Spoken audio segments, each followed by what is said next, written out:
Welcome to the channel. You're in for an amazing audio journey today, packed with suspense and twists that will keep you guessing until the very end. Before we begin, don't forget to subscribe and hit that like button. It's the best way to back the channel. Ready for today's tale? Let's tune in. Dreamscape presents Apartment 6 by Stuart James. Narrated by James Langton and Heather Wilds. 120 years ago. 999. What's your emergency? Hello? 99. What's your hello? Hello? What's your emergency? It's my mommy. You sound very young, sweetheart. How old are you? I'm 5, but I'm nearly 6. Who's with you? Are you still on the line? Hello? My daddy. Okay. Can you put your daddy on the phone? He won't come. He's in his bedroom. It's upstairs and it's dark and it's scary. He isn't here much, but when he is, he stays in his room on the phone talking. Okay, I'm going to stay on the phone with you. Can you get him for me? Will you do that? You don't need to be frightened. Okay, I can't. I already told you he's in his room and I can't get past Mommy. What do you mean you can't get past Mommy, my love? She's lying at the bottom of the stairs and she's not moving. Listen to me. What's your name? My name is Meagan, but Mommy calls me Maggie for short. Okay. My name is Michelle. You can call me Shelley. Meagan, I need you to be brave. The bravest you've ever been. Can you do that for me, Meagan? Can you be really brave? I think so. What shall I do? I'm going to stay on the line. I'm not going anywhere. I'm going to get some people over who are going to help you. Is that okay? My daddy did it. You know your daddy did what? Meagan, what did your daddy do exactly? They were shouting, Mommy and Daddy. Mommy was upset. She pushed my daddy and he was really, really angry. The most I've seen him shouting. I had to block my ears. Then Daddy pushed something into Mommy. She's on the ground, and she's not moving. And I'm scared. Meagan, listen to me. Help is on its way. You need to leave the house. Do you understand? Leave the house now. I'm here. I'm on the line. Okay. Move towards the front door quickly and get out of the house. Meagan, are you there? Yes. I told a lie. Daddy shouted louder one time when I scribbled on the table with my new crayon set. But this time was really loud, too. What are you doing, Meagan? Are you doing what I said? I'm walking to the front door. Mommy's still not moving. When will she wake up? Do you think she'll still cook me pancakes for breakfast? She promised me. And Mommy never breaks promises. Meagan, keep calm. Don't look at Mommy and go out of the front door. Whose phone are you ringing from? Mommy had her phone in her hand. I got it from her while she was sleeping. I know the password, 35533. She doesn't like me playing on her phone.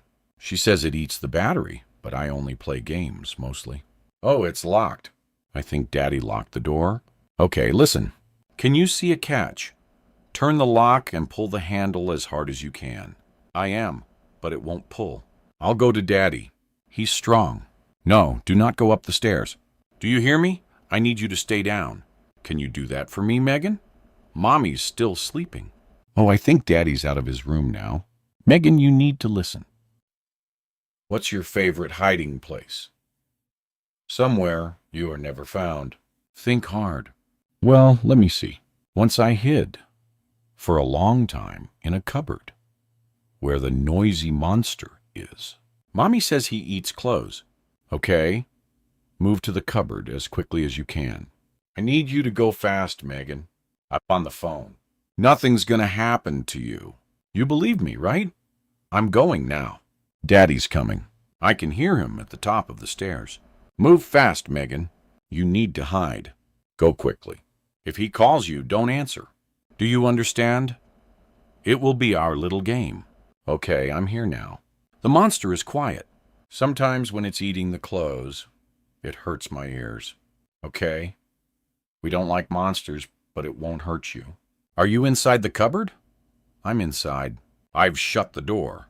It's dark in here. I don't like it. I want to come out. Daddy's calling me. He sounds angry. Meagan, nothing's gonna happen. You understand that? As long as you keep as quiet as you can and don't answer Daddy. He's running around. I can hear him breathing. Okay, I'm here and you're safe. But do not answer Daddy. You got that? He's saying bad words. He calls Mommy that word all the time. Mommy says that word isn't nice. So what's a... Your mommy is not that word. Your mommy is brave, Meagan. And so are you. I think he's in the room. He's standing with the monster that eats the clothes. Now he's pounding it with his fist. I don't think he likes the monster. Meagan, don't speak for a minute. Please, you have to keep quiet. He's moving. I think you'll find me. What should I do? Stay very still. Keep crouched on the floor. And keep as quiet as you can. Remember the game, my love. He's standing at the cupboard door now. He's looking around. Stay still, Meagan. You can do this. He's gone now. I think someone's at the front door. I can hear people's voices. Someone rang our bell. Daddy's running. I can hear his footsteps. It sounds like they're trying to break our front door. Oh, thank God. You did amazing, Meagan. You're the bravest little soldier I've ever met. I'm so proud of you. Okay. Can I come out now? In a minute? Wait until the officers come and get you.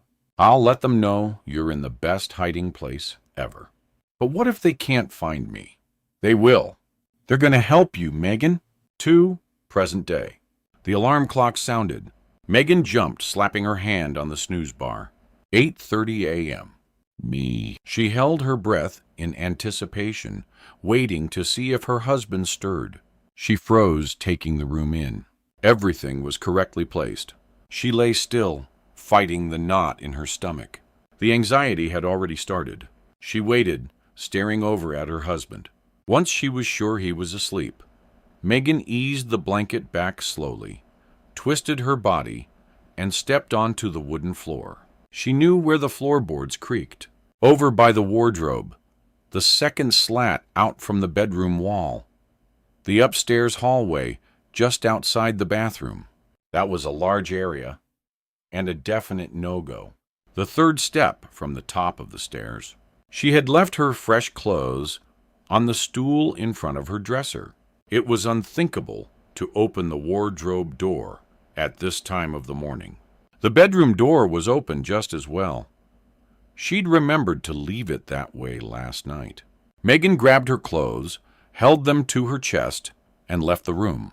She wouldn't dare use the power shower in the upstairs bathroom, the one with all that space and the newly fitted jacuzzi bath with the extra jets.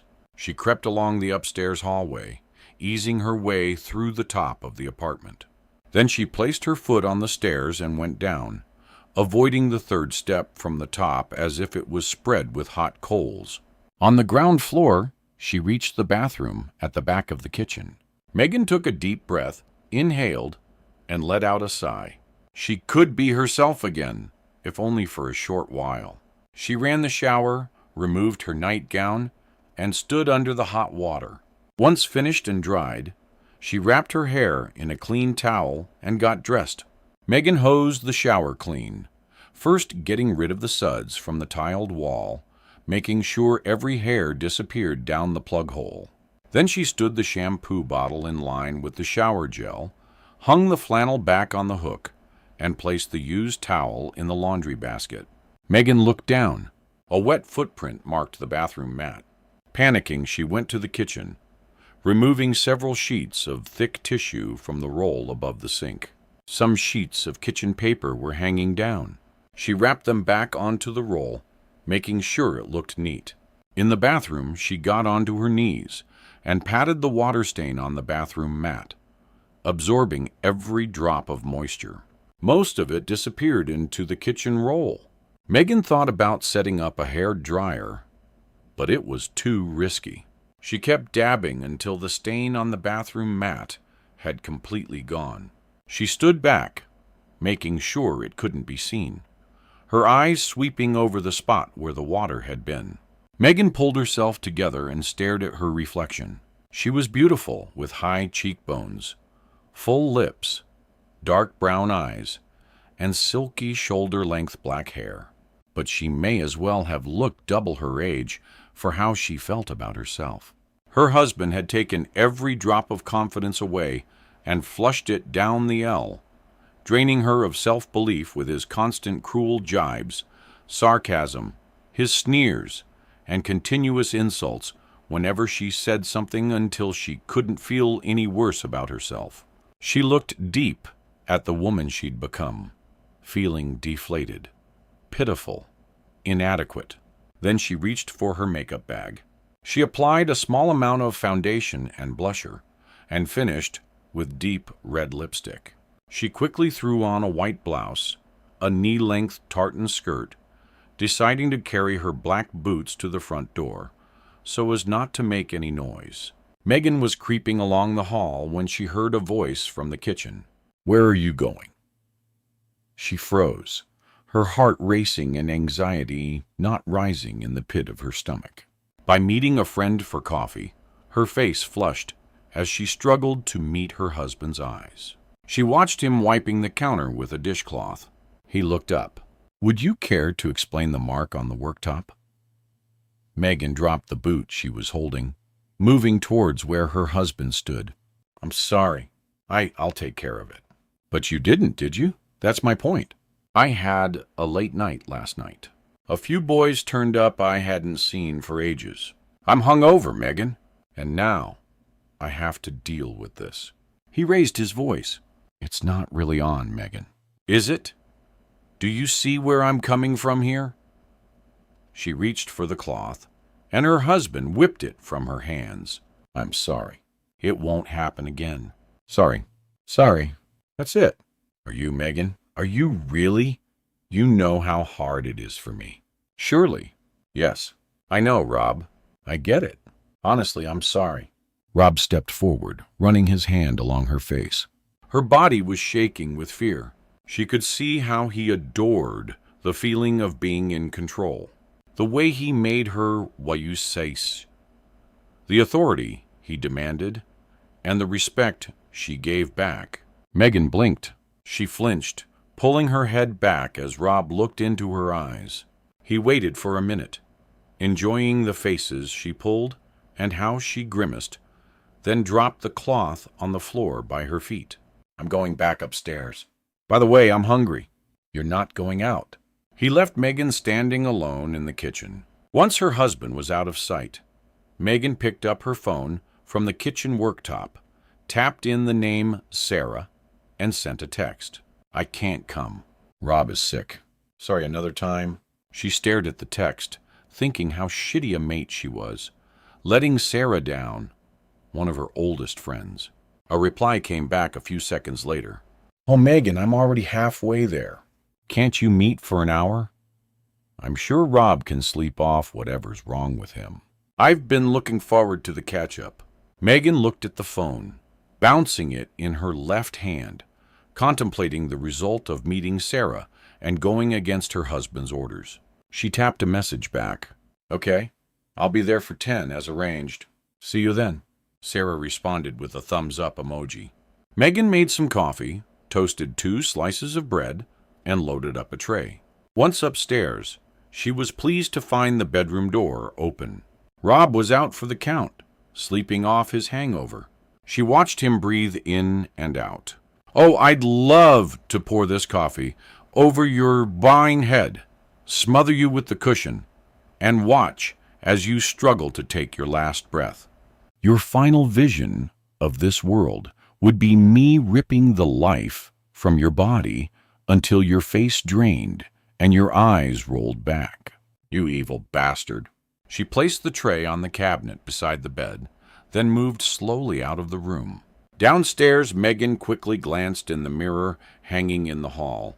She edged her way to the front door, pulled her boots on her feet, then eased the door open. She tiptoed along the communal hall, quickly descending the 2 flights of stairs. Outside, the bright sunshine caused her to squint. She realized she needed her shades. Too late now. I can't risk going back and waking my husband. The King's Road was already bustling with families, couples, and tourists peering at maps, pointing, phones held in the air, recording the great London life. She suddenly felt sadness watching these people, smiles on their faces, light hearts, happiness, conversation. How she wished this was her. She pictured Rob standing beside her, linking arms, walking along the street, him on the outside, unable to draw his eyes away, letting Meagan know she meant something. She mattered. Meagan imagined her husband taking an interest in her conversation, asking about her day, how she felt, what she'd like to do at the weekend. She fought to clear her head. This was her time. She needed to relax and enjoy herself. She pushed open the door to the coffee shop. The bell sounding above the door caused her to jump. Sarah had already arrived and was standing in the queue. Meagan fought past the crowd of people, steering her body away from a smartly dressed guy, gripping more cups than his fingers allowed. A young woman wiped a table down to her left side, looking up and offering a welcoming smile. The smell of coffee was overpowering. The shelves at the back of the counter packed with bean jars. Steam emanated from machines, coughing and spurting with more noise than Meagan could bear. People at tables were tapping on laptops and talking on phones. The staff were shouting out people's names and lining up cardboard cups on the counter. Meagan felt dizzy. Panic washed over her body, and she held on to the side rail, dropping to her knees. Sarah came running over. "Meagan, what's up, lovely?" This wasn't how I pictured us greeting. She laughed, helping her friend to stand. "Are you okay? Did you fall, hun?" Meagan took a deep breath, held her head up, and composed herself. "I'm okay." "Wow. Not sure what happened." "I'm fine." "I'll be fine. Can we go outside?" "Sure." "Look, I'll walk you out and bring the coffees over." "Still a large latte." "3 sweeteners." "You got it." "Yes." Meagan was pleased to find the garden quiet. The chill in the air kept the crowd inside. She sat waiting for Sarah, worried that Rob would wake, come and find her, grab her hair, and pull her across the table in front of everyone. "There we go. So, how have you been, lovely?" Sarah glowed. She looked genuinely content, fit, healthy. It was as if she hadn't took care in the world. Meagan suddenly felt envious and then guilty for thinking this way. "Oh, I've been good, keeping busy, you know. You look simply lush, my love," Meagan stated. They laughed, and Meagan was happy for a brief second. Sarah took a sip of her coffee, glanced at her friend, watching her tremble, her lip quivering. Meagan struggled to hold the cup still. "Are you sure you're okay, miss?" "Something's troubling you. I can see it. Talk to me. I'm your oldest friend, after all. You know whatever is said is between you and me, lovely." Meagan broke down, sobbing at the table, unable to control herself. Sarah jumped up, moving around the table and crouching by her friend. "Hey, what is it?" "Meagan, babe, what's up?" She removed a small box of tissues from her handbag, passing them to Meagan, and watched as she dabbed her eyes. After a minute, Meagan regained her composure. "Everything is up. I can't cope. I swore I'd never be the blank victim. And look at me, a shell of the woman I once was. Is it about your father?" "Look, Meagan, I understand you feeling like this. I do call it a fixation, uncertainty, doubt, if you like. But he's gone. The horrible things he did all those years ago. You watching him killing your mother, terrified he'd get you and do the same to you. I get it, lovely, but he's dead. He can't hurt you anymore." Sarah was right. Her father had died in prison a couple of years ago. Meagan couldn't even attend the funeral. She hadn't spoken to him since the night of the incident. Sarah placed a hand on Meagan's arm, consoling her friend. Meagan wanted so badly to talk. It wasn't just her father. Rob was going to kill her. She knew it. Sarah took a sip of her coffee. "How are things with you and Rob?" Meagan stumbled across her words, struggling to find the correct way to describe her husband. He's still the same. Arrogant, selfish, and the second biggest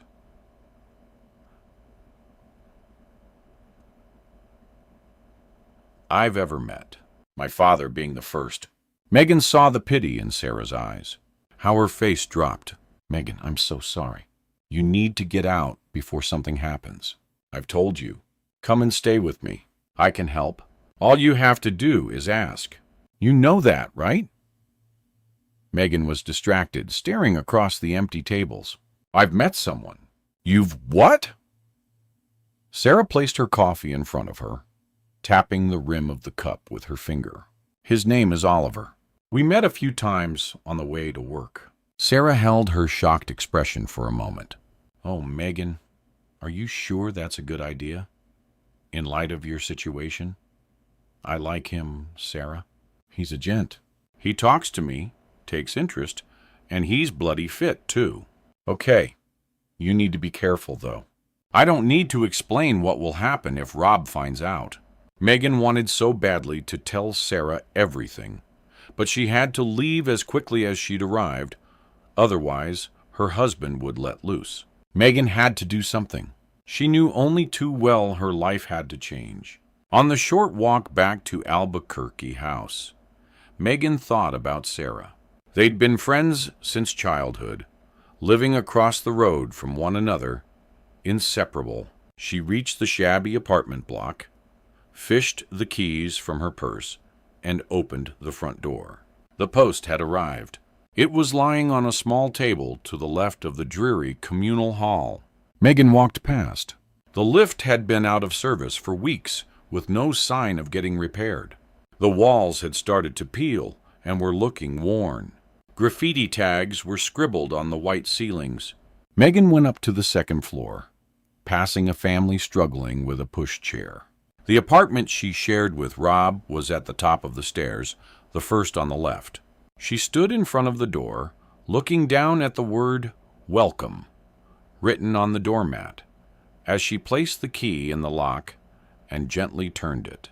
In the downstairs hall of her apartment, she removed her jacket and hung it on the coat stand, then took off her boots and placed them on the shelf under the stairs, lining them up and making sure to close the cupboard door. She listened.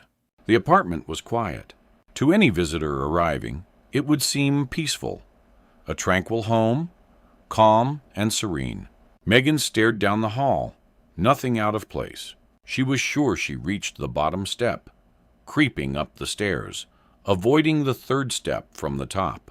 How she'd love to get into her bed, rest, maybe buy a book for herself and read, or blast the radio, open the windows, and dance. She reached the bedroom, pausing. Her heart pounded. A feeling of complete dread rose from the pit of her stomach. Her husband was out of bed. Meagan stepped backwards, struggling to function. Her head was clouded, spinning like a Ferris wheel. The bedroom door slammed shut, causing Meagan to jump. Rob had been standing behind it and was now next to her. Where were you? I needed to go out. I didn't feel well. Rob crossed the bedroom floor, running his hand through his long black hair, his fists clenched.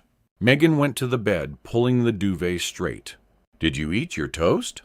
I thought I made myself very clear. Meagan looked to the side, out the window, anywhere, to avoid her husband's gaze.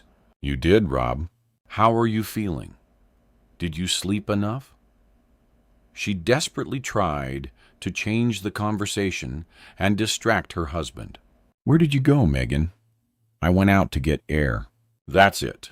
I felt dizzy and needed to clear my head, so I sat outside on the step for ages. I'm not sure what it was, but I'm okay now. Meagan searched her husband's face for a reaction, gauging his mood and waiting to see what he did next. A loud beep came from her handbag. Pass me the phone, Rob demanded. Rob, come on. I said, pass me the phone. Meagan fought back the tears. She wanted to collapse with the anxiety she was feeling, longing to run down the stairs and never come back. She reached into her back and handed the phone over, struggling to compose herself, her heart throbbing with fear. Rob read the message from Sarah aloud, a wry smirk on his face. It was great catching up this morning. Stop worrying so much. Speak soon. Love, your chick. He looked across at his wife. Meagan tried to talk, but her tongue had jammed and was stuck to the roof of her mouth. So talk to me, Meagan, because I'm really not getting this. I'm trying to understand what you told me when I specifically said that you were not going out. Do you still struggle to follow simple instructions? He came closer, watching the fear in her eyes, her reaction. Do you want to explain it to me, Meagan? Huh? Rob threw the phone to the floor, stamping on it and cracking the screen. Shut the boxing up a second. I'm talking. Tell me where you went. His wife was silent. She had given up. It was pointless trying to explain. Rob grabbed Meagan behind her neck and rammed her head into the bedroom wall. Oliver Simmons shared an apartment in Chelsea with his long-term girlfriend, who'd recently decided she wanted more. It's not you, Oliver, it's me. You're the kindest, most generous person I've ever met, and you deserve better. She wanted to remain friends, stay in touch, call over, share the occasional glass of wine. Why the hell would he want that? Claire had packed her belongings, kissed Oliver's forehead, and left just like that. For the rest of the day, he never left his bed. He was numb, completely distraught, and unable to function. It was Saturday morning. Oliver had just taken a shower, and with a towel wrapped around his waist, he stood looking through the window over Chelsea Harbor. The Thames were so tranquil as the sun reflected on the calm water. Chelsea Bridge was packed with people walking back and forth. In the distance, he saw the Shard towering over the London skyline. The apartment was quiet, only the dull sound of the radio in the background, and the occasional footsteps from the apartment next door. Oliver felt safe here. He worked in Mayfair as a PA for a high-class law firm. He had no aspirations to be a lawyer himself. He was a simple guy who preferred a stress-free, easy lifestyle. The apartment was rented. He only moved in because his ex, Oliver, hated that word, but that's what she was, had decided she wanted the best apartment, the largest bed, the best view. Now he'd have to move somewhere cheaper, the ground floor, out of town. He popped 2 pieces of bread into the toaster and filled the kettle with water. His mobile phone sounded from the side unit, alerting him to a text. Oliver picked up the phone and opened the message. I'll do it. He held the phone closer to his face. His body trembled with excitement as he read the message for a second and third time. He thought about what to write back. Not wanting to sound too enthusiastic, he tapped the buttons and started to write, hovering his forefinger over the menu, deleting, tapping again. Are you sure? A moment later, another message. Yes. He smiled, digesting what had just happened, unable to believe the message he'd received. It was a pinch yourself moment. And suddenly you're awake, lying in bed, realizing it was a dream, which has changed your mood. But this was real. It was happening. And Oliver couldn't wait. 3 months earlier, Oliver was a man of routine. Bed at 10:30 p.m. With the radio playing in the background. He'd read for 30 minutes, no more. His alarm clock sounded every weekday morning at 6:53 a.m. It was plugged into the socket to the right side of his bed. He slept on the left, a light sheet covering his large frame. The window was cracked open as the fresh air helped clear his mind so he could sleep better. The London traffic wasn't a problem on the 4th floor. He jabbed the snooze button once, then jumped up and got ready for work. A queue had already formed, going into the station, and swept along Gloucester Road, ending at the junction of Cromwell Road. On the platform, Oliver stood momentarily, taking in the crowd. He saw morose faces pushing, shoving, charging forward, seemingly unaffected, like cattle being placed in a pen. He watched the doors being forced shut, packing everyone together. It was something he'd never get used to. These were the same people who probably holidayed in the Mediterranean, walking along the beach, their loved ones in tow, feeling the warmth of the sand as their feet sunk a little further into the hot grains, strolling, enjoying the heat, the early morning solitude, wallowing in the space and relaxation. Oliver wondered how they adapted. How could people honestly live like this? Every morning of their working lives, struggling to get to the place that helped pay their bills, mortgage, rent, food. He sighed deeply, joining the back of the queue, watching as people tapped their phones, smirking to themselves, texting messages to people they'd probably just left. A woman in front of him slowly shuffled forward, liking Instagram posts on her screen, pressing the heart emoji to let them know she approved of their picture. Oliver could smell her perfume as his body was forced against her by a couple nudging from behind. She'd opened a WhatsApp video and was giggling to herself. Oliver glared at the monitor. The next train would be here in 2 minutes. He looked left, seeing the lights of the last train disappear through the tunnel. A crowd formed behind him, pushing, barging, oblivious to personal space. He turned, edging to the side, his face pressed into the back of a guy's jacket. "Sorry, didn't mean to knock against you." The guy looked towards Oliver. He didn't answer. Instead, he gazed along the row of people, waving to a work colleague. Oliver waited impatiently, thinking about Claire. It was just over a week ago that she'd left, walked out of his life, planting a kiss on his forehead, and heading out the door.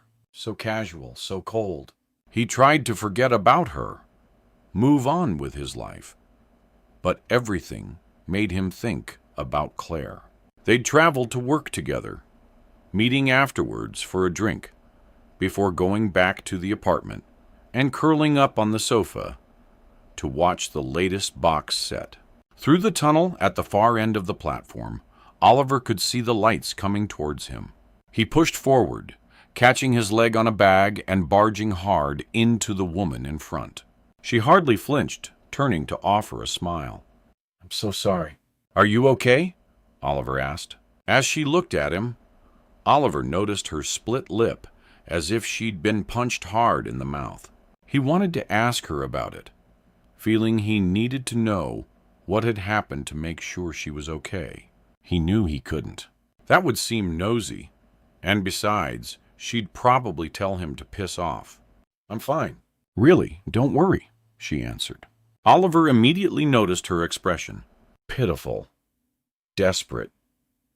Her face unfocused and blank, as if she'd been suddenly dropped into the moment and was unsure how to react in public. He found himself raising his voice with the noise of the train. "Well, if it's any consolation, I've been pushed from pillar to post. I don't know how I'm still in one piece. The crowds get worse. People are so rude. I'm Oliver, by the way." He offered his hand. The doors opened, and the lady disappeared into the mass of people. "Sorry." "Excuse me." "Thanks." The doors shut. Oliver squeezed into a gap, grasping the rail above. As the train pulled off, he watched the frustrated faces. A young guy in a smart gray suit, puffing air from his cheeks, flicking a look at his wristwatch and placing his briefcase beside his feet. Music blared from the earphones of a woman next to him, who was bouncing her head in time to the loud beat. To his left, an elderly guy was flicking pages from an oversized newspaper, struggling to fold it backwards, obstructing Oliver's view. He glanced at a story over his shoulder and got a nasty look in return as the guy turned the pages away from him. Again, he thought about Claire. They'd do this journey every morning, commuting to work. He'd never noticed how hectic it was while she was by his side. The train came to a halt. People started pushing through the doors. More commuters got into the carriage, causing Oliver to grip the bar above tighter, determined not to move. He suddenly spotted the lady with the split lip, around 10 feet from where he stood. She looked towards him. Oliver was certain she smiled, though he couldn't be sure. Play it cool, Oliver. Don't act like a lover-struck teenager and make a fool of yourself, mate. Smile back. Be subtle, friendly. Oliver lifted his arm and waved, knocking the pages from moody paper man next to him. Watch out, you bloody clown, he snarled, stooping towards the floor, gathering the pages. Sorry, I didn't mean to do that, Oliver confirmed. The guy looked at Oliver. I imbecile. Oliver blushed, looking towards the lady with a split lip. She was pretending to look past the two men, laughing to herself. The train slowed again, edging into another station. Oliver picked up his rucksack and placed it over his shoulder, pleased to see the woman preparing to exit the train. He shuffled towards the door, stepping out onto the platform, spotting the woman making her way towards him. Well, we survived another morning, Oliver proclaimed. She looked at him, amusement in her face. Oliver extended an arm again, introducing himself. I'm Oliver. My journey isn't always that adventurous. She brought her hand forward, hesitated slightly, then limply placed her hand in his. Meagan, good to meet you, but I'm running late. Oh, here. Let me get you back. I'll walk with you. That is, if you don't mind. Where do you work? I'm a personal assistant for Axie Law Firm. Do you ever stop talking? A wry smile appeared across her face, and her eyes lit up only for a second. Oliver couldn't take his eyes off her. Yeah, I do babble when I'm nervous. Not that I hear. Let me get you back. There's no need, really. They walked along the platform side by side. The crowds had dissolved, and Meagan seemed to appreciate the company, someone to talk to. Oliver was pleased. She seemed responsive, and not the type could look down her nose at his friendly approach. As they made their way out onto the bustling street, Meagan offered her hand. It was good to meet you. As she walked away, Oliver stood oblivious to the crowds, watching her disappear along the street. It was 2 days before Oliver saw her again on the way home from work. His boss had asked him to stay late and sort out paperwork that had been overlooked. Oliver was the last to leave the office, punching the alarm code in and switching the lights off. Walking along Oxford Street towards the station, he saw her. She had her head down. Meagan, hey, you okay? He asked excitedly. As she looked up, he saw the purple bruise across the top of her eye. Her body language was closed, uninterested, as she attempted to move out of his path. Oliver ignored the swelling on her face, not wanting to seem like a pest. Are you getting the train? He asked, aware he sounded a little too enthusiastic. Look, leave me alone. You don't know me. You know nothing about me. Don't talk to me again. I'm not your friend. Understand? She raced into the station as he stood, shocked, unsure what he'd said to piss her off so much. But that night, he struggled to get Meagan out of his head. He couldn't stop questioning why she'd been so cold. He was sure he hadn't been rude. He ran the conversation over in his mind, dissecting every moment. Something was wrong. That much was obvious. He thought about the first time he'd seen her. The badly cut lip. Okay, that happens. No alarm bells there, but the bruise was ugly, like she'd been punched intentionally. He slumped on the sofa, thinking about her, wanting to know what was going on in her life. It was ridiculous, adolescent. Oliver had only just met this woman. It was none of his business. But he had to find out about Meagan. If she needed help, Oliver would offer it. She was like a child he'd found sobbing, and he was unable to turn away. The following evening, Oliver left work at just gone 5 p.m. The afternoon had dragged slightly, He'd had a couple of invoices to print and new clients to add to the company's database. Most of his spare time was spent thinking about Meagan. He was becoming obsessed, struggling to push her image from his mind. He stood on the street outside his office, glancing at the brass plate above the doorway. People were rushing past, and traffic was at a standstill on the road, heading towards Marble Arch. Oliver checked the time. He'd seen Meagan the night before around 4 to 6. He had time to kill. Stepping inside a coffee shop, he ordered a latte with a cheese and ham sandwich and sat at a side table. At 5:30 p.m., he went out to the street. It had got dark. The sky was a blanket of thick, dark clouds. He hoped it wasn't obvious to Meagan that he was looking out for her. Oliver walked towards the station, then stood in an alley to the left of Bond Street Station to shelter from the rain. Crowds of people headed towards him.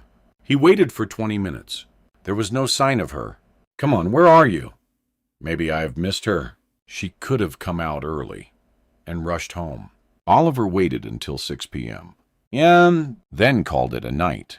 He sat on the train, feeling a little disheartened and foolish as the doors began to shut. Oliver saw her running frantically, pushing her hands out to stop them. She got in the carriage. Oliver watched her looking for a seat, and she made her way towards him. He contemplated turning away, hiding, struggling to stem the excitement, anticipation rushing through his body. "Hey, Oliver, right? Can I sit?"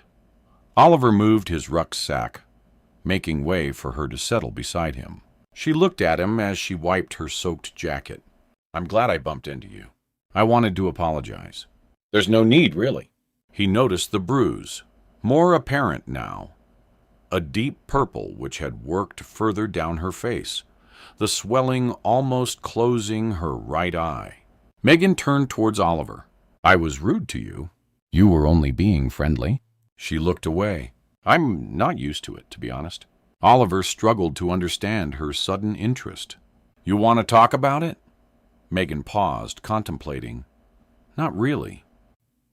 As he sat beside her, taking in the sweet aroma of her perfume, he watched her hand shaking as she wiped a small trace of blood from the cut. Her lip was slowly healing.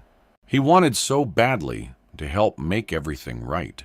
She seemed so vulnerable, like a child lost in a busy playground, unsure where to turn, calling for their parents. She bent forward, pushing her head into her hands. "Oh, God!" Oliver felt the nervous energy. Her legs trembled. She tapped her shoes on the floor, her tension surreal. She wore a wedding ring and gold-hooped earrings. A silver bracelet dangled from her left wrist, catching the light. Oliver loved the fact she had expensive taste. They walked out of the station together side by side.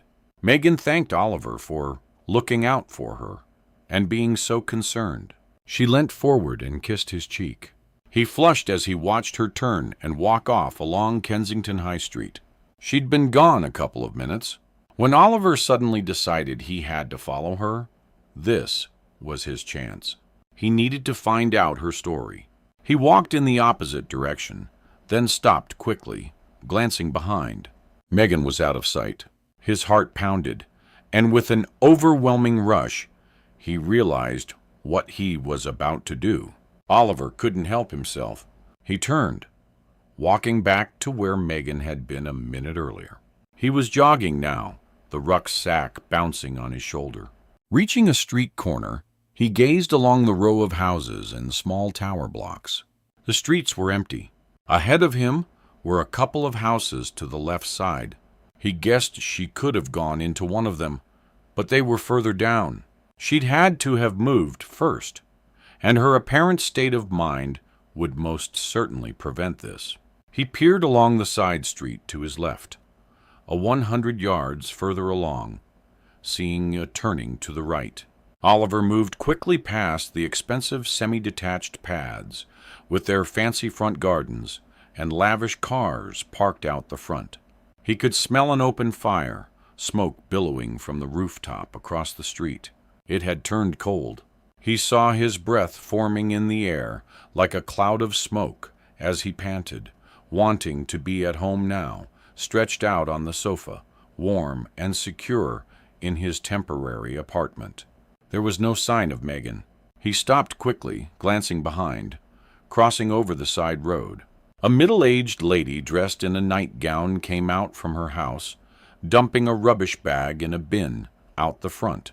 She watched Oliver as he gazed behind him, stopping and then walking along the pavement. He crossed back over the road, and she quickly went inside, shutting the front door. He realized how suspicious his behavior must seem. Oliver reached a side road to the right, about to give up, cold and in need of a warm shower. He spotted Meagan around 50 yards, along the secluded street, walking alone, bag in hand, unaware she was being followed. Oliver kept well back. He couldn't risk being seen. Meagan would most certainly view it as weird behavior, jeopardizing his chances of getting to know her better. She continued walking for another 5 or 6 minutes with Oliver behind, keeping as hidden as possible. He watched as Meagan stopped outside an apartment block. A guy dressed in a smart suit approached her. She looked startled. Oliver assumed it was her partner. It looked like he'd been waiting, watching her move along the street. The guy in the suit raised his voice. Oliver moved closer, hiding behind a parked car 10 or so yards from where Meagan and the guy were standing. He asked her why she was late, shouting, getting in her face, calling her names. She stepped back, pleading with the guy to calm down, not to make a scene on the street. Then he lashed out, punching her on the temple with his right fist. Oliver watched her lying on the floor as the guy stepped back, peering along the street, watching to see if anyone was looking. Then he kicked her in the stomach and calmly walked back across the street. Oliver froze, unable to digest what had unfolded in front of him. He wanted to go over, help her, tell her everything would be okay. But would it? What could he do? This guy was a brute, nothing less. The scars she bore were due to this evil bastard. He was the reason she was so unhappy. A nervous wreck, deflated, demoralized, and her spirit destroyed. He was about to walk across the street towards her when Meagan got to her feet and went inside the apartment block. Meagan reached the stairs. She held on to the railing, clawing her way towards apartment 6. Her husband was pissed off. He had accused her of getting home late, assaulted her, and humiliated her in public, not caring who watched. She wanted to call the police and let them know what was happening. They'd give him a warning, maybe a telling off. What then? What would happen when he returned? She dreaded to think about it. What he'd do when he came back. She reached her apartment and opened the door. The lights were off inside, the place silent. Meagan held her ribs, wincing with the pain. She was pretty sure they were broken. In the kitchen, she took a packet of painkillers from the drawer, popped a couple into her mouth, and swallowed them with a glass of water. She kept the light off, moving slowly in the darkness. Meagan wanted to leave, fill a small bag with clothes, then get out of here and never return. But Rob told her on numerous occasions, while standing over her, that if she ever left, he'd hunt her down. He told her that if she involved people, he'd deny everything. He'd find her and bring her back. Meagan had to be patient.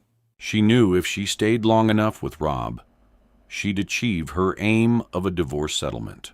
She climbed the stairs, supporting her weight with her right hand, gripping the rail to steady herself. Meagan winced, the pain unbearable. Once she reached her bedroom, she lay on the bed, unable to master the strength to remove her clothes. Oliver stood outside on the path for a few moments. He'd watched Meagan's partner crossing the street to a black Jaguar, pulling out a set of keys. A car alarm beeped. The lights flashed once, then he opened the driver's door and got inside. Oliver kept low, ducking behind another vehicle further down the road. He watched the guy take out a phone, laughed to himself, then pull off down the street. Oliver contemplated going over, getting into the building, finding out where Meagan lived, and getting her some help. He crossed over the road, trying to gain control of himself, feeling like his mind had been taken over, possessed. Oliver knew the consequences. He knew what would happen if the bastard returned. He'd probably get the hiding of his life, but he couldn't stop himself. He eyed a list of apartment numbers on a frame to the left-hand side, then pressed the bottom one for a couple of seconds. He waited, debating whether to go again and try the same one. This is such a stupid thing to do. What do I say when they answer? Oh, hi. It's me. Yeah, me. You know, open the door. I'm getting soaked out here. Oliver pressed the second and third buzzers, stabbing the buttons for a few seconds, waiting and repeating the process. He was about to move his finger further up the line when he heard a voice. Can I help you? Oliver crouched apprehensively, moving his mouth to the box, suddenly realizing the voice was coming from behind where he stood. He spun round, facing a menacing-looking guy who was gripping a bunch of keys. He was tall, at least 6 feet 2, dressed in jeans and a white shirt with a smart dark jacket. He had short gray hair, styled forward like a crew cut. Oliver could smell his expensive aftershave. The guy bounced his keys, throwing them up and whipping them from the air, impatiently waiting for an answer. He paused menacingly, waiting for a reply. Oliver was dumbstruck, struggling to communicate, to think of something, anything to come back with. I have a parcel, visiting a friend in the block. I'm a plumber, and there's been a report of a leak on the top floor. I asked you a blank question. What are you doing outside the building? The man moved closer to Oliver, staring through him. Oliver watched the guy's breath in the cold night like steam coming from an old train. He wore black gloves on his clenched fists. He was looking around, stepping closer. Oliver's heart raced, pumping adrenaline through his body. The two men were suddenly distracted by the sound of heels tapping along the ground, moving towards them. Oliver glanced past the guy with the gloves, watching a woman dressed in a long brown coat, balancing a mobile phone between her shoulder and neck, searching for her keys in a small beige handbag. Hey, bloody cold, isn't it? Her declaration was aimed at both men. As gloved guy turned to answer, Oliver raced past them both, heading for the street, and disappeared down the road. After a few minutes, Oliver stopped to catch his breath. He bent forward, panting heavily, his cheeks burning, his hair damp. He gazed back up the street to make sure gloved man hadn't followed. Oliver disliked confrontation and felt aggravated with what had happened. What the hell was his problem? It looked like he was ready to attack me for what? Standing outside an apartment block. What was he so concerned about? Oliver weighed up the consequences of going back, getting inside the building and finding Meagan. He deliberated for a few seconds, then decided to go home, take a shower, and eat. He couldn't think about anything else. He felt completely brainwashed, obsessed with the woman he'd met on the train. Meagan, lying on the ground at the front of the apartment block, and the pain she'd suffer in the morning haunted his thoughts. 9 days later, Oliver saw Meagan again on the way home from work. He'd kept busy. Work was demanding. His boss was pressuring him because they had new clients, so the team had to work late, get in early, and make an impression. Oliver's first thought of the morning and the last at night was of Meagan. He wanted to see her to make sure she was okay, still alive. He feared the worst. He searched for local news articles about her. When he couldn't find anything, he went to the apartment block and waited outside, keeping hidden as he watched people going in and out of the front door. He never saw her. The bastard who'd beaten her showed up on the odd occasion, parking his black Jaguar outside Albuquerque house, waiting in his car, talking on the phone, casually walking over to the building without a care in the world. It was early evening. Oliver left the office at around 5:20 p.m. He ambled slowly towards Bond Street Station. The rain was heavy, pedestrians knocked into him, and his path was obstructed with umbrellas of various shapes, so he found himself repeatedly stepping aside to avoid being hit. He made his way into the station and stood on the platform as crowds gathered behind, edging forward. He got a seat towards the front of the carriage, and there she was standing at the door. Oliver anxiously fixed his tie, moving it one way then the other. His cheeks reened as Meagan made her way towards him. He wanted to jump off the seat, race towards her, run hand in hand with her through the carriage and out onto the street. He needed to keep calm, relax, not look desperate. She was alive. He was thankful for that. "Can I sit?" she asked. Oliver moved across to the empty seat as Meagan joined him. "Wow, it's good to see you. How have you been?" Maybe that's a stupid question. Oliver immediately realized he'd sounded over-enthusiastic. She looked fresher this evening. The bruise around the top of her eye had almost disappeared, and her lip had healed. As the train pulled out of the station, Meagan winced, the pain in her ribs still evident. Oliver started to ask how she was after the bastard had kicked her, but managed to bite his tongue at the last second. "I'm surviving, I think," she chuckled. Oliver was pleased to see her face light up. She moved her body towards him, staring at him. "I don't know anything about you," Meagan stated. "Well, why don't we change that? Have a drink with me." Her expression suddenly dropped as if she'd seen a spirit walk through the carriage. The glow from her face evaporated. It was as if her body had closed into a ball. Oliver looked at her. "I'm sorry if I offended you. I didn't mean anything by it." She took a moment to compose herself, gathering her thoughts. "It's not as if I don't want to. I simply couldn't." Oliver gazed out the window at the black tunnels, light from the small lanterns catching his eye. "Are you married? You must be." That was a dafted question. "A woman like you." "I have a partner."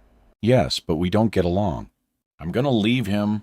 They noticed an elderly gentleman sitting opposite, looking over the magazine he was reading, watching the two of them, listening intently. The train was slowing. People were getting off their seats, pushing towards the doors. "So why don't you just leave? If it's not working out, I mean." Meagan dropped her head.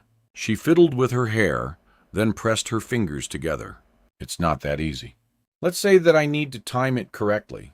The train waited at the platform for a few moments as more commuters got on, struggling to find standing room.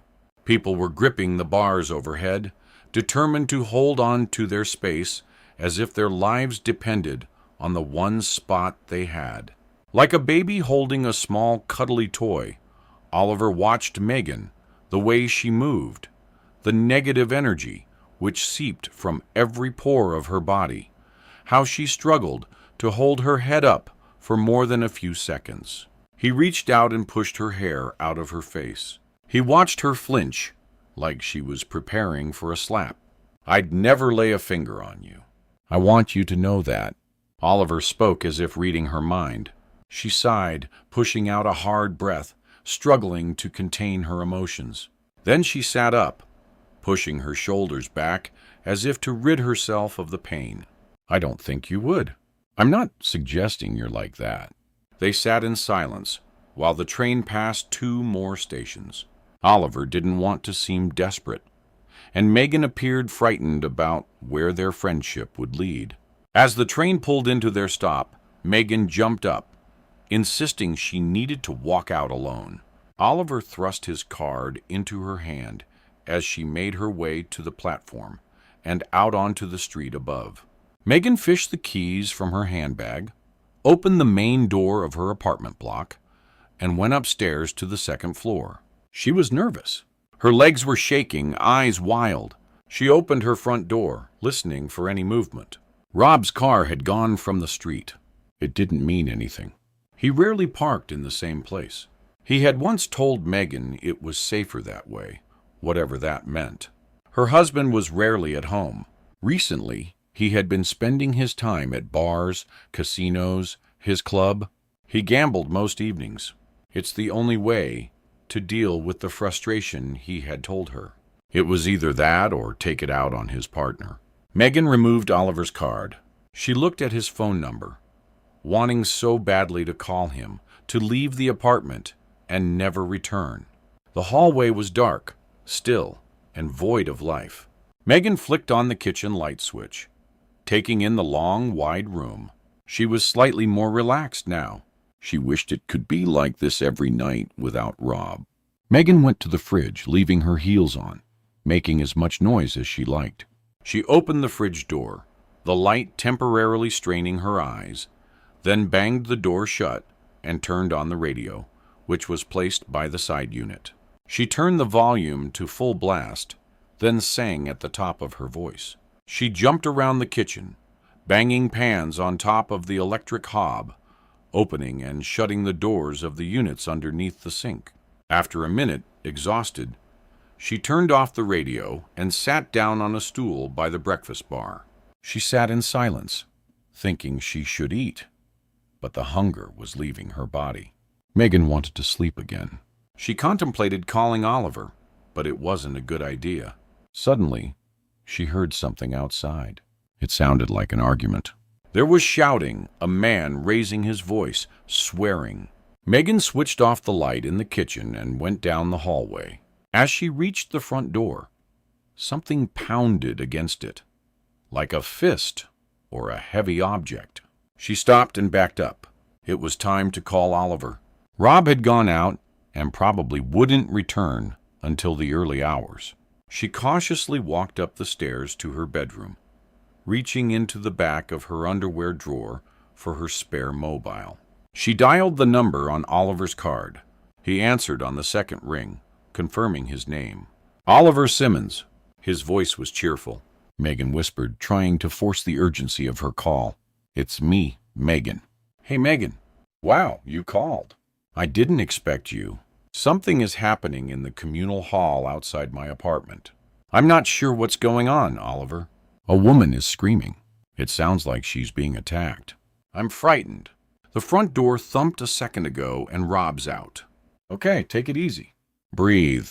Is the front door locked? Oliver listened to Meagan as she went slowly to the door. Yes, it's locked. I'm scared, Oliver. He paused, talking calmly into the phone, keeping her relaxed. Meagan, once the front door is locked, you're safe. You understand that, right? Are you still there? I'm still here. Okay. What are you doing, Meagan? Oliver could hear her shuffling about, the phone reception cutting in and out. Again, Meagan whispered, keeping her voice as low as possible. I'm looking out of the spy hole. It seems quiet. Okay, maybe they're gone. I'll stay on the phone if you like. I'd like that. Oliver listened, the fear evident in Meagan's voice. Obvious panic. Are they gone? Meagan, talk to me. At the front door. Meagan listened for a second, then whispered, I think so. It's quiet now. They must have gone. Sorry to call you like this. It's not how I imagined our first phone call, if I'm honest. Hey, it's fine. I'm just glad you called. Rob is out most evenings. I hate being... There was another loud thump on the front door. Meagan cried out. What the hell? They're going to get in, Oliver. Whoever's out there is trying to get into the apartment. Meagan, is the front door shut? Is anyone in your apartment? No one is inside? The door's locked, but someone is either trying to get in or falling against it. Maybe being attacked. What should I do? Wait. Keep as quiet as possible. Move away from the door. Don't let them know you're inside. Do you hear me? Yes. Yes, I hear you. Meagan waited for a couple of minutes. Only her light breaths informed Oliver that she was still on the line. I think they're gone, Oliver. I haven't heard anything for a few minutes now. It's quiet. He heard a clink and then the squeal of a hinge. What are you doing, Meagan? I've got to see what's happening. Silence, then. Oliver, Are you there, Oliver? Yes, I'm here. What's going on, Meagan? He needed to know what she was doing. I've opened the front door. I need to make sure whoever was out here isn't trying to get into one of the apartments. Call it neighborhood watch if you like. Meagan, please don't be stupid. Go back inside. You'll get hurt. Are you listening to me, Meagan? I'm walking along the communal hall. The apartment doors are all shut. Doesn't look like there's any damage. Maybe it was kids. They often get in here smoking their size. Fine. Okay. Well, now you know it's safe. Please listen, Meagan, and go back inside. Lock the door where it's safe. I'm just looking. I need to know. What's happening, Meagan? Are you back inside? No. I'm going down to the first floor. Just stay on the phone. I feel safe hearing your voice. I don't believe this. Please go home. Leave it, Meagan. Suddenly, Oliver heard her voice. The phone seemed to drop, and there were ruffling sounds in the earpiece. Meagan, talk to me, please. What? What can you see? I'm on the first floor, and there's a woman lying. Oliver could hear a raised voice. Meagan paused. She's trying to speak. A guy is standing over her.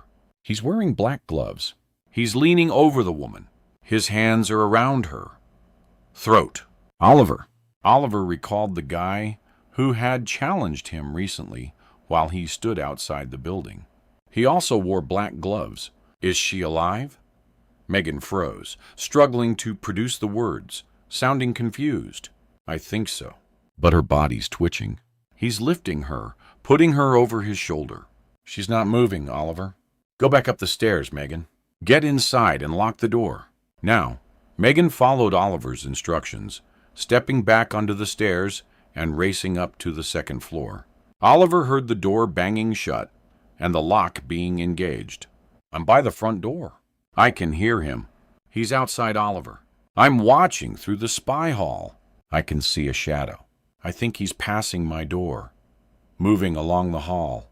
Meagan held her breath for a moment, then continued. He's opening a door on the second floor. My floor. He's a douche-caring neighbor.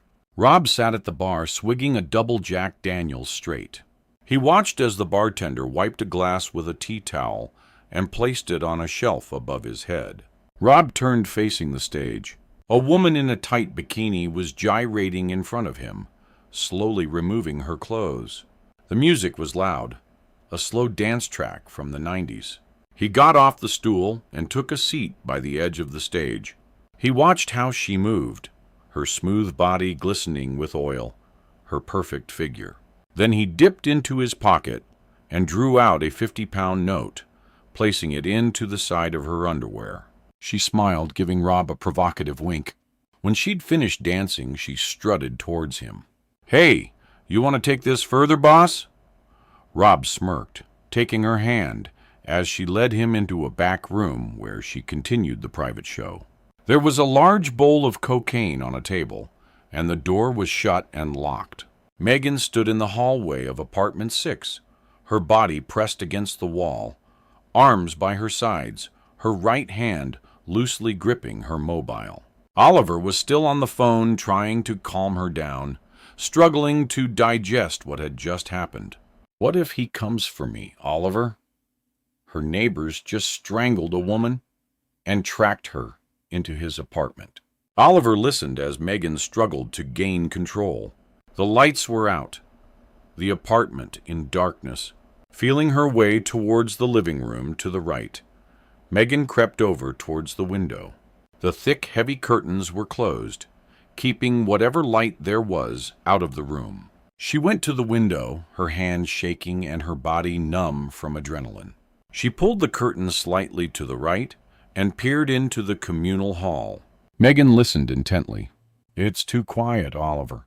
She recalled the day-to-day sound she'd become accustomed to hearing. The lift as it passed through the levels. A robotic voice announcing the second floor. A neighbor playing jazz, the music blaring from his living room. She recalled the old lady who lived upstairs, pulling her shopping trolley behind her, moaning about the lift, but also frightened of small spaces, cursing about the stairs getting harder to manage, and the smell of piss in the landing. And there was the oversexed couple at the end of the hall, who often stopped at the top of the second floor to seduce each other on the way to their apartment. "Should we call the police?" Oliver asked. Meagan went back to the hall, crouching down by the front door. Rob would lose the plot. He never interferes with neighbors ever. He'd never say hello when he meets them in the communal hall, ask how they are, or wish them a pleasant day. They aren't important to him. "Charming," Oliver said. Secondly, the guy down the hall would know I called. He'd find out. And what then? He'll come for me. "Oliver, I have to do something. I have to help her." "Meagan, no. Don't interfere. There's nothing you can do. Just leave it the ... alone." Meagan jumped up suddenly, moving towards the front door. "I have to find out." "Meagan, don't be stupid. Leave it alone. I'm begging you. Stay where you are. Do you hear me?" Removing her shoes, she slowly opened the front door, looking along the communal hall, seeing it was empty. She spoke into the phone. "Stay with me, Oliver." She listened to his raised voice as her hand dropped by her side, still gripping the mobile phone. Meagan went down the stairs, glancing behind her, listening intently. Rubbish had piled up outside an apartment on the first floor, white bags filled with something rotten. She passed through a haze of flies, and the stench was unbearable. The next apartment along had a plaque nailed to the door with an Irish greeting. Cade Miller Fulcher in black letters. She held the rail at the top of the first floor landing leading to the ground floor. Steadying herself, she made her way to the ground floor. There was a cupboard to the left, by the communal front doors, which was always unlocked, containing the main stopcocks for each apartment. She pulled the front door, holding it open. Standing out on the street, Meagan looked at the panel to the right and jabbed a couple of buttons. She held the phone to her ear. "Where are you? Are you outside? Is that traffic?" Oliver quizzed her. "I'm by the front door. There's a couple of apartments on my floor. People I don't know. I'll try them first." Her heart was pounding, feeling a trickle of perspiration rolling down her face. There's no answer. She could hear Oliver shouting, telling her to go home and forget what she'd seen. Meagan jabbed the buzzer again. "Come on. I know you're in there. Answer the bloody phone." "I'll try another one." "Glove man has to be in one of them." Meagan looked into the hall from outside, searching for a shadow coming down the stairs. She lifted her hand, debating whether to press again, pushing the button and waiting. "Answer, you prick." "Hello." Meagan froze, unsure what to say. "Who's there? Hello?" Oliver was mute, listening to the calamity unfold before his ears. Meagan heard the phone being placed back on the hook. She pressed the buzzer again, longer this time. "Hello? Who the bowser is there? I'm coming down." The phone was again placed back on the hook. Oliver's voice came down her phone, raised to get her attention. "Meagan, for Christ's sake, leave it while you can." Meagan quickly went back into the communal hall. She could hear footsteps charging down towards her from upstairs. She took a deep breath, opened the cupboard, and stepped inside. A small H halogen light hung above her head, so she could see where she was standing. Water dripped onto her leg from one of the pipes. She held her breath. Gloved man was outside the cupboard door. "Oliver, what have I done?" Meagan heard the front door open. A gloved man stood outside the building. Suddenly, the front door shut. She edged forward, cracking the cupboard door open slightly, looking out through the gap. Gloved man was walking down the steps and moving along the street. Meagan charged out of the cupboard, the door smashing against the back wall. "Oliver, I'm going to lock him out. It won't keep him for long, but it should slow him down." She spun around quickly, going back up the 2 flights of stairs. "Oliver, he's left his apartment door open." Then she added to reassure Oliver that she was still safe.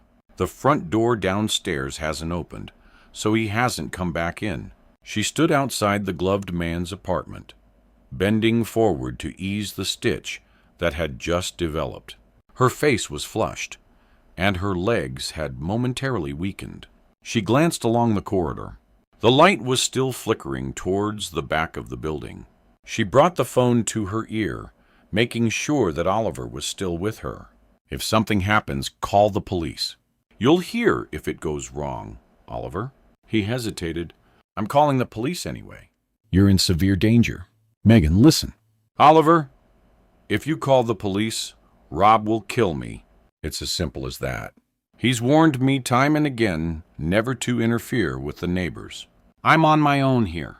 I'm going to get to the woman. She could still be alive. Trust me. I know what I'm doing. Meagan reached her hands forward, pushing the front door wider, and stepped into the hallway of gloved man's apartment. She whispered as softly as possible. Hello? Are you okay? Hello? I'm here to help. Meagan waited for a response. I'm going to help you. I live on this floor. Are you all right? She slowly went down the hall. The apartment was pitch black, lit only by a small glow coming from the landing upstairs in front of her. Hello? Can you hear me? Meagan pulled a cupboard door open to her right, and a small light came on. On the floor were a mop and bucket, a couple of shelves filled with DIY objects, light bulbs, tools, and an array of plugs. She gently shut the cupboard, moving towards a room to her left. She opened the door, finding a bathroom. Meagan pulled a light cord above her head. She leant back, covering her mouth with her hand, letting out a scream. She's dead, Oliver. The woman from the communal hall is lying in the bath, sunk into the water. There were footsteps outside. Someone in the communal landing was coming towards the door where Meagan was standing. Meagan, get out of there. He's going to come back. You'll be next. I'm coming over. She didn't answer. Meagan closed the bathroom door, going along loved man's hallway. She opened the closet door in the hall, stepped inside, and closed the door gently. She held her breath, frightened to move, listening to Oliver's voice over the phone, and hearing footsteps where she stood. She saw a shadow lurking outside. Through the slight gap between the door and the frame, she saw the shadow move. Gloved man was coming along the hall. Meagan crouched, her body aching, listening intently. What am I doing here? He's going to kill me. I'm such an idiot. I can't escape. Help me, Oliver. Meagan listened. The apartment had gone silent. Her heart raced. She was suddenly dizzy, feeling claustrophobic, needing to get out of the closet. Her anxiety level increased tenfold and gasping for breath. She pushed the door open slightly, enough to see the hallway. The apartment door was open to her left. Along the hall, she saw the bathroom door had closed. Meagan slowly stepped out of the closet, holding her breath, edging towards the front door. She heard a splash of water. Gloved man groaned, talking to himself. I think he's in the bathroom, Oliver. I can hear water. He's taking the dead body out of the water, probably lifting her over his shoulders. I can hear water dripping. Please, Meagan, just get out, Oliver demanded. Meagan went to the front door, edging slowly, glancing behind every couple of seconds, treading as carefully as possible on the wooden floor. She reached the front door and shut it gently behind her. Quickly, she went to her apartment. A voice from behind startled her. Where are you going? Meagan stiffened, her body numb. She turned, fighting the feeling of terror. Rob, I didn't hear you come up. Where did you go? Meagan quickly turned the phone off. It was the spare that Rob didn't know about that she kept hidden at the back of her underwear drawer.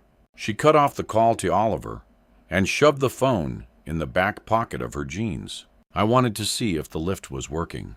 The old lady upstairs is struggling and it's not fair. Let's go inside. I'll make you something to eat. She peered at gloved man's apartment, hoping he wouldn't come out. Is Rob going to check my pockets? Sounds good. Meagan opened the front door, leading Rob by the arm. He was high, sniffing like crazy, his eyes wild. Once inside apartment 6, he pushed Meagan against the wall, rubbing his hands over her body, lifting his knee and placing it between her legs. Grabbing her hair, he pulled her head back, planting sloppy kisses on her neck. No, Rob, I'm not in the mood. I'm tired and just need to rest. He slapped her face, leaving a red mark across her cheek, then pushed her harder against the wall. Rob, I can't. I don't feel great. Please. Again, Rob lashed out, this time punching his wife in the stomach, watching her double over. He helped her up, grabbing her by the neck. I make the blank rules. He undid his belt as Meagan cried out, holding her throat with his left hand. The door knocked. Meagan sighed with relief, exhaling a hard breath from her lips. Rob quickly let go of his wife's throat. Who the hell is that? As Rob opened the door, Meagan stepped back. The old lady from upstairs was standing at the door, looking concerned. I'm so sorry to bother you both. I have a power cut and was wondering if you're affected. Meagan brushed herself down, inviting the lady inside, thankful for the little saviors in life. As the old lady came into their apartment, Meagan peeked out to the hall. The door to Gloved Man's apartment was still shut. It was late by the time the old lady left their apartment. Rob went up to take a look at the electrics and found the main fuse board had tripped. The old lady thanked them for looking after her and said to call her if ever they needed anything, proclaiming to Meagan that Rob was a total sweetheart and to hang on to him. As Meagan walked her to the door, and knot developed low in her stomach, and fear rose through her body.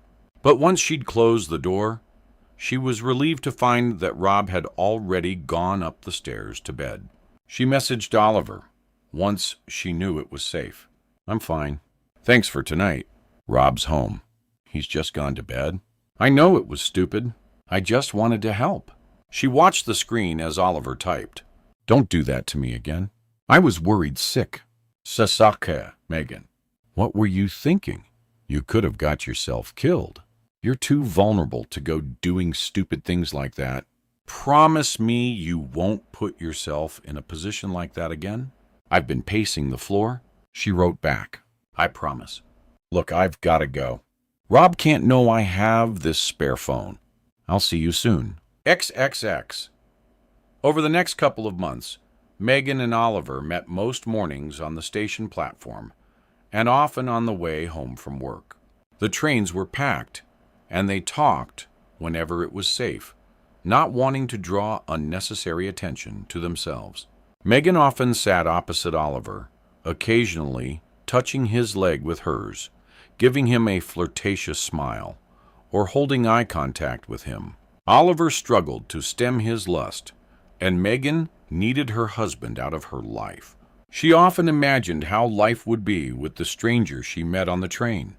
He was winning her trust the more they met. Oliver fought with the rage, the sheer hatred he had for her husband. The more he saw Meagan, the more marks he noticed, appearing on her face, her arms, and how she fought to hold on to her confidence. He witnessed her downfall day by day. He knew time was running out. He was desperate to help. He had to do something before the bastard killed her. Finally, when Oliver was at breaking point, his chance came. The train was unusually quiet on the way home, and Meagan came into the carriage a few seconds before the doors closed. He watched her as she approached him. Meagan struggled to contain her enthusiasm. Her spirits had lifted, and her body language was alive, as if she had a surge of electricity racing through her veins. She sat beside him. How was your day? Oh, busy as usual. You look like you're going to burst. I need to talk to you. Rob's going away for a couple of days next week. He has business of some sort in Spain, so I'll be on my own. He's leaving next Tuesday, and he's not back until Friday, lunchtime. Oliver was unsure of what to say, but he knew it would give them time to gather their thoughts and try to sort things out. Wow, that's great. It is, isn't it? Oliver was unsure if Meagan's plans involved him. Oliver, it's bloody amazing. I've never looked forward to anything so much. I'm going to spend as much time with you as possible. Oliver placed his hand in hers. That sounds like a plan. Meagan saw Oliver a couple of days before Rob was leaving for Spain. As she boarded the train on her way home from work, she saw Oliver sitting alone, dressed in a smart suit, well-groomed and cleanly shaven.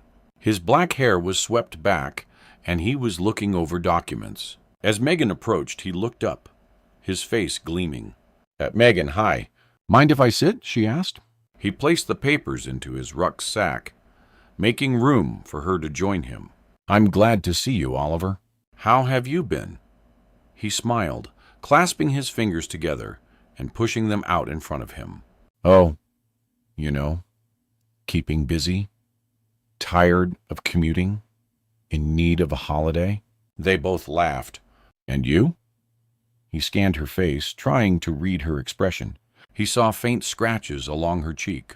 I'm okay, I think. Look, is the drink still on offer? Oliver's face flushed as a rush of excitement raced through his veins. Hell yeah! You mean you and me? Yes, just you and me. Of course, absolutely. It's on offer, Meagan. She looked flustered. Good. I'll message you as soon as Rob's gone. Oliver and Meagan held eye contact as the train slowed to their stop. Present day? Now Oliver stood in the living room holding his phone, still excited by the message he'd received earlier, thinking about the last 3 months. He looked at the screen again, a smug grin across his face, struggling to contain his emotions. Meagan was going to meet him for a drink. The woman he met on a train. The person he couldn't stop thinking about. He wanted to send a text, tell her how he felt, thank her for agreeing to meet. Calm down. It's just a drink. She's married and it's wrong. Nothing can change, but maybe it can. Meagan is obviously unhappy. Her partner is abusive and beats the map out of her regularly. I've seen the marks. She can't make a life with him. He's a brute, a persecutor of the highest order. Finally, it's my chance to make a difference. Get closer, gain her trust, win her over. Oliver went to text her, then closed the phone, deciding it was better to wait. She'd agreed to meet him. What more could he ask at this moment? Meagan messaged Oliver on Sunday. A short, to-the-point instruction. My husband is leaving Tuesday afternoon for Spain. Let's meet at a pub close to Kensington for around 7. Don't reply to this message, Meagan. A second text came through with the address of a pub. He knew it well. Oliver had been there a couple of times with his ex. He recalled the great food and a large beer garden. He opened his phone, marking the date and time, simply writing drink date. Oliver had struggled to contain his excitement. He kept busy throwing himself into work, keeping his head down. However hard he tried, he thought of her, the woman from the train, Meagan. Her image splashed across his mind, like a newspaper scattered over the floor. He arrived at around 4 to 7. The pub was busy, even though it was early evening. As he scanned the bar, he saw a handful of couples sat at round wooden tables. The place was lit by candles on white shelves along the wall, and the sound of pool balls were clacking in the distance. A guy was leaning over the counter, chatting to a woman while she served the drinks, and a group of lads were at the bar, plonked on high stools, guzzling shots of whiskey. Oliver imagined they wouldn't last the night. He went to the bar, contemplating where to sit. He was nervous, unsure of himself, thinking he shouldn't get involved. It's too late for that now. The tall young woman behind the bar informed him she'd be with him in a minute. Oliver removed his phone, checking for messages, silently, hoping Meagan had canceled. What can I get you? As Oliver went to order, the door opened and Meagan walked in confidently. She was wearing a bright red dress, under a long brown coat. She had her hair up, held in a bun, and tightly pulled back. Her face was beaming, and she looked breathtaking. "Hello? Glad you could make it." Oliver leant forward, kissing her cheek. He helped her out of her coat, inhaling the strong perfume. "I'm glad I came." They laughed nervously. Oliver realized the barmaid was getting flustered, waiting for his drinks order. "What can I get you?" Oliver asked, taking the drinks menu from the bar. Without taking a look, Meagan suggested a large gin and tonic. He ordered a pint of lager, and they made their way to a table in the far corner. So Oliver took a swig of his drink. "Sorry, I'm nervous, I'll admit." "So why am I feeling like this?" Meagan sipped her gin and tonic. "So am I. I don't do this as a habit, meeting strange guys behind my husband's back. But I wanted to talk to you in private." Oliver was concerned. "I'm all he is." As they sat in the warmth, ensconced by the open fire, listening to the crackle of the burning wood, Meagan poured her heart out. She didn't hold back. She told Oliver everything, her sham of a marriage, how Rob treated her, his nights out, the club he owned, his drug usage, the mood swings, the menacing behavior and extreme abuse, how she couldn't leave her apartment. Rob only allowed her to work as a nanny to bring her own money to the table. He permitted it when he found the woman she worked for was divorced and lived on her own with a small child. She explained his jealousy, constant suspicion, and overbearing possessiveness. Oliver sat listening, never taking his eyes off Meagan, watching how she moved, the way she grew in confidence as the night progressed. Her eyes occasionally scanned the room, and she would bite her bottom lip, as if realizing where she was out of the apartment, her safe place. Like a prisoner released to the outside world, struggling to find her comfort zone, pining for the world they once knew. She spoke for nearly an hour, barely taking a breath, flushed with the heat and a little dizzy with the alcohol. As Oliver returned from the bar with more drinks, Meagan looked at him, her expression firm. "Serious? I want to ask you something." Oliver placed the drinks on the table in front of them, spilling some and mopping it with a paper mat. "Go ahead. What I'm about to say may strike you as a joke. You may take it as a laugh and think I'm having you on, messing around even, but I've never been more serious in my life." Oliver stared straight through her, suddenly giddy, a surge of adrenaline racing through his body. "What is it, Meagan? You can ask me anything." "I want you to kill my husband. Greater than 4. 20 years ago, before the phone call." "Meagan, I'm not going to keep asking you. Put your shoes on. We're going to be late for church." "Which ones?" Her mother looked down, beginning to lose patience. "You know, Maggie, you're just being awkward. Honestly, you get more difficult by the day, young lady. But I don't know which ones you mean." "You do. Now quickly go and find them." "I don't. That's why I'm asking." "Is it my school shoes? The black ones? Daddy said they were dirty." "The white ones, Maggie." "Did you look under the stairs?" Meagan traipsed across the hall, holding her favorite toy, a small gray rabbit she named Arthur. She opened the cupboard, finding her shoes on the back shelf beside the pots of spices her mother had stored. "Got them." She held the shoes up for her mother to see. "Great. Thank you." "Right. Let's go. We can't be late." Her father was sitting in the car, pressing the horn furiously. Meagan and her mother opened the door and sat in the back of the vehicle. "What was the hold-up, Tricia?" "You're lucky I didn't go." Meagan looked across at her mom, making a sneaky face behind her father's back. Tricia decided to keep quiet. The only way to avoid an argument. It was Sunday morning. The family were going to church, and the last thing Tricia wanted was confrontation. They'd done nothing but shout at each other the last few months. Meagan struggled at school. She had nightmares, cried frequently, and fought to cope. She hated her parents' fighting. It made her feel sick. They pulled out of the drive and headed along the quiet road. Her husband looked behind, eyeing Meagan and his wife. "I asked you a question." "Oh, for heaven's sake, Shaw. Leave it." He slammed the brakes, undid his seat belt, and got out. He wrenched Trisha's door open. "I didn't get that." "Do you want to repeat yourself?" Meagan held on to her mother's arm, trying to make it better. "I'm sorry. I'm just a little stressed." Trisha attempted to ease the tension. "Get out of the car," her husband demanded. Trisha looked at her husband, unable to believe he'd do this. "Please, Shaw," I said, "get the out." Trisha kissed her daughter on the head, slid out of the car, and stood by the ditch on the quiet lane. Shaw shut the door and forced his wife behind the vehicle as Meagan tried to listen to what her father was saying. He was shouting, spit coming from his mouth. Meagan knelt up, pushing her head towards the glass at the back, watching her father shout, her mother nodding. Suddenly, her dad pulled his hand back, striking her mom across the face. Meagan gasped, placing her hand over her mouth.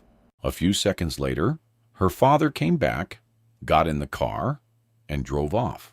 "Daddy, why did you do that to Mommy, making her walk?" Her father's eyes never left the road ahead. "Because Meagan, my sweet child, she doesn't follow the rules. She chooses to disobey me, and that's what happens." Meagan thought for a second. "Daddy, I didn't think adults have rules." "We still need to follow instructions, Meagan. Do the right thing. It's just that Mommy didn't. She broke my rules, and these are the consequences." "What's cons and con?" "It means you get punished, Meagan. Plain and simple. Stop talking now." Meagan watched as the rain poured from above, pelting against the window, the condensation thick on the glass, worrying that her mother would get a cold and be sick for ages. Shaw parked the car on a side road. The rain had eased slightly. The clouds were a thick, dark gray, drifting slowly above. Shaw lifted his daughter out from the back seat, and they made their way to the church. Meagan sat with her father, looking around at all the odd-looking people. Old ladies with headscarves, men wiping the rainwater from their brows, tucking the handkerchiefs back in their jacket pockets, altar boys and girls going to the front carrying lots of objects. She wondered if she'd be allowed to do this soon. "Daddy, I want to bring gifts to the front." "Can I do that?" Her father glanced to the side. "You can't talk. I've told you many times, Meagan. How on earth could you do a job like that when you never stop talking?" There were a few minutes left of the service when Meagan heard a racket towards the back of the church. The door opened. Her mother stood in the passageway, rosy-cheeked and breathing deeply. Her hair was soaked. Water dribbled down her face. Meagan smiled, and her mother's face glowed as she spotted her daughter. Meagan beckoned her over, but her dad hadn't saved a seat. Meagan listened as the priest gave a final blessing. Then she raced to her mother. Shaw went outside to the car. "Are you okay, Mommy?" "I'm fine." "Come on, let's go." As they stood by the outside of the church building, Trisha watched as her husband drove out of the car park and headed back towards the house. The rain had started again, and this time it wasn't going to stop any time soon. Meagan was pleased to get a lift home with her best friend's parents. She and Sarah sat in the back, laughing at everything the adults said. Meagan listened to her mother making excuses as to why her dad had driven off and left them in the rain. She watched Sarah's mom give a subtle tut, glancing towards her husband, shaking her head. "Why are you tutting, Mrs.?" "Tunny?" Meagan asked. Sarah's mother turned round from the front. "Never you mind, Meagan. Being nosy will only get you in trouble." Meagan looked at Sarah, and they both giggled. Trisha leant towards the two girls. "Stop acting silly now. Come on. We're lucky to get a lift home." Meagan watched the wiper blades racing left and right, the condensation forming heavily on the front window. "Mister." Tunny wiped the glass with the back of his hand. He cracked the window open slightly, causing a spray of water to hit the three of them in the back seat. The girls screamed and missed her. Tunny told them to keep it down.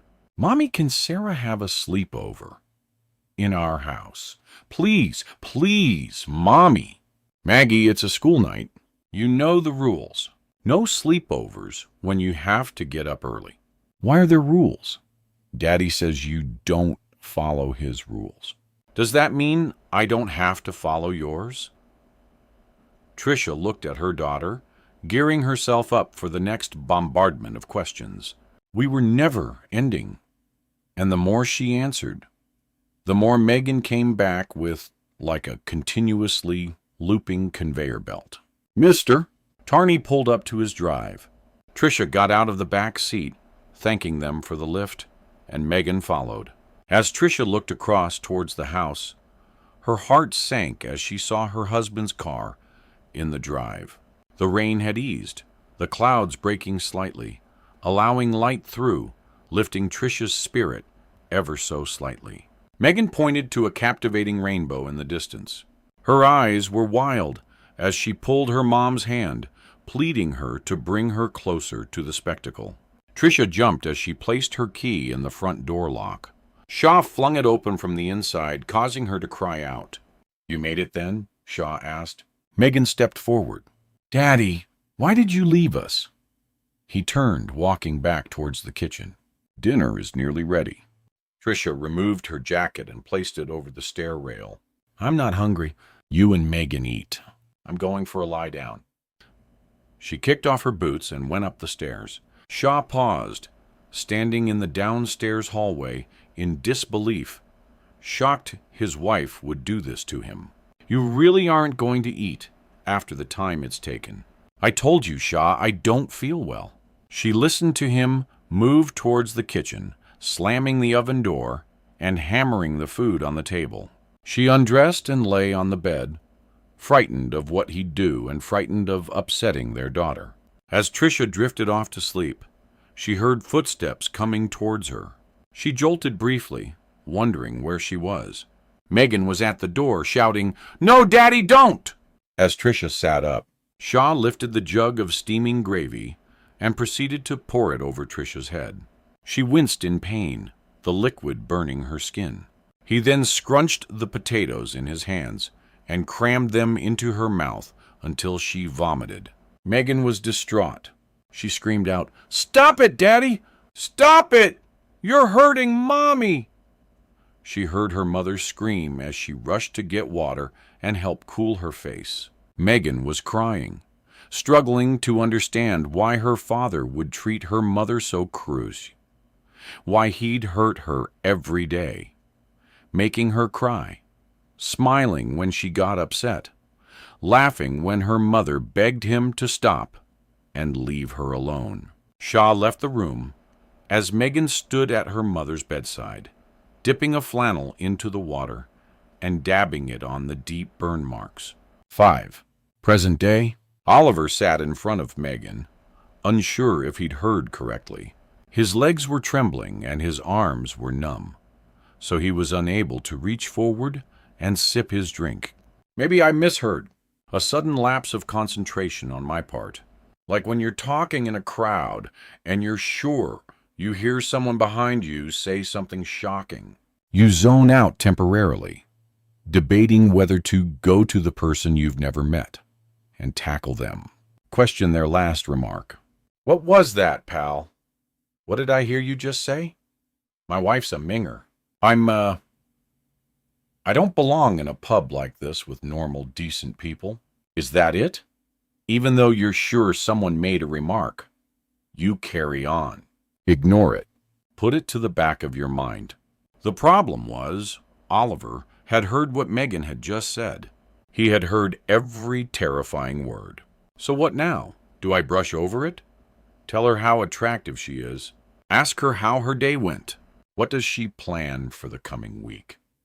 Tell her what I'd love to do to her? What I've been fantasizing about? Meagan searched Oliver's face. Did you hear me? It's real. Oliver sat forward, finally pushing the sense of paralysis from his body.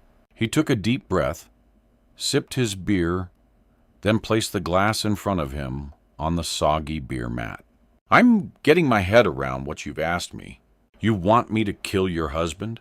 That's what you said, right? Meagan leaned back, crossing her legs, her shoe dangling from her foot, her leg bouncing. You heard correctly. Oliver paused, debating his answer.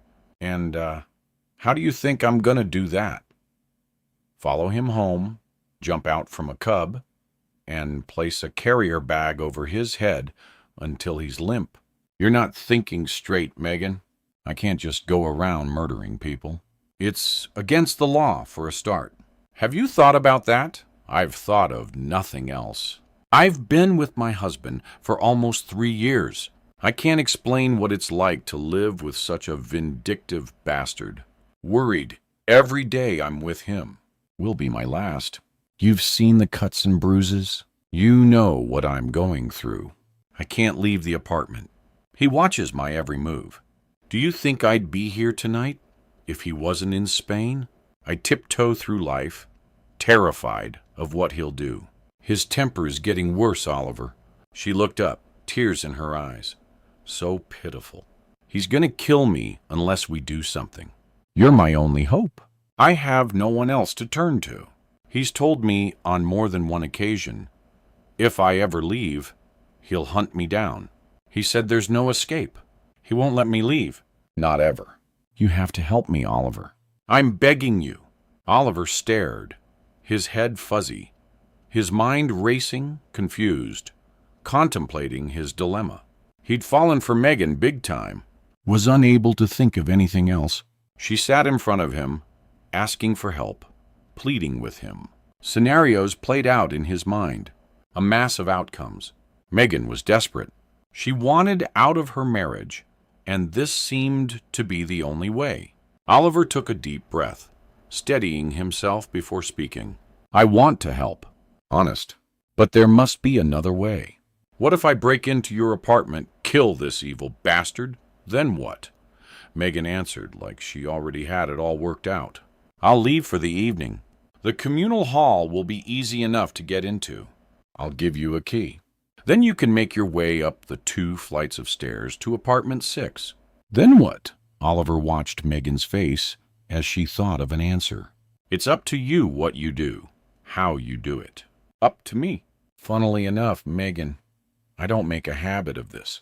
Okay, I've watched films about murders and read novels about murders, but it doesn't make it easier for me. I haven't a clue where to start. I can't just Google how to murder the husband of a woman from the train I've fallen for. Meagan laughed. Oliver thought how rare that was. He'd known her a few weeks and could recall just a handful of times that he'd seen her face light up. You'll work it out. It's my only hope. Then we can be together. The next evening, Meagan arrived at Oliver's apartment at 7 p.m. Sharp, wearing a red blouse, knee-length skirt, and black boots. Oliver opened the door, quickly poked his head out to the hall to make sure they weren't seen, and then greeted her with a loose hug and showed her inside.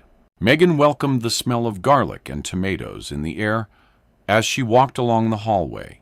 Wow, something smells good. Thank you. Let me get you a drink. Oliver could feel the anxiety rise, his body shaking. Breathe, Oliver. Just breathe. He clenched his right fist into a tight ball to rid the temporary paralysis. Red wine, please, said Meagan. Standing by the drinks cabinet in the living room, he poured a large red wine. She walked over towards the window, taking in the view of London at night. Wow, that's incredible. I don't think I've ever seen anything more magnificent. Oliver handed Meagan the tall glass. It is pretty incredible, isn't it? Sadly, the rent is unaffordable. Oh, Oliver, I love it. I've never seen anything more beautiful. He walked up behind her, wrapping his arm around her waist. She turned, smiling, the tension evident on her face. Oliver placed his drink on the coffee table, holding Meagan close, moving his head forward to kiss her. She pulled back slowly, placing her finger on Oliver's lips. Not yet. Not until it's done. It will give us something to look forward to. Make it worthwhile. That rejection made Oliver want her all the more. As they ate, Meagan scanned the living room, the high ceiling, thick white walls, a few Banksy pictures hanging low, and a Formula One calendar. She took in the heavy shelves with images of Oliver and another woman, and photos of Oliver's family placed neatly to the front. The plain decor was warm and inviting, with oak beams on either side of the room.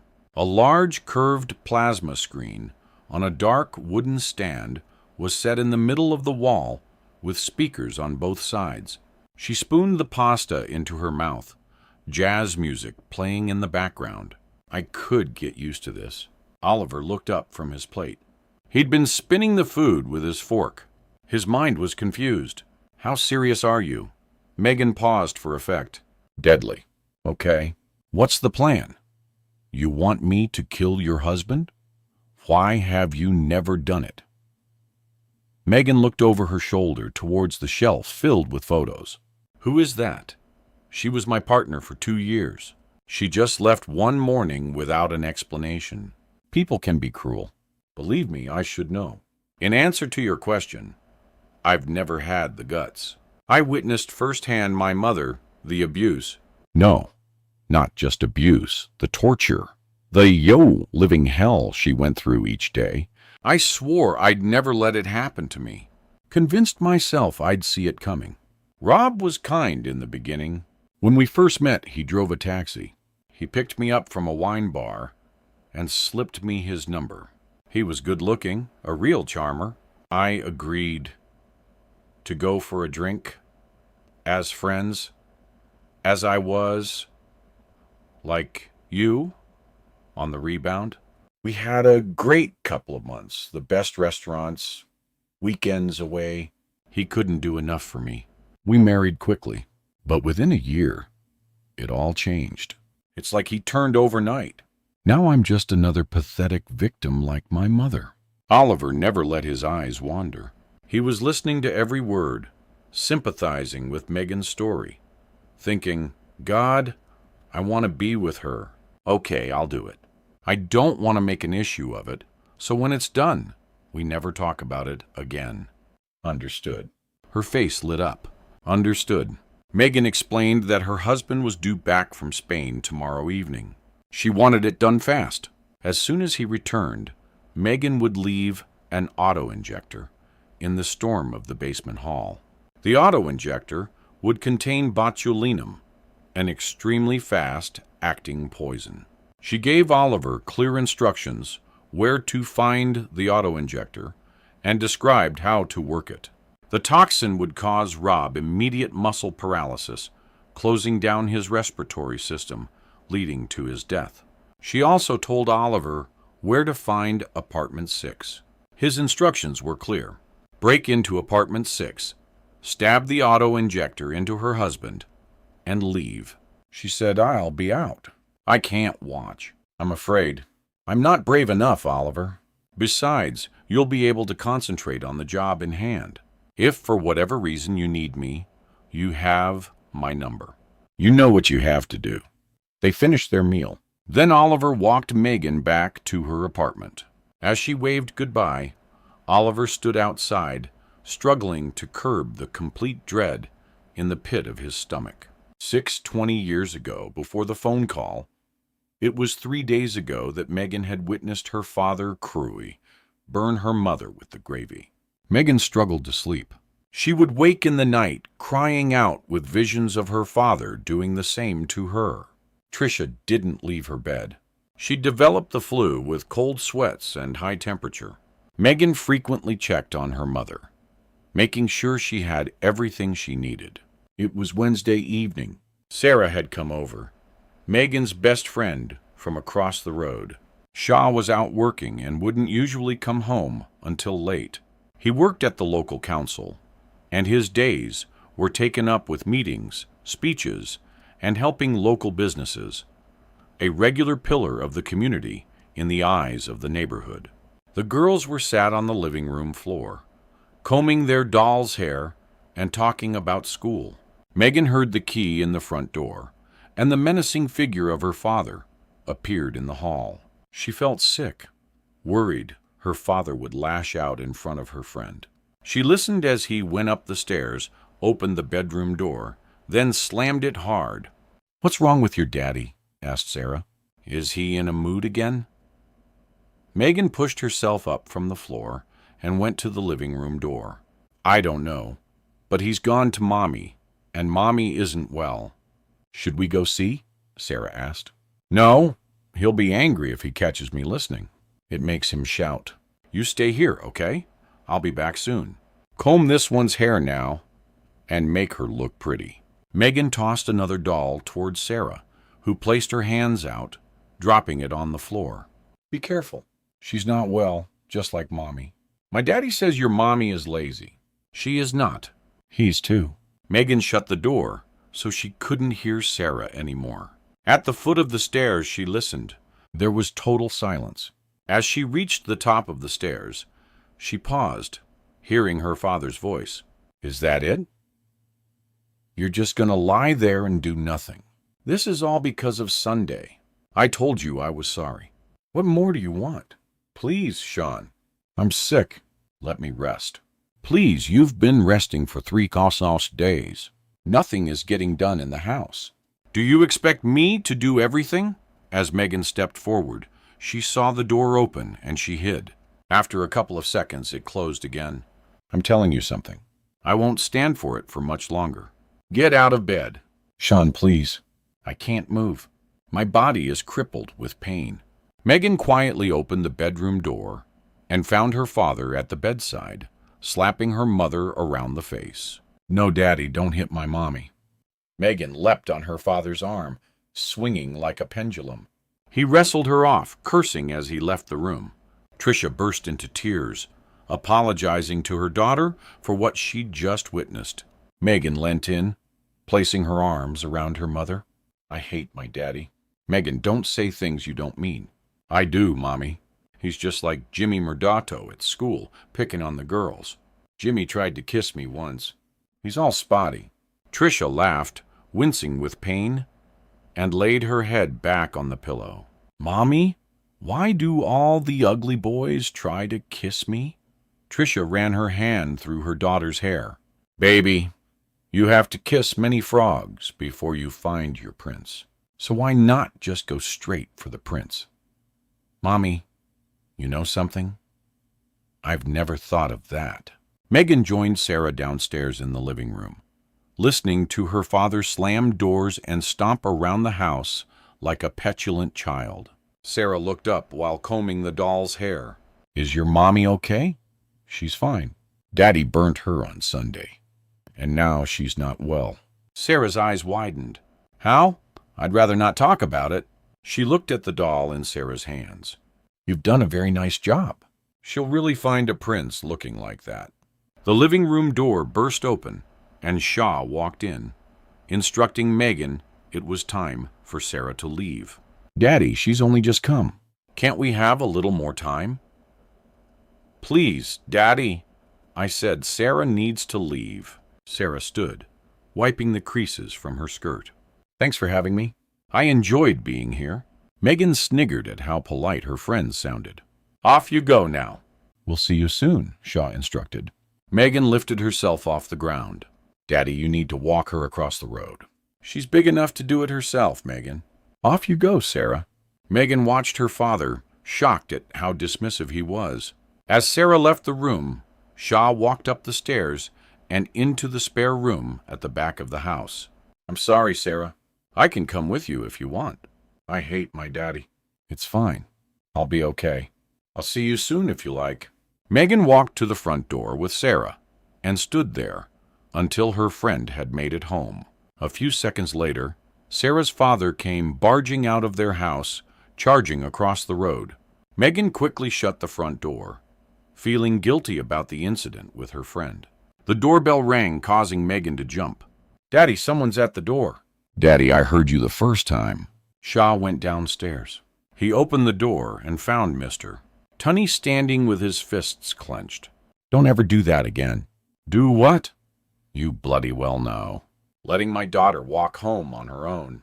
You, of all people, being a father yourself. I don't know what you're talking about. I've been upstairs the whole time. I didn't even know Sarah was here. Mister. Tunney looked towards Meagan. Is this true? Shaw moved forward. Don't bring her into it. I suggest you communicate better with your child and arrange collection in future. As I said, I've been upstairs the whole time. Meagan and her father watched Mr. Tunney turn on his heels and walk out of their front garden. Meagan went to the front window in the living room, thinking how sad she felt for Sarah and Mr. Tunney. She was also shocked and angry that her father could stand at the door and tell such lies. 7. Present day, Oliver had barely slept. He was lying in bed. His head was cloudy, and his eyes struggled to focus as he glanced around his bedroom. He stared at the alarm clock. 6:53 a.m. He lay scanning the ceiling, his body cold and clammy. He'd been awake for hours, pondering the responsibility on his shoulders. Rob was returning from Spain early this afternoon. Oliver planned to break into apartment 6 this evening. He had to be patient. Let Rob settle. Meagan had told him her husband suffered whenever he came home from abroad. The drugs, alcohol, and God knows whatever else he put in his body would knock him out. It would make Oliver's job much more manageable. He'd sleep for hours. His tiredness always got the better of him. Oliver was worried sick, unable to comprehend the task ahead. He had to go through with it. Make it happen. Then I can be with Meagan. That's all I want. In the kitchen, he made a coffee and sat at the table. In the distance, he glimpsed the Shard and the rivers. He sat in complete silence. There were so many things that could go wrong. He feared being seen walking up the communal stairs, a neighbor confronting him, firing questions. He was worried about the guy that Meagan had seen, the man in gloves who'd questioned Oliver outside the building. Meagan had acted ridiculously trying to help, witnessing this person's brutality and putting herself in such a precarious situation. It seemed she was surrounded by wicked men. Whatever had gone on in that building, the body in the bath, wasn't Oliver's responsibility. He also worried that Rob would get the better of him, struggle-free. Then what? He wanted to message Meagan, but they'd decided not to communicate until it was over. They couldn't risk leaving a trail. Oliver sat in the kitchen sipping his coffee, wishing it was this time tomorrow, and it was all over. After Oliver finished his coffee, he showered, dressed, and left his apartment. He planned on going to work to take his mind off the task, to keep busy, try and act as normal as possible, avoid suspicion. He wanted to see Meagan, hold her, tell her everything would be okay, that it was all in hand, plain sailing and straightforward. But would it be that simple? So many things could go wrong. They'd agreed that meeting up at the station may jeopardize their plan. They couldn't risk being seen together, now that Oliver knew what Meagan wanted him to do. He passed the crowds of people on the way to the station. Men and women in suits, blurred figures, mobiles balancing on their shoulders, pressed to their ears, loud voices, briefcases swinging. Just another day. Oliver struggled to concentrate. His head was rushing with thoughts, his body aching with anticipation. As he got to the station, he waited on the platform, too frightened to look around in case Meagan was there. Once he reached the office, he got his head down and threw himself into his work. It was late morning when Meagan's phone alerted her of a message, a short 1-sentence text. Getting on the plane. See you in a couple of hours. Rob. Meagan felt weak, uncertain she could go through with it. But the plan was in action, and she had little choice. This was the first step to her new life. It had to be done. She switched off her phone because she feared Rob would use some app to locate her. Quickly dressed and left apartment 6. She walked along the King's Road, fighting the paranoia, certain that people were staring, watching her, judging. She crossed the road, entering the same coffee shop where she'd met Sarah a few weeks ago. It was busy. There was a queue of people standing impatiently, waiting to order. Tourists planning their day, office staff getting a quick caffeine hit at the end of the busy morning. A waitress greeted her, furiously wiping a stubborn stain from the edge of a table, her finger pushed into a J-cloth. "Hi, you want to take a seat?" Meagan shook her head, her mind going into overdrive. Maybe she knows. Why did she ask me the question, and not anyone else, singling me out and not the others? As Meagan watched the waitress move behind her, she fought a helpless feeling as she reached into her handbag. She was considering calling Oliver, telling him to forget they'd ever met. The waitress greeted an elderly couple coming in through the front door, arm in arm. The spotlight was on them. The waitress fussing, asking them to take a seat. "See, it's not just me. Get a grip. Breathe, woman. Breathe. You can do this."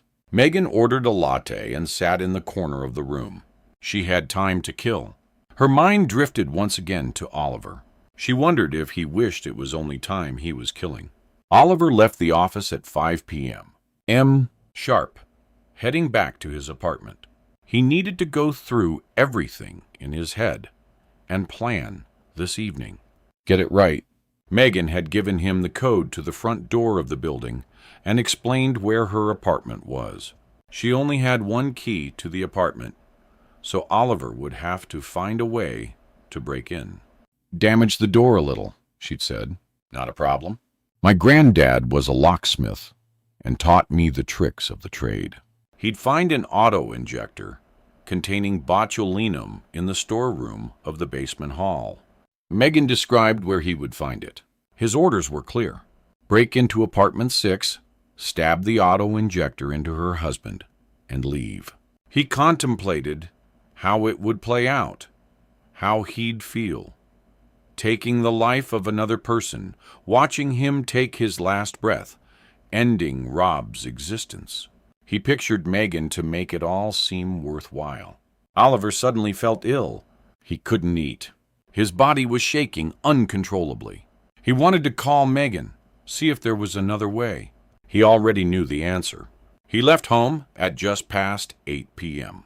and made his way to Albuquerque House. As he stood outside, he looked up at the 4-story building, the path leading to the front door, and the lights at the front of the block. The side road was practically empty. A couple of buses and the occasional car passed as he looked to the high street. Apartment 6 was on the second floor. He'd enter the building, keep as silent as possible, go to the basement, get what he needed, then slowly creep up to the second floor. He punched in the code to open the main door. The numbers were so small. Now he understood why the residents used a key. It took him several goes, tapping, retapping, pressing cancel, and trying again. Hearing a loud clunk, he pulled the door towards him. Once inside, Oliver made sure the place was safe for him to move. There were no security cameras. Meagan had told him the building was often vandalized, and they'd been ripped off the walls. Oliver stood for a moment, struggling to stem the nervous energy which had built in him. He breathed deeply in and out, steadying himself by placing his hand on the wall. "Okay, just relax, Oliver. You break in and poison the bastard. Remember what he's doing to Meagan. How cruel and evil the Wat Blank is. If anyone deserves this fate, this ending, it's this, __. You can do this. Just go to the apartment, break in, and bang, take him out." Oliver slowly made his way down to the basement. 20 years ago, before the phone call, Tricia had finally recovered from the flu. She was feeling better. Meagan had made toast and brought it up to her mother's bedroom, placing it on a side table. "I made you food, Mommy. It will help you to get well." Tricia sat up watching her daughter, wishing it could just be the two of them. Thank you, Maggie. You are a sweetheart. When Tricia came down a short while after eating, she found her daughter coloring a picture with crayons. Mommy, are you better now? I am, my lovely. I'm much better. Where's your father? In his room. I heard him talking on the phone. Mommy, why is Daddy always angry? Tricia crouched beside her daughter. Honey, it's okay. He has lots to deal with. You need to understand that. Okay.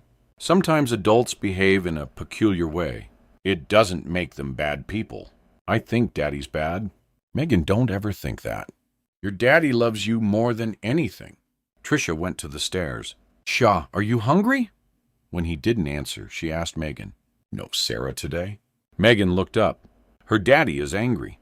I don't think she's allowed over. Why? Meagan explained what happened the other night. Sarah's father coming over, shouting at their front door. Okay, look, get something warm on you. We'll go and see them. They spent a couple of hours at Sarah's. The girls played in the garden on the climbing frame, bouncing on the trampoline and overeating. Mister. Tunny made coffee for the adults and produced a homemade cake from the oven. Wow, that looks incredible, Tricia said.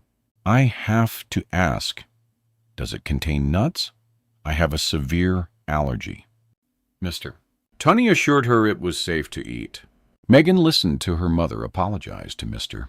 Tunny about Sarah, assuring him it would never happen again, explaining how ill she'd been and unaware of what had happened. It was getting late. Meagan looked exhausted. Her cheeks were a bright red color, her face full of cake, and she struggled to keep her eyes open. Tricia made an excuse, keen to get home. Shaw would be expecting them. She couldn't face another confrontation. As Tricia opened the front door, Shaw was standing in the hall. You're up then?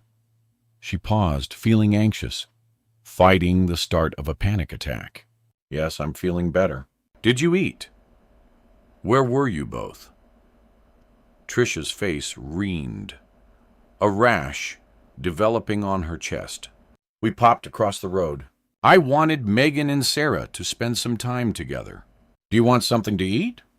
I can cook something. How about eggs? Tricia made her way past her husband, who was blocking her path. You heard what happened during the week. Yet he went behind my back.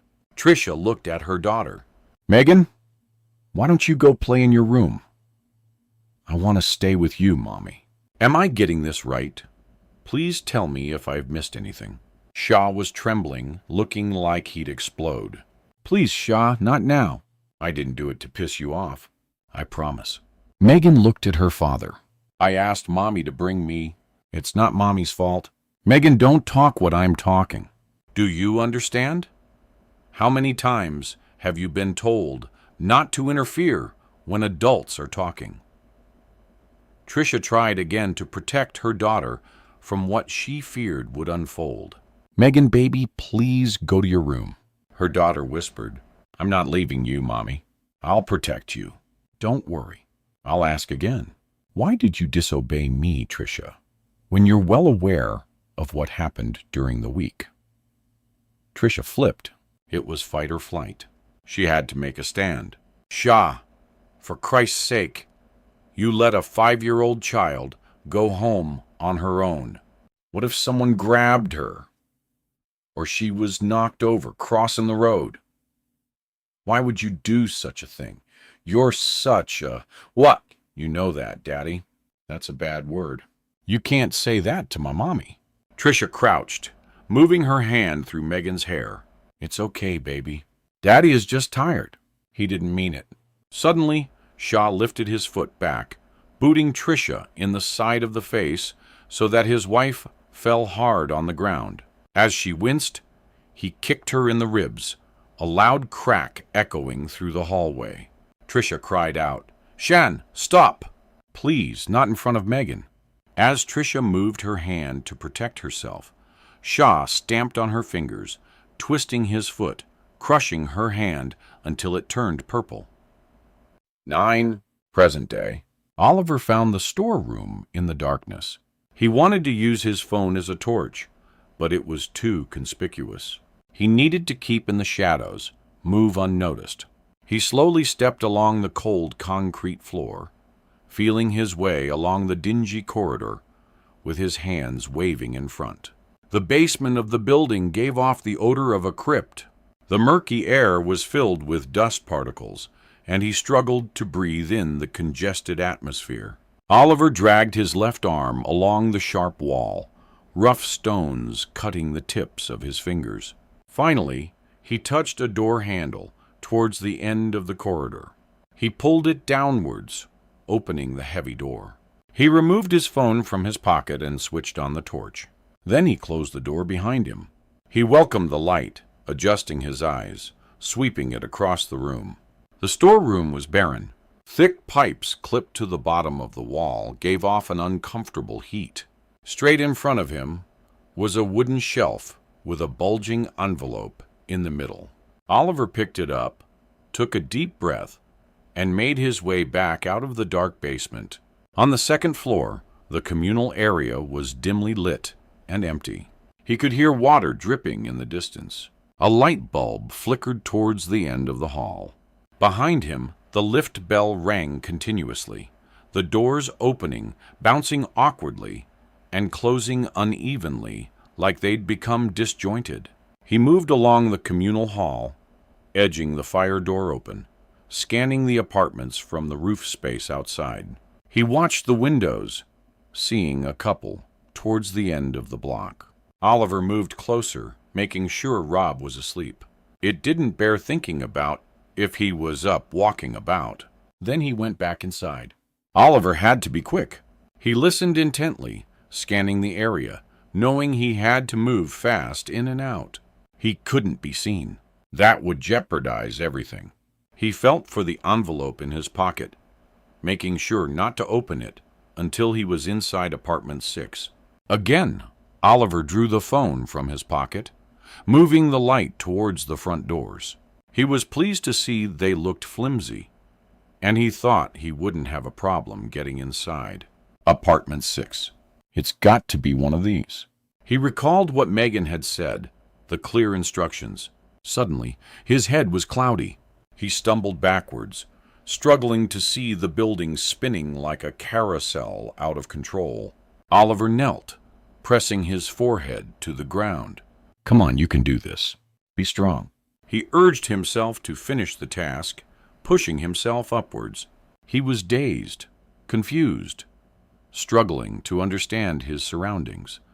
A temporary mind block.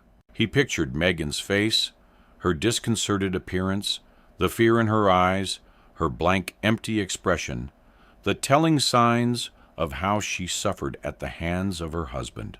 He needed to do this for her, for them. He'd become doubtful. He struggled to hold the light, his hands trembling. He was overwhelmed with nausea. His lips were dry, a cold chill rising through his body. He moved back towards the stairs, shining the light at the door in front of him. A brass shape was hanging on a screw. He squinted his eyes. His vision again became blurry, but he was positive it said number 6. He was certain. Yes, you beauty. Let's do this. He made sure the stairs were empty, waiting to see if he could hear anyone. Silence. No one coming down from above, no one coming up from below. He peered towards the back of the building, watching the flickering light dance, seeing it suddenly go out, causing the hall to go into darkness. Oliver held the torch in front of the door, aware of his heavy breathing. There was a dull noise ringing in his ears, probably due to his stress, fear, and anxiety. He took a step back, removing a bank card from his wallet, inhaled, and jimmed the card in the lock. Too much noise. Get a grip, Oliver. You can do this. It sounded like scratching, nails being drawn down a chalkboard. Then a heavy clunk, like a hammer against steel. The lock loosened, the door flung open, and suddenly Oliver was inside apartment 6. He found himself in a narrow hall. A soft light came from the kitchen towards the back, allowing him to see a little. He held his breath for a moment, waiting. Firstly, Oliver needed to find Rob. Meagan had said he'd be upstairs. He shut the front door gently, moved along the hall, and reached the stairs. Great, I'm inside, he thought. Find Rob. Keep calm and as silent as possible. Oliver crept into the kitchen. He stood in the silence, listening for a sound. Anything. A telltale sign that Rob was awake. A shift, footsteps, heavy breathing. It was quiet. So very quiet. He backed out slowly, opening the door to his right. A closet filled with boxes and household cleaning materials. A pack of yellow J-cloths, a mop and bucket, and a heavy L-looking yard brush. He closed the cupboard door gently, satisfied that no one was down here, then slowly went upstairs. As he reached the top, Oliver found the bedroom to the left. He listened outside, pushing his head closer to the bedroom door. Again, waiting, trying to be patient, understanding the need to rush. But he had to be careful, prioritize, make sure it was safe. He placed his elbow on the large door handle, pushing it downwards, and the door budged slightly. Olive peered through the gap, gazing inside. A figure was lying on the bed, dressed in jeans and a shirt. The guy looked out of it, possibly drunk or unconscious, maybe both. Oliver stood by the bed, listening for any movement. He watched the chest moving slowly, light breaths in and out. As Oliver stood motionless, fighting with the dread and panic that had suddenly taken over, he pulled the envelope from his jacket, removed the auto-injector, and jabbed it into the guy's arm. Oliver watched as the large figure suddenly jolted, his body beginning to spasm, kicking out, and a few seconds later, he went completely limp. Oliver stood over him for another few minutes until mucus spilt from the guy's mouth, foam covering his lips. Then Oliver turned and left apartment 6. 20 years ago, before the phone call, Meagan stood outside her mom's bedroom, her ear placed against the door. She was listening to her father shouting, calling her mother a lazy. Of all the words she'd heard, that was the one her father used the most. She knew it was a cruel word. She saw it on her mother's face so many times. The embarrassed look whenever her husband had said it to her while Meagan was present. Meagan hated that word. It rhymed with other horrible words. That's how Meagan worked out if a word was good or not. Just rhymed with itch, something Meagan hated. Her friend Molly had a cat that was riddled with fleas, and Meagan had heard Molly's mother mention it, hence that was why Meagan had stopped visiting the house. She couldn't stand the bites. Also rhymed with titch. Jimmy Murdado, the school creep, who persistently tried to kiss Meagan, had called her that word many times.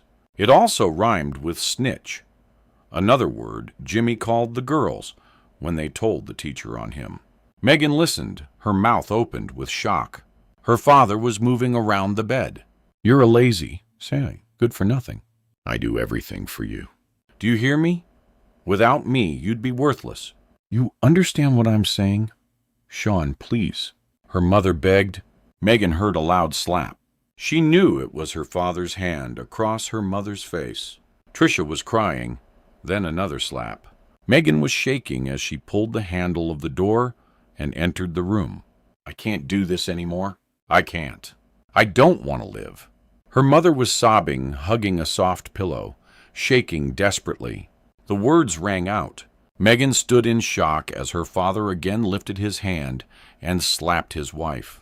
He spun round, a look of shock on his face, then hurried past his daughter and across the landing to his room. Meagan moved towards her mother, eyeing the bandage that was tightly wrapped around her hand. Are you okay, Mommy? Her mother attempted to sit up, wincing in pain.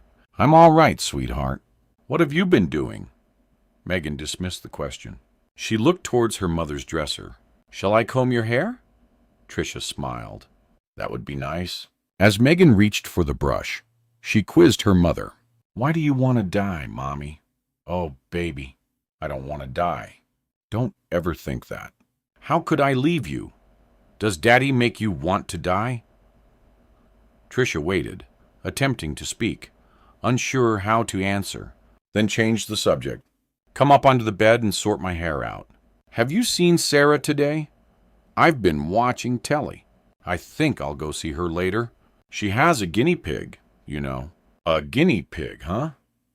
Well, you'll have to go and see. As Meagan combed her mother's hair, Tricia fought back the tears, struggling to stem the lump in her throat.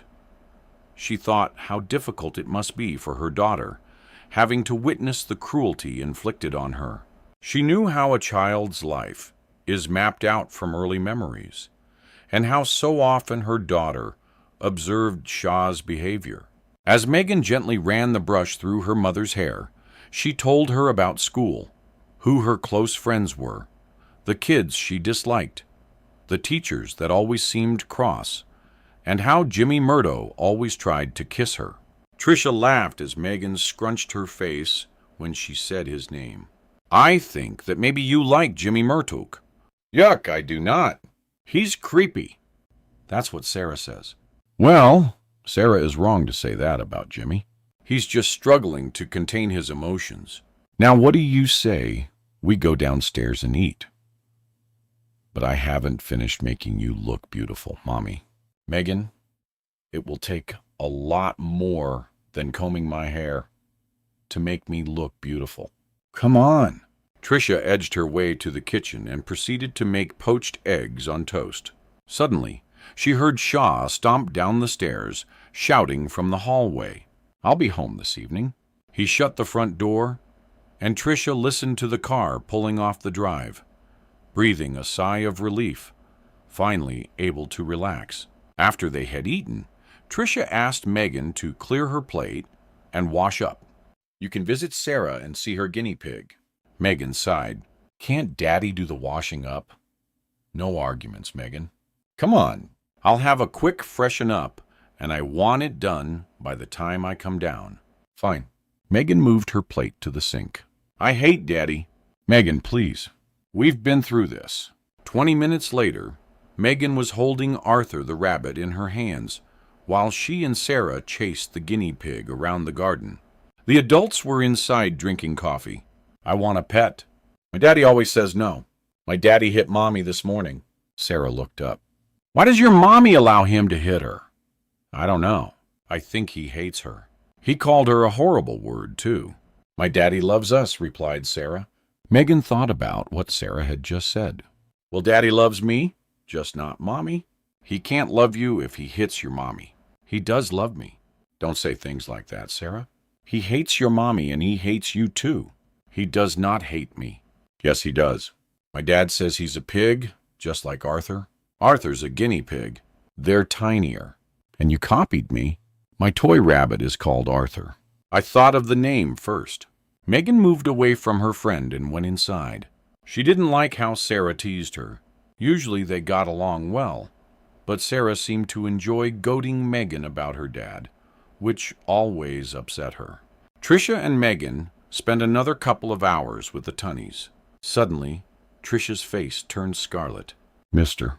Tunny spoke, but Tricia couldn't register the words. As she looked through the living room window across the road to her house, she watched Shaw's car pull up on the drive. 11. Present day. Oliver walked out onto the streets, the cold air slapping him hard. He was breathless, struggling to compose himself. All of a sudden, it dawned on him what he'd done, and he was already wrestling with his conscience. Oliver questioned how Meagan had such a hold over him. I've just killed somebody. I poisoned him, watched him enjoy his last breath. I did that. Maybe he deserved it for the things he'd done. But killing him, that makes me just as bad. Oliver struggled to push the thoughts from his head. He needed to get out of there and home before someone spotted him. He fought with his paranoia, images flashing in his mind of someone seeing what he did and calling the police. Vans turning up with dogs sniffing his scent, racing after him down the quiet street. The police finding him in his bed and cuffing him, leading him out of his apartment, past his concerned neighbors. He heard the whispers. Yeah, Oliver's his name. A right bloody nutter, that one. He was always a weird sort of guy, never mixed with people, a total oddball, if you ask me. Oliver assembled his thoughts, going through the last few minutes, recalling the incident. He'd got inside apartment 6, gone upstairs, and poisoned the guy. Had he been seen entering the building or on the second floor? Could anyone have heard? He stood still, composing himself. He needed to call a taxi, but there'd be records, a file kept by the controller, who would be happy to help. Oh, yes, he did call. It was late. I thought something was up. You know, he sounded odd. He was breathless and struggling to get his words out. I knew straight away he was a bad one. I told the driver. I warned him, don't pick this weirdo up. He started walking along the street, conscious not to look out of place, taking it slow. He couldn't look conspicuous and draw attention to himself. He slowed, easing to a stroll, looking over his shoulder. God, what have I done? He thought about Meagan, trying to ease his conscience, tackling the guilt. Everything was for her, for the she goes through each day. He pictured her face, her beautiful features, the cuts, bruises, the beating her partner gave her outside the apartment block. It ran through his mind like a recording. Oliver imagined being sat in the cinema watching the show, rows of people drinking Coke and stuffing their faces with oversized tubs of popcorn, Rob putting the boot in, Meagan wincing, the watching crowd booing, throwing rolled-up paper napkins at the screen. Suddenly, Oliver rides in on a huge white horse, somersaults onto the street. He races up the stairs to apartment 6 and rescues Meagan. Everyone is cheering, queuing to shake his hand after the short production. Rows of people, lined up in the cinema aisles, are clapping, whistling, patting him on the back. He thought about calling Meagan. It's too risky. Maybe just a text to tell her it's done. No, it's time to lie low under the radar. If anyone finds out what's happened, the first thing the police check his phone records. Oliver tried to remember who had been at the pub the night he met Meagan. Panic set in. The barmaid? No, she was more interested in the guy at the end of the counter buying her drinks and flirting. The group of youths knocking back whiskey chasers. They wouldn't have noticed if a bulldozer had rammed through the front door. Besides, they left a little after Oliver arrived, probably landing in a nearby ditch. He recalled a couple who were playing pool, sharing peanuts and a bottle of red wine. Oliver was sure they hadn't looked over.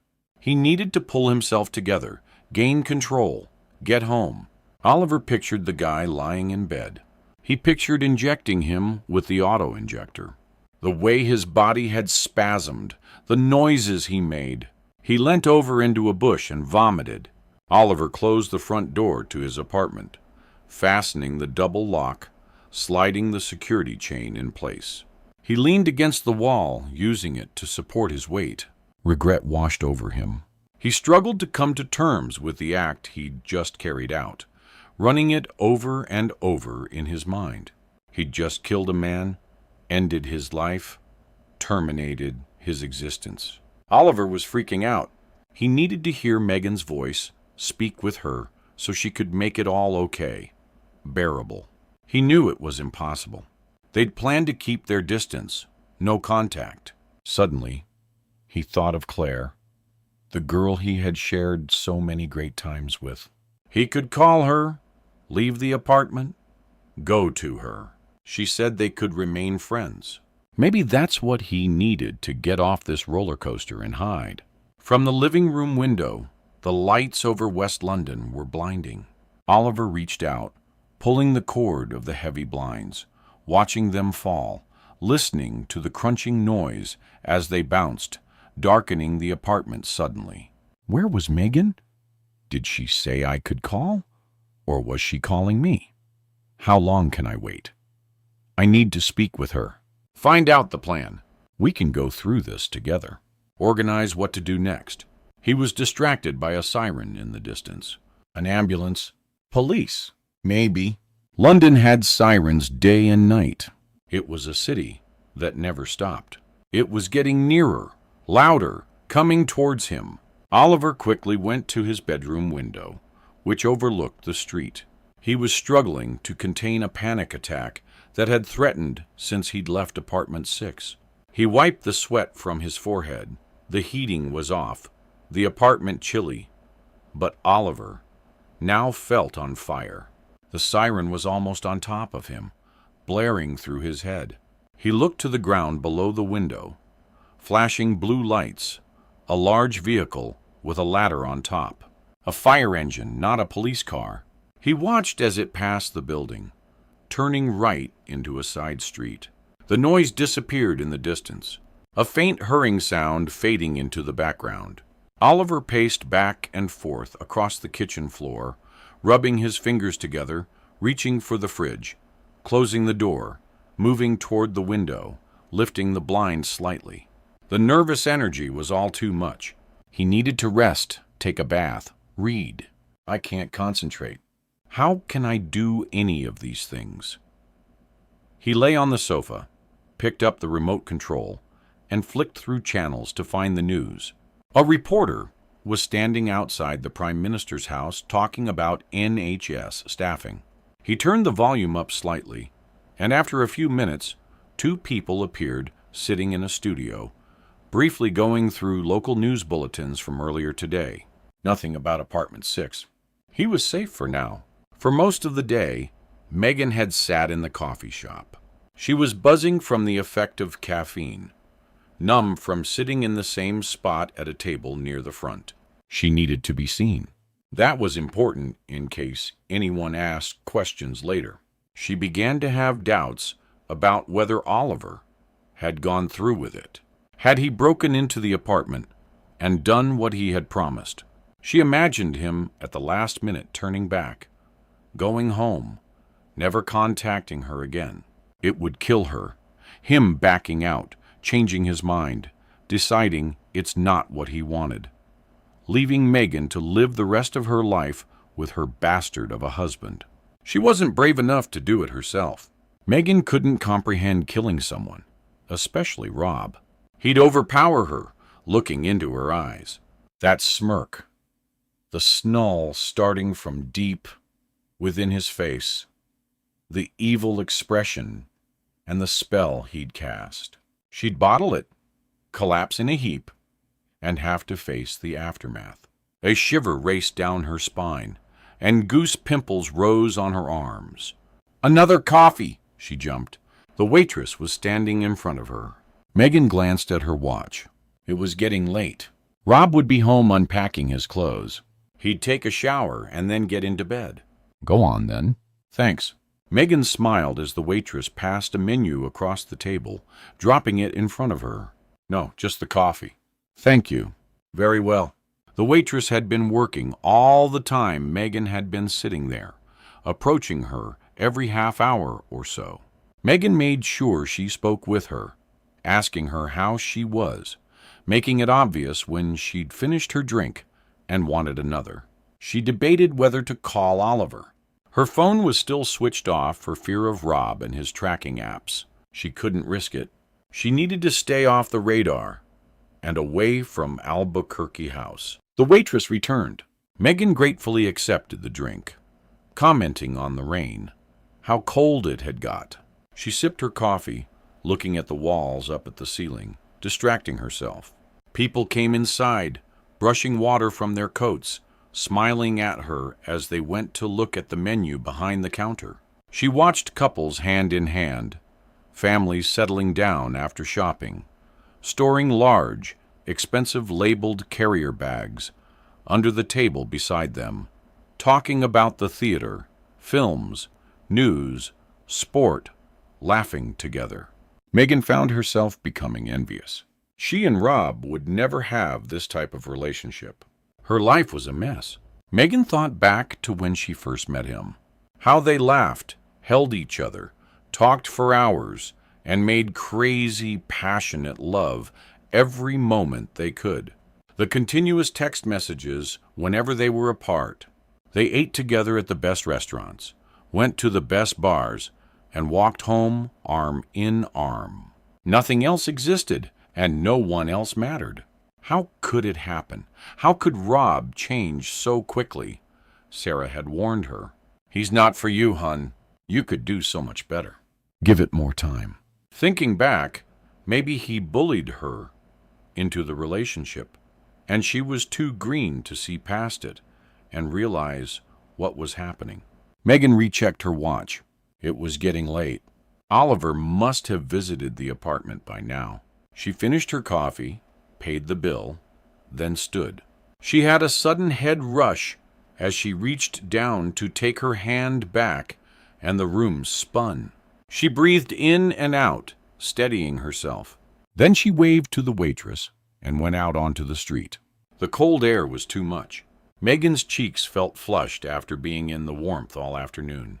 A bus passed, soaking her with rainwater.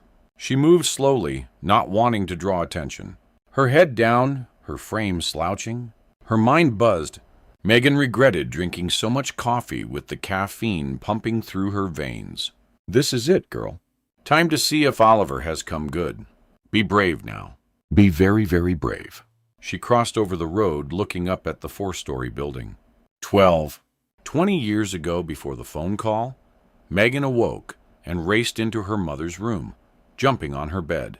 The covers were pulled up, the bed neatly made. Mommy, where are you? She waited for a response, pulling herself across the bed to the other side, leaning towards the ground and hanging forwards, her hands on the floor. Meagan peered under the bed. Mommy. She glanced towards the dresser, seeing her mother's comb, the small mirror, the makeup bag with the zip half open, a lipstick balancing on the closed jewelry box.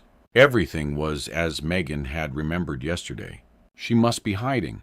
Meagan shouted out, "I'll find you, Mommy." Don't worry.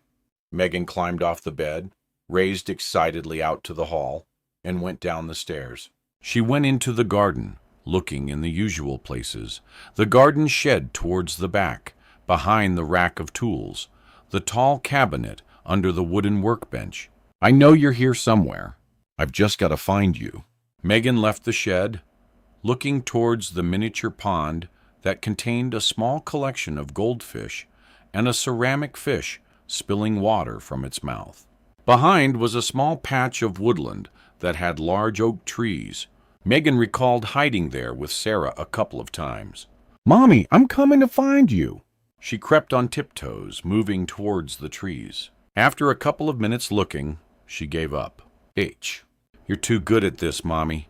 Back in the house, Meagan checked the rooms downstairs, all the places where she and her mother had hidden before. As she went to go back upstairs, her father came out of his room. Where's Mommy? I can't find her anywhere. Have you seen her, Daddy? Her father moved to the stairs as Meagan climbed the steps. She had the usual knot in her stomach any time she was alone with him. Go and wash your face, you young lady. You look awful. I've been looking for Mommy. Can you help me? Don't be ridiculous. I have adult things to deal with. I don't have time to mess around. Meagan knew better than to answer back. She went into the bathroom to throw cold water on her face, annoyed that her father dismissed her so casually. At dinner, they sat in silence. Meagan was unable to lift her head and look at her father. She felt scared. Her mother had never left the house without bringing Meagan, or at least letting her know where she was going. Meagan twiled the pasta with her fork, staring at the food. I've had enough now. Can I go and play for a little bit? Eat everything. You know the rules, young lady. She looked up briefly, watching her father stare into the distance, his cold, impassive glare, his dark eyes. Meagan was certain she saw a smirk appear on his face. At bedtime, Meagan found her father in his bedroom. She often wondered why he slept in a separate room. Sarah's parents slept together. She pictured Mr. and Mrs. Tunney cuddled together in the bed. Yuck. As she knocked and ended, her father was talking quietly on his phone. Is Mommy coming back tonight? She reads me a story. We're at the good part of the gingerbread man. I know how the story ends. Her father turned off the phone. He crouched, reaching out. Meagan edged towards him and held her father around the waist, her arms only managing to slide a quarter way around his frame.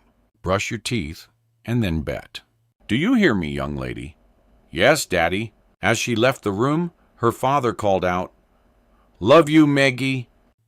A queasiness formed in Megan's stomach, and she struggled to control her breathing. Her father never called her Maggie. Meagan lay in bed, listening to the rain pelting against her window. She eyed the copy of The Gingerbread Man, lying on her bedside cabinet. She could hear her mother's soft voice reading the story.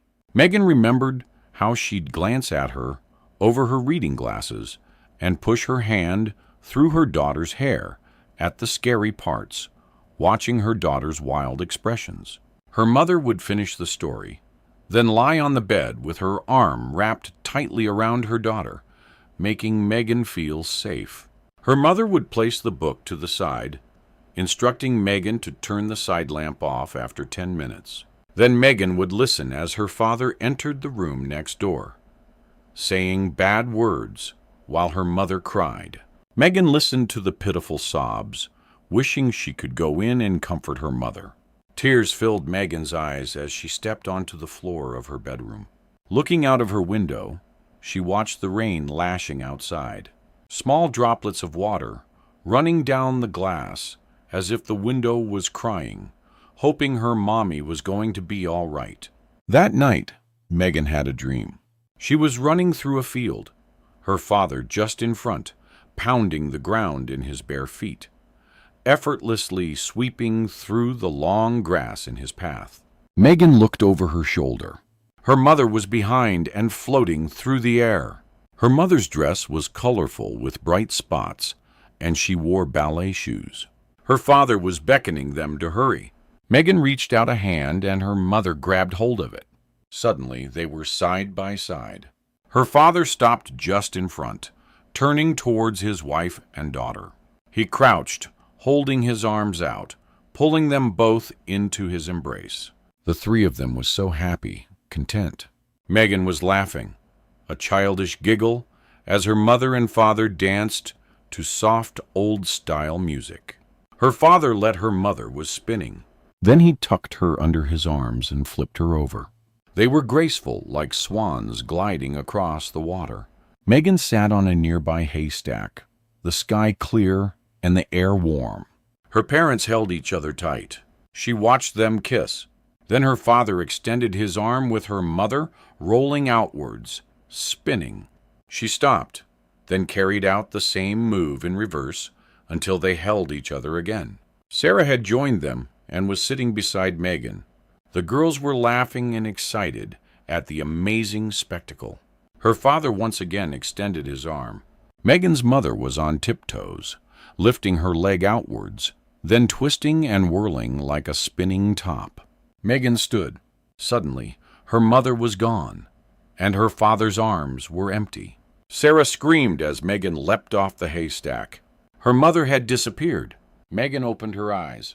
The rain was still pelting against the window, the stream of water dripping down the glass. She cuddled into Arthur and went back to sleep. 13. Present day. Megan took a deep breath as she removed the front door key from her handbag, placed it in the lock, and went inside to the communal hall. She'd never been more nervous, struggling to contain the anticipation. But the excitement edged her fear, something a dozen coffees couldn't simulate. She walked past the table by the front door. Today's post was scattered untidily across the top. Megan crossed the communal hall on the ground floor. The lift was still out of service. She listened to her heavy breathing. It was as if she was wearing a mask that emphasized her labored breaths. Megan went up the stairs, watching, listening intently, her mind racing. She pictured Oliver here earlier. How brave he'd been, doing all this for her. She imagined the emotions racing through his body. As Meagan reached the second floor, she stood still. Okay, you can do this. Get a grip and face what you have to face. It's what needed to happen. Remember that. This needed to happen. Meagan opened the door of apartment 6. Her stomach was somersaulting, spinning in all directions. Sharp pains pulled through her arms. She felt as if her body would give way any second, and she'd drop in a heap to the floor. She crouched, then sat in the hall, controlling her breathing, drawing a prolonged, deep intake, then out slowly. Once she regained her composure, Meagan stood and placed her coat and handbag on the rail. Meagan called out, "Rob, are you home?" She had to be sure. No answer. Meagan checked the rooms off the hall. They were all empty. The kitchen was also vacant. She moved to the bathroom. She needed the toilet. She'd had too much coffee, and her nerves were gradually taking over. After a minute, she flushed the L, washed her hands, and left the room, checking the floor behind for any drops of water.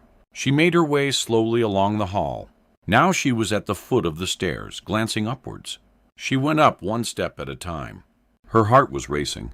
She could feel the early stages of a migraine, with the left side of her head pulsating. Her body throbbed. She was weak. She struggled to fight the fatigue that was slowly creeping over her, emanating from her legs, near the top of the stairs from sheer force of habit. She extended her leg and stepped across the third step from the top.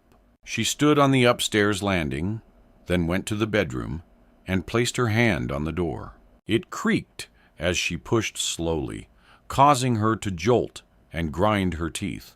Meagan stood motionless. The light to the bedroom was off. The bed was empty.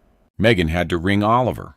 She thought about the call log and how easily it could be traced. At that moment, she didn't care. She raced down the stairs, got her phone from her handbag, and quickly returned to the bedroom. She dialed Oliver's number, and he picked up after the third ring. "Did you do what we planned?" she asked. Oliver paused. She wondered if he was irritated by her call. "Meagan, yes, of course I've done it. Do you know how I feel at this second? Look, we'll deal with that later. Come over now, quickly." She hung up without waiting for his response. Oliver arrived 30 minutes later. Meagan was waiting for him in the hall. He watched as she stood, gripping her hair, her frustration evident. "Where is he, Oliver?" "He's in the bedroom upstairs." Meagan looked at him, watching his fearful expression and the agitation in his body. He was unable to keep still and shuffled from one leg to the other. "Show me," Meagan demanded, her voice louder and more shrill than she'd expected. Oliver led her upstairs. As he opened the bedroom door and flicked on the light, Meagan stood behind him. They both peered across at an empty bed. Meagan looked at her phone, suddenly seeing a voicemail alert. She played it on loudspeaker. "Meagan, it's Rob. Look, something's come up. I won't be home this afternoon as planned. It's important I stay for another day. I'll catch a flight in the morning. See you then." Meagan spun around, looking at Oliver. "Who the uck did you kill?" 14, 20 years ago before the phone call. Meagan woke thinking about the dream she'd had the night before. The curtains in her bedroom were open, the light shining through the window. The rain had cleared, but the sky was overcast, patches of blue trying to push through. Meagan lifted herself off the bed and listened at the bedroom door. She could hear her father shifting in his room across the landing. She gauged what kind of a mood he was in this morning. Occasionally, he'd whistle to himself. That was good. Other times, he raised his voice, talking on the phone, puffing sharp breaths. That wasn't so good, and it was best to keep out of his way. This morning, his bedroom door was open. Meagan watched as he fixed his brown tie, slipping into a dark jacket, combing cream through his hair. He looked at Meagan. "Morning. Did you sleep well?" She wanted to close the door and never open it again. "Uh-huh." He sprayed cologne on his hands and rubbed them on his face, fixing his tie again. "Why do people wear ties, Daddy? They're weird." You need your breakfast. Hurry up now. Meagan opened the door wider, passing her mother's room. She was thrilled to find her in the bed, sitting up, propped on a couple of pillows. Mommy, where did you go? I'm so happy you're home. She raced across the bedroom floor, leaping on the bed. Easy now, her mother winced. Meagan noticed dirt marks under her nails, like she'd been clawing through mud. Her feet were black, poking out from under the sheet, and she had scratch marks on her forearms. It's so good to see you, Mommy. I thought you'd gone away forever. I looked all over. Tricia reached out, pulling her daughter closer. I have a surprise. What is it, Mommy? Tell me. Well, Mr. and Mrs. Tunney have invited us for a barbecue at Sarah's house. Won't that be nice? Meagan peered into her father's room, dropping her voice to a whisper. Daddy doesn't like us going there. I thought he hated Sarah. Oh, Meagan, don't be silly. Anyway, Daddy's car broke down this morning, so Mr. Tunney helped get it going and invited us over. Tricia laughed. He couldn't say no now, could he? Go and wash. Then I'll get us something to eat. You need to wash too, Mommy. What happened? Did you sleep in a pit or something? Meagan watched her mother turn away as the color drained from her face. Please, Maggie, go and wash. Enough with the questions, young lady. Just after midday, Meagan's father returned. He had been out for most of the morning. His mood had become more serious and his face more troubled. Meagan and Tricia waited patiently while Shaw went upstairs to the bathroom to freshen up. He returned a few minutes later, his face beaming, and Tricia struggled to read his state of mind. The three of them walked across the road together. Tricia wore a summer dress. Shaw had donned a pair of short jeans, trainers, and a loose white t-shirt. Meagan wore a plain yellow dress. Sarah was waiting at the front door, waving over excitedly. Meagan glanced at her mother, who nodded in approval and let her daughter run across the road. Mr. Tunney came into view, lifting Sarah and swinging her round at the door. Meagan felt a tad envious, wishing her father would do the same thing to her. They greeted each other at the front door. Shaw thanked Mr. Tunney again for fixing his car that morning and the invite. God knows I can do with some downtime. It's been pretty hectic lately. Work. Family. You know how it is. Mr. Tunney reached out, placing an arm around Shaw, greeting Tricia with a kiss on the cheek and a sly eye roll as if to acknowledge the self-centered remark. The girls hugged awkwardly, then disappeared into the garden to play with the guinea pig. Although still overcast, the day had significantly brightened.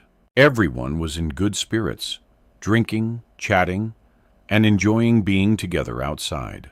Tricia heard Shaw talking to Mr.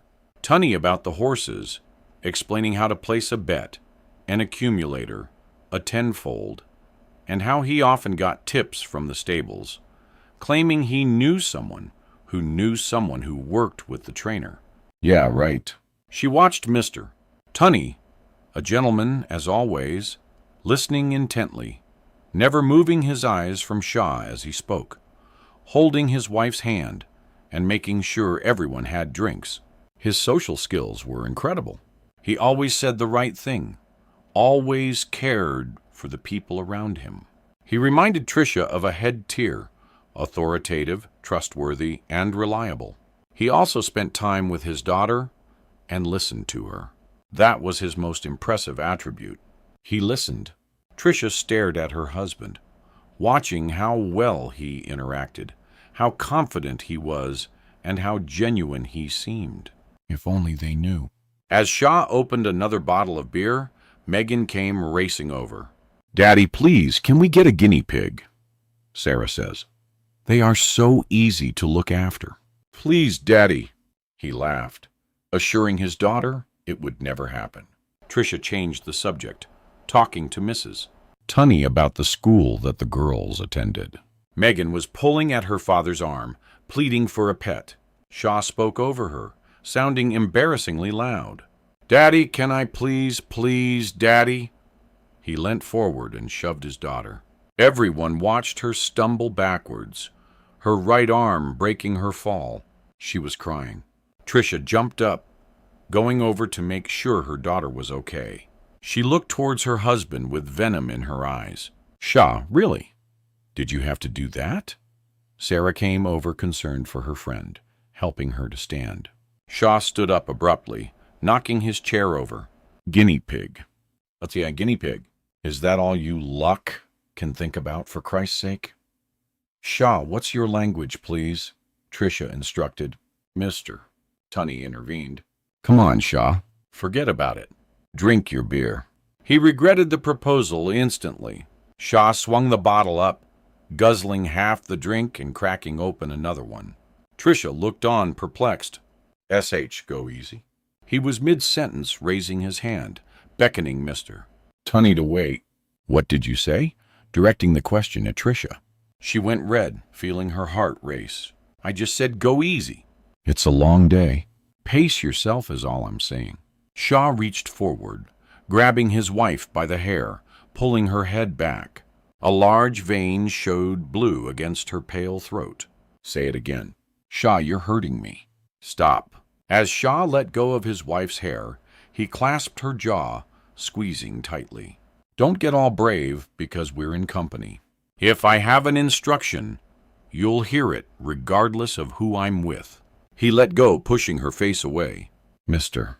Tarney and his wife looked away, unsure of how to act. Shaw turned. Where was I, mister? Tarney stood instantly, clearing the plates, bringing them inside. His wife followed. Then Tricia got up, staying close behind them, and leaving Shaw to think about his actions. A little later, it started to rain. A light drizzle that forced everyone inside. Tricia sat at the table, deep in conversation with Mrs. Tunney. The girls had chosen to position themselves on the floor, lying on their bellies, stuffing their faces with popcorn, watching cartoons. Mister. Tarney stood at the sink, washing plates.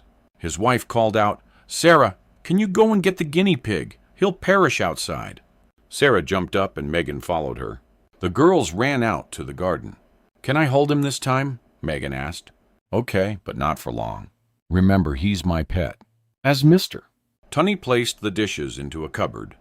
He heard Sarah screaming. He looked into the garden from the kitchen window, saw Meagan holding her hands to her mouth. He went to the back door, calling out, What is it, girls? What's wrong? Mrs. Tunney jumped up, Tricia moving with her. They made their way down the garden path. On the ground at the girls' feet, the guinea pig lay motionless. Its head had been removed. Inside, Shaw was putting on his jacket and heading out the door. 15. Present day. Oliver stood over the empty bed. It's not the same room. It's not where I broke into. He was pointing at a tall gray bedside lamp. He turned to view the room layout. The large wardrobe standing behind the bed, the open curtains allowing him to see outside. This isn't the same apartment. It's different. Meagan watched him. It's different. There was contempt in her voice. This is my apartment. Our home. This was the plan. Oliver, what the have you done? Oliver held up his hand. Wait, just wait. I need to think. He played out the scene in his head, getting into the building, finding the store cupboard in the basement, climbing the stairs, standing in the communal hallway on the second floor, the lift to his right, finding apartment 6, jimmying the Yale lock with a credit card, opening the front door. It acted quickly, not taking any notice. Why would he? He recalled how disorientated he'd become, stressed from their scheme, the plan that they'd plotted together. He remembered steadying himself, holding on to the hallway wall, but Oliver was struggling to recall what happened. He moved out of the bedroom, down the stairs, and out to the communal hall, Meagan following. I need to get this clear. I came up to the second floor. I found number 7 at the top of the stairs. I counted down the apartments from the right. I remember finding number 6 past the lift. Oliver pointed along the hall. That's apartment 6 down there. I shone the torch on the door for me's sake. Look and see. He quickly went past the lift. This is number 6. Oliver shone the torch at the door he was standing in front of, next to the apartment that he and Meagan had just walked out from. The number on the door was clear and visible. Apartment 7. Wait, that can't be. I remember seeing it clearly when I came here earlier. I was sure this was apartment 6. I walked along the hall to the right of the stairs and pasted the lift. Number 7 was next door, the one we've just come out from. I'm sure, Meagan. Oliver pointed to the first apartment to the right of the stairs, the apartment he'd broken into. Meagan stood disheveled, numb. Oliver listened to her rapid breathing, saw the tension in her body. He heard the panic in her throat as she tried to talk. She stood back, watching him, staring right through his body. After a minute, she mustered the strength to speak. The apartments go down. Not up. Not up, Oliver. I'm 6. To the right is 7, then 8. How the costier could you get it wrong? How, Oliver? Keep your voice down. We'll be heard, for Christ's sake. I made a blank mistake. Oliver went out to the fire escape, gaining access to the back. There, see? He was pointing to a large window. He guessed it was the kitchen. Oliver and Meagan stood on the flat roof space, surrounded by small cupboards containing the water tanks. Oliver pointed towards a window at the end of the building. Earlier, there was a couple in the kitchen just there. I watched as a woman mixed ingredients in a bowl, her partner pouring the wine. He kept pulling her towards him, showering her with kisses, and she was jokingly pushing him away, holding up a finger to let him know he'd have to wait. I kind of guessed it wasn't you and Rob. I waited. A light came on in the room to the right of the kitchen. The same guy moving across the floor, setting up plates. I remember he lit candles. I watched them sit and eat, knowing I wouldn't get disturbed. Meagan looked up at the window. The lights were now off. Yeah, that's Jen and Paul. They moved into apartment 8 a couple of months back. What did you do then? Oliver paused, thinking, trying to recall his exact movements. Okay, so I looked to the left of where I saw the couple, to the one I thought was your apartment, where I'd find Rob. I had to be sure I had it right.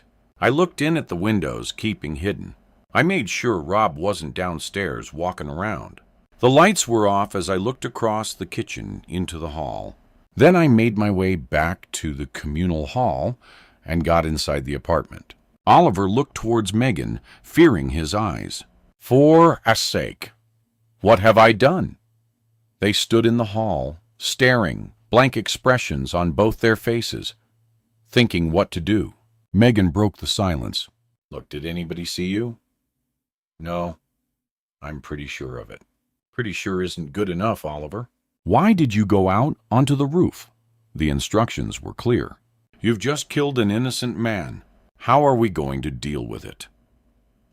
He dropped to his knees, holding his head with both hands, pulling his hair. No. It's your mistake, Meagan. You said a Palmer 6 was on the second floor to the right. Meagan raised her voice. Left. Ganesh, you said left. I know what I bloody said. Top of the stairs to the left. Don't go blaming me, Oliver. Oliver stood. We need to deal with it, both of us. It's our mess now. We're in it together.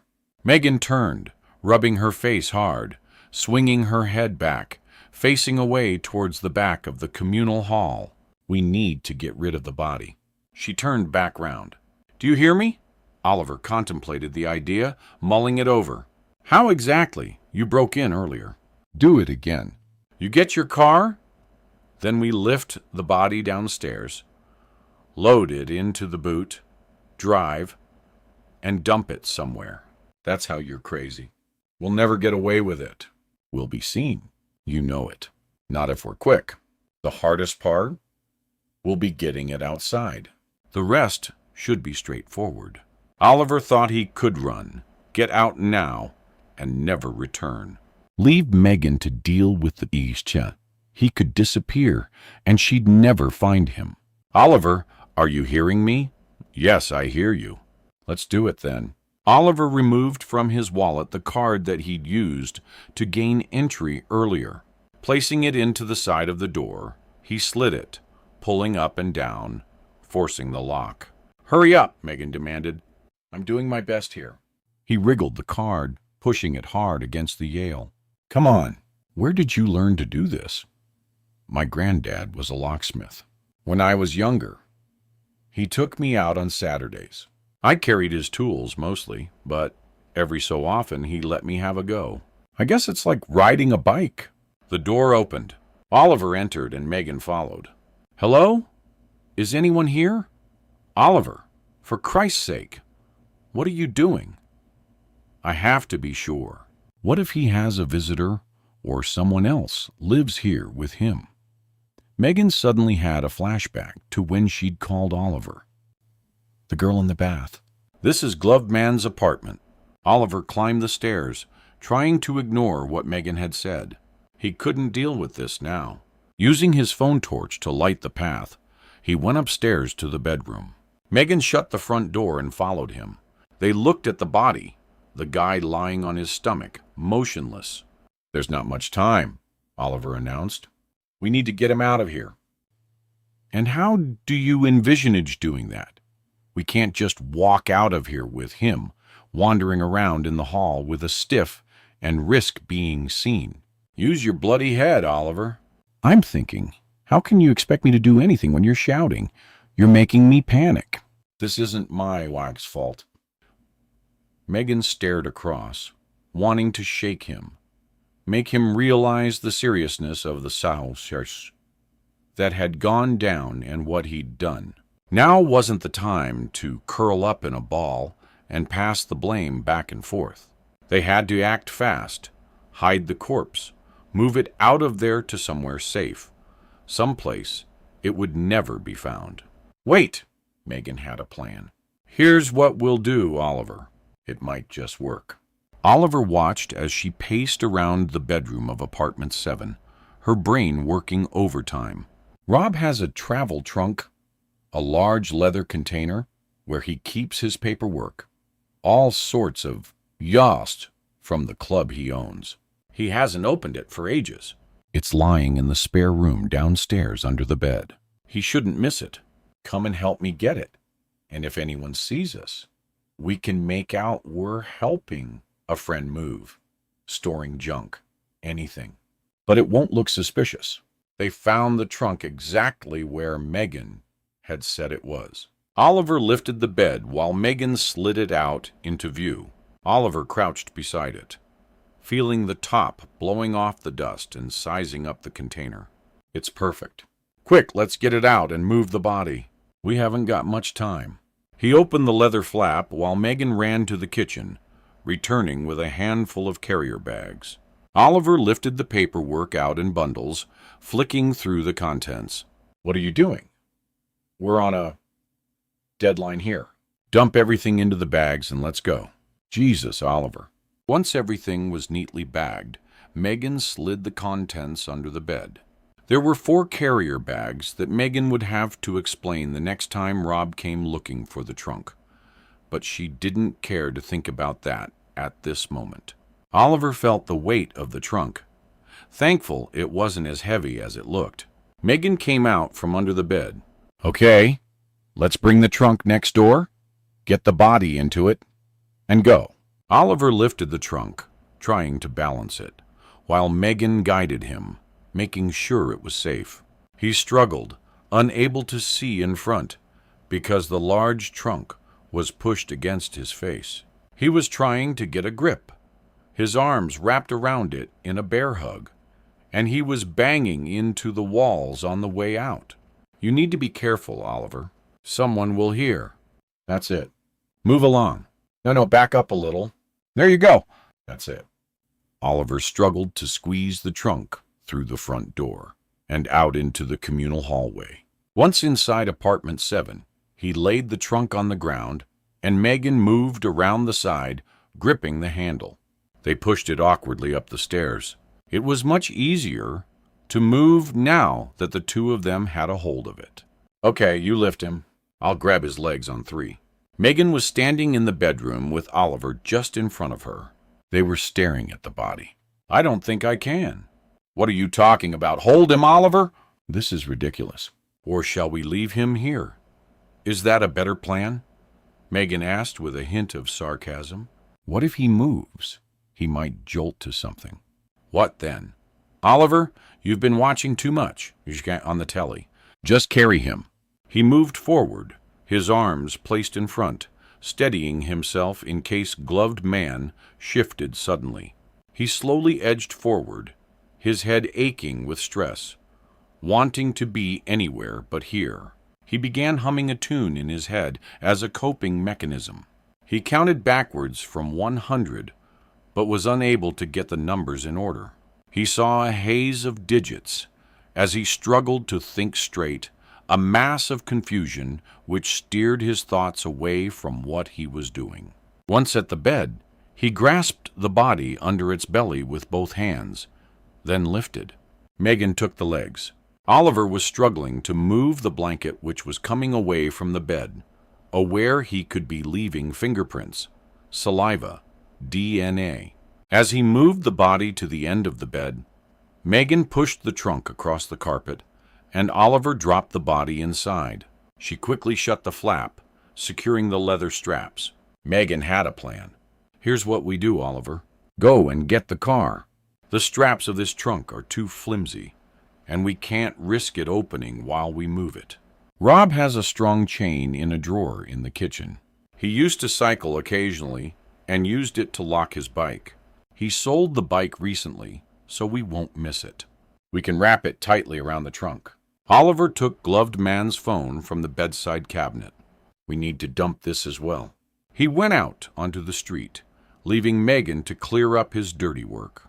While Oliver was gone, Meagan went into apartment 6, frantically opening cupboards and pulling out drawers in the kitchen, scrabbling through the junk and tipping all the contents onto the floor. She found the chain under a pile of papers, checking its strength by pulling it tightly, pleased to see the key was still in the lock of the barrel. It was sturdy enough and would definitely be secure. She quickly placed everything back as neatly as possible, turned out the kitchen light, and returned to apartment 7 and the trunk with the body. Oliver returned to apartment 7 minutes later. He'd parked around the back of the building. Meagan had managed to secure the trunk with the chain. Her face was flushed, her breathing heavy. She looked exhausted. "Let's just get him out," she commanded. "Go and open the door, Meagan. Make sure the hall outside is empty." Meagan stood by the front door of apartment 7, keeping a lookout, making sure the communal hall was deserted. "Come on, it's clear." She looked inside. Oliver was struggling to pull the trunk, crouching low. One end of it was trapped at the bottom of the stairs. "Push him back. He's stuck. Take the angle wider." Meagan went back inside the hall, forcing the edge of the trunk away from the skirting board. Oliver looked up. His face was bright red, sweat dripping down his forehead. He wiped it away with his sleeve. "What's the plan?" Meagan was outside again, checking the communal hall. "I know a reservoir in northwest London. I remember passing it a few times. It's quiet. No one goes there much. It's at the back of the main road, the A406, if I remember correctly. It's perfect, as it's deep, and we can drop him off from the edge." Oliver looked down at the trunk, wondering how he had got in this mess, how he had let Meagan talk him into it. "Fine, let's do it then." They reached the ground floor, Oliver struggling to pull the trunk, Meagan keeping watch. The trunk bashed along every step, the noise echoing through the hallway. He thought that any minute someone would come out from one of the doorways. How would they explain what was going on? "Hey, what are you doing?" "It looks like you're dragging a dead body." "Oh, he's had too much to drink." "Yeah, he's dead. But I'd rather he was dead outside your property." "I can't deal with the flies, my friend." "I'm joking. Of course it's a blow-up doll. My partner's kinky like that." Oliver's thoughts were interrupted. Meagan was calling out, "Oliver, quick! Someone's coming." He stood still, feeling his heart racing, panic flooding his body. Meagan watched the front door of the building as they stood in the communal hall. Someone was moving a key, flicking it left and right, grunting, puffing out deep breaths. The door opened. Meagan turned to Oliver, who was standing behind her. "Quick, the lift, go!" Oliver glanced behind him, then pulled the trunk backwards, sliding it along the wooden floor, racing to the lift doors. He placed it inside and joined Meagan. Mrs. "Sheen, you're out late," Meagan commented. Meagan had startled her. The old lady from the fourth floor gazed at the couple watching them. "I could say the same for you." "Hello, Rob." Oliver thought it better to play along. It was too confusing to introduce himself. "We're popping out." "Speak soon." "Okay." Meagan stood waiting for the lady to pass and go on her way up the stairs. "I'm going to see if the lift is working, Mrs." Sheen announced. "No, I mean it's still down. I think they're coming next week." "Didn't you get the letter?" Meagan asked. "Mrs." Sheehan paused. "Letter?" "I didn't get a letter. I'd like to check anyway." "You never know, do you? I can assure you the lift is still broken. We were upstairs a minute ago. I had a look. Definitely out, isn't it, Rob?" Meagan turned to Oliver. Yeah. It's still broken." "All right. Damn lift. You can never rely on them." Meagan was looking past Oliver at the trunk sticking out of the lift door. The old lady advanced, staring. "You look different, young man. Have you lost weight?" Oliver froze, struggling to hide his shocked expression, thinking what to say to the curious neighbor. "Well, that would be the lift. You know, all that walking up and down the stairs. Bound to be good for you. At least there's a plus side." Meagan was still staring at the part of the trunk that was poking out of the lift. "Any second now, Mrs." Sheen would see it and ask what was inside. How would they explain away this one? Thankfully, the hall was dark. "Look, why don't I walk you up? I'll take your trolley." "You must be tired." Meagan linked Mrs. Sheen's arm, leading her to the stairs. "Did you hear about the burglaries? Shocking, isn't it?" Megan's voice became distant. Oliver listened to Mrs. Sheen's concerned voice as it drifted from where he stood. "Number. When was this? It's getting worse, isn't it? What's wrong with some people? You just don't know with young folk these days, do you?" Oliver listened to the conversation as the ladies disappeared up the stairs. Oliver was wondering what to do now. He had the body in the lift when he heard a phone ringing. Gloved man's mobile had been inside the front pocket of his jeans. He debated whether to answer. If he didn't, whoever was calling would likely get suspicious. But what would he say if he answered? It stopped, and Oliver let out a sigh of relief. Moving over to the stairs, he listened for Meagan. The phone rang again. Oliver decided he had to answer, as it would draw unnecessary attention if the phone continued ringing. He reached into his pocket, wishing he had dumped the phone earlier. Pulling the mobile out, he slid his finger across the screen. Oliver listened to the voice on the other end. He kept quiet, as still as possible, listening. "Pony, where are you? I've been calling all evening. We have another job. This one owes money big time. She needs threatening. Don't go heavy yet." "Hello." "Hello?" Oliver ended the call. Rang a second later. "What the is wrong with you? Do I need to call over? You know how much it aggravates me when you hang up." Oliver dropped the phone. They had to get out of here fast. 20 years ago before the phone call. Meagan lay in bed listening to the loud voices coming from downstairs. Her father shouting, her mother crying, asking him questions. She could hear them clearly. Her mother was pleading with him. "Why did you do it? How could you? What were you thinking?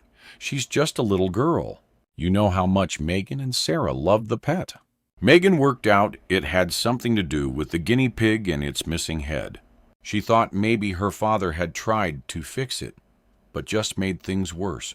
She clutched her gray toy bunny, worrying that his head would also fall off. Loud crashes were coming from the kitchen. Her mother walked to the living room, her father shouting after her, ordering her not to walk away while he spoke. Meagan pulled the covers over her face, trying to drown out the noise from downstairs. She placed the cloth bunny on the pillow, kissing it good night. "Nothing's gonna happen to you. Don't worry. I'll look after you. I promise." She knelt on the floor beside the bed, saying her prayers. "Please, God, protect Mommy. Look after her, and don't let anything happen. I love her very much. Also, please help my daddy to not be so angry. Mommy says that when you're loved by your family, nothing else matters. We love Daddy, so he doesn't need to worry about anything else. Please, God, make him also stop shouting at Mommy and making her cry. Amen." She climbed back into bed, tucking her cloth bunny in, placing the blanket around its chest to keep it warm. An hour later, Meagan woke. The room was dark. A noise had startled her, the front door banging shut. She looked over at her toy, still in the same place, and suddenly felt calmer. Her bedroom door was slightly ajar. The light from the outside hall provided enough glow to see out. Meagan stepped out of bed, placing her feet on the cold wooden floorboards. As she went out to the hallway, the cold air hit her. The window was open further down the landing. Meagan listened from the top of the stairs. Total silence. She crept over to her father's room, tapping the door with her knuckles, and waiting for him to tell her to enter.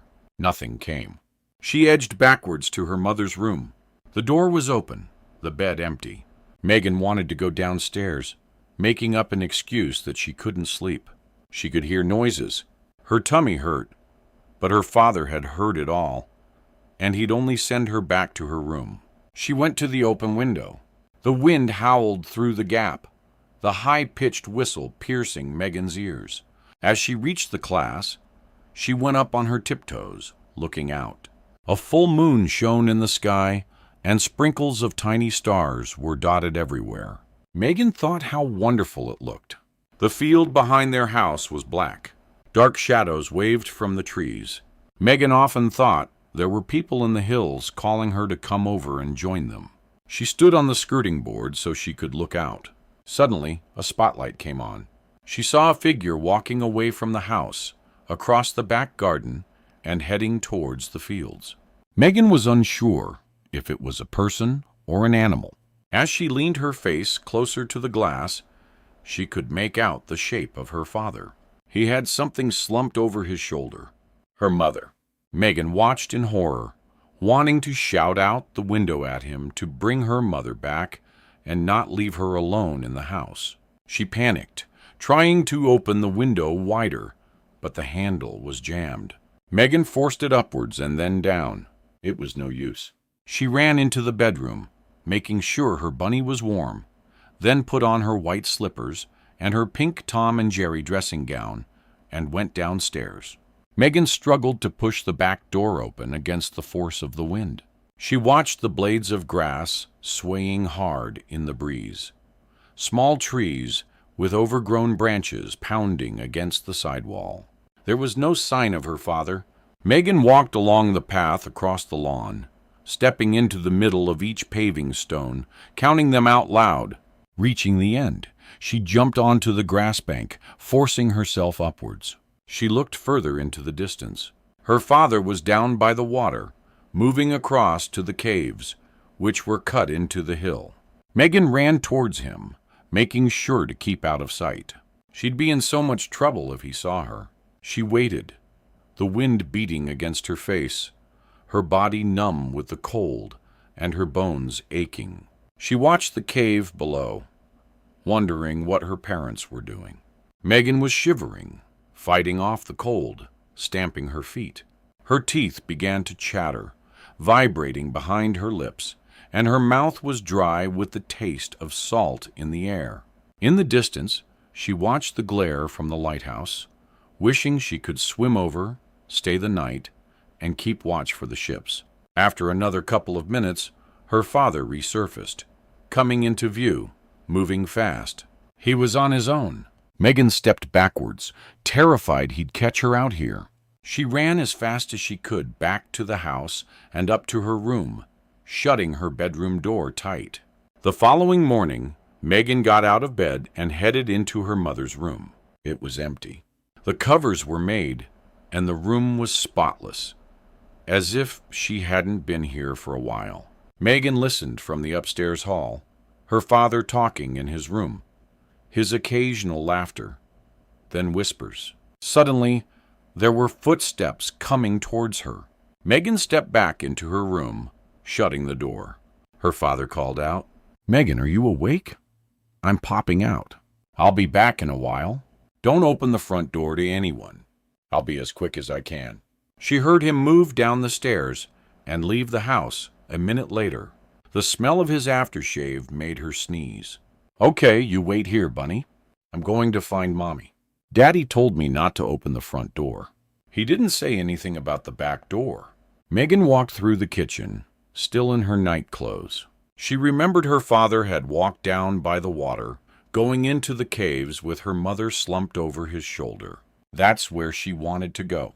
Meagan stood in the back garden, pleased to feel the warmth from the sun, which had finally pushed through the clouds, making everything much brighter. In the distance, she saw a boat far out, and the lighthouse was clearer. Its light was just a dim glow in the distance. She looked above at the scattered clouds moving fast across the sky. The shapes amazed her. She could see sheep. Another one seemed to form the picture of a genie. Meagan reached the hill, peering underneath at the caves. They reminded her of a dark gray cauldron from a story her mother had read to her. She watched the clear water flowing, rolling back and forth like a baker kneading dough, pushing it away, pulling it, rolling it outwards. She removed her slippers, placing them to the side to make sure they didn't get wet. She pulled her dressing gown tight, adjusting the belt. From the mouth of the cave, she called out, Mommy, where are you? Are you still here? The echo made her jump and imagined that there were more people inside. Meagan crouched, pushing her way inside. She could hear the shriek of bats hanging overhead. Meagan suddenly heard a whining sound in the distance, underneath where she stood. Mommy, is that you? Quickly, she went further inside the cave. She found steps towards the back that led below. Once at the bottom, the cave became wider, the ceiling higher. A large wooden container, like a coffin, lay on the floor at the back. Meagan opened the heavy lid. She fell backwards with the fright of seeing her mother. A gag placed around her mouth, rope holding her hands behind her back. Tricia was lying down on her stomach, her head resting to the side, struggling to maneuver onto her back. Meagan panicked, stood up, and helped release the gag from her mother's mouth. She wriggled the rope until Tricia's hands were free. I'd never have found you, Mommy, only I peeked. I saw you both last night. That's a great place to hide. Tricia burst into tears, clutching her daughter harder than she ever had before. Once back at the house, Tricia asked Meagan to pack a small case with the clothes she wore the most. Are we going away, Mommy? Quickly, Meagan, just do as I say. Is Daddy coming too? Can I pack Arthur the bunny? Meagan, we don't have much time. We need to leave now. Are we hiding from Daddy? Yes, you could say that. It's why you need to go and pack. So stop with the questions. Hurry now. Tricia hoped that where they were going, she and Meagan could hide from Shah for the rest of their lives. She raced frantically, pulling clothes from the washing line outside, emptying her belongings from the bedside drawer upstairs, grabbing a few items from the bathroom, placing them in a case, struggling with the zip. Come on, clothes for crying out loud. Meagan, are you done? Nearly. I'm leaving a note for Daddy telling him we're hiding. No, don't do that. It will ruin the game. Give me the piece of paper quickly. Tricia glanced at the huge writing in felt tip. Daddy, it's your turn. You have to find us. I hope you don't find it hard.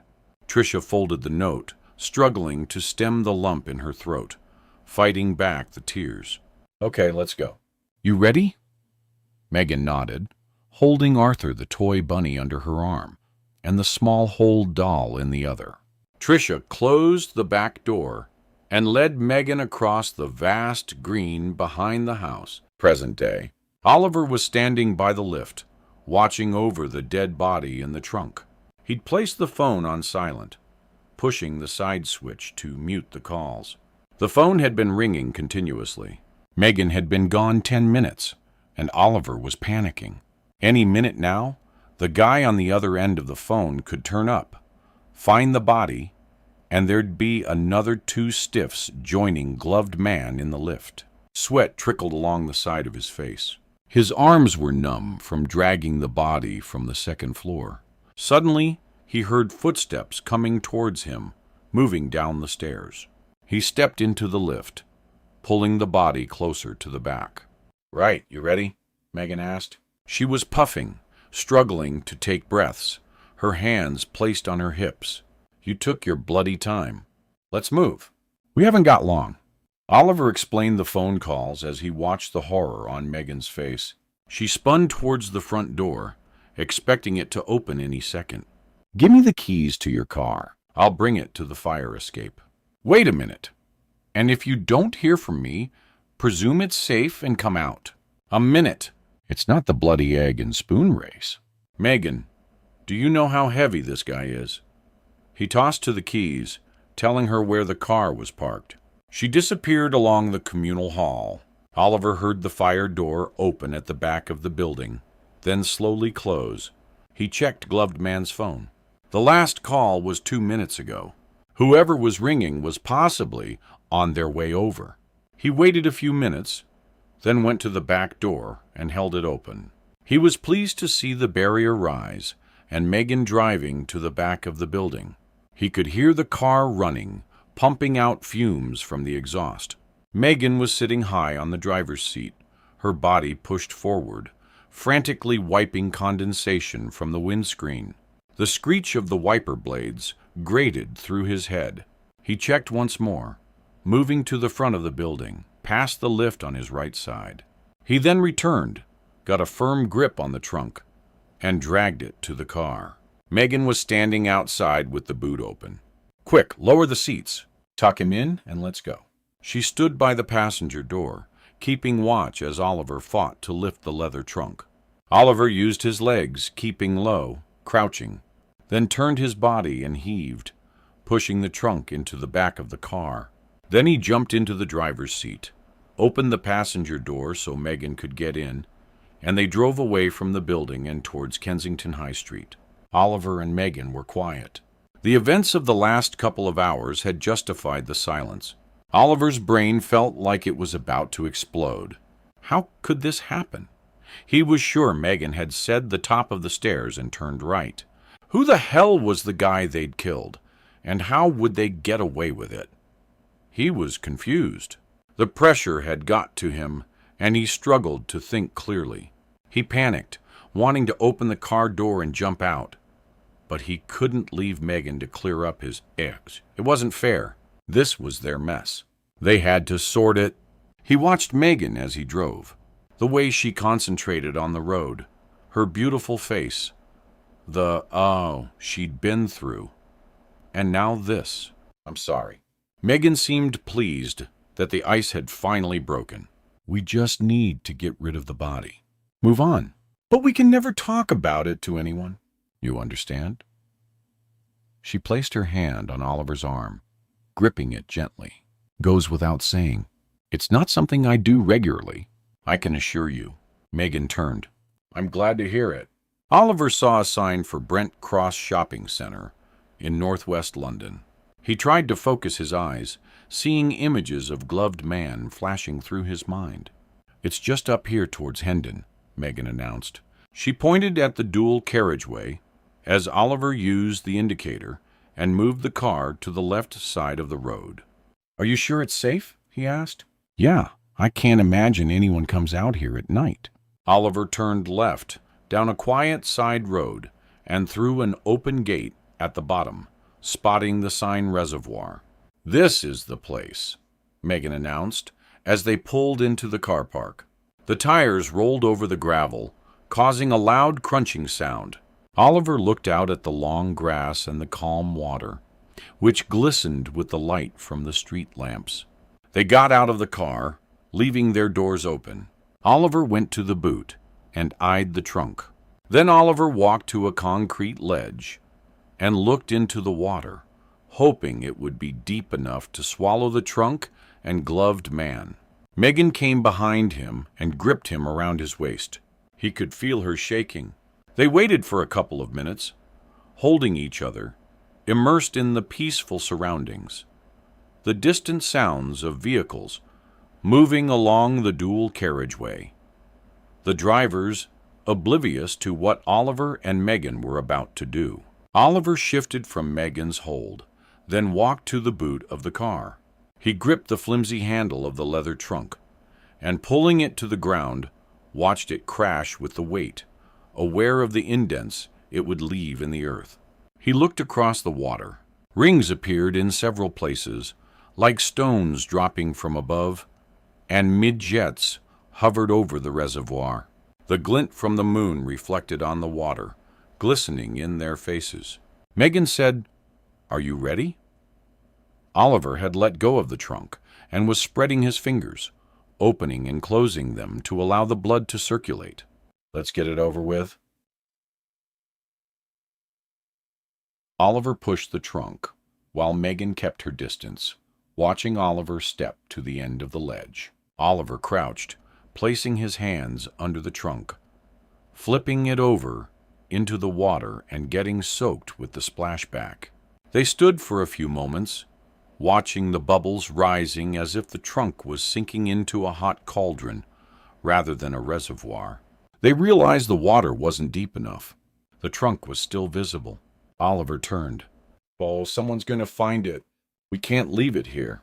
What if someone pulls him out, opens the trunk, sees what we've done?" He moved forward, pressing his hands against the trunk, pushing hard, urging it to vanish to the bottom. "It's too shallow, Meagan. Look, we may as well have dumped him in a bloody bath. Get a grip, will you? How many people do you know that would just pull a trunk from a reservoir? Huh? I know I wouldn't. Would you? Besides, it's pretty desolate here. No one comes to this place." "Why would they? It's London, for God's sake." "The water is probably contaminated anyway.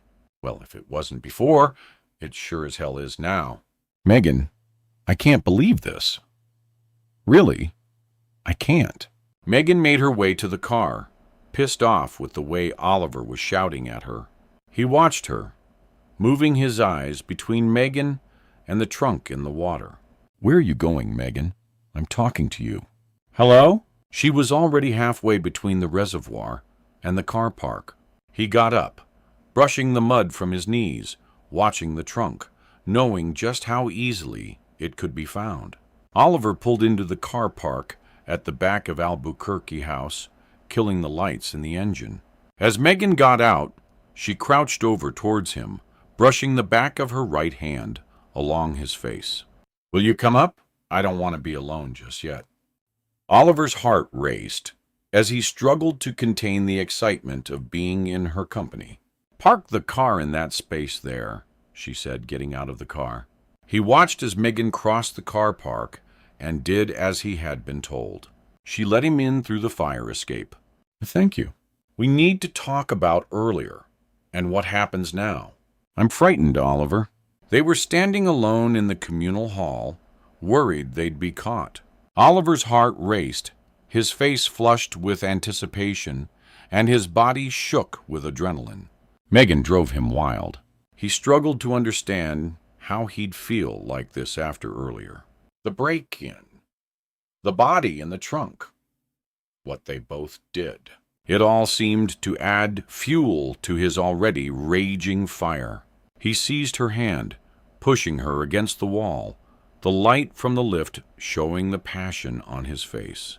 Oliver turned, drawing his hands through her hair, moving her head back, planting kisses on her neck and chest, then guiding his leg to her crotch, pushing between her thighs. She lifted her finger, placing it on his wet lips. "Not here." In the kitchen, Oliver pushed a heap of papers from the counter onto the floor. The crash caused Meagan to jump. He gripped her around the waist, lifting her onto the edge of the table. They looked into each other's eyes, driven by overwhelming passion, holding each other's gaze. Oliver leant forward, pushing his lips on hers, both their mouths open. Intense short breaths, hard kissing, biting. He moved towards her ear, breathing deeper, causing her to lose control. She was quivering, goose pimples covering her arms, as he gently blew warm air onto her lows, sucked on them. Oliver pulled her towards him, pushing himself between her legs, gently kissing the top of her arms, caressing her shoulders, tracing his fingers to her breasts, ripping open her blouse, buttons hitting the floor as he pulled her closer. Oliver removed his t-shirt. Meagan glimpsed his firm chest, tight stomach, and broad shoulders. He lifted her dress at the same time, removing his jeans, kicking them to the side, and entering Meagan for the first time. They sat in the kitchen, wrapped around each other, both naked and feeling immense satisfaction. The passion between them was electric, an overwhelming release for what they'd been through together. After a few minutes, Meagan broke the silence. "What now?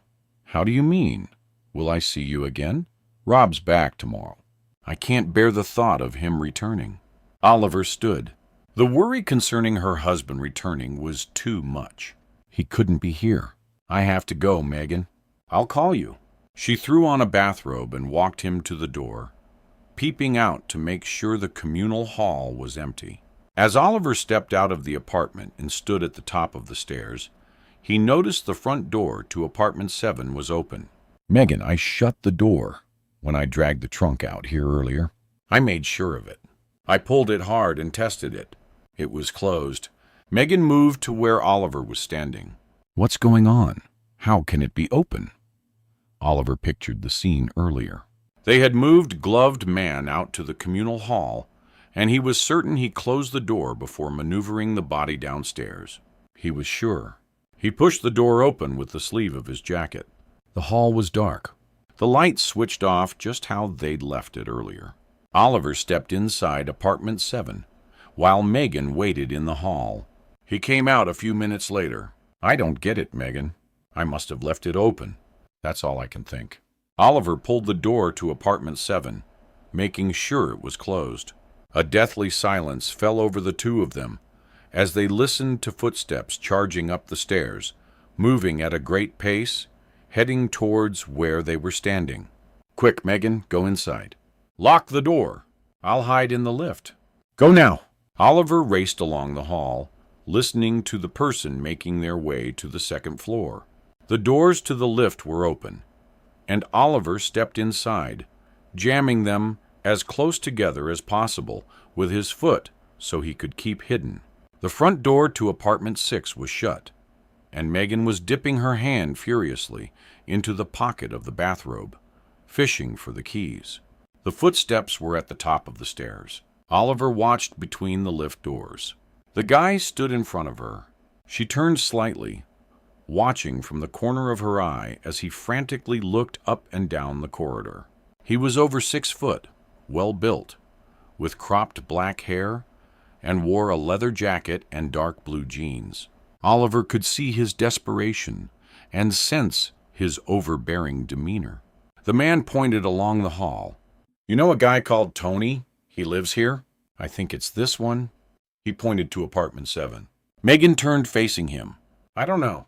There's a guy who lives in 7. I don't see him much. He keeps himself to himself, you know." The guy stood against the door of apartment 7, rapping it with his knuckles. "Tony, open up." Oliver listened from the lift, running the scene from earlier in his head, hoping they hadn't left any evidence inside the apartment. Who would have the key for this place? Key. The man turned, moving closer. "That's what I asked." Meagan took a deep breath.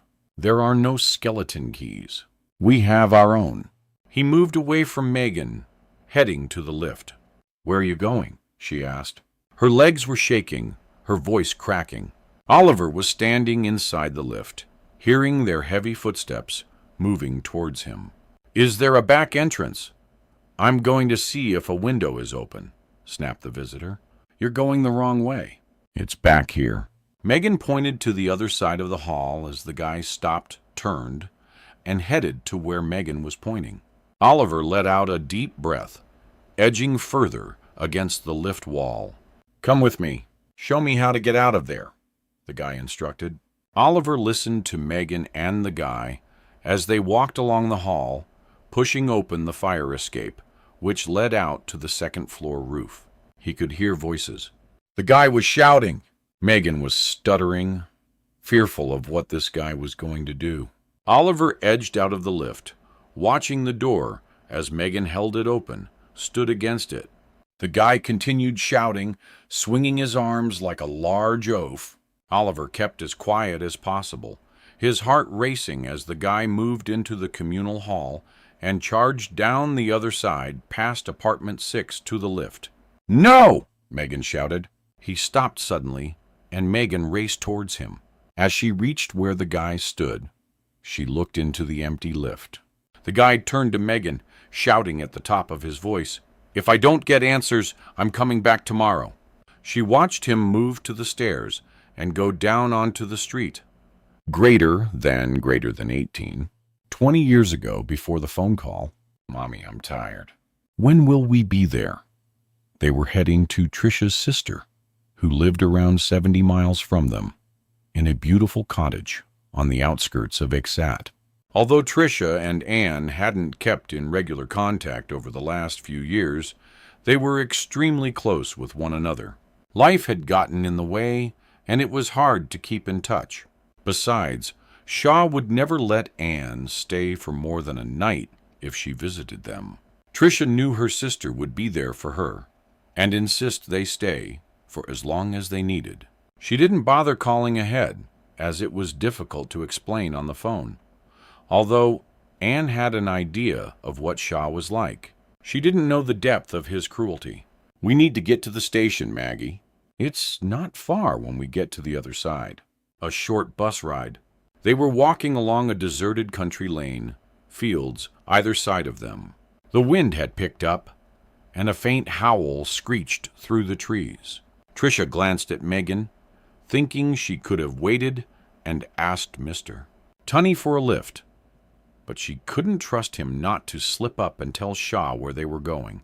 Besides, it wasn't fair on him to keep a secret like this. She was on edge.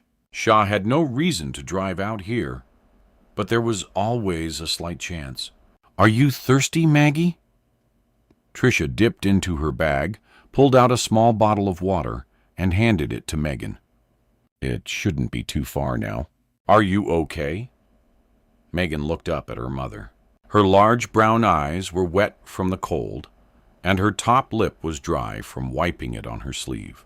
Trisha admired the determination in Meagan's face to keep going, watching her daughter as she swung Arthur the bunny in her right hand. How Trisha wished life was different, that she could bring up their girl in a stable family environment, a happy home. There was no denying Shaw loved Meagan.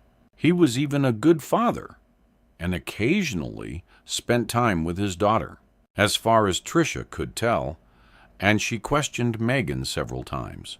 He had never hit Meagan, ever. The abuse was all directed at Trisha. That's what broke her heart the most.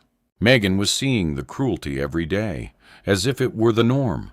She was learning that it's the way it is for husbands to beat their wives, if rules were broken. With Shaw, there didn't have to be a reason. His rules, as he called them, were arbitrary. Ordinary families didn't make laws that had to be followed.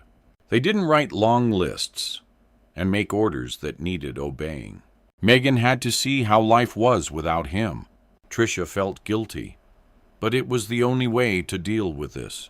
They reached a corner in the road where it veered to the right. Trisha stopped by a tree, dropping the bag. The tips of her fingers were a red glow, and a numb ache had developed along her hand.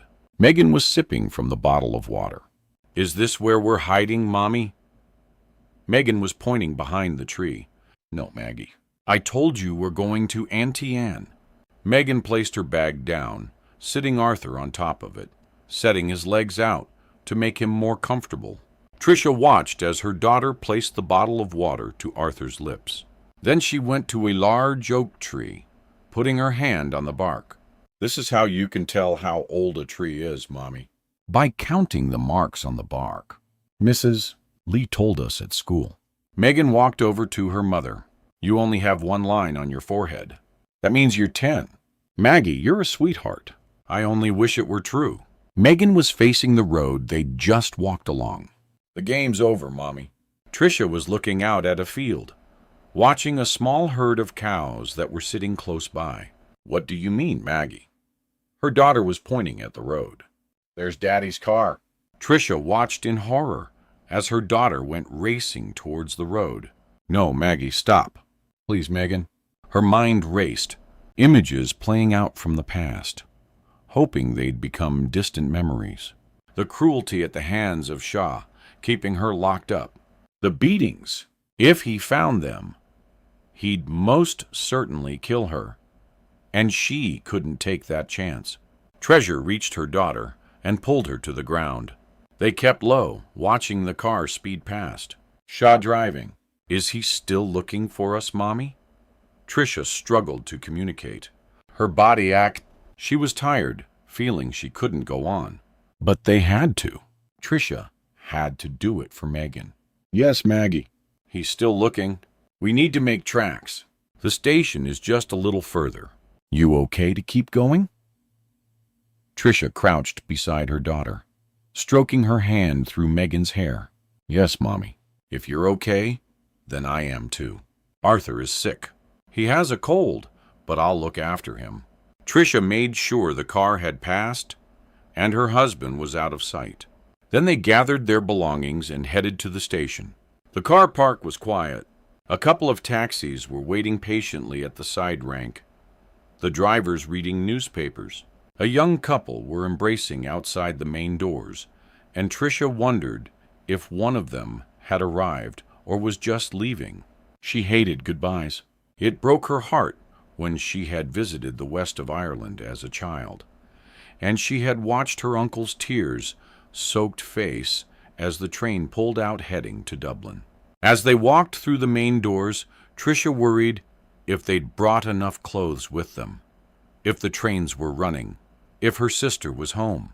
She glanced up at the departures board while Meagan stood beside her. They watched the letters flapping and forming the destination names. An announcement came over the tannoy. "The next train to exit will arrive on platform 9 in 10 minutes. Please make sure you keep your belongings with you." Tricia looked at her daughter. "That's us, Maggie. Quick, we need to get tickets. We haven't got long. You ready?" Meagan smiled at her mother, and the two of them went to the kiosk. Shah had driven for half an hour and spotted no sign of his wife. His body was pumping with aggression, anger, and fear. Fear of what he'd do when he found Tricia. He frantically rubbed his face, pulling down hard on the skin of his cheek, forcing the gear stick, pumping the clutch, gripping the steering wheel, and squeezing it in his hands. What is she doing? Running out on me, taking my daughter." Shah screamed out, punching the side window. He pulled into the train station, parked up, and raced inside, checking the toilets, shops, looking along the platforms, and questioning the taxi drivers outside as he darted back and forth. One of the guys gave a quick response. "You want to take care of your family a little better, mate?" Shah squared up to him, and another driver stepped in the middle to calm the situation. Shah was back in the car and driving along a country road, slowing up, peering into the fields either side. It was like looking for a sand grain on a pebbled beach. He pulled up, parking beside a field, traipsing across the long grass, calling his daughter's name. After a few minutes, He got back into the car and decided to head back to the station and take another look. Tricia collected the tickets, paying in cash, then led her daughter to Platform 9. She flashed the tickets to a woman dressed in a smart black uniform, who smiled and wished them a pleasant journey. Wow, Mommy, the train is ginormous. Look, Arthur, we're going for a ride on that. Poor Daddy will never find us. It's not fair on him. Meagan was climbing the steps, looking at the tracks underneath. Tricia followed close behind. The train was busier than Tricia had expected. People were hoisting luggage onto the racks overhead, and the corridor was full of people with red, frustrated faces, pushing past commuters hogging the aisle as they tried to settle.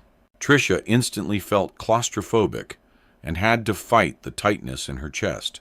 Once seated, Meagan placed Arthur on her lap, while Tricia waited anxiously for the train to pull out. She watched a family to her left, a mother and father with their teenage son. They had a newspaper spread out on the table and were sharing a crossword, the three of them contributing.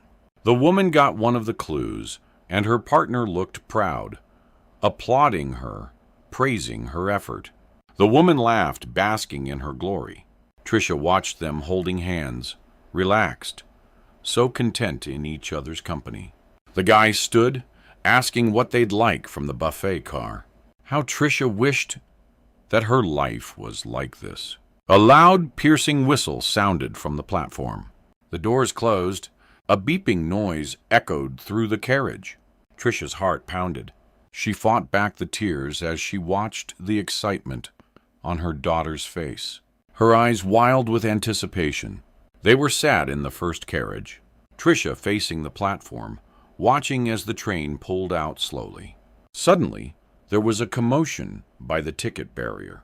Someone running to the platform, racing towards them, with two people in uniform giving chase. Tricia rose in her seat to see what was going on. The guy was jumping wildly, frantically, waving his hands for the train to stop. He reached their window, pounding his fist on the glass. Mommy, it's Daddy. Wow, I knew he'd find us. He's so good at this game, isn't he? Can I open the door for him? Tricia sat in sheer terror. Her face was frozen, numb, and expressionless. She watched as her husband became a distant figure, the train gathering speed, leaving the platform and stationed behind until it was surrounded by miles of fields and empty country lanes. Get the __ off me. That's my wife and child, you. A security guard was holding Shaw to the ground, asking him to calm down, telling him the train had already left, and there was no way he was getting on. Shaw was fighting to get the guy off him.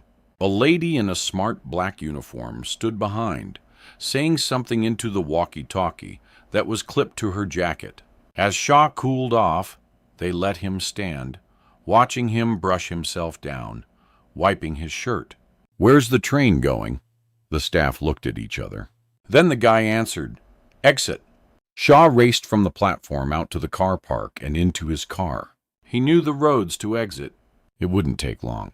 Tricia will be so pleased to see me. 19. Present day. Meagan stood in the hall of apartment 6. She reached into her handbag, removed her mobile phone, dialed Oliver's number, and waited. A minute later, she heard his voice.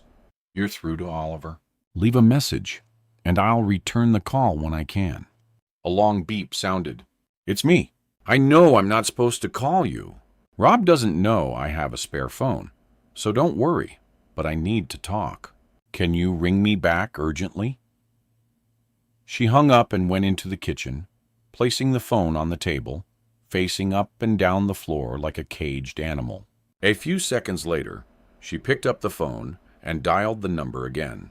After Oliver's message, she spoke, desperation in her voice. "Oliver, you need to call. I have to talk to you. I need to know if you're okay. Call me, please." She waited, thinking about the guy who'd been here, her husband Rob, and the dumped trunk in the reservoir. Suddenly, she heard a hammering on the front door. Meagan froze, panic now setting in. She feared someone had seen them. Her head started pounding. If the buzzer had rung, she'd feel safer, knowing whoever was calling was standing outside the building. Could it be a neighbor? No.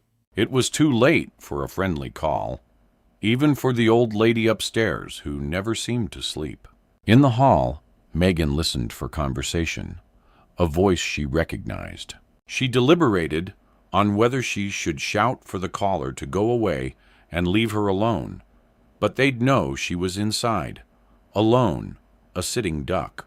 She waited in the hall of apartment 6, isolated, frightened. Meagan listened. Had they gone? She jumped at hearing another knock on the door, this time louder. 3 bangs. The person was getting more agitated and impatient. "Who is it?" she called out, her voice breaking. "It's Oliver." "Open the door." Meagan raced to the door, her anxiety temporarily evaporating, removing the security chain, pulling it open. "Oh, you frightened the starst out of me. Why didn't you answer your phone?" "I've been calling.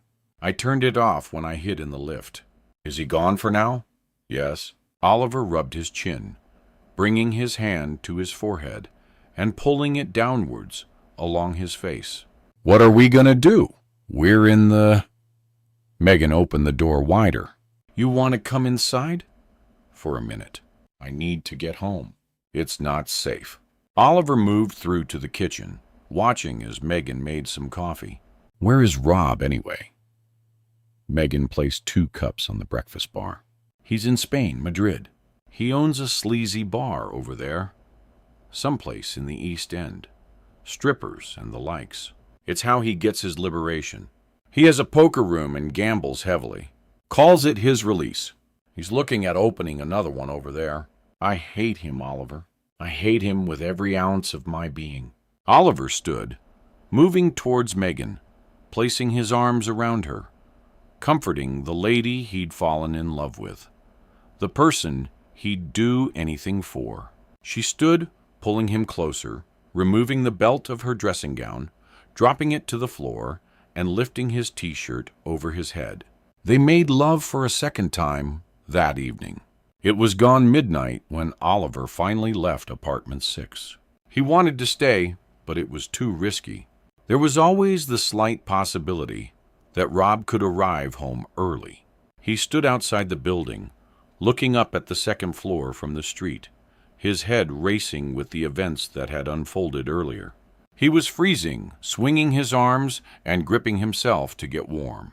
He stood in the car park, digesting the events that had taken place. After a minute, he got into his car, aware of the possibility of being seen. He started the engine and pulled slowly out of the car park, watching, being attentive. He realized he needed a coffee to keep him awake. He found an all-night garage with a coffee bar. The woman who served him attempted to make conversation. "You've been working tonight?" she asked. "You could say that." "Yeah." "How was it?" "Murder," Oliver replied. Oliver woke the following morning with a thumping headache and cold sweats. He hadn't slept much, unable to push the thoughts out of his head. Gloved man. The body in the reservoir. He decided it was best to keep his distance from Meagan, lie low for a while, in the hope it would blow over. He was frightened, unsure how things would pan out. The more he tried to forget, the more it ran through his head like a circling conveyor belt. He peered at the alarm clock and realized he was late for work. He couldn't go in feeling like this. Oliver stood in front of the mirror in the bathroom, staring hard at himself, his disheveled reflection staring back. His hair was tousled, and there were heavy bags under his eyes, deep lines across his forehead, and his complexion was pale and deathly. How would he let this happen? He was a guy who was always on top of things, in control. He turned on the shower, watching the steam from the hot water rise above the shower curtain. Removing his underwear, Oliver stepped inside, standing naked. The stress seeped from his body, the water pelting against him. The strain of the last 24 hours momentarily leaving and disappearing down the plug hole. Once he'd finished and dried himself, he got dressed, putting on a fresh pair of jeans and a black t-shirt. He again eyed himself in the mirror. He was looking a little more alive and presentable. He called the office, making out he had a migraine and needed rest. His boss told him to take it easy and come back when he was ready. That was all Oliver needed to hear. He didn't like to take advantage, but he needed time out. He filled the coffee machine with water and turned it on. Standing at the window, he watched Chelsea Bridge and the Shard in the distance. He needed fresh air to get out of this place. His apartment suddenly felt claustrophobic. The walls seemed like they were moving, edging towards him, closing in. He breathed deeply, trying to gain control. His head was aching, and trickles of sweat were rolling down his forehead. Oliver caught the metal handle on the oven door, steadying himself because the room was suddenly spinning. He breathed deeper, forcing himself to slow down. How had he let Meagan talk him into murder? His phone rang, making him jump. Peering down, Oliver checked the screen. No caller ID. His hands were shaking as he sent the call to voicemail. The phone rang a second later. Oh, for heaven's sake! He hated impatience, but he realized it may be his boss. He answered aggressively. Hello, and how are you this morning? Oliver was numb, unable to believe who was on the other end of the line. Bold as you like, calling him when he was so vulnerable. Meagan, why? How? I thought we agreed not to speak on our mobiles.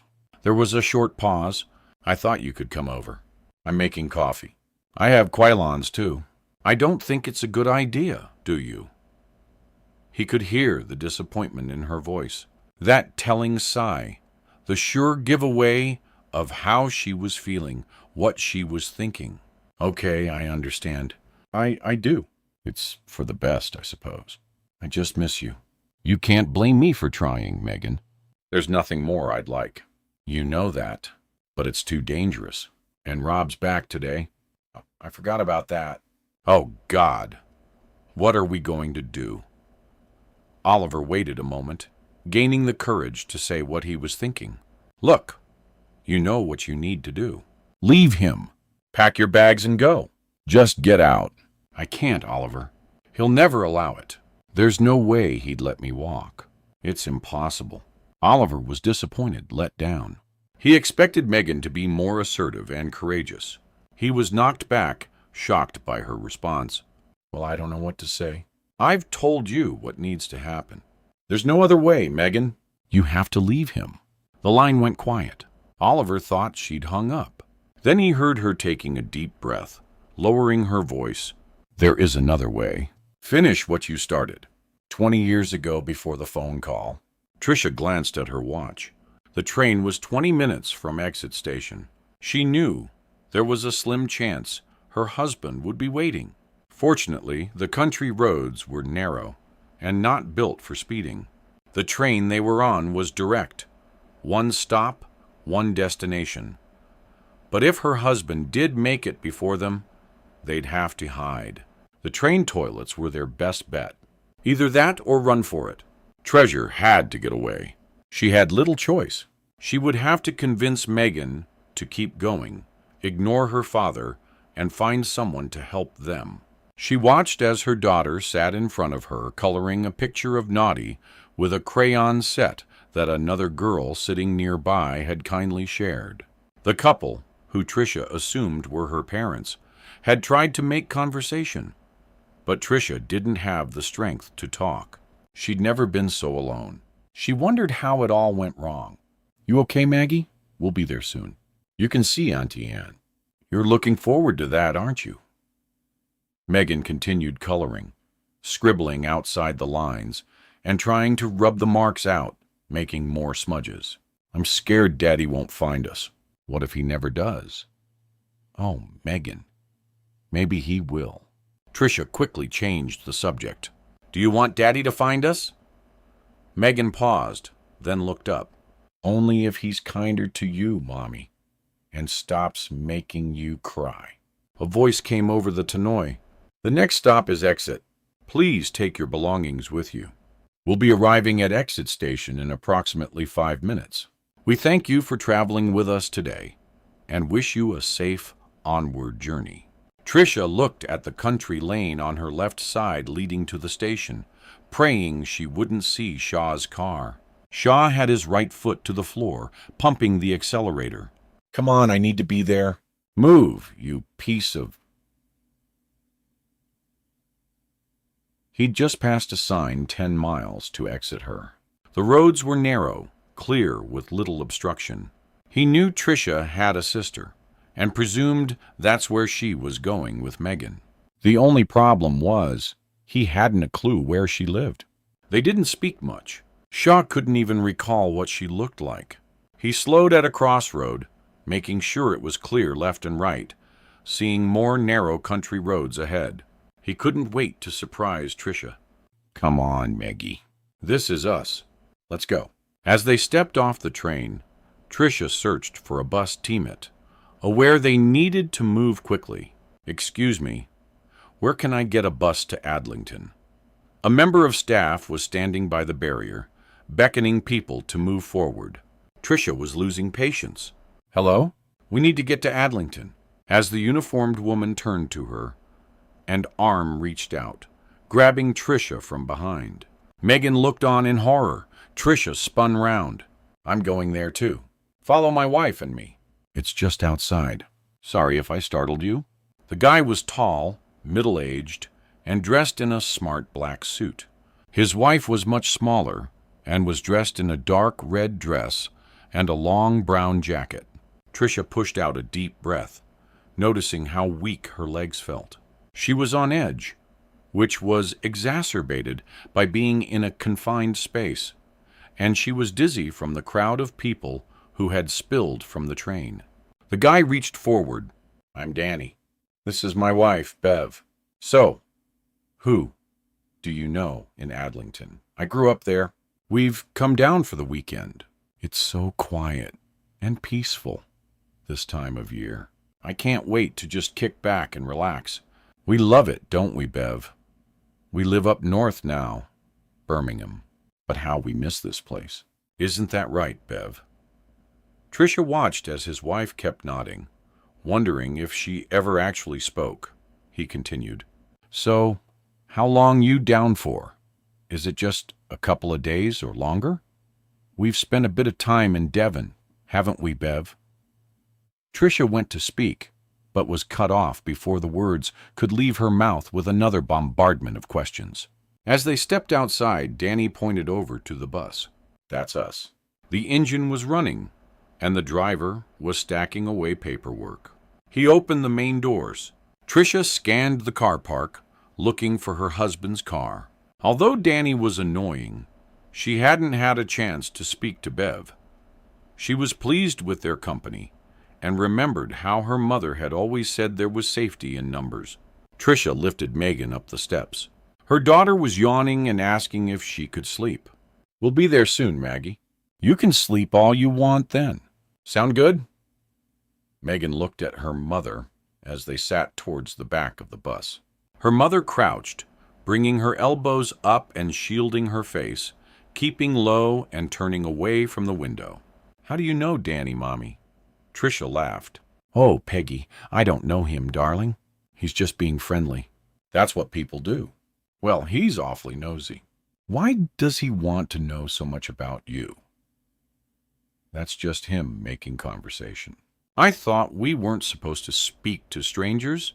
Tricia gently pinched the end of her daughter's nose. It's okay for adults. You're asking too many questions now, young lady. They laughed together, watching Danny and Bev move towards them and sit down. Tricia struggled to drag her eyes from the car park as the bus pulled out, heading for Adlington. Shaw was a mile or so from Exit Station when a tractor pulled out in front of him from a nearby field. The road was tight with just one lane. He honked the horn, washing the young lad driving, sitting high on the seat, swerving left and right. He pulled the machine into a ditch to the left side of the road, and Shaw went to overtake, but saw a car coming the other way at the last second and pulled back behind the tractor. Shaw again steered to his right in the hope of overtaking, but the tractor driver looked over his shoulder and pulled the large machine back onto the road in front of him. You're not serious. For Christ's sake, pull over, you... Can you believe this guy? Sean hammered the horn, but the tractor driver ignored him. By the time he reached exit station, the bus had already pulled out and was halfway to Adlington. 21. Present day. Oliver stood in the kitchen holding his mobile phone at arm's length, like it had suddenly become boiling hot, poisoned with radiation, and could burn a hole through his head. He was unable to believe the question Meagan had just asked. He ran it over and over in his head. There is another way. Finish what you started. How could she think I'd do it again? What the grr is wrong with her? He was panicking, realizing he had to cut loose from this predicament. He'd have to tell her. He ran the conversation through his mind, rehearsing what he'd say. Meagan, I've fallen for you much harder than I could ever have imagined. What you see is what you get. But I've got to be honest. You're the first partner I've had who asked me to kill their husband. His phone rang again. No caller ID showed on the screen. Oliver flipped it, sending it to voicemail. He waited a few seconds to see if a message had been left. No alert, no beeping sound. He decided to switch the phone off and get some air. Outside, the streets were crowded. People with their heads down, banging against him, standing in his way, like skittles, lined up on a bowling alley, just waiting to be knocked over. To his left was a group of teenage girls standing in line. A passerby had been persuaded to take their photo as they lifted their arms and loudly shouted how much they loved London. The passerby then handed the phone back to one of the girls and was struggling to push past them, clearly agitated that his time had been taken up. There were small crowds of people lining the pavement, families mostly, and youngsters were stepping out in front of cars, so drivers sounded their horns and swerved. Oliver stood for a moment, composing himself, imagining a beach, the rolling waves, soft sand, and a large beer. He closed his eyes, taking deep breaths, fighting the dread which engulfed his body like flames, rising in the pit of his stomach. Oliver was struggling to deal with the chaos. He needed to get away, to move from where he stood. He stepped onto the road, narrowly avoiding a car himself. Edging along the path, he spotted a cafe and decided to go for a much-needed caffeine fix. Oliver walked inside, and as far from the front window as possible, he couldn't face seeing anyone he knew. Conversation seemed like the hardest thing in the world at the moment. He called his order to a guy behind the counter, asking for the largest cup of coffee possible. Then he turned on his phone and waited anxiously. There were no new messages, no emails. No one wanted him. A figure appeared at the table, causing Oliver to jolt. Coffee, mate. You look like you need it. Oliver thanked him, ignoring the sarcasm. The morning dragged as if he had taken the wrong train, one that stopped at every station. Oliver settled down, his breathing going back to a steadier pace. Oliver felt comfortable here, hidden, obscure, oblivious to the damaging world outside. While on his third cup of coffee and feeling the buzz of the caffeine, his phone beeped loudly. A message had come through. He lifted it from the table, squinting, then read the words. You know what you have to do, so we can be together. I'm counting on you, Oliver. He dropped the phone on the table, his arm suddenly losing strength. The shock left him unable to hold the device. A pain ran through his chest, and his heart started racing. Oliver needed to go home, get into bed, and brush all this under the carpet, hoping time would help him forget about the trunk, gloved man, Meagan, his life. He stood holding the back of his chair, edging towards the counter. You're okay, mate. You don't look so good. I'm fine. It's just the coffee. It's strong, you know. The guy finished wiping the shelf behind him, then removed the piece of paper that had been pinned above him and handed it to Oliver, who paid with cash. In the street, the cars were louder. It seemed like there were even more people spewing out from every corner. The streets were hectic, too busy for Oliver. He felt crammed in, compressed, with no escape. His heart pounded, racing under his t-shirt, palpitations off the scale. He needed two hearts to deal with the sudden rush. Oliver edged past the blurry stationary figures that were wavering in front of his vision, shouting for people to move out of his way. Once inside his apartment, he locked the door. He removed his t-shirt and jeans and in the bathroom doused his hot face, letting the cold water relieve the stress he was feeling. He had to cut all contact with Meagan. It was no good. She was asking too much. They'd already killing a man, taking his life, dumping him in the reservoir. Yeah, the guy was a piece of the lowest of the low, but it didn't ease the feeling. He'd killed someone. He couldn't and wouldn't do it again, no matter how many times Meagan asked.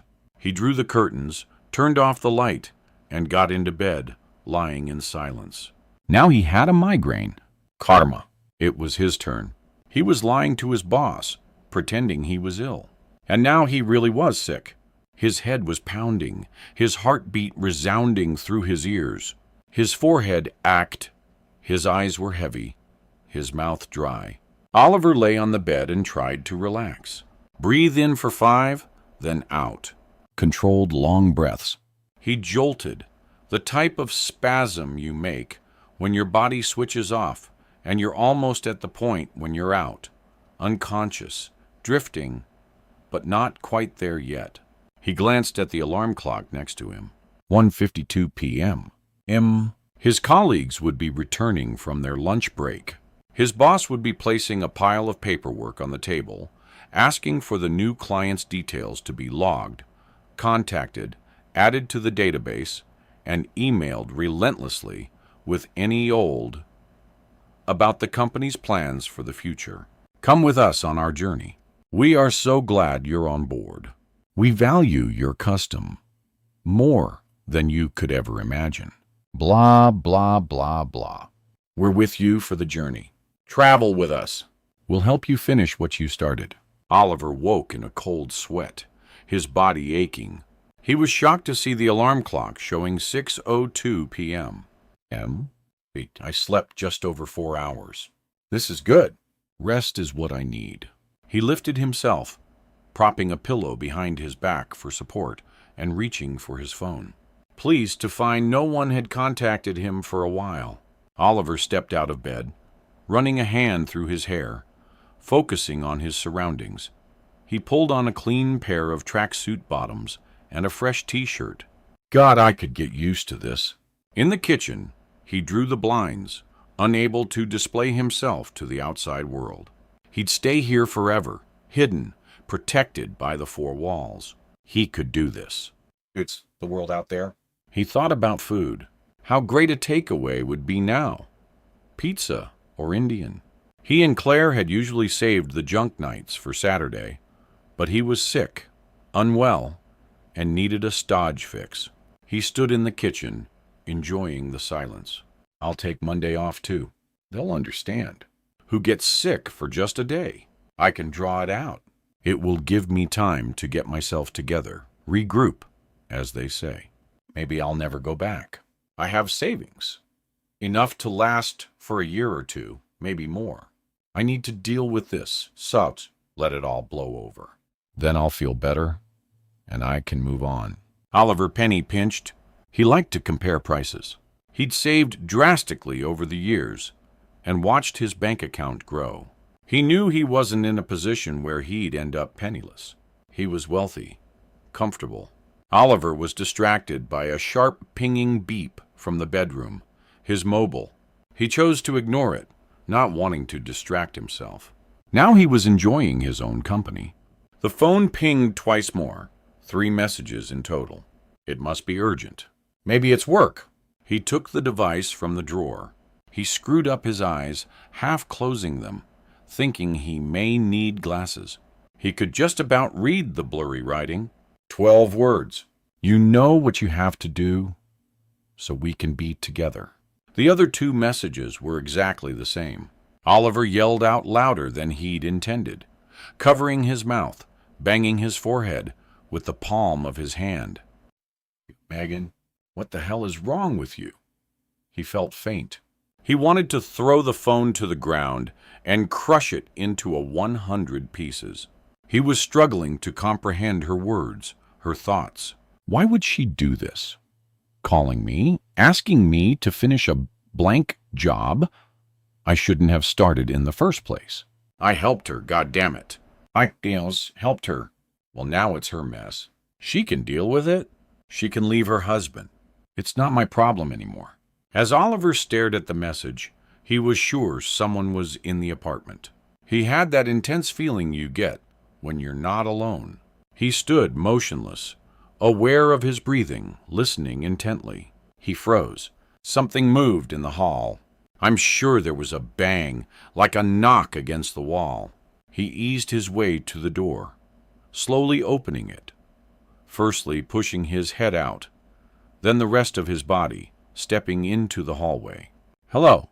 He didn't expect anyone to answer back. Is someone here? Hello? He opened the door of the bathroom, found it empty, and looked over his shoulder. He worried that the guy who showed up last night at apartment 6, Albuquerque House, could have followed him, found where he'd lived. He was being paranoid, surely. Oliver was certain no one had tailed him. He remembered the cafe, sitting alone, coming back home. He'd been dizzy, unaware of his surroundings, but he'd know if someone followed him, wouldn't he? He pulled the shower curtain sideways, with images of Psycho, Mad Norman, and the crazed mother filling his head. He looked at the small window above. It was slightly ajar, held open on a rod, and impossible for someone to squeeze through. Get it together, Oliver. Back in the hallway, he peered through the spy hole in the front door and assembled the security chain before going along the hall to the kitchen. He glanced at the large clock, the window towards the back with the blind down, the shelf on the wall containing boys' toys, old comics, pictures, memories. Once he'd composed himself, he tapped the message back to Meagan, not wanting to get too heavy. So do you, Meagan? Leave him before he kills you. I'm not doing this anymore. Please don't contact me again. Goodbye. Rob placed his key into the front door of apartment 6, lifting his small sports bag over his shoulder, shouting his wife's name. He stood in the hall, closing the door and listening. Meagan, where are you? He was instantly agitated, in need of sleep, hungry and frustrated. He'd met with complete idiots in Madrid, builders who promised the world but knew sod all. He had spent so much time going over drawings, plans, and ideas for his new gentlemen's club. The building he'd looked at buying was in dire need of upgrading. Plumbing, air conditioning, decorating, and the roof needed a complete refurbishment. Rob had made up for it, though, meeting with the owner of another club, moonlighting, pretending he was there for a couple of beers and a private show, and taking the hottest dancer in the club back to his hotel, with the promise of making her extremely rich when his CDI joint opened. Now he reached into his jacket pocket, screwed up the piece of paper with her details into a tiny ball before dumping it into the kitchen bin. Rob called Meagan's number a couple of times, refusing to leave a message. He decided to go and have a rest. He could wait for his dinner until she returned. Rob woke a couple of hours later. The bedroom was pitch black. He was confused and disorientated. He reached to the other side of the bed, pawing for his wife, circling his arm and calling her name.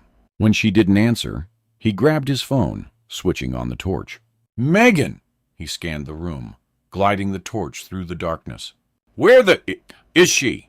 Rob was shouting, his voice loud, echoing through the walls. He knew something was wrong. She'd never leave him to sleep without bringing him coffee, food, checking he was okay, making her presence known. He phoned her again, waiting, listening. It went straight to voicemail. He left a brief message. "Meagan, don't make me come looking for you. Do you understand? Call me." He hung up, groaning with tiredness. Worthless piece of... Rob lay back down in the bed, turning off the torch, shaking with anger. Meagan is going to get it this time. No excuses. She's going to get hurt. The door to apartment 6 was closed, the communal hall empty. Down the corridor, the lift doors kept trying to close, the bell sounding every time they attempted to meet. The light at the back of the hall had begun flickering again. Now it was buzzing. It sounded like an electric chair, ready to fry its next culprit. Even from his bedroom, Rob heard the impatient fist landing on his apartment door. As Rob reached the bottom of the stairs, the thumping continued. "All right, for Christ's sake, I'm coming." He opened the door. "Meagan, where the fuck?" Rob was pulled by his jumper out to the corridor, then hoisted against the communal wall. He was struggling to catch his breath, watching the menacing figure in front of him, the smirk on the guy's face. "Who the ew are you?" the guy asked, looking along the communal hall. He was agitated. Rob was on tiptoes. The guy had lifted him partially off the ground, squeezing his neck. He tried to answer, but it felt like his head was going to burst. "I lived here," Rob spluttered. "What's this about?" The guy let go of Rob, watching him drop to the floor. "I'll just ask this once. Where's Tony?" Rob was disorientated, trying to push himself off the floor, crawling like a baby to escape along the corridor. "I don't know who you're talking about." "I swear I've been away." "Tony who?" He watched as the guy removed the large machete from the back of his jeans. The tip was glistening and razor sharp. He slashed Rob across the face, causing blood to spill onto the carpet. "Wrong answer, you prick." Then he lifted the weapon and continued slicing. Soft music played in the background. The lights were dim, and the blinds were still drawn. A single plate lay on the table. Empty metallic cartons were stacked on top of each other, and 3 beer cans with the contents finished. Oliver lay on the sofa with his feet up, enjoying his own company. This is how life would be from now on, plain and simple. It was less aggravation, less complicated. He stood, went to the fridge, took out another beer, cracked it open, slugged half of it, and returned to the sofa. There was a knock at the door. Not just a tap, a pounding, someone's fist thumping in agitation. He sat motionless, wondering who could be calling so late. He flicked a look at his watch. Almost 10 p. That was too late for a visitor. His mind raced, trying to figure out who was at the door. He didn't want to budge from the sofa. Not now, not ever. He was content, comfortable. The door banged again, louder this time. Oliver stood slowly, moving to the kitchen, past the breakfast bar, the electric oven, the American-style fridge. He reached forward to turn off the radio. He was breathing faster. Panic was setting in, his body aching and his head fuzzy from the alcohol. 3 more bangs caused him to freeze. He had to answer, had to go and see who it was. At the front door, he stepped up on his tiptoes, his eye to the spy hole. Outside seemed blurred and cloudy, like looking at the world through binoculars that were the wrong way round. He gently raised his left hand, removing the chain, pulling the door open, edging it towards him, then stepping into the corridor. "Hello, who's there?" He listened intently. The couple next door to his right were arguing. An intense debate raised voices. Something slammed from inside their apartment, a saucepan or kettle. He'd only seen them a few times. A middle-aged couple, usually quiet. Oliver looked to the left. He could make out a faint shadow. Someone was standing on the stairs leading down to the main communal doors. He wanted to shut the door, fasten the chain, return to the sofa. Why have they knocked on my door? Are they drunk? In need of help? As he stepped back into his apartment, feeling behind him for the door to move inside, he heard a groan, a gasp for breath. "Hello? Who's there? Can I help you?" Another groan, louder this time. Oliver let go of the front door, edging to the communal stairs, looking behind him, peering along the hall. "Who's there? Hello?" He froze in shock, his head spinning, feeling like he was about to heave up all the food he'd eaten earlier. In front of him, attached to the wooden balcony with thick rope around her neck, was Meagan, dangling over the staircase. Her legs were kicking like a fish that had just been taken out of water. 22. 20 years ago, before the phone call, the bus pulled away out onto the country lane. Tricia and Meagan were standing in the cold alone, waving to Danny and Bev, who were leaning over the back seat as the bus pulled out of sight. "They were friendly, weren't they?" Tricia stated, looking around to get her bearings. Meagan nodded. "Are we here, Mommy?" Yes, Maggie. "See the large white house on the corner? That's Auntie Anne's place." Tricia picked up her bag, holding her daughter's hand as they made their way together side by side. It's very quiet here, Mommy. It's scary. Oh, Maggie, there's nothing to worry about. As they reached the house, Tricia opened the black wooden gate, and they walked up the cobbled path. They noticed a light towards the back of the house, coming from the kitchen. The curtains were drawn in the front living room to their right side. It was an old-style farmhouse, Tricia recalled. Although she hadn't been here for quite a while, she still remembered the layout. She searched for a bell, finding a long pole hanging from the wooden porch at the front. Can I do it, Mommy? Tricia lifted her daughter, who reached out and pulled the pole towards her. A loud sound came from inside, the tune of Big Ben's chimes. They waited patiently, Tricia cupping her hands and looking through the glass of the front door. No, please be inside. Don't do this to me now. She has to be inside. Tricia pulled the pole again, and a window opened above. Who's there? Tricia immediately recognized the hoarse, croaky voice. She realized her sister must have been asleep. Anne, it's me. Open the door. Tricia, is that you? Oh, my Lord. Is everything okay? Give me a second. The window closed, and a light went on in the upstairs hall, a shadow moving down the stairs towards them. Anne unlocked the front door. She was wearing a dark brown dressing gown and had a sleep mask resting over her forehead. Well, look here. Anne reached out, pulling her sister close, leaning back, taking her in.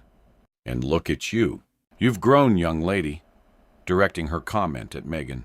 What do you say, Maggie? Nudged Tricia. It's so good to see you. Anne leant forward, moving towards Meagan.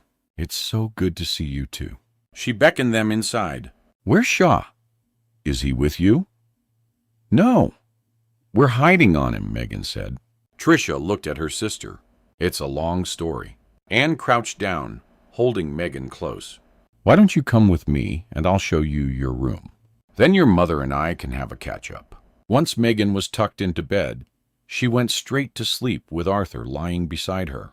In the kitchen, Anne found Tricia bent forward on a wooden chair, staring at the ground, rocking backwards and forwards. She went over to her sister, crouching by her side. Tricia, love, talk to me. Tell me what's going on. Tricia looked up, mascara running down her pale face. Her eyes were bloodshot, and she looked beaten, like someone who'd given up and couldn't carry on. She gripped her sister's arm, pulling her towards her and embracing hard. You have to help me. I'm begging you.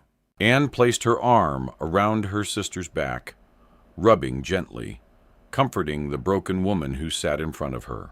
As Anne held her sister, Tricia completely broke down, sobbing uncontrollably and telling her about Shaw, the terrible things he did to her, how he treated her, finishing with her being locked in the wooden container, and Meagan finding her, the two of them making their escape, running to freedom. Anne listened in shock, shaking with hatred for the man Tricia had married.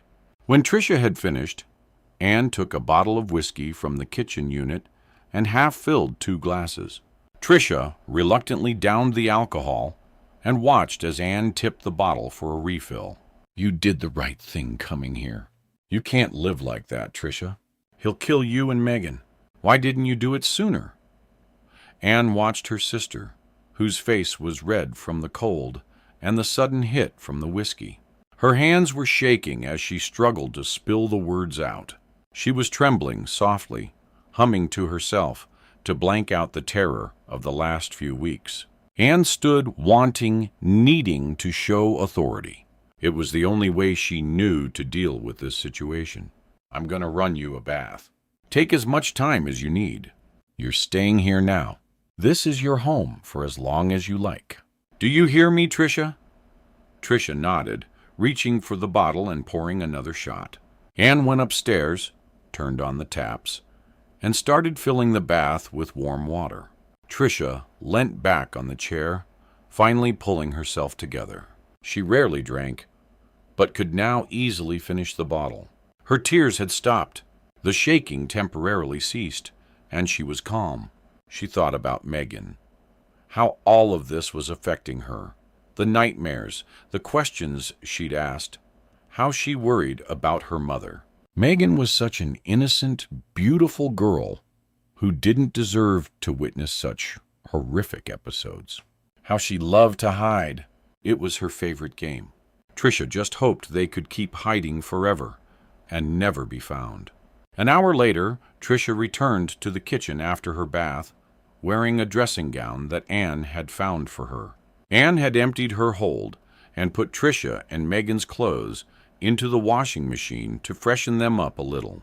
Tricia was feeling a little light-aided from the effects of the whiskey and wanted coffee. Anne boiled a kettle of water on the stove. It started whistling, a high-pitched screech that grated through Tricia's body. How are you feeling? Or is that a stupid question? Anne asked. Tricia looked up, clinging to the dressing gown, wrapping the belt tighter around her waist. What are we going to do, Anne? Meagan and I can't stay here forever.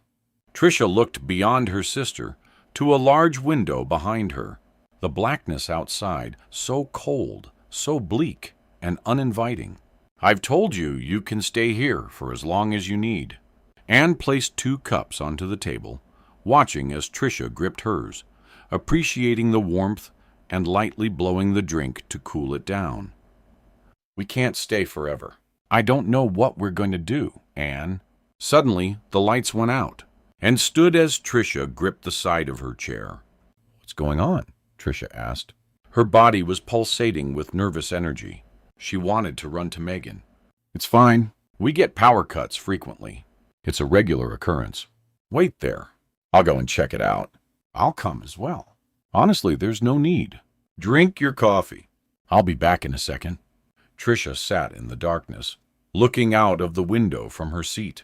A tree branch tapped the glass like a claw, trying to master the strength to get inside and work its way around her neck. She listened to the wind howling, echoing through her head. The branch stopped as Tricia froze again. It slapped against the glass. Tricia screamed out, jumping up, standing alone in the kitchen, sure that someone was outside looking at her, watching. She jolted as the lights came back on, and Anne walked into the kitchen. See, nothing to worry about, Anne stated. I'm going to check on Meagan. Tricia relaxed slightly, stood, and went upstairs. She found her daughter in the back bedroom, fast asleep, with her arm around Arthur the bunny, who was wrapped in the blanket beside her. She listened to the light breaths, watching her daughter at peace. I wish it could be different, Maggie. Honestly, I do. I love you so much. Always remember that, baby. She kissed her daughter on the head and left the room. As Tricia moved along the upstairs hall, the floorboards bowed underneath her feet, dipping and creaking like a moored boat in a marina. She was thankful for her sister, but also guilty that they hadn't kept in regular contact. It was going to change. Her life was going to change. It would get better. Tricia owed it to Meagan. Her and her daughter's happiness was everything.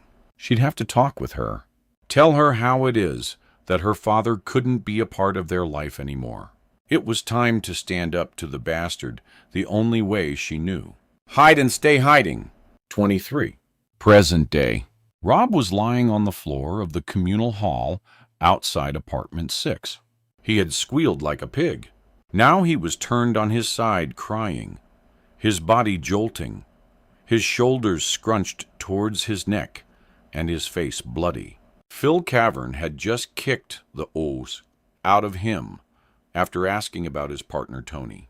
Phil told him he lived in apartment 7 and that Tony was missing. He wanted answers. See, we run a debt collection, a recovery business, as we like to call it these days. People borrow money for all sorts of reasons. A small gambling habit, money for a dirty weekend away, a new bike for their kid. But the debt needs paying on time. It gets vicious. We're underhanded. Old school. People have been hurt. Ours is ransacked. You don't with us, especially with Tony. He held the machete high in the air. See, this what that Tony went after owes us a lot of money. Now she's gone and I can't get hold of Tony. So I'm thinking that maybe there's something going on. Underhand, if you like. He doesn't look good. So I need to find him. I want you to realize I'm the karma one. You get my drift. Rob knew nothing about the neighbor who lived in apartment 7. Why would he? He kept himself to himself. Other people's lives didn't interest him. He couldn't care less about them. They were below him, inadequate, a nuisance. Phil grabbed Rob by his legs, moving him into apartment 6. Pushing his hand inside his jacket, he removed a length of rope and pulled on it as if testing its durability. This will do nicely. He crouched beside Rob, tying him securely to a radiator pipe in the downstairs hall. Then he dipped his hand back into the same pocket and removed a piece of cloth that he rammed into Rob's mouth. Then he wrapped the rope several times around his lips. Rob was trying to speak. Muffled sounds were coming from his mouth, beads of sweat dripping from his forehead, bloodstains on his hands. His eyes and face were sore, stinging as he tried to blink and focus. He had a metallic taste in his mouth from the blood and was struggling to swallow. He gagged with the cloth, fighting to breathe, trying to empty the contents of his nose so he could push air into his lungs. Once Phil was confident Rob was securely tied, he stood checking the communal hall. Then he returned to the apartment and watched the fear on Rob's face. I'm going now. If I find out you or the girl I saw here last night had anything to do with Coney's disappearance, I'll come back, and the next time you won't be in such a fit state. That's a promise. Rob watched him walk casually out the door, zipping up his jacket. Oliver struggled to lift Meagan's feet. The more he heaved, the harder she gagged. Her face had turned a dark purple, veins spreading on her forehead like a cracked window. She twitched as Oliver struggled to support her. For our sake, Meagan, hold still. I'm going to get you down. Okay, help me out here. He watched her face. Her eyes were rolling upwards, flickering, resembling white marbles, her mouth opening wider as she gasped for air. Her arms fell limp by her sides. Oliver was losing her. He wanted to shout for help, but he couldn't let go. In desperation, he pushed her body, watching her swing out to the right. As she came back towards him, he caught her legs, anchoring her body onto the side rail. Meagan was balancing as Oliver held her body against the railing with his shoulder, managing to quickly remove the rope from around her neck. He laid her down on the hallway floor by the stairs, desperately rubbing her neck, hoping it may clear her airways. He lifted her head, pleading for her to move, jolt, anything to say she was still alive. Don't do this, Meagan. Hold on. You're not going on me. Please, Meagan, stay with me. Oliver pushed on her chest, unsure if it would make a difference. He'd seen it many times in films, but only if someone was drowning or having a heart attack. He didn't know if it made a difference to someone who had just tried to hang themselves. After a few chest pumps, his hands placed on top of each other, pushing as hard as he could muster. He tried rubbing her throat. Meagan suddenly spasmed, like she'd just had an electric shock. Her eyes opened, and she focused on Oliver. Oh, thank you, God. Thank you. Can you hear me, Meagan? He waited for an answer, a movement, anything to indicate she was okay. As Oliver lifted her head, she turned on her side, vomiting onto the carpet. When she'd finished, she slowly turned back over. She whispered, "What happened?" She pushed herself up, trying to get to her feet. Oliver helped to lift her. "Are you okay to stand?" She glanced around as if unsure where she was. "Rob? Where's Rob?" "Shh. Meagan, don't worry about Rob. I'm calling an ambulance." "No, you don't understand. I need to be there. He's back. I have to get to him now. You're not going anywhere until you rest. Come on." You're in no state to go home. As Meagan lifted herself off the floor, Oliver saw the deep mark across her neck, wondering how her head hadn't come away from her body. He slowly helped her into his apartment, one arm guiding her as she walked, flicking the lights on in the hallway with his free arm. He sat Meagan down in the kitchen and went to make 2 strong coffees. He picked up his phone. "We're going to get you checked over. I'm calling 999. Meagan pleaded with Oliver. "If you call an ambulance, you may as well sign my death warrant." "Don't do it, Oliver. I'm begging you. Rob will kill me." Oliver canceled the phone call, then lifted the blinds. Light filled the room as he looked out over London, watching the stillness, the bright lights gleaming on the Thames. He gazed out from his apartment on the 4th floor, thinking about his situation.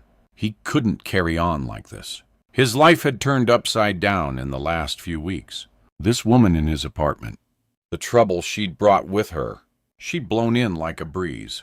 Correction, a hurricane, a tornado that had lifted him to a place far stranger than Oz. This wasn't him. He'd had a simple life before he met her. Him and Claire watching the same programs night after night. A takeaway at the weekend, the commute together, great conversation. He craved this now. The plain, dull, easy life he had had before didn't seem so wrong. At the time, he wanted something different. Excitement. A break from the dull world he seemed to be drawn into. He found himself wishing at this moment that Meagan and Claire would swap places. He couldn't be with this woman who was sitting in his kitchen. She, with his head more than she'd ever know. Meagan had to go. Oliver turned, bringing the coffee towards her. "There you go. Drink this. It will make you feel better. Nothing like a caffeine hit." Meagan reached for one of the mugs. "Thank you. I don't know what I'd do if I hadn't met you, Oliver. Please don't ever leave me. Do you hear? I can't be without you. You understand what I'm saying? I can't. Number. Please don't start this again. Don't play with my emotions. You're drinking this thing, going, that's it. Out, out, out. It's no problem. I'm glad the color has returned to your face. Jesus. Meagan, what were you thinking?" She placed the mug on the table. Then she broke down, sobbing uncontrollably, her shoulders jerking, streams of tears spilling from her eyes. He placed his arms around her, kissing her damp forehead, pulling her closer, needing to be there for her until she gained control.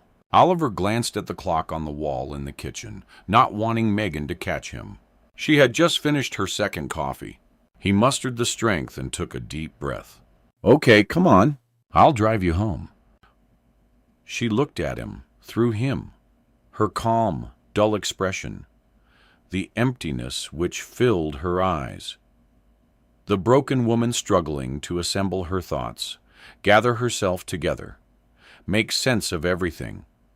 The life she was sucked into through no choice of her own. Oliver could see it all, an open book, like he could read her mind, connect with her thoughts. He needed her to leave.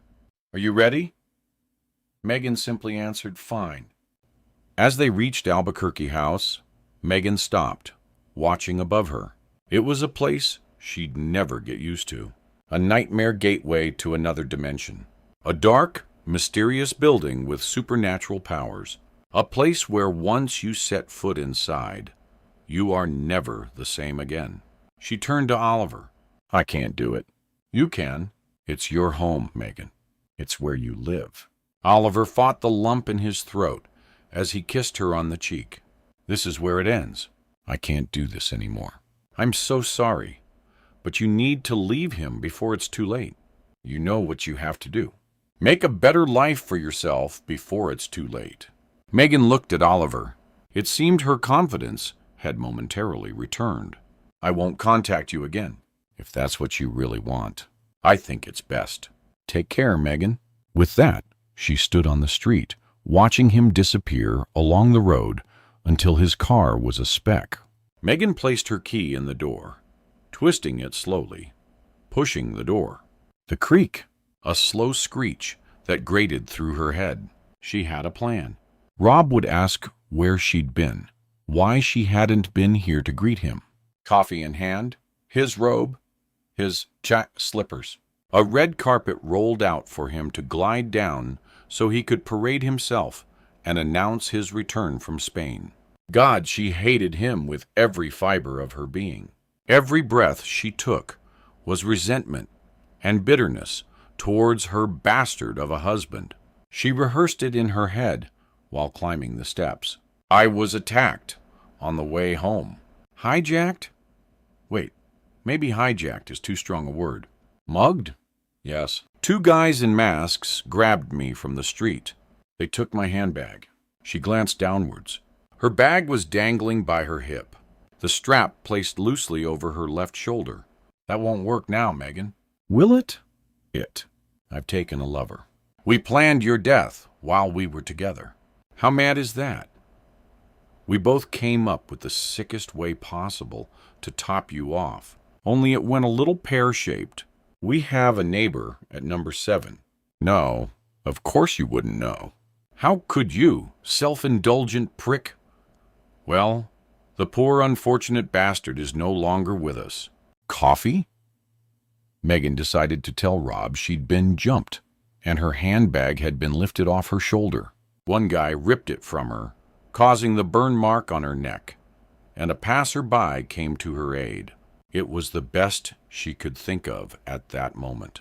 "Rob," Meagan whispered as she stepped inside apartment 6, how she hoped he hadn't come home. Suddenly, her anxiety lifted, fear turning to shock.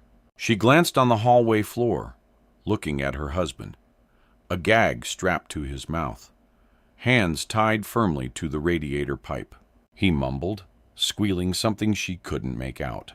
Suddenly, her nurturing side went into overdrive. She temporarily forgot it was her, of a husband on the floor. It was someone who needed help. Her help. Oh my God, Rob, what happened? It was pointless asking until she had removed the gag.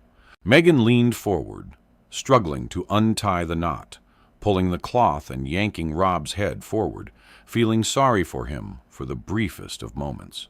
She needed to help him untie the rope and cut her husband loose. Once freed, he leant forward, clasping his wife, sobbing onto her shoulders. "Oh, Meagan, I'm so sorry." "I'm so very sorry." She crouched, moving further into his grasp. And among all the craziness of the last few days, she found herself suddenly feeling like a normal person again. Once Rob had composed himself, he explained what had happened. He held his ribs, struggling to move, patting his scarred face with the back of his hand. Meagan dabbed her husband's face with antiseptic wipes, cleaning the blood, aiding her partner. He winced as she firmly wiped under his eyes. His cheeks were severely cut, and there was a gash along the right side of his forehead. He was a complete mess. Those cuts would scar. Her husband would bear the remnants of this attack for the rest of his life. They stood in the hall, and Rob was shaking, struggling to keep his legs still. Meagan felt like the one in control. She stood back, the blood-stained wipe in her hand.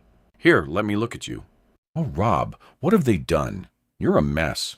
She watched the pathetic look in his eyes, his slumped figure, his sudden vulnerability. She liked this.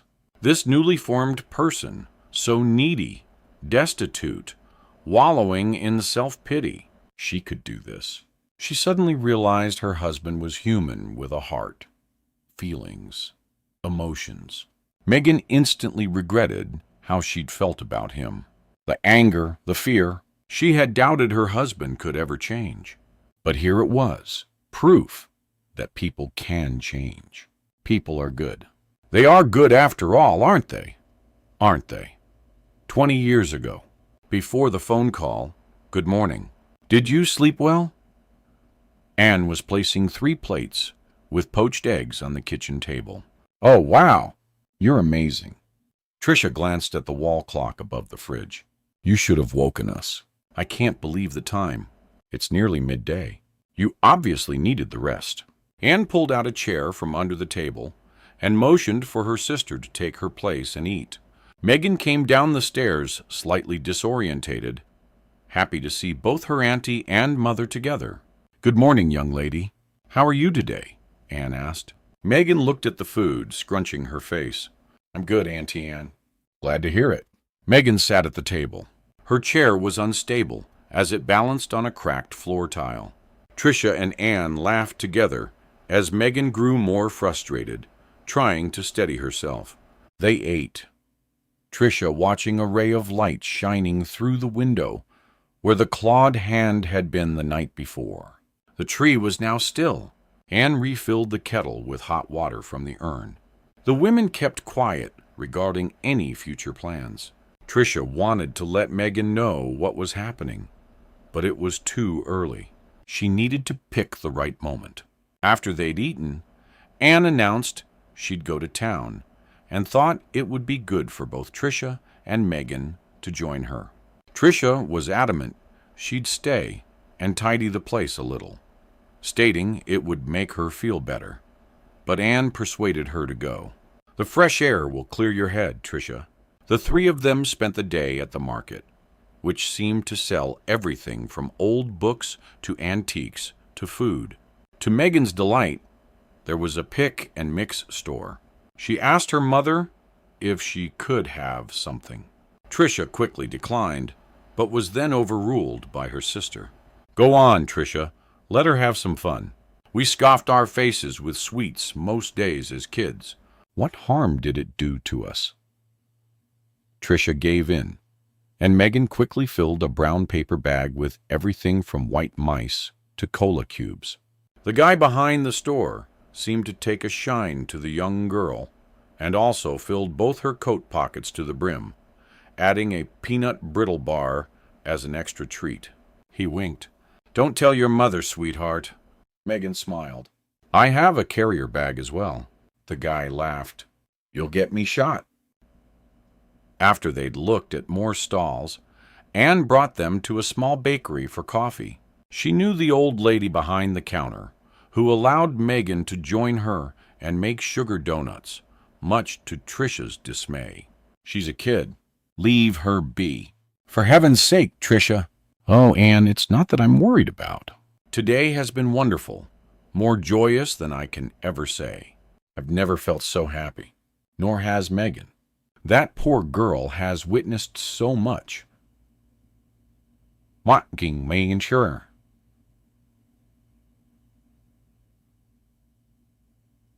"I feel guilty." Anne stretched across the table and placed her hand on Tricia's shoulder. "Guilty for what exactly? You're an amazing mother. Anyone can see that." Tricia sipped her coffee, looking out at the market through the bakery window. People were dismantling frames, folding them up for the day, placing items into the back of vans, shouting over to each other. A young lad fired a potato across the road, narrowly missing his mate from another stall. It can't be like this, though, can it? Anne stared at her sister, taking in her glum face and disorientated features. She noticed the heavy bags under her eyes, her brow furrowed with deep marks from years of frowning. Who says you? Is that how life should be, Tricia? Living in fear, worried that the next time you're together will be your last. Shah is a complete bastard. Do you hear me? You deserve happiness. You are going to be happy.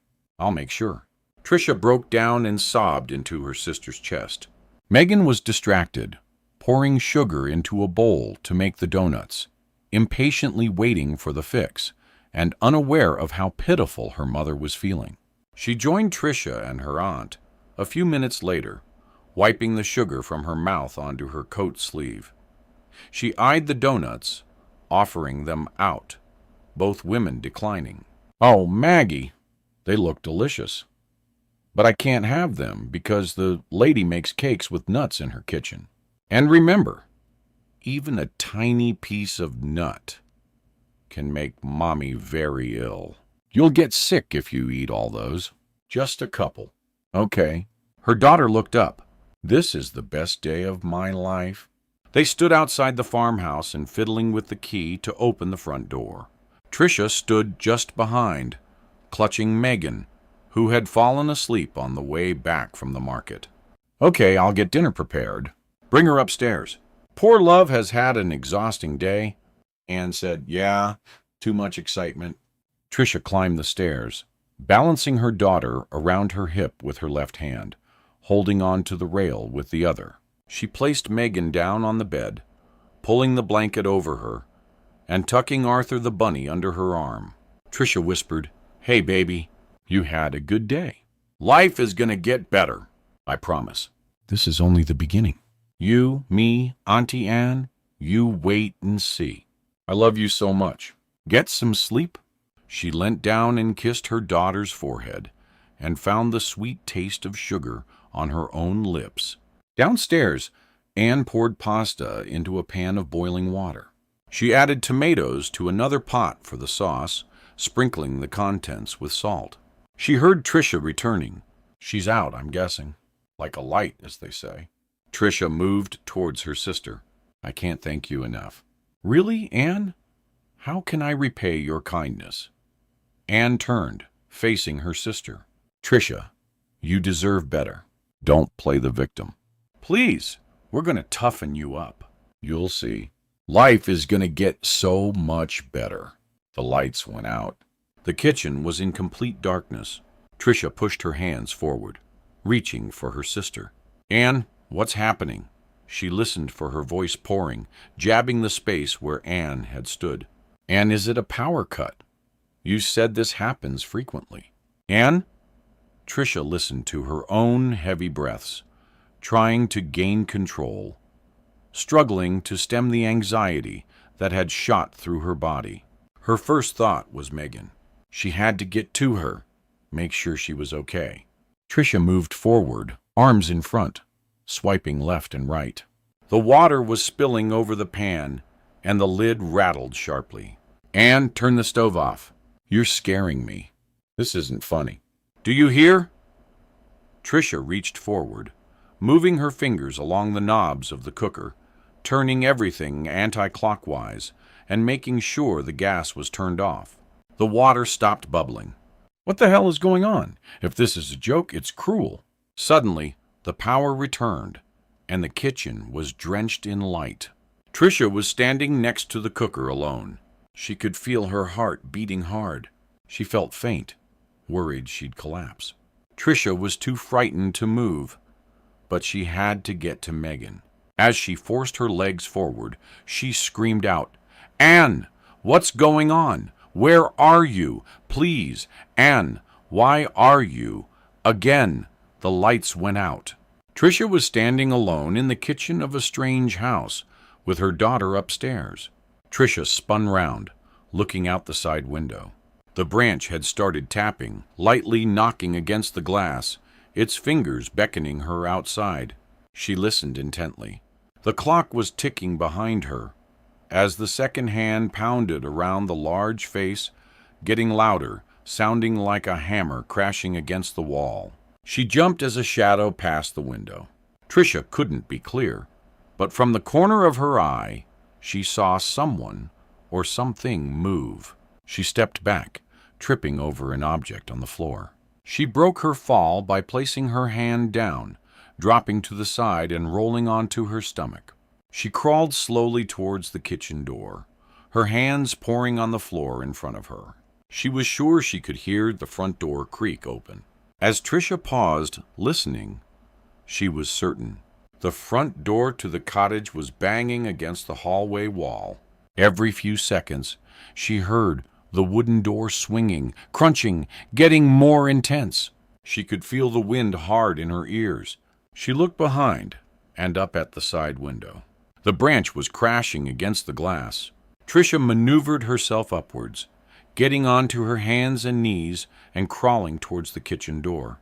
Once she reached it, she grabbed for the handle and twisted, opening the door to the hallway. The front door was open. Trees swung outside, the branches like pendulums, viciously swinging left and right. Tricia stood, raced to the door, and forced it shut, using her body weight. She pictured Meagan asleep upstairs. She needed to go to her now, get her out to safety. Whatever was going on, her sister had vanished. She'd stood beside Tricia only a few moments ago, cooking, chatting, telling Tricia everything would be okay, and that she was safe. "Anne, where are you? Please answer me." Tricia eyed the stairs. The lights were on above her. She raced up the steps, taking them two at a time, barging the door open. Meagan was still sleeping. "Oh, thank God. Sweetie, sweetie, wake up quickly. Something's wrong." Meagan sat up, clutching her bunny. "Don't worry, Mommy. I'll protect you." Tricia lifted her from the bed, glad to see her daughter was still wearing the clothes from earlier. "Okay, listen. Something is happening. I'll explain in a minute, but you need to come now. Hurry! We need to find Auntie Anne. Something isn't right." "Okay. Is she hiding too, Mommy? Maybe. I'm not sure. I hope so." Tricia placed her hands over her face, pulling down hard in frustration. "Quickly, we need to go." Tricia headed out towards the hall, looking over the steps to the darkness below. She needed to get out to the street, ask someone for help. She stood on top of the stairs, listening, trying to figure out what had happened. There 1 minute, gone the next. Surely Anne wouldn't play a trick. She knows the situation I'm in. Meagan was at the top of the stairs. "Mommy, did you find Auntie Anne yet?" "Me? Keep your voice down. We need to keep very quiet." "Okay. Why, Mommy?" Tricia took a deep breath, held it for a second, and steadied herself. "We just do, Mecky. Remember, when we're looking for someone, it's much easier to catch them if they don't hear us coming." "Okay, I got it." "Mommy, I won't make a peep. Nor will Arthur. He's very tired, Mommy. He's had a long day, too." Tricia reached the front door. The house was still plunged in darkness and suddenly so still. "Okay, Maggie, when I open the door, we run." "Got it?" Tricia looked up the stairs, watching Meagan nodding, her finger covering her lips. "Good girl. That's great. Keep as quiet as possible." Tricia turned the handle. The front door was jammed. "Come on, you piece of, why won't you open?" She took the handle with both hands, placing her leg on the sidewall, yanking, twisting the handle, pulling until her hands were numb. "What is going on? Come on." Meagan had joined her. "Don't worry, Mommy. I'll help you. I can pull hard. I'm strong. Miss Lester said I'm as strong as some of the boys in my class." One day, Tricia cut her off. "Quick, move with me to the kitchen. I'm going to try and open the back door." "Hurry, Maggie. We don't have time." Tricia placed her hands in front, moving as fast as she could towards the kitchen door, swiping at the space in front of her with Meagan following, listening to her mother's voice. They made their way to the center of the room, guided by a light close by, giving a small glow where they stood. "Wait here, Maggie, don't move. I'm going to try and open the back door. I need to check if it's safe. You hear me now? Don't move. Stay here with Arthur." You got it? I got it, Mommy.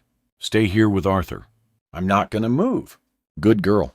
Tricia felt for the back door, tapping the glass, feeling below for the handle, touching a key placed in the lock. She turned it, opening the back door. Oh, thank God. She stood outside. The wind had eased slightly, but the chill in the air was icy cold. She glanced upwards. The sky was almost transparent, covered with tiny specks of light.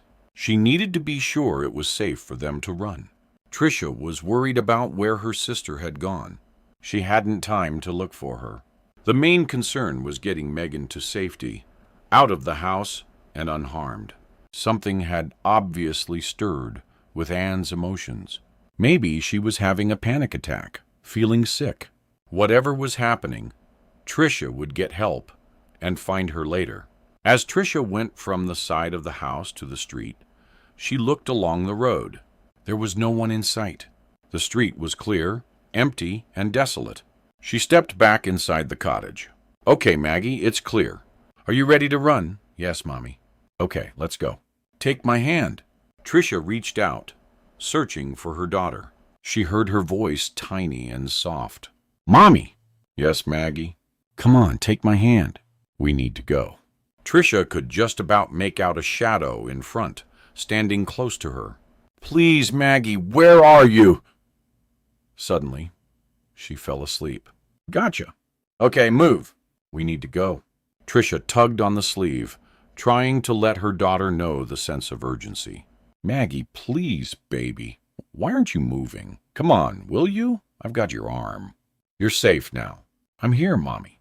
"I'm behind you." "That isn't my arm." Suddenly, a light came on. Shaw was standing in front of Tricia, holding a bright torch. His other hand clasped around Tricia's wrist. She saw the familiar smirk, the smug look, the evil expression. "You found us, Daddy." "I knew you would." "Oh, Mommy, you must be so happy." Shaw looked at his daughter. Oh, yes, Meagan. She must be. 25 present day. Oliver hadn't seen or heard from Meagan for over a week. It was best this way. Both of them had to move on.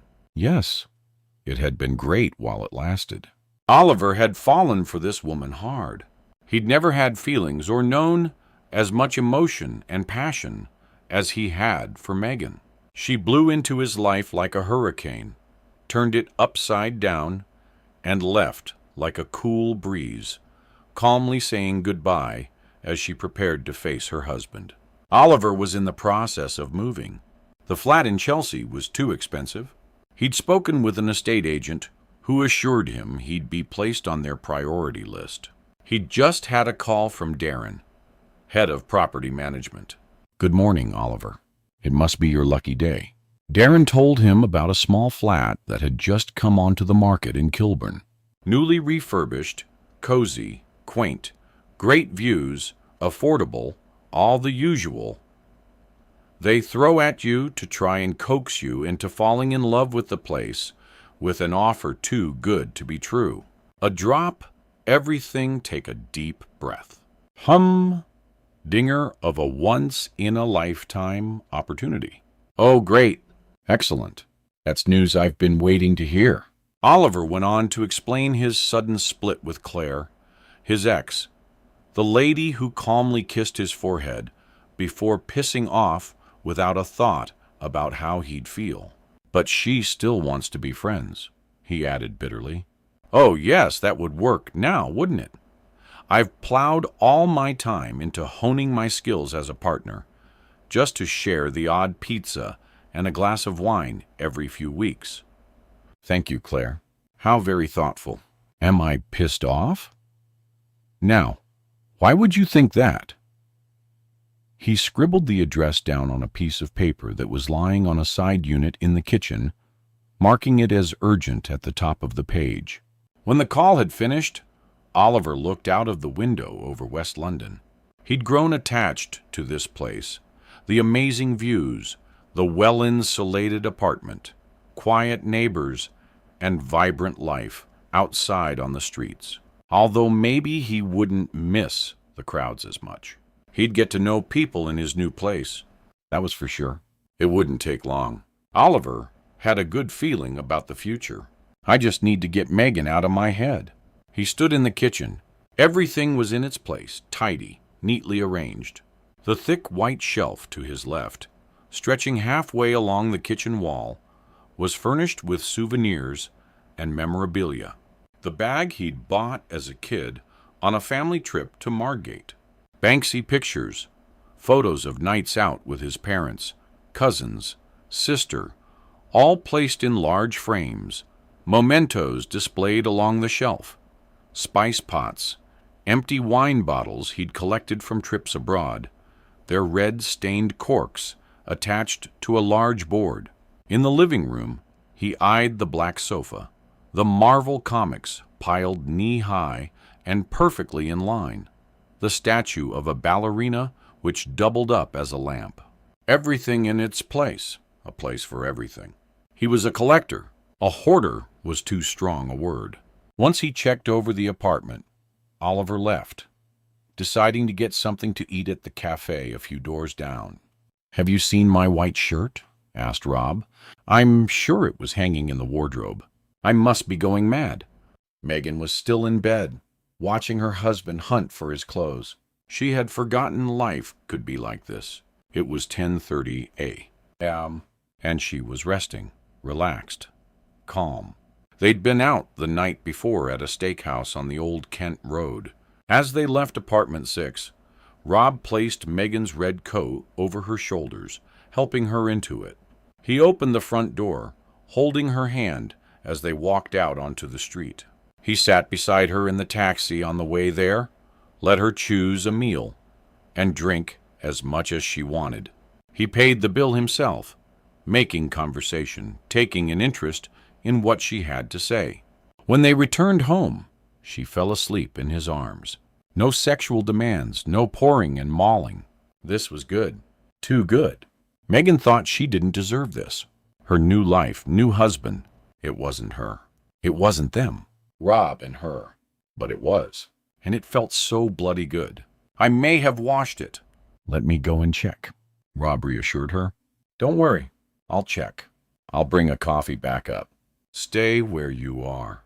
Rob left the room, returning a few minutes later, wearing the iron shirt tucked into his black trousers, her latte in hand. He placed the drink on the bedside unit. "Thanks, Meagan. I appreciate you doing this." He was fixing his collar in the mirror, standing back, eyeing the deep scars across his face, too embarrassed to mention them. "No problem. Good luck today, by the way. I hope it goes well for you." Rob had a meeting with a buyer for the strip bar he owned. It was too much hassle, too much stress, the cause of his continued anger. He was dealing with it. He was going to get help and get better. He said he owed her that much. He leant forward, kissing her cheek. "I love you. I need you to know that." Meagan didn't respond. It was too early, so she couldn't say it back. Not yet. She lay in bed for another half hour. It was Saturday morning. The sun shone through the small window facing over the roof platform, illuminating the room. Meagan was immersed in the comfortable heat which penetrated the blankets. She needed to get up, make a start, clean the kitchen, wipe down the worktops, mop the floor. It was her way of feeling normal. This newfound happiness was great, really great. But the couple of years she'd been married to Rob had taken its toll. She knew she'd struggled to deal with the sudden change, but she'd have to find a way. As Meagan entered the kitchen, she thought about Oliver. She missed him, but maybe this was normal. Meagan had taken a lover behind her husband's back. It wasn't guilt she felt. She couldn't. Rob had forced her to seek refuge, to get help. Now it seemed her husband was different, but she couldn't forget her lust when she and Oliver made love in this kitchen. She thought about how Oliver had made her feel, how she had been unable to control her lust. Oliver was willing to do anything for her. He was the guy she'd met on the train, the hapless gentleman who was there to help pick up the pieces. She wanted him in her kitchen right this second. No, don't think like this. I can't. I simply can't. Meagan picked up the phone she'd kept hidden, scanning through her recent contacts for Oliver's name. It was next to Sarah's, who had called during the week to check in. She suddenly felt alone, isolated. Sarah hadn't called for a while. It was as if she didn't care. Usually, your social media is filled with comments, love hearts, smiling emojis, and thumbs up approving of family pictures, photos of food you're preparing, days out, weekend breaks, people asking how you are, how your day has been, wishing you a great evening, or asking what you're up to. Meagan had nothing. It's like I never existed, she thought. Rob never allowed her on social media. She needed to occupy her mind. She got a J-cloth from the cupboard under the sink, damped it with warm water, and wiped down the worktop. Then she filled a bucket with water, jabbed the mop inside, and circled it across the floor. She had the radio on, listening to Hard London, turned up loud, too loud. But this was her now. A new, confident Meagan. This was good. Maybe she could even fall in love with her husband all over again. She laughed. Yeah, right. It was early afternoon. Meagan's hands ached, throbbing from the hard work she'd just put into cleaning the place. She stood in the kitchen, taking in the smell of detergent. The windows behind were open, a light breeze pushing forward. She shivered and went to shut the window. She debated whether to make a start on the bathroom, to hose out the shower, wipe down the cubicle when she got distracted by the key in the front door. Rob was standing in the hallway, his black jacket hanging over his shoulder. She noticed his shirt was ruffled. It looked inside out. As he entered the kitchen, the waft of Chanel hit her.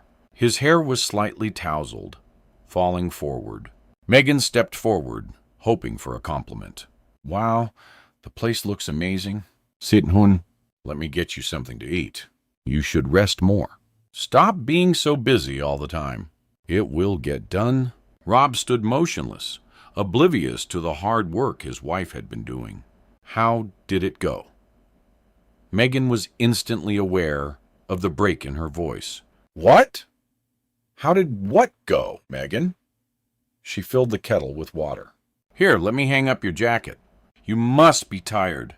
Meagan walked towards her husband, reaching for his coat, taking it from his hands. She went out to the hall and placed it on the stand. When she turned, Rob was behind her. She jumped. Wow, Rob, you startled me. She watched the menacing look on his face, the sudden change of expression. I'm going for a lie down. Bring me something to eat. A sandwich or something. Ham, cheese, no mayonnaise. Meagan reached her arm forward, running the back of her hand down his face. Okay, it'll be a few minutes. Go up, Rob. Take a rest. As he walked away, she clearly saw the label of his shirt, the tag that should have been on the inside. Meagan was balancing the coffee in one hand, the plate with her husband's sandwich in the other. She knocked on the bedroom door with her foot, struggling to push the handle down. The room was darkened, the curtains drawn. Meagan placed the items on the bedside unit and then went back to the door. As her eyes adjusted, she saw the empty bed. Meagan called out, Rob, I've made food. I've left it by the bed. As she turned, his large figure was standing behind her, close to the door. Jesus, Rob, you scared the life out of me. I've left your food. He grabbed her around the throat, squeezing so hard Meagan thought she'd pass out. With his other hand, he pulled her hair, ripping her head backwards. Rob, stop.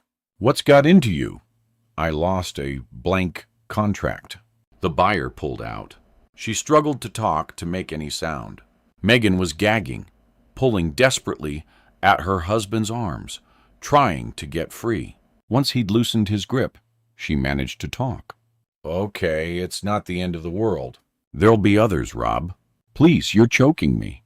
He let go, moving forward, ripping her blouse open. Buttons fell on the ground, bouncing on the wooden floor. Rob, not now. Don't do this. Shut your mouth. If you speak again, so help me. He grabbed her by the waist, throwing her on the bed, removing his belt and dropping his trousers. Meagan struggled, reaching for the side of the bed, desperately trying to escape. Rob pulled her by her legs. One of her shoes came away, and he stumbled back. She kicked out, catching the side of his face. He instantly clasped his cheek. Don't make this difficult. You. He jumped on the bed, trousers hanging by his ankles, and punched the side of Meagan's face, forcing her down. His eyes were wild, saliva dripping from his mouth. Rob held her neck with one hand, slapping her face with the other. He reached her skirt, pulling hard, breaking the zip, and trying to pull it down her legs. Meagan was desperate. There's no way this is happening. The week had been amazing, one of the best of my life. How would it come to this? She was convinced he'd changed. Her husband was a good man. The best. This can't be happening. No, please. I thought he'd changed. He told me he loved me. As Rob removed Meagan's skirt, she lay in her knickers, struggling to turn. Suddenly, she mustered the strength, kneeing him hard in the groin. It was like a brick dropping from the second floor to the ground below. Bang! She shocked herself with the strength she'd gathered. Rob screamed out, and he spasmed, holding himself. Meagan jumped off the bed, racing towards the bedroom door, slamming it behind her and charging down the stairs. She reached the front door, desperately pulling the security chain, watching it drop. As she pulled the handle, Rob was standing at the top of the stairs. Meagan, I'm coming for you. Do you hear? There's no escape. I've told you time and time again. You can't leave. I'll never allow it. She heard him wise. Meagan dropped to her knees with fright and exhaustion. Her body was weak, but she had to summon the strength to hide, to get away from him. Now on the floor, she crawled on her hands and knees, trying to stem the fear, the panic in her breaths, the desperation to get away from this man, her husband, her so-called life companion, who should care for her and protect her. She reached the store cupboard under the stairs, managing to hoist herself upwards, pulling the handle and crawling behind a wooden rack. The light came on, and as she moved to the back of the small room, the door closed, terminating the brightness. She stayed crouched down, hiding, concealing herself from the brute she was married to. This was it. Enough. Whatever it took, Meagan was leaving. Lying on the cold floor, curled up like a scared child, she was suddenly reminded of the past, her poor mother, and the years of abuse she had taken at the hands of Meagan's father. She started having flashbacks. The time she found her mother locked in a box at the bottom of a cave. The terrible beatings she had witnessed as a child. The night her father came for both of them while they stayed at Auntie Anne's. The events that followed. Meagan tried to push the thoughts away, but they were there so real.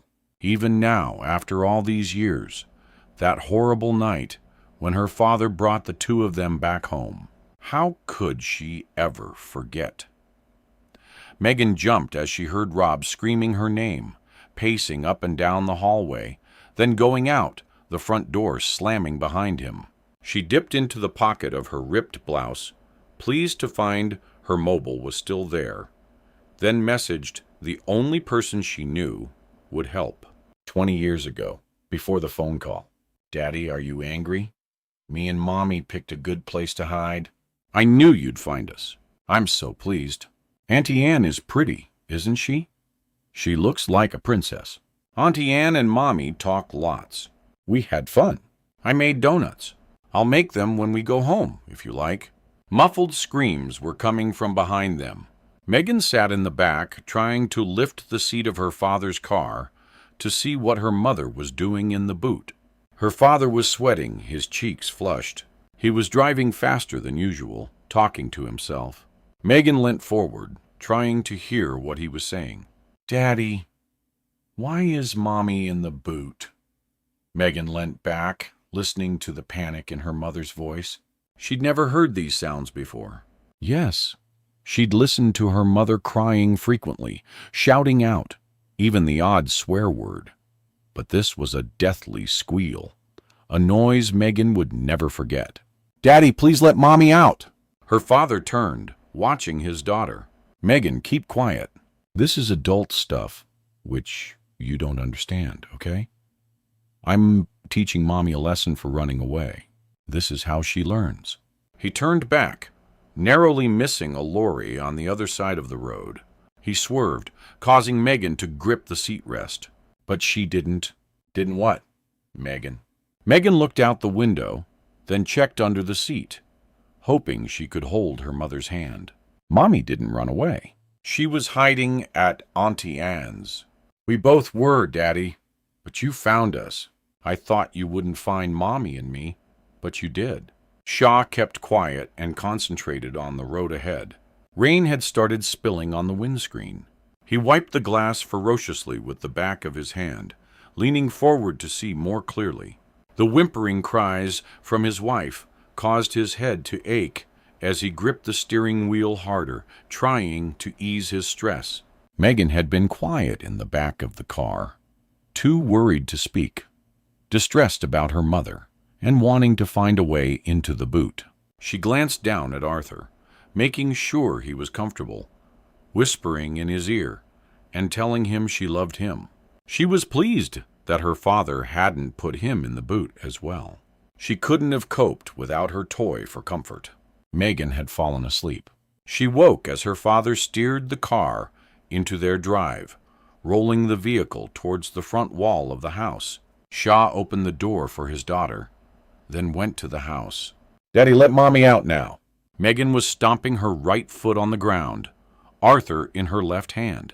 Shaw fiddled with the key, opened the front door, and beckoned Meagan inside. She slowly moved past him, nervous about his demeanor, checking his face to see a sign that her father was relenting, his mood loosening. She saw little to confirm this. Once inside, Meagan went up the stairs into her father's bedroom and watched through the window. She saw her father open the boot and pull her mother out. Tricia was kicking and screaming. He placed his hand over her mouth, frantically moving his head left and right, making sure no one could see him.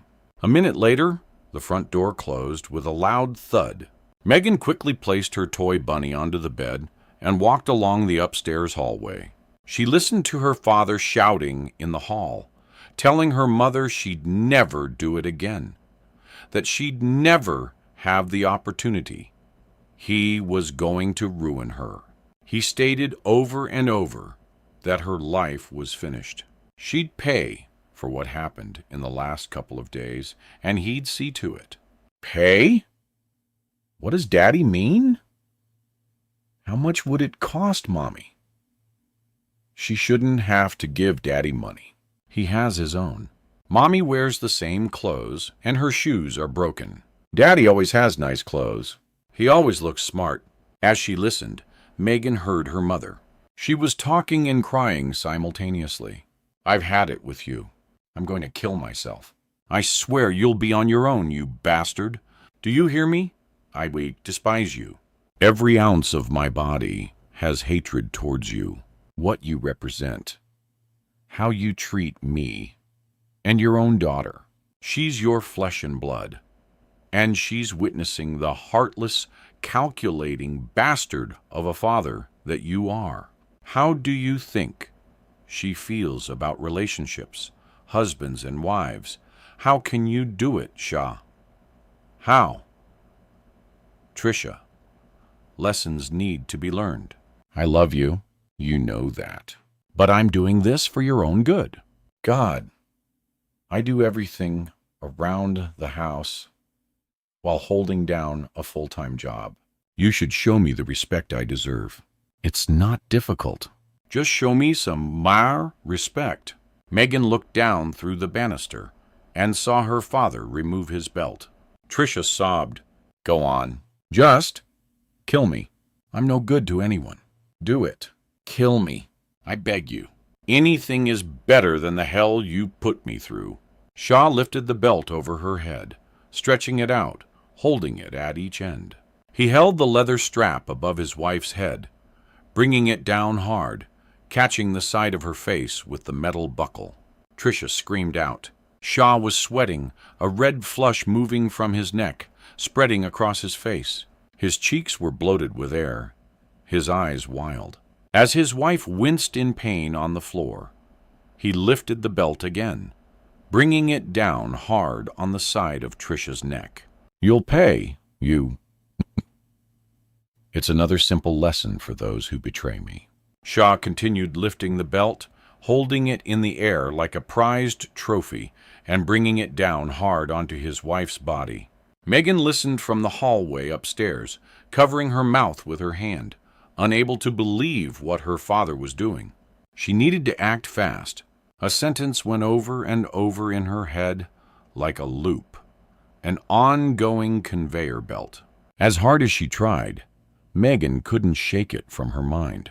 She raced into her bedroom, making sure her bunny was safe. Then she quickly grabbed what she needed from her coat pocket and made her way downstairs. Meagan listened as she passed the living room. The moans from her mother, the cracking sound every minute or so, echoing through the house, her father repeating the words, "You'll learn, lady. It's for your own good. You hear?" Meagan stayed hidden in the kitchen, waiting. She could hear her father had stopped. He was breathing heavily, sounding tired and worn out. Her mother was crying. The living room door swung open, and her father went upstairs. Meagan held her breath, hoping he wouldn't notice she was out of bed, listening, praying for him to go into his bedroom. Please don't find me down here, Daddy. I know you're mad with Mommy. I don't want you to be mad at me, too. A second later, she heard his door close. Meagan waited. Fear had seized her body as she stepped forward, her heart racing, her body flooded with adrenaline. She slowly tiptoed along the hallway towards the living room door, listening intently. Her father was talking in his bedroom, mumbling. Meagan struggled to hear what he was saying. She moved the door handle slowly downwards, hoping her father wouldn't hear. The door opened, and Meagan eased it away from her, slowly pushing it until her mother was visible. Meagan saw her lying on her back, holding her face, cowering on the floor. Slowly, Meagan came closer. The sentence was repeating in her head over and over, a stuck record with the arm jumping continuously, jamming on those same words. She crouched down beside the disheveled shape. Her mother hadn't noticed Meagan entering the room. Mommy, are you okay? Meagan whispered in the darkness. She waited patiently for an answer, which didn't come. She put her hand to her mother's face, feeling the indents, the cuts, from the beating she'd taken. Meagan held the treat she'd been given by the guy at the market, a small packet which she tore open with her teeth, placing a piece of the bar into her hand and then forcing it into her mother's mouth. She watched as her mother opened her eyes, gazing at her daughter, the smile of unequivocal love. Tricia chewed hard, pleased to be alive, seeing her daughter's face. Her husband was gone, which was an immediate relief. Meagan broke off another piece, feeding her mother first, then herself. Suddenly, her mother spasmed, coughing hard, her face turning red. Tricia felt nauseous. Her face was swelling, her immune system in overdrive, launching a violent response. Meagan held her mother's hand as she watched her gasping for breath, struggling to master the strength to inhale. Tricia grabbed her own throat, rubbing her neck to clear the airways, begging for Meagan's help, asking for water, but unable to form any words. It's okay, Mommy. It's what you wanted, isn't it? I heard you telling Daddy. You want to die. Tricia was foaming at the mouth. Her breaths became harder, her face a bright purple color. She was slamming her hands on the wooden floor. Meagan listened, hearing her father's bedroom door open, footsteps pounding down the stairs. The door burst open. Her father was standing under the wooden frame. "Meagan, what's going on? Get away from her now. She wants to die." "Daddy, I heard her." "What have you done, Meagan? What the have you done?" He slapped his hand against the light switch, suddenly seeing his wife more clearly. She'd stopped breathing, her body now still, her hands neatly by her sides. "I gave her some of my bar to help her die." "Daddy, it's what Mommy wanted." Meagan listened to her father's scream. She watched him drop to his knees, desperately trying to pump his wife's stomach, wiping the mucus from her mouth. "Get help, Meagan. Quickly, get Mommy's phone. Dial 999. "Oh my God." "Don't do this, Tricia. Please." "I'm here. You're not going to die on us. Do you hear?" Meagan watched as her father raced to the kitchen. Drawers slid open and banged shut. He returned a minute later. Meagan glanced at the EpiPen in his hand. He knelt over his wife, ramming the syringe into her thigh, hoping it wasn't too late. "No, Daddy. She wants to die." "You don't get it, Meagan.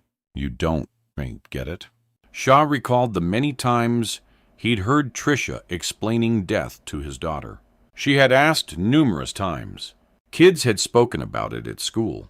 One of her classmates, Mary Darcy, had lost her father to a massive heart attack. Mary hadn't been at school for over a week, and her friends were concerned. When she returned, they questioned her. She told them her father wouldn't be around anymore. When Meagan had questioned this, Tricia told her he'd only gone to sleep until the bad times had passed, and Mary would see him again when life was better. In a panic, Shaw rose to his feet, his head spun, the living room now resembling a funhouse.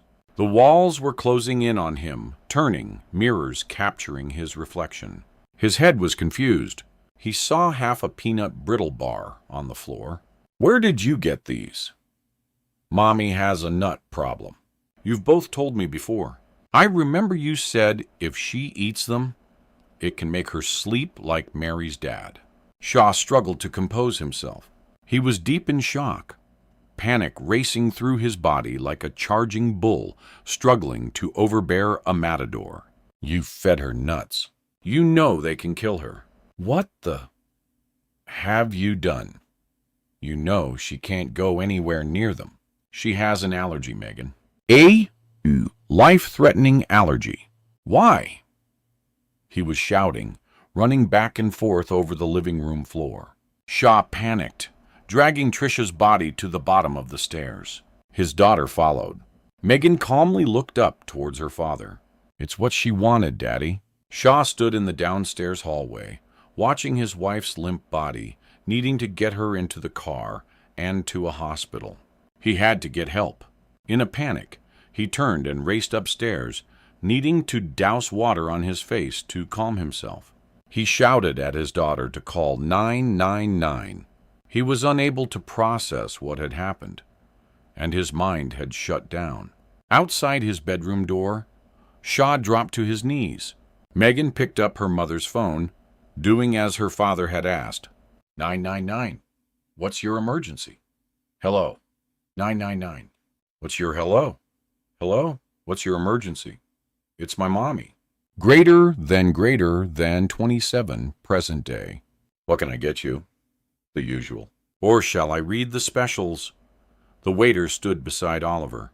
It was too early in the day for anything fancy. I'll just have the number 2 breakfast. Extra sausage. Very good, sir. Tea, coffee. Ah, tea is good. Very well, sir. Then the waiter turned to another table, welcoming the family that had just arrived. Oliver suddenly felt alone, vacant. He found himself thinking about Claire. God, it had been great while it lasted. We had fun. We were good together.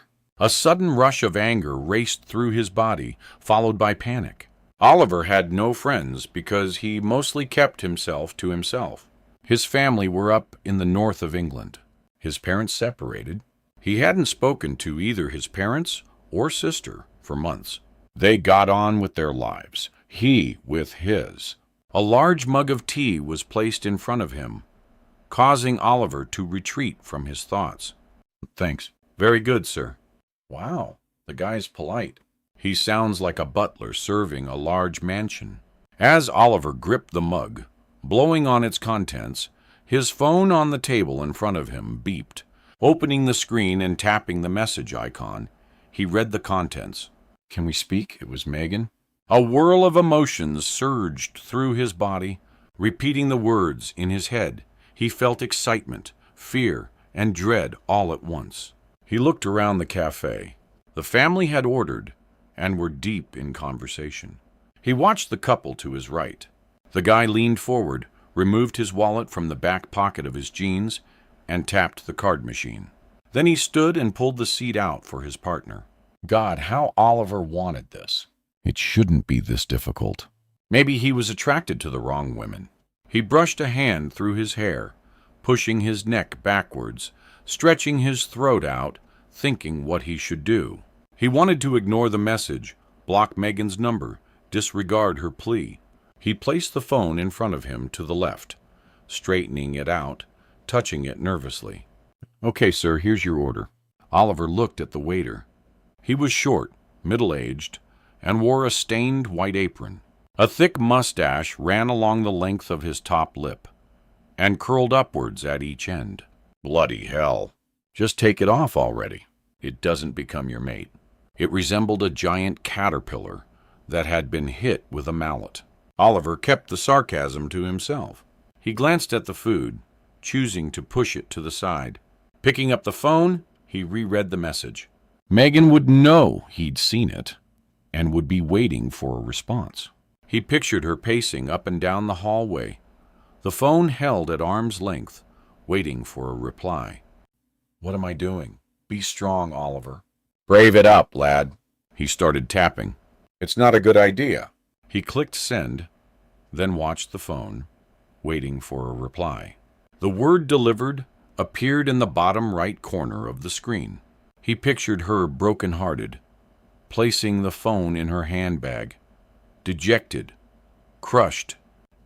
As this quiet moment unfolds, let the soft music guide your thoughts into a calmer space before the story returns. The last thing Oliver wanted to do was upset Meagan. However hard he tried, he couldn't get her out of his head. He kept the phone in front of his face. His food was getting cold, and the steam had ceased rising from the mug of tea. He waited. Part of him wanted another message. Another part hoped this was the end. Suddenly, jumping bubbles appeared on his phone screen, letting him know that Meagan had started writing. Oliver waited. It looked like a long one. Then it stopped. He waited a few minutes, apprehensive, looking for a sign of her response. He closed the phone, then opened it, swiping upwards on the screen to refresh the app, just in case something had been sent, and got caught in the cogs of the virtual world. After another couple of minutes, he placed the phone back on the table. His heart rate had slowed to a more reasonable speed, and the anxious knot in his stomach dispersed.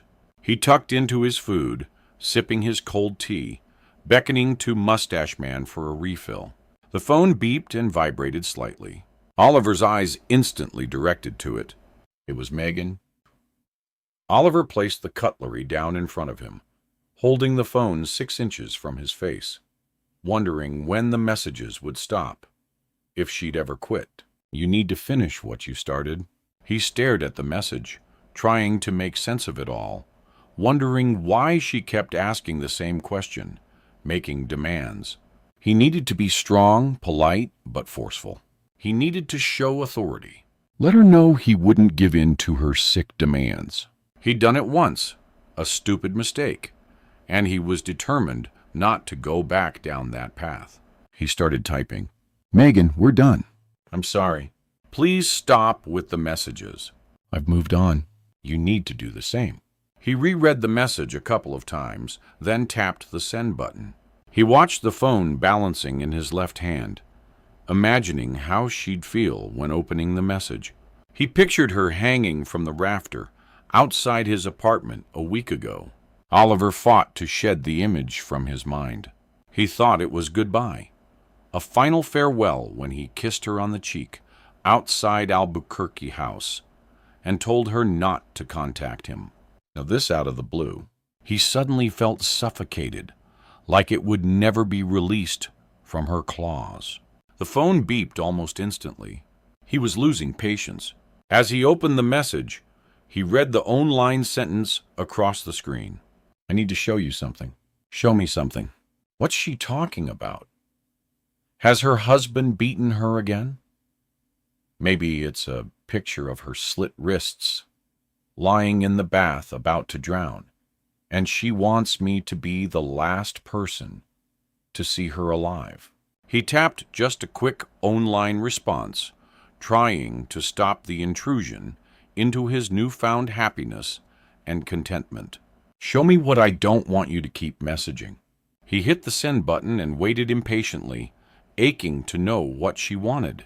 After a minute or so, Oliver placed the phone down, but it beeped when he reached for his knife and fork again. He opened the message. It was the same as before. You need to finish what you started. This is ridiculous. That's it. I've had enough of this bullshit, thought Oliver. He tapped back. Meagan, you need to listen very closely. I fell for you hard. Obsessed is maybe too strong a word. But from the first time I saw you on the train, you had a certain vulnerability about you. I reached out, offering a helping hand, but you chose to ignore my pleas to leave your husband. And it seems the only way you will ever abandon this selfish low life is when you're carried out of your apartment in a box. I've tried, God knows how hard, but I can do no more. Please stop with the underscore messages. I will ignore anything else after this. You deserve so much happiness, which I doubt you will ever find with that prick. Leave him before it's too late. Do it, Meagan. Do it for yourself. Goodbye. Oliver placed the phone on the table, satisfied he'd said what he needed without being rude. He sipped his tea, leaning back in the chair, his body suddenly lighter, a weight lifting from his shoulders.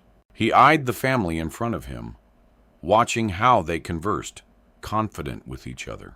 It's what he needed. Security, comfort, stability. He leant forward, cutting one of the sausages in half, dipping it into the middle of his egg, watching the thick yolk spread across the plate. The phone beeped, causing Oliver to jump. His eyes were wild with fear and trepidation. The excitement had gone. As he brought the phone towards his face, he opened the message. The word Meagan appeared on the front of the screen. He read the text the same as before. I need to show you something. There was a video attached. Oliver clicked it with his thumb. It was him in a field trampling on long grass, dragging something, struggling with the weight of what he was hauling.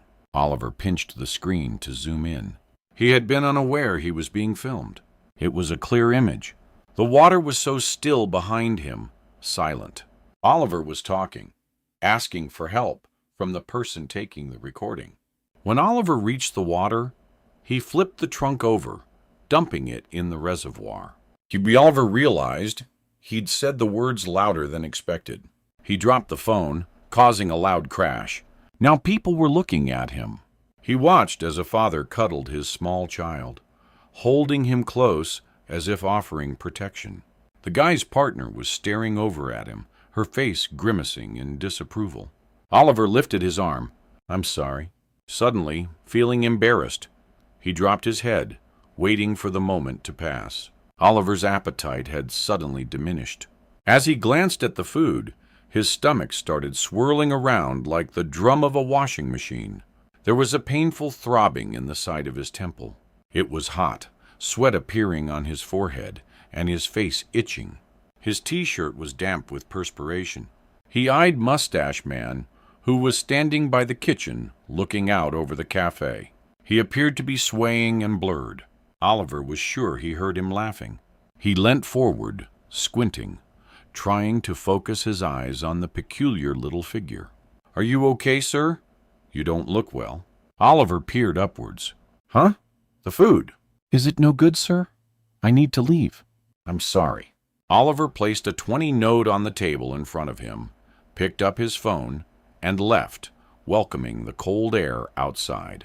He stood for a moment, watching the traffic as people rushing along the street weaved around him. He felt barricaded, like the walls of the buildings opposite were closing in on him. He had to run. Get away from here anywhere. Just go. His mind raced. Panic was taking over his body and making him weak. How could she do this? Meagan, the person I trusted more than anyone. He ran along Kensington High Street towards his apartment, fighting the fatigue that had developed in his legs as nausea moved quickly through his body.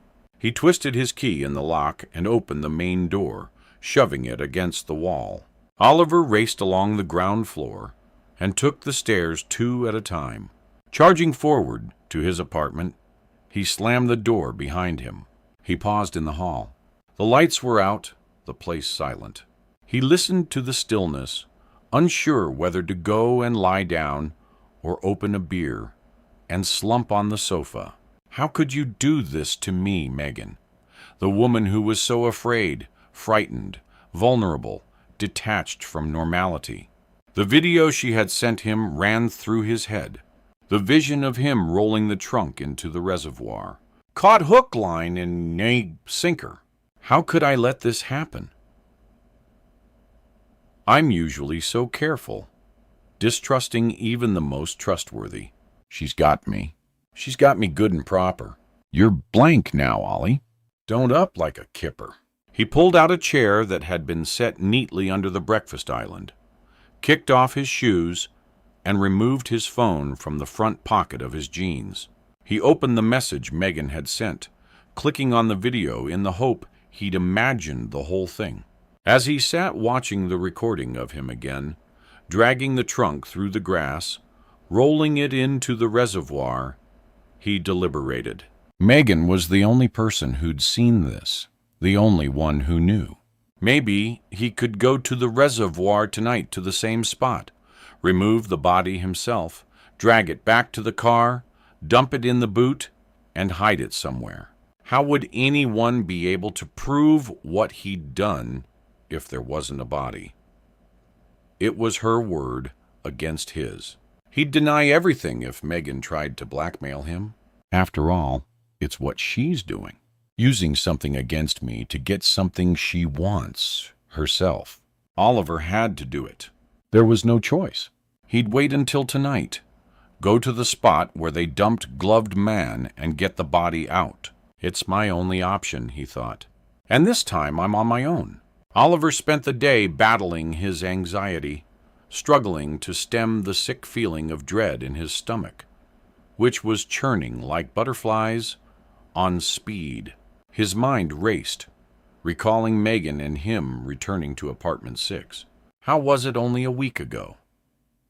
He remembered the guy turning up so aggressive, looking for his partner, making threats. What if he found out? What if he knows what I did? I'd be next, lying motionless at the bottom of the lake. He had to get to the trunk. These men were obviously involved in illegal activity. They were criminals, the lowest of the low. People who didn't give a wow how things were done, who was hurt, or how they made a living. And God help anyone who got in their way. Oliver didn't need to find out what they were capable of, what they'd do to him if they knew about the trunk in the reservoir. Aren't I the same? What Meagan and I have done, what does that make us? We're just as bad. Oliver struggled to understand what had happened, reasoning with himself. The guy deserved it. He was a lowlife, and if I didn't do it, someone else would. It was just a matter of time. But then he found himself arguing back. Wait, it doesn't make it right. I broke into his apartment and poisoned him. It's first-degree murder, and I'll never get away with it. Never. No matter how evil this loft was, it's still murder. I broke in, killed him in his bed, and dumped his body. Then later, he found himself thinking that he had got away with it after all. Maybe it'll blow over. We've heard nothing for a week, so I'll continue to lie low off the radar. No one knows. Oliver fought to understand why Meagan would record him dumping the body and send it to him. What the is she thinking? He wondered if she would leave him alone if he killed Rob. I could break into apartment 6 and end the life of another complete scumbook. But where would it stop? How many people would he have to kill? Would Meagan finish with the demands? The sentence replayed over and over in his head. You need to finish what you started. Maybe that's it. Kill Rob. Be done with it. Then move on. He woke just after 7 p.m. The room was dark, the curtain blowing from the slight breeze pushing its way inside. A chill ran through his body. His legs were numb with the cold air, his heart racing. He glanced over at the bedroom door. The glow from the hallway seeped through to his room. He'd shut the bedroom door. He was sure it was cracked open 3 inches or so. Oliver pushed the blanket back and turned on the lights. The cold air from outside caused an icy chill to race through his body. He closed the window tight. A noise from the kitchen startled him. Was that a light? A voice? 2 voices? He carefully opened the closet door, reaching for something, anything to protect himself with. The first thing he found was an old slipper. Oh, great. Be whoever had broken into the apartment with this. To the left side of the cupboard, he felt a long rubber handle resting against the shelf. It was a 9-iron, strong and robust. He gripped it, holding it by his side, then walked towards the kitchen. The voice was more evident. Someone discussing a political matter. Oliver turned on the light, relieved at seeing the small radio on the shelf close to the fridge. He backed out into the hall. He was uncertain if he'd put the radio on earlier. He stood in the empty hall, eyeing the locked front door. The security chain was still in place. He felt relief, satisfied he was alone. He needed to take a quick shower and get ready to go to the reservoir. The drive had taken him around 40 minutes. He struggled to concentrate on the road because he couldn't stop thinking about the past week's events. He was running the scene through his head, meeting this stranger, agreeing to join her for a drink, stunned by her beauty and vulnerability, then equally stunned by her demands. Oliver had been brainwashed, hypnotized, possibly both. What was it about her?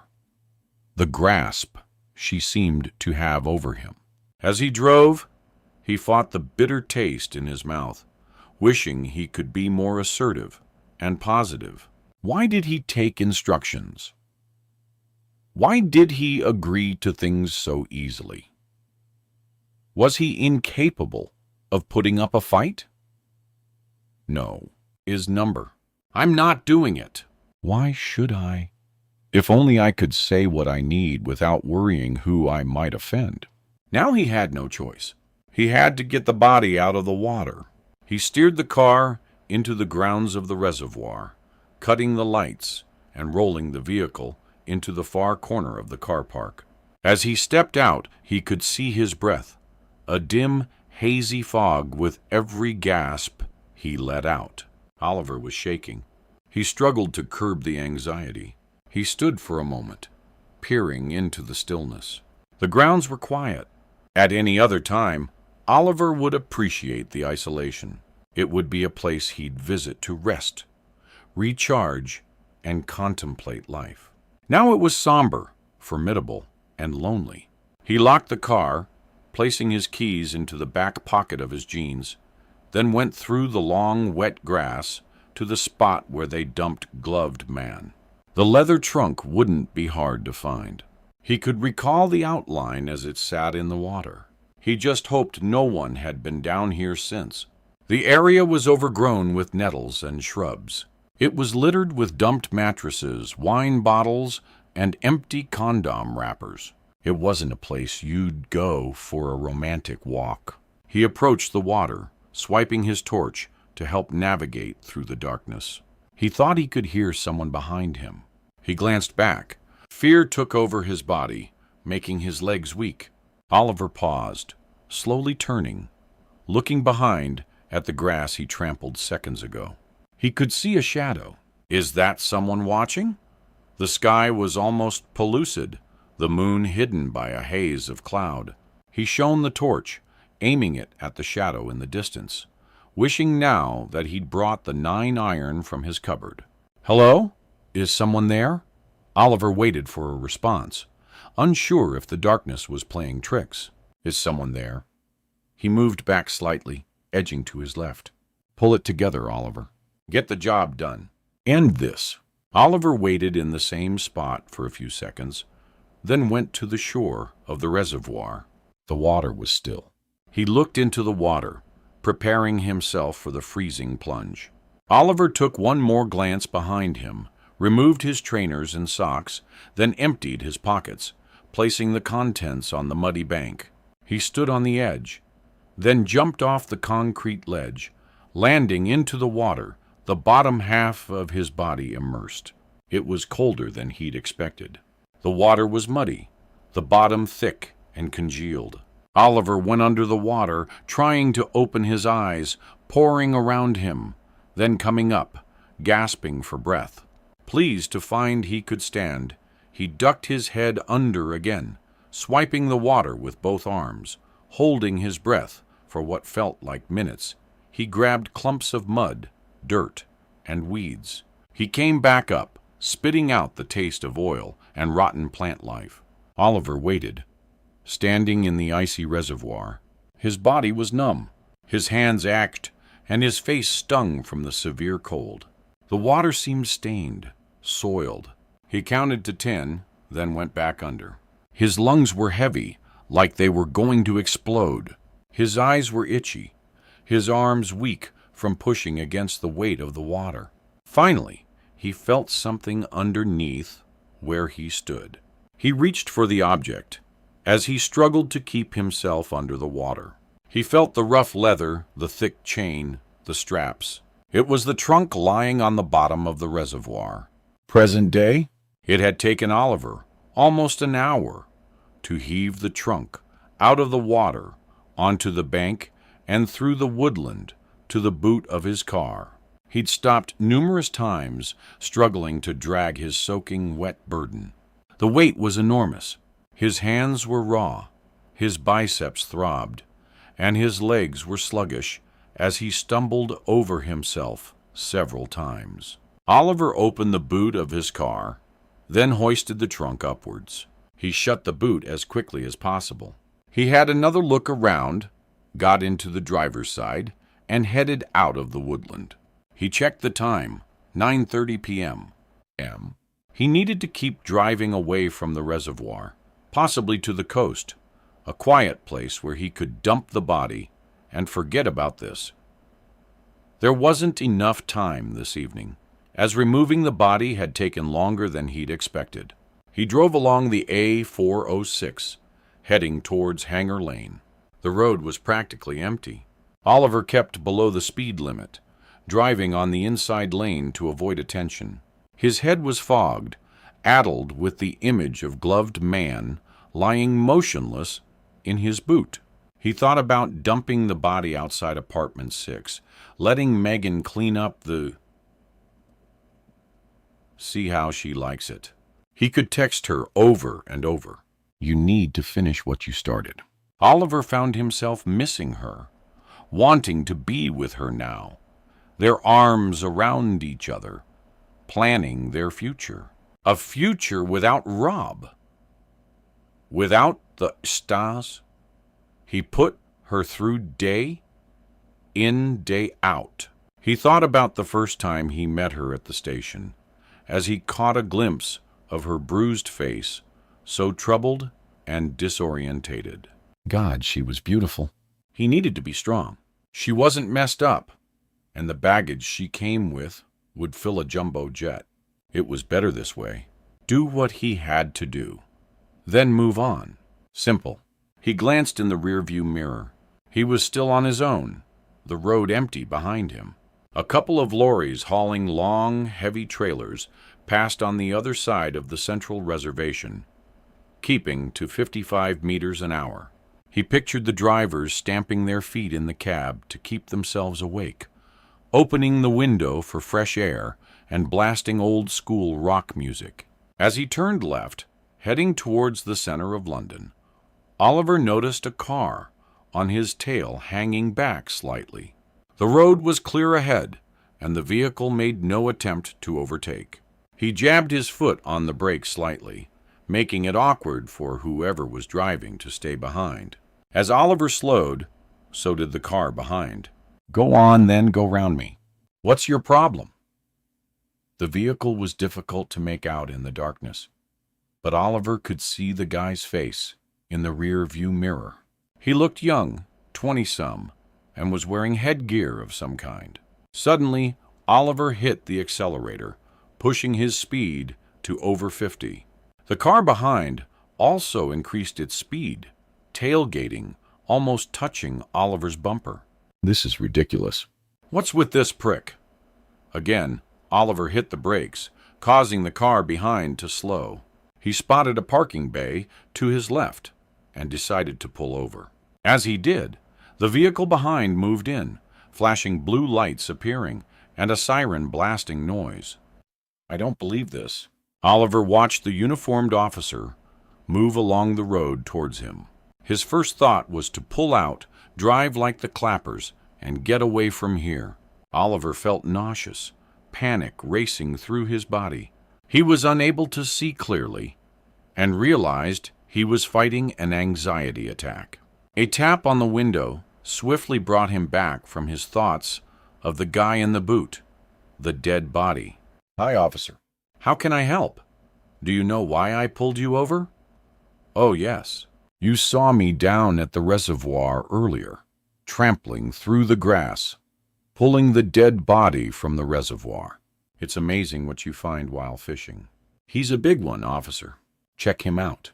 He's in the back as we speak. No, officer. I don't think I was speeding. Can I see your driving license, sir? Oliver rooted in the glove compartment, found the small folder, and handed it to the officer through the passenger window. He watched as the guy looked over the document, called in the registration plate, and waited for the response. Oliver could feel his heart racing, a thumping through his eardrums. Any second now, he'd pass out. Then what? Surely the body would be found. The end of the road. He would be locked up with no chance of release. Oliver listened to the voice on the radio. The officer repeated his name and gave a brief description. Sad little bastard who follows instructions and becomes obsessed with beautiful women, gets talked into murdering their partners, and is then lumbered with the bodies. Oliver watched the officer moving around the car, kicking tires and looking into the back seats. Please just go. I can't deal with this. I can't take it. The officer moved to the passenger window, shining his torch into Oliver's face. Okay, looks good. You have a cracked tail light. Get it fixed. You won't be so lucky next time. Oliver let out a huge sigh as the officer walked back to his car. He waited for a few seconds before pulling back onto the dual carriageway. The officer remained behind, but had dropped back 100 feet or so. After a minute, he watched the car take a left and vanish out of sight. 20 minutes later, Oliver opened the glove compartment, fishing for the fob to the car park barrier around the back of his apartment block. He watched the white pole rise slowly, then moved forward into his parking space. The car park was quiet, a couple of work vans, a dark cold Jeep, a moped to his left. No one in sight. He decided to leave the body in the boot of his car for the night. It was too risky dragging it upstairs. There was always a danger he'd be seen. He glanced over at the security camera fitted to the wall by the side entrance, which pointed away and towards the far side of the grounds. He sat in the driver's seat, his mind racing again, thinking how he got in this row. He'd done stupid things in his life, things he wasn't proud of. He found himself in chaotic situations due to his lack of social skills and his unwillingness to say no. He pictured dumping gloved man down a toilet pan, flushing and ramming the guy's legs harder into the bowl, pushing his shoes until he disappeared around the upend. Oliver glanced across the car park, thinking maybe he could dump the body next to the wall, then run, leaving it behind, and hope it didn't come back to bite him on the ass. That'd be fingerprints, DNA. I wouldn't have a hope of getting away. As he slowly opened the driver's door, he was aware of someone approaching from the right side of the car park. He could hear footsteps, high heels clicking on the concrete floor. He watched as the figure approached. Oliver contemplated getting back inside his vehicle, locking the doors, and driving out of the car park. There wasn't enough time. He stood completely still. His legs were frozen to the ground. He was unable to command his body to move. The woman was right beside him. He could make out her features, her long hair, tall, slim figure, oozing confidence. "Hello, Oliver. Fancy seeing you out here." "Claire?" "Wow, this is a surprise." The blood returned to his body. He breathed a sigh of relief. "What are you doing here?" Claire stood for a moment, struggling to explain why she'd turned up out of the blue. "Here." Now, as Oliver watched her face, he suddenly remembered what he was hiding. He wondered if the body was giving off an odor which would prompt her to ask unwanted questions. He walked away from the parked car, standing in the glow of a lamppost. The security camera was still facing towards the back. Claire said, I wanted to see you. Can I come up?" Oliver glanced towards the front window of his apartment on the 4th floor, then back to the parked car. He didn't need this. Talk about timing. Yes, of course. It's good to see you, Claire. They walked up the stairs to the apartment. There was little communication between them and long gaps of awkward silence. Once inside, Oliver made coffee. He'd offered Claire something stronger, but she declined. He watched her remove her coat and hang it on the back of a chair, which he pulled closer to the breakfast bar. Oliver struggled to control his shaking hands as he placed the 2 cups in front of his ex. He lifted his cup, blowing on the contents, waiting for an explanation. Claire took a deep breath, straightening her back. "I'm sorry." "Okay. God, do you know how difficult this is? I'm an idiot. I miss you. I miss us. I had going on myself, and I needed space." Oliver watched her talking, the awkwardness in her body as she spoke, her voice breaking and weak. "I want what I've lost, what we had." "Tell me you feel the same." "I miss you too, Claire. Believe me, I've tried to understand why you just got up and walked out. I thought we were good together." She reached forward, holding his hand, rubbing the top of his fingers. We can be again." "I'm sorry, Oliver." "So, how have you been? What's going on in your life?"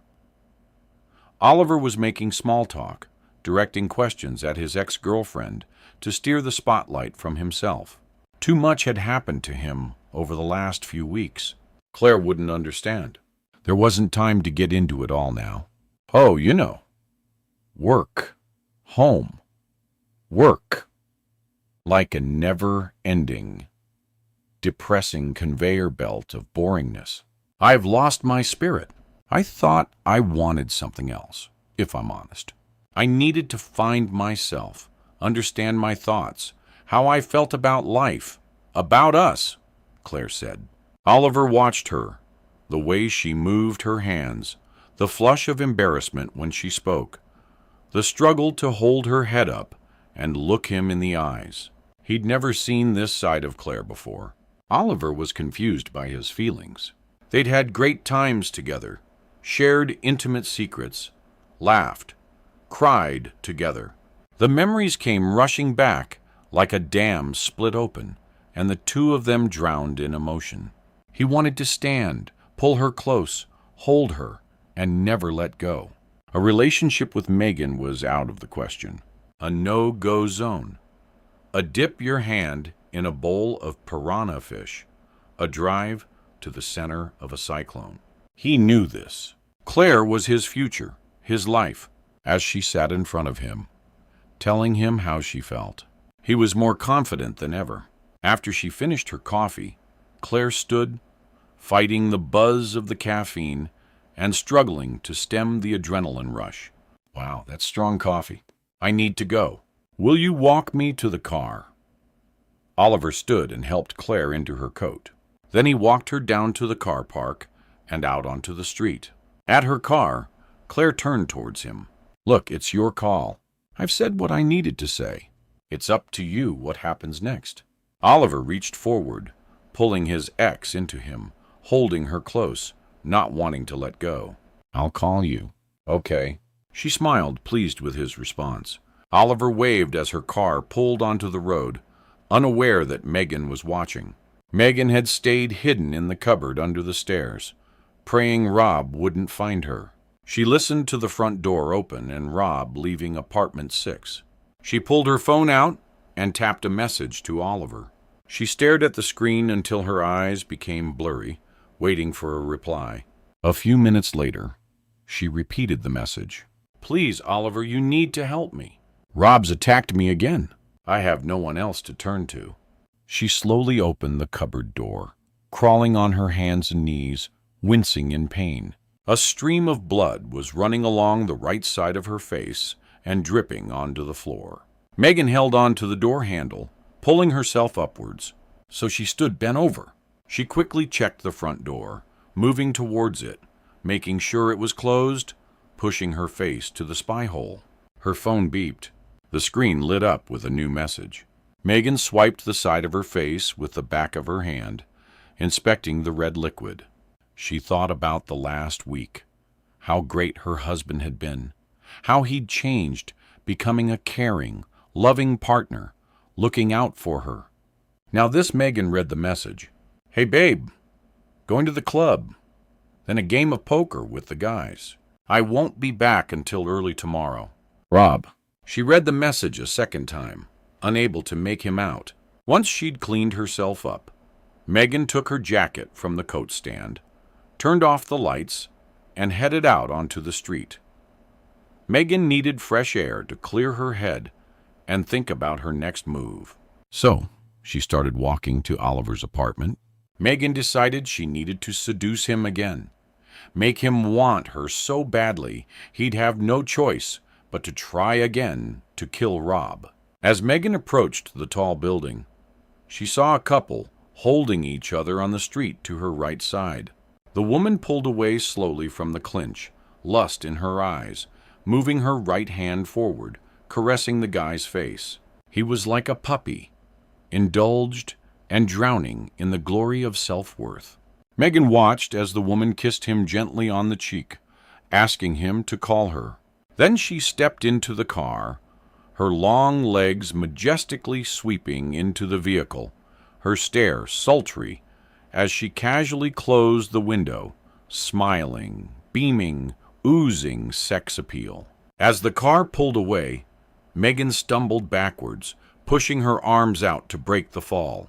She crouched, watching Oliver standing, a grin on his face, bouncing his door keys in his hand like a juggler practicing for a first performance. He looked upwards, muttering something, an act of thankfulness, then went inside.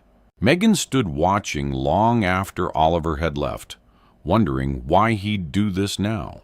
Slowly, Meagan crossed the street, crouching below the car park barrier, moving around to the back of the building, keeping out of sight. On the 4th floor, the light came on. She saw a figure standing by the glass, wiping condensation, sipping on a drink, turning away, the light going off, and the blind dropping. Meagan waited for what felt like hours, drowned in emotion, her life in turmoil, unsure of her next step. But she had to do something. If Oliver had changed his mind, it was up to her to change it back. 29. Present day. Meagan lay in bed with the window slightly ajar, welcoming the fresh breeze entering the room. She turned over slowly onto her side. The sheet was stained with her blood, and she could feel the sticky blotch which had formed on her cheek. The bed on Rob's side was made and pulled up. He hadn't been home. She glanced at the alarm clock. 8:27 a.m. As she heaved herself upwards, she heard footsteps on the stairs moving towards her. Meagan wanted to hide, but there wasn't enough time. Rob appeared at the door a couple of seconds later, as Meagan pretended to sleep. He stepped inside, balancing on one leg as he removed his boots, sniffing and muttering to himself. He ripped the blanket back forcefully and got in beside Meagan, still in his shirt and pants. Rob placed his arm around his wife, and a few seconds later, he was out cold, sleeping off the effects of his long night. Meagan waited a few minutes, easing the blanket back, hoisting her frame upwards and out of bed. She took her clothes from the chair by the dresser and crept downstairs through the kitchen towards the bathroom at the back of the apartment. She turned on the shower, removed her underwear, and closed the door behind her, twisting the lock. As she stood under the steaming hot water, letting it splash on her skin, pushing her hands through her long black hair, she thought about her childhood, the death of her mother. She thought about her father thrown to the ground and cuffed, taken from the house, and after the trial locked away in a cell for the rest of his days. He'd taken the blame, shouldered the responsibility, shielding his young child to protect her. Meagan had been too young to really understand what happened that night. She had poisoned her mother to help her sleep, to ease the pain she suffered day in, day out. The little girl had watched her mother fight this beast of a man she'd chosen to spend her life with until it had broken her. Neighbors had found her auntie in a cupboard at the back of the farmhouse, bound and gagged, a quivering, neurotic wreck, asking over and over again where her sister and niece were. After a handful of sessions with the psychiatrist, Anne stepped up to the mark, taking Meagan in, looking after her. Meagan had to change her life. She was unable to take the abuse anymore. She was determined not to end up like her mother. The bathroom was full of steam. Condensation formed a dense fog on the glass. Meagan's body was raw where she had scrubbed her skin with a flannel and from the extreme heat of the water. She turned off the shower, reaching for a towel, which hung over the door, drying herself, shaking her legs to rid them of excess water. She stepped onto the mat, inspecting for watermarks or footprints. Everything was dry. Meagan stepped into her fresh clothes and gently unlocked the bathroom door. She picked up her phone, which had been charging on the side of the kitchen unit, then filled the kettle with cold water and switched it on, covering it with a towel to stem the noise. Meagan looked at her messages, an ad from a mobile company, a 1 mon free trial for a local gym, and a restaurant offering half-price food for collection. There was nothing from Oliver. She pictured the two of them last night, him and the other woman holding each other, embracing, unable to let go, her pulling away, then Oliver standing, watching her get into the car. This can't happen. I won't let it. He's with me now. That's how it goes, I'm afraid. We have plans. You're not going to ruin it. He started something and needs to finish it. You can't crouch on the block, eyeing your opponents, listening for the gun, then walk off halfway up the track. It doesn't work like that, Oliver. As the kettle came to a boil, the cloth began to drip with the steam. Droplets of hot water fell onto the worktop. Drip, drip, drip, counting down the seconds as time ran out. There were 2 things on Oliver Simmons's mind as he woke. 3, if you count the sickie. He had to pull again. He made the call to his boss, telling him he had a stomach bug, putting on a croaky voice. He was dangling on a string himself, and didn't know how much more his boss would take. It wasn't Oliver's fault. None of this was. He had to deal with it, then move on. Next, he remembered gloved man, the rotting corpse lying in the boot of his car. That was a priority. He had to deal with it straight away. Then he thought about Claire, the unexpected visit. She wanted him back. She had looked beautiful, captivating, and Oliver needed her now more than ever. Fine, she'd made a mistake. God knows Oliver had made a few of those lately. Once the body had been dumped, he'd get back with Claire. Meagan would eventually give up. She would either learn to deal with her husband or run. It was her choice, and nothing to do with him anymore. Oliver threw the sheet back, maneuvered his body out of bed, and made his way out to the kitchen. He eyed the 2 coffee cups, still on the breakfast bar, the chairs pushed back. At the window, he pulled the cord, summoning the light from outside and instantly brightening the kitchen. There was a stale smell of alcohol, a musty odor. Oliver reached up to the window handle and pushed, letting in some much-needed fresh air. The sound of Monday morning traffic hit him, causing instant anxiety. He looked down towards the car park, seeing his vehicle parked alone. People were already in suits, dresses, scurrying like a box of ants that had been turned upside down, embracing the morning. He suddenly felt nauseous and raced to the toilet, heaving. He crouched over the bowl until his stomach was empty. Once he'd showered, Oliver switched off the lights and went to the car park. He kept low, inconspicuous, holding back and making sure it was safe to move into the open. He couldn't be seen this morning. Claire had almost blown his cover last night. God knows how he had explained pulling the body out of the boot and his ex standing there. "What you got there, Oliver? Looks like a dead body." "Oh, no, just a work colleague who's had too much to drink. You know, he'll be fine. He just needs to sleep it off." "Are you sure he's not dead, Oliver? He looks dead to me." "Quick, get his head. Help me get him out of the boot. The stench is a little overwhelming, Claire." "I'll explain it later."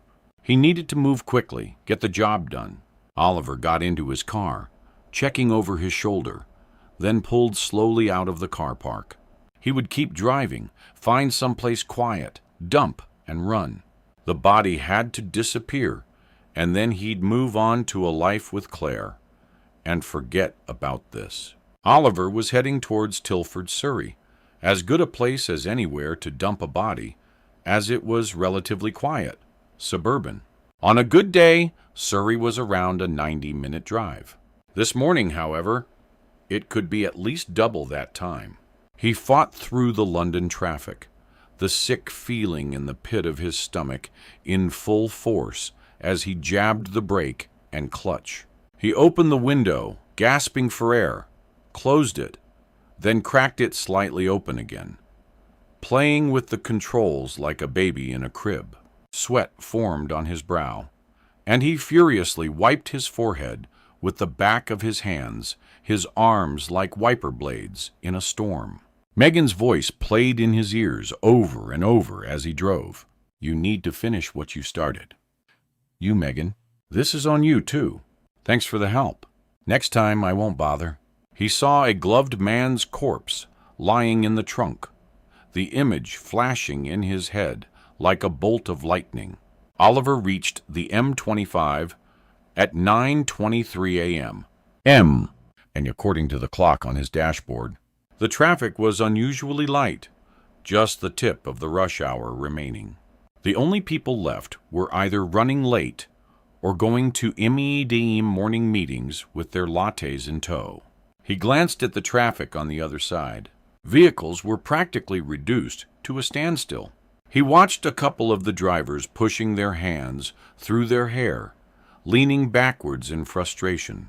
A guy with a phone balancing on his shoulder and pressed to his ear, his voice raised as he rolled his vehicle forward, forcing another driver out of his lane as they tried to get into the string of traffic.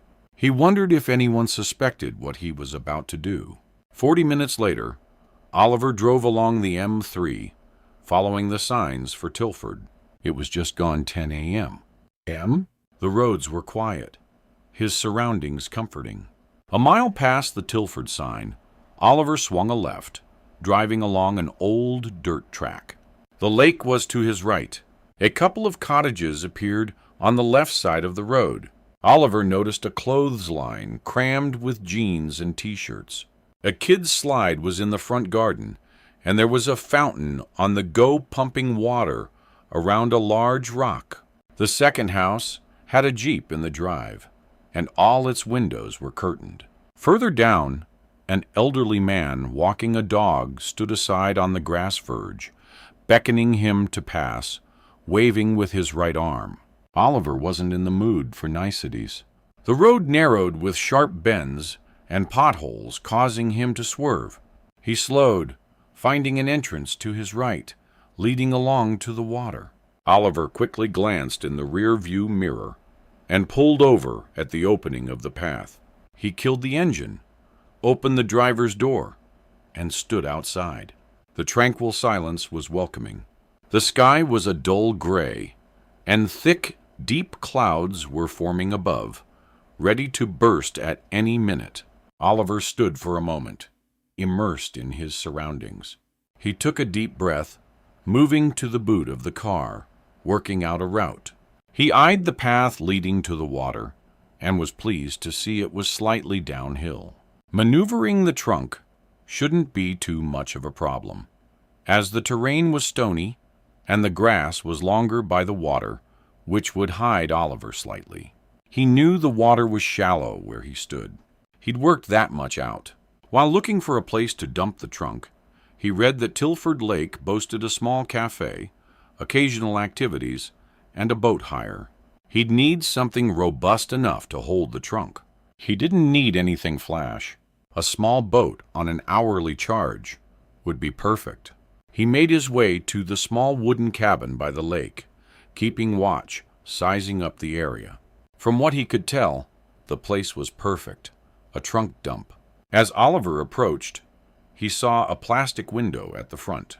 The lights were off, and the front door chained. The cabin was shabby, in need of wood staining. He cupped his hands to the window, peering inside.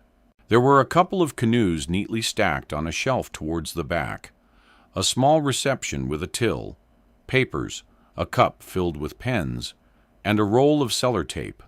Don't do this to me, please. Oliver went around to the side of the hut. This door was also locked with a security chain fastened across the entrance. Then he saw a sign. Opening hours, 10 a.m. To 2 p.m. No. Wow, what a grafter. This person's a real high flyer. He noticed a phone number for general inquiries underneath. Oliver called the number, and a guy answered on the third ring, sounding like he'd been up all night. His voice was rough, deep, and by the sound of his telephone manner, he wasn't used to calls.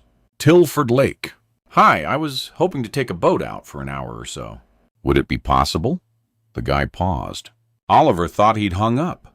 Then he spoke unenthusiastic and sounding like he couldn't be bothered.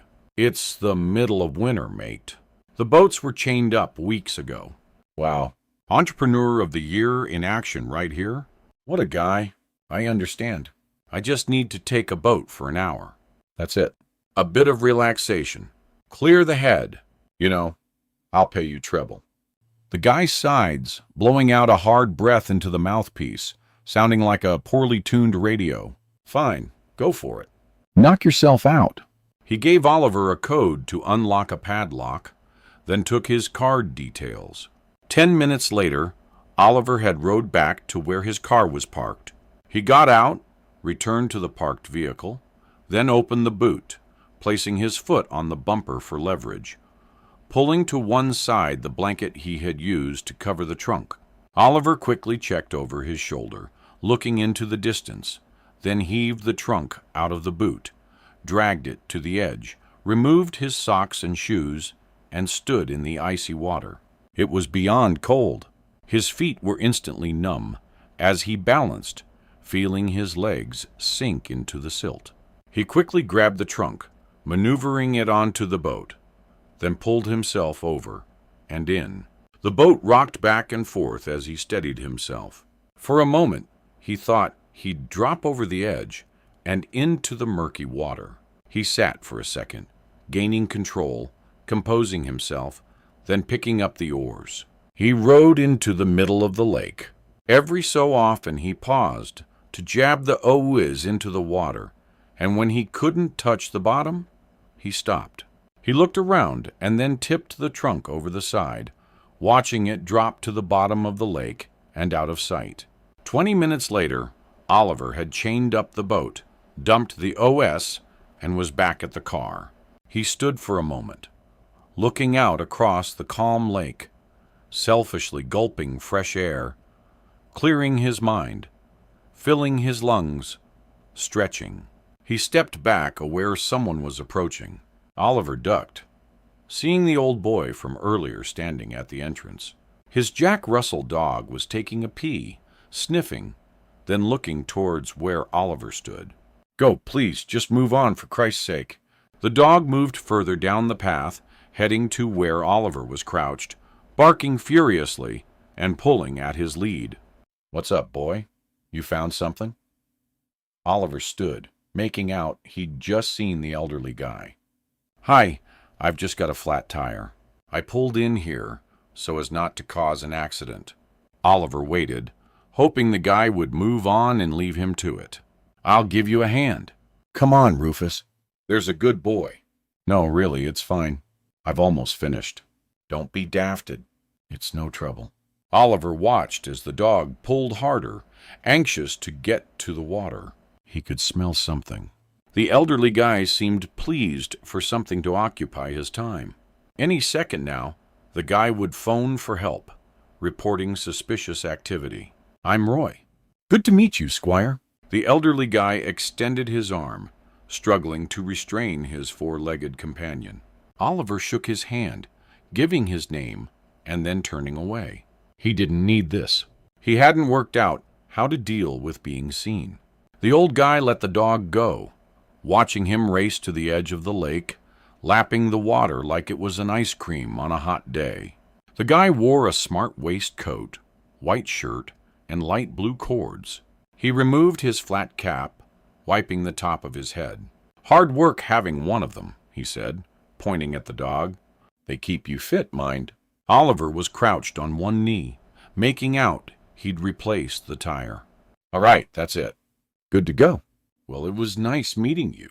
He made for the driver's seat. "Of course, we get fly tippers here a lot. Forever dumping their bon on our land." "Yeah, nasty business," Oliver stated, unsure whether the old guy was suspicious. "Anyway, I've got to make tracks." "Good to meet you." "Oh, and Rufus, too." As Oliver got into the driver's seat, he closed the door and started the car. The elderly guy walked to the side to clear a path. "You wouldn't be dumping stuff now, would you, young fellow?" Oliver thought. "If only you knew." He pulled out onto the narrow country lane, turning right. In his rearview mirror, he watched the elderly man standing by the gate and waving him off. Oliver thought about what could have happened if the guy had turned up earlier and seen him dragging the large trunk down to the edge.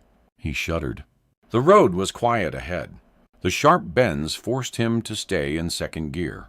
He pictured the body of gloved man lying in Tilford Lake, wondering if he'd ever be recovered. His mind wandered to Claire and her visit late yesterday evening. He wanted to call her, but didn't want to look desperate. She was the only person he could speak with about the situation. Maybe she could help give him advice.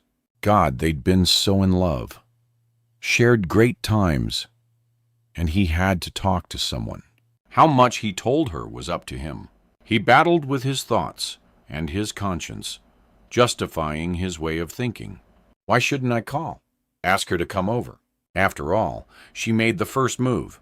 He reached a fork in the road with signs pointing left and right, but was unsure which road would lead him to London. He reached for his mobile and tapped in Claire's number. He heard the ringtone, then, "Hi, it's Claire. Leave a message and I'll call you back." Beep. "Hi, Claire. It's Oliver. I need to see you. I don't know where to begin. Last night was great. Seeing you? I mean, the best. I know I'm waffling on, but just call. It would be great to hear your voice. He hung up, stared at the screen for a second before placing the phone back on the passenger seat. Oliver rubbed his face, pulling down hard with the palm of his hand, the frustration taking over his body. He glanced at his reflection. He looked tired, worn out. He'd had enough and needed sleep. He drove for another mile or so and saw a billboard to the left. Hakum Lodge, bed and breakfast, 1 mile ahead. Oliver decided to pull over, take a break, have some time out, make a couple of calls, and sort his head. As he approached, Oliver saw a sign for the car park pointing towards the back of an old public house with lodges and barns to the side and rear of the building. He parked next to a transit van, shut off the engine, and got out. The wind had ramped up. A strong breeze howled through the open fields, making it difficult to move. As Oliver walked to the reception, a woman came out from one of the barns. She was dressed as if she'd been riding a horse, with long boots, tight leggings, and a round black hat strapped tightly under her chin. Getting a little blowy, I'd say. We'd better get inside, she suggested. Oliver smiled, offering no communication. His head was too full to think straight. He opened the large wooden door and was greeted by a middle-aged woman who was flicking through the guest book behind the counter. She looked up. Afternoon. How can I help? Oliver stepped forward, watching the lady closing the book, pushing her glasses to the top of her thick blonde hair. I'd like something to eat. Is the bar open? He nodded towards the airy to the left. We're always open. It seems my husband and I never leave this place. Take a seat, and I'll get Siobhan to take an order. I'm Margaret. Make yourself comfortable. Oliver thanked her and went to the first table in the left corner. His head throbbed from the stress, and he wished he could plunk himself on a bar stool and sink a bottle of whiskey. Once he'd given his order to the friendly young Irish girl, she returned a few minutes later with a pot of coffee. The smell of bacon wafted from the kitchen, and a radio played an old Bruce Springsteen classic, Dancing in the Dark. How very apt. His phone beeped, alerting him to a message. Oliver glanced at the screen. It was Meagan. She had nothing on him now, and no way to prove where the body was. He stood, took a sip of his coffee, then moved outside to the doorway, where he read the message in private. Oliver, it's me. You need to help me. I'm desperate. You need to finish what you started. He suddenly felt sick, tired of her games, worn out. He had to call her. However much it went against his better judgment, however it made him feel, he needed to speak with her and sort it once and for all. He dialed the number, and Meagan answered almost instantly. Hello. There was a slight optimism in her voice. Meagan, it's Oliver. Hey, Oliver, thanks for calling. How are you? She sounded tired, as if she'd just woken. What the gang are you playing at? He hissed. There was a brief pause. Oliver heard her sigh. Then she spoke softly. I don't know what you mean, Oliver. Don't play anything games. The picture you sent to the trunk trying to blackmail me. You know exactly what I'm talking about. It's as much your fault as it is mine. You're here. If I go down, you'll come with me. I'll make sure of it. Meagan, Oliver, I opened up to you. I confided and put my trust in you. I thought you wanted to be with me. Make a life together. I don't know any other way to make you finish this. Meagan waited for a second. She was sniffing, sounding like a little child. I had to send the picture. I couldn't think of any other way to make you listen. I had to get your attention. I'm risking being caught. And I'm aware I'm as much a part of it as you are. So, you see, you need to finish what you started. We can have a life together. You're nuts. That's it, isn't it? You're off your trolley. Let me make this clear, Meagan, because I don't think you're getting it. We will never be together. I've had it with you. The body is gone. It's off my hands. Do you hear me? Gone, Meagan. Oliver suddenly realized what he'd said, instantly regretting letting Meagan know he'd moved the body. He waited, hoping the forceful tone of his assertions had finally sunk in, made her listen and understand. Why don't you come over tonight? Rob should be out. We can talk. Oliver paused, working out what to say. Meagan, I can't say it any more clearly. We're over. Oliver, I'm scared. I have no one to turn to. No one? I thought Robert changed. In the last week, he started treating me differently, looking at me, really noticing me, interested. He brought me out, treated me like a lady, but it didn't last long. He's gonna kill me, Oliver. The guy has been back looking for his partner, making threats at the door. He attacked Rob. He knocked again last night while Rob was out. She screamed, I need help. Oliver waited, soaking up the words Meagan had said. Don't answer the door. When he comes, pretend you're not home. He's coming back, Oliver. He thumped on the door last night. He stayed for ages. He's coming back, and I don't know what to do. Meagan, pull yourself together. Listen, how do you know he'll be back? It's possible he's knocking at everyone's door. Did you think about that? No, he saw us. He knows something isn't right. He's going to kill me, Oliver. As Oliver listened, thinking what to do, he heard Meagan's buzzer. He pulled the phone from his ear. He listened to Meagan lifting the handset, her shaky voice. Hello? No, I don't know anyone by that name. Well, I'm sorry. Leave it downstairs. No, I'm not pushing the buzzer. You'll have to take the parcel away, I'm afraid. Meagan replaced the receiver, and the buzzer rang again, longer this time. Meagan tried to speak over the loud vibration. Suddenly it stopped. Oliver, I'm so scared. I think it was him. He's on to us. What if he knows? Meagan calmed down. You don't know that for sure. Oliver, can you come over? Oliver screamed. I told you for Ishradzu.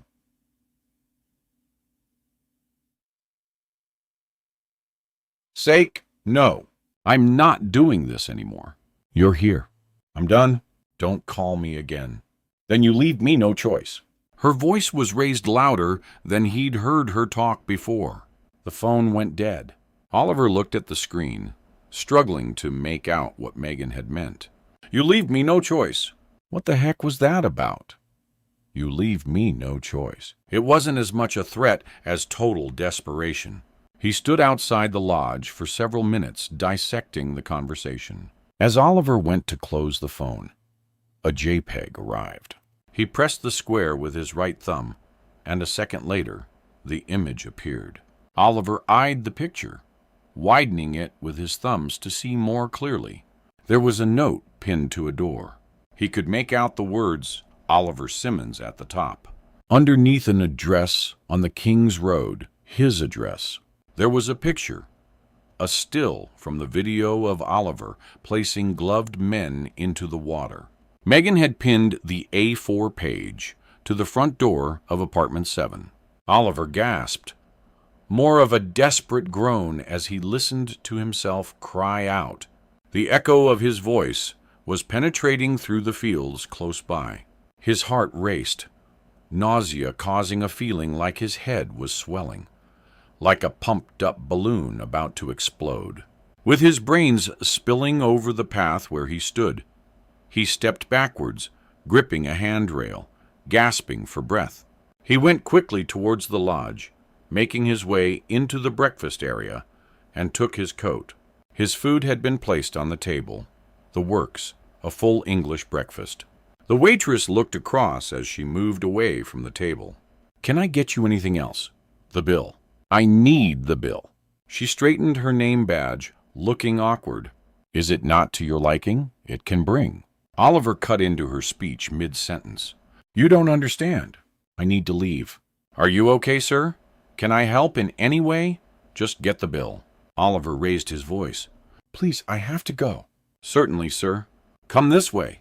Oliver followed behind as the waitress led him to the foyer.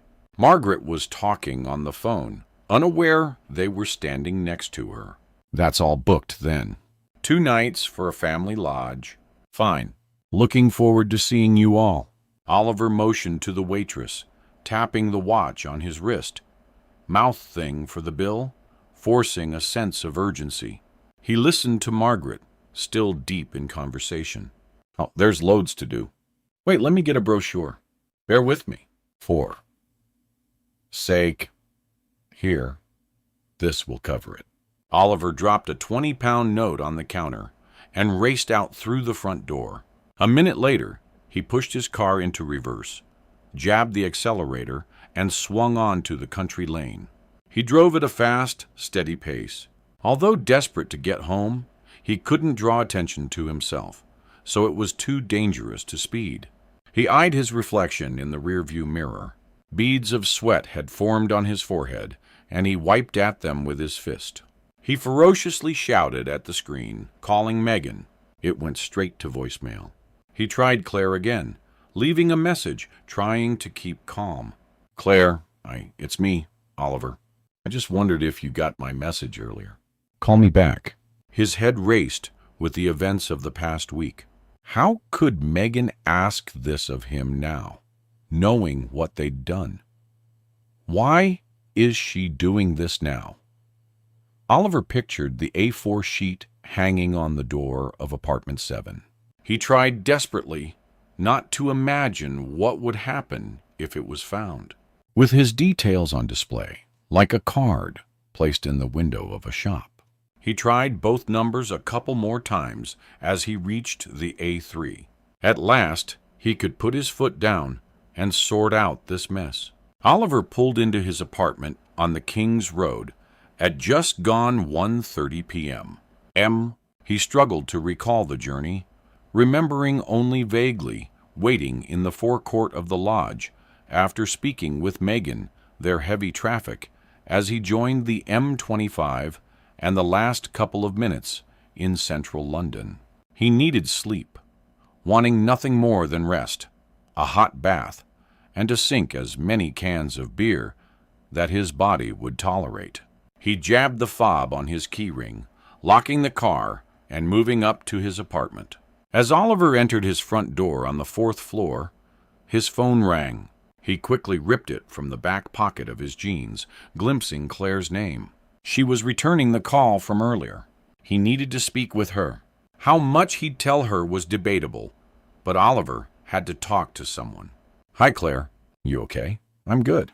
Just returning your call. I didn't expect to hear from you so soon. What's up? You sounded worried earlier. Is everything okay? Oliver took a deep breath, then paused for a few seconds, contemplating his response. Number. Look, can you come over this evening? I need a chat. It's urgent. He listened for a gap in the conversation, a telling sign, an indication it was too much trouble for her. He didn't notice anything. Yeah, sure. Say around 6 o'clock. I have a couple of hours left. Paperwork. Don't you love it? Then I'll call over. I'll bring wine. We can make a night of it. Sounds good, Claire. Thanks. See you then. He pressed the end button. Then he waited, hesitating, knowing what he had to do. Oliver had taken 20 minutes to walk to Albuquerque House, keeping his head down, avoiding eye contact, staring in and out of pedestrians and evading families, staring at maps. He stood outside, looking up at the old brick building, struggling to see straight. His eyes were watering from stress, and his face was reened and numbed by the cold breeze. As Oliver approached the communal door, he looked at the buzzers to his left. He contemplated jabbing the button for apartment 6, then racing up the stairs and carrying Meagan out in his arms and away from her troubled life. She's not a bad person, just desperate to escape. Oliver waited. He stamped his feet with the cold, struggling to warm himself. He tried to see inside, pushing his face to the glass doors, cupping his hands, his cold breath condensing on the glass. Finally, a figure moved inside. He watched as the person appeared on the stairs and walked along the corridor.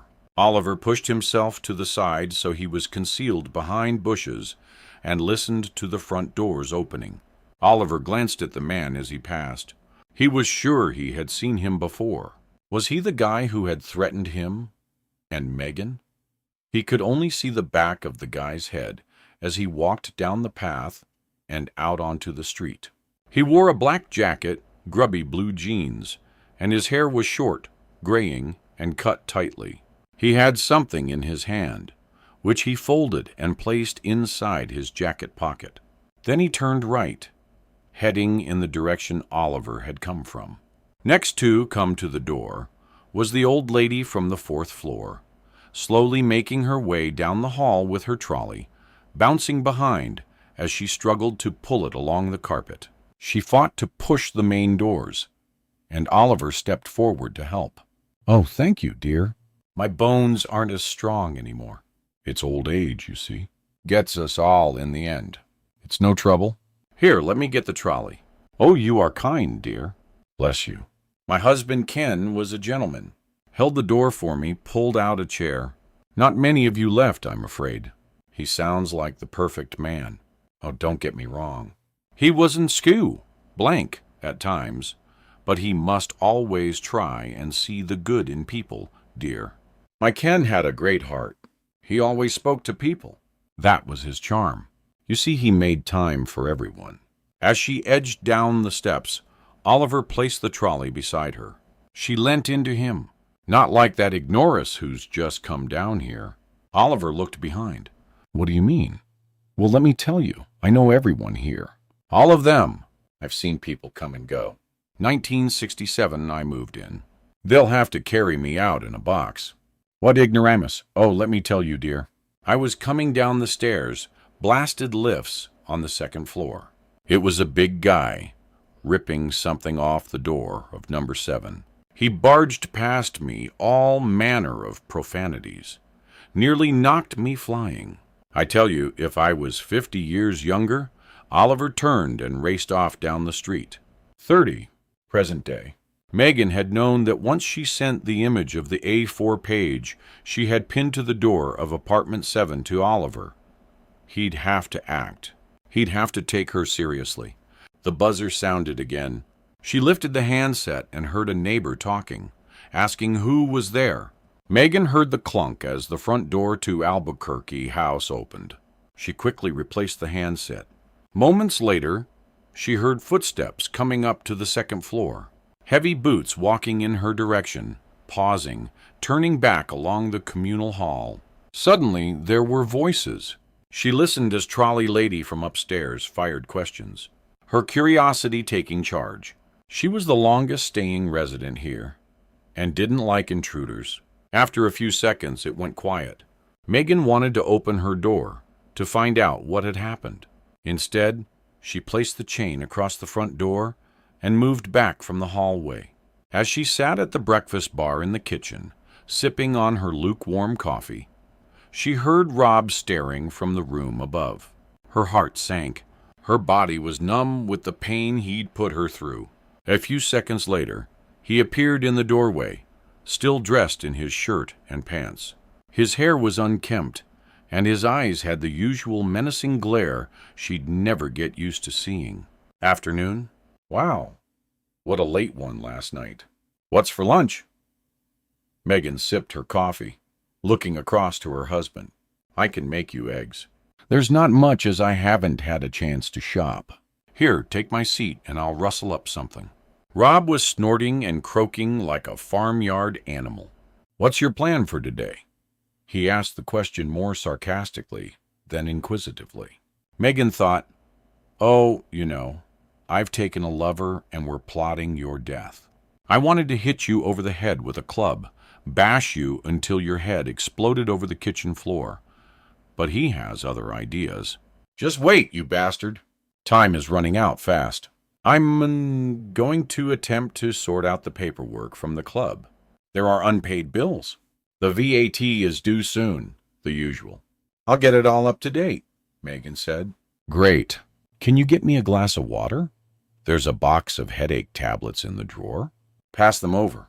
I'm heading to a meeting in a little while, so I'll need a clean shirt ironed and a fresh pair of trousers. Meagan flushed as she realized She'd put on a wash last night and forgot to remove the items from the machine. As she placed the coffee beside Rob, he looked up. Meagan, how many times you don't learn, do you? You'll mark the table. Honestly, it's like dealing with a brow imbecile. She froze halfway between the table and the fridge, waiting for the next order. Come back here and place the cup on a saucer. Meagan reached into the cupboard above her head, her hand shaking. She took the saucer, lifted Rob's cup, and placed it down, spilling a small drop onto the floor. Now look, go and get some kitchen wipes and mop it up. You have the mind of a small child. I've never met anyone so thick. Honestly, what is your problem? I'm sorry, she replied. Sorry. That's all I ever hear. It's so tiresome, Meagan. So very boring all the time. Meagan returned a second later with a handful of kitchen roll, kneeling at Rob's side, wiping the floor. He placed out his foot, which had a coffee splash, and Meagan wiped it. Good girl. Now that's better, isn't it? As Meagan stood, drops of hot coffee splashed onto Rob's legs, causing him to gush. Well, that's just plain blank stupidity. Rob stood, watching his wife and her mortified expression. I'm sorry, Rob. Here, let me get some cold water. I'm sorry.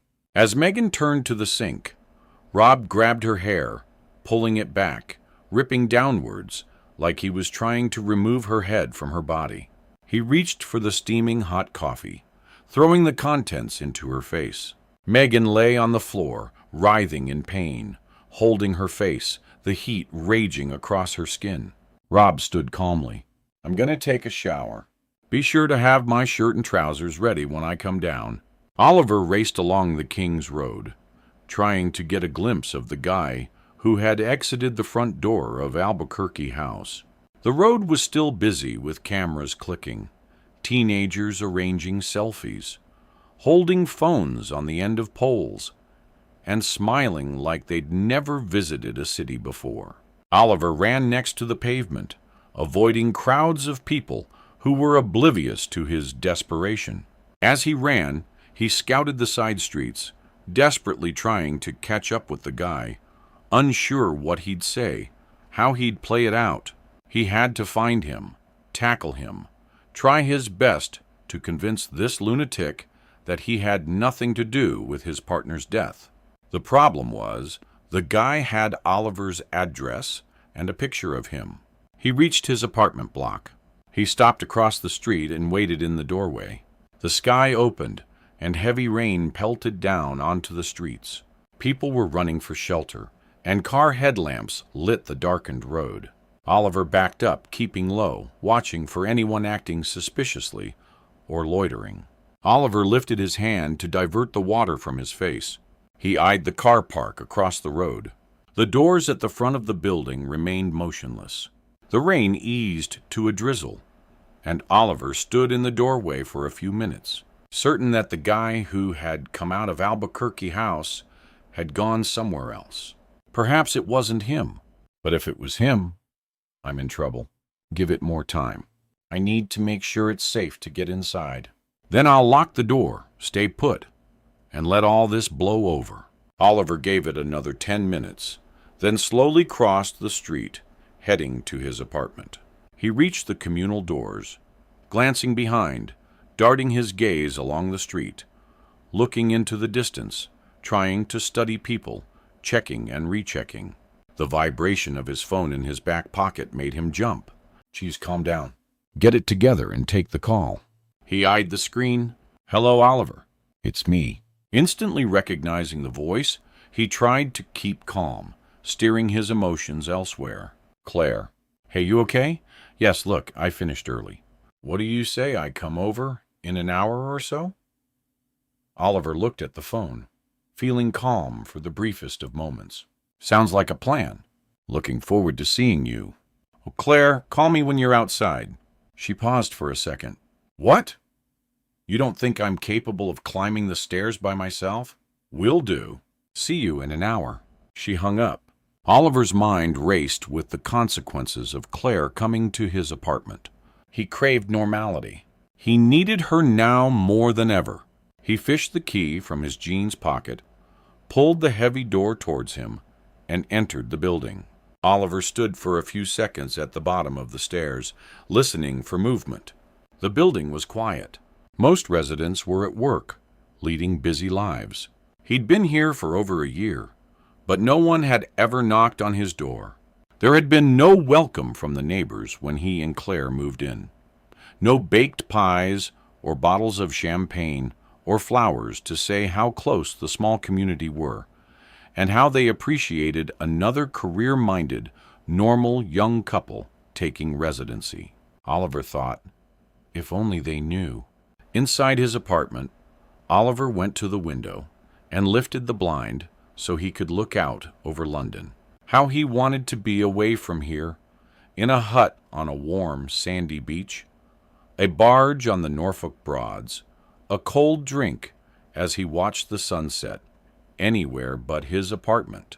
He closed the blind, letting it drop roughly to the floor, then stepped back, scouting the room. Something felt out of place. He eyed the shelf to the right-hand side. His junk collection, the breakfast bar, the kettle resting by the fridge, the banky pictures on display over his head. He peered at his phone, flicking through his recent messages, still shocked by what Meagan had sent. She had pinned to the door of apartment 7 the A4 image of Oliver, tossing the trunk containing gloved man into the reservoir.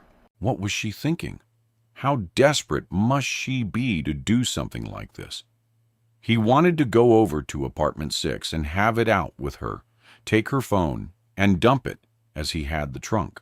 He could get rid of the evidence and cut the noose from around his neck. Oliver placed the phone in the back pocket of his jeans and turned off the kitchen light. He needed a quick nap before Claire arrived.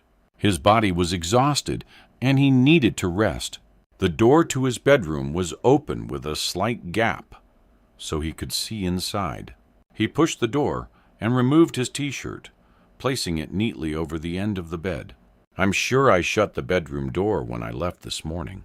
Oliver took off his jeans, pulled the sheet back, and lay down, enjoying the sensation of clean bedding, the soft pillow. A breeze from outside seeped through the small gap in the window above. He lay still, his eyes staring, struggling to settle his racing mind. He listened intently. There were sounds he'd never noticed before. Water circulating through the pipes, the humming of the fridge, a clock ticking from the kitchen, the second hand pounding like a hammer on a wooden stake. Oliver pictured himself lying on the floor, and gloved man escaping from the lake, hunting him down. Tick, tick, tick. Oliver awoke a little after 4 p.m. Opening his eyes, he peered around the bedroom across to the door. It was slightly open, allowing him to see into the hallway. He listened for anything unusual. Something had woken him.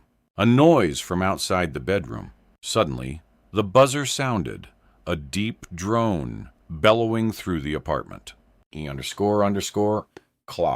He leapt out of bed, moving to the hallway, picking up the intercom phone, balancing it on his left shoulder while peering into the kitchen. Hello, Oliver. I've been out here ages. Did you forget about me or what? Sorry, Claw. I'll be right down. Hurry up. It's freezing. Oliver pulled a pair of jeans from the drawer nearby, threw on a clean t-shirt, and headed downstairs to the communal front door. Through the glass, he could see Claire stamping her feet, wrapping her arms around herself to keep warm. Her smile grew as he approached, until she was beaming, obviously glad to see him. Claire, I'm sorry. I must have drifted off. It's been a little hectic the last few days. Come in, hun. You must be freezing. She leant forwards, kissing him on the cheek. Oliver found himself wanting more. Oliver followed Claire down the hall, watching her, thinking how great she looked in skinny jeans and high heels. Little effort, maximum attraction. He briefly thought how much he'd missed her. Glad they were back in contact. They had so much to discuss, and Oliver was trying to work out how much he needed to tell her. Claire stopped, turning suddenly. Oliver, my phone. I've left it in the car. I'll only be a second. Okay. Seriously. All right, I'll wait here. Hurry upon. Claire opened the front door and went around the building towards the car park. Oliver waited. Finally, something was happening in his life to make him smile again. God knows he needed it now. He wanted to talk with Claire. There were things left unsaid after all. She just upped and left him one morning, kissing his forehead, leaving behind the life they had. They were good together. She was beautiful, intelligent, often humorous. She had never explained what had happened, why she left. Oliver stood in the communal hall, lost in his own thoughts. He'd talk with her, find out her story, listen to her explanation, and do his best not to be judgmental. Everyone deserves a second chance. He decided to play it out and enjoy the evening, so an immediate full-on interrogation wasn't the way to deal with this. All of a sudden, it struck Oliver how long he'd been standing in the hall. Where is she, for crying out loud? He went outside. The car park was empty. Claus Ford Mondoa was alone in the far corner. The car doors were shut, the lights off. Oliver went around the side of the building, working his way closer to her vehicle. He swung his body round, looking behind in case she'd walked back a different way or decided to use the side entrance. But you needed a key to open it from the outside. Oliver walked towards the fire escape at the back of the building. He felt panic as he quickened the pace, charging to the building's front entrance, back towards the car park. He peered inside the car. The engine was still warm, the vehicle empty. What the geek is going on? He had a bad feeling. Claire had gone to the car to fetch her mobile, but in the space of a couple of minutes, she'd vanished. Oliver went to the street, jumping the 3 steps down to the main road, frantically searching, wondering if she'd gone to a shop to get more alcohol. Surely she'd tell me. But then she didn't understand the danger I'm in. Where the hell is she? His mobile phone was upstairs. He should call her and see what had happened. He glanced along the street, watching the faces of pedestrians, frustrated at having to change direction around him. He stood on the pavement, deciding his next move. He thought about watching Claire's car. If she'd had second thoughts, fine. It wouldn't hurt him as much this time around. He'd deal with it. Surely she wouldn't leave and abandon her car, would she? He wondered if he was being paranoid. Had all the doubt that had gone down recently made him overprotective? Oliver had to get upstairs and call her. He made for the communal doors at the front of the building and dashed along the hall and up the stairs.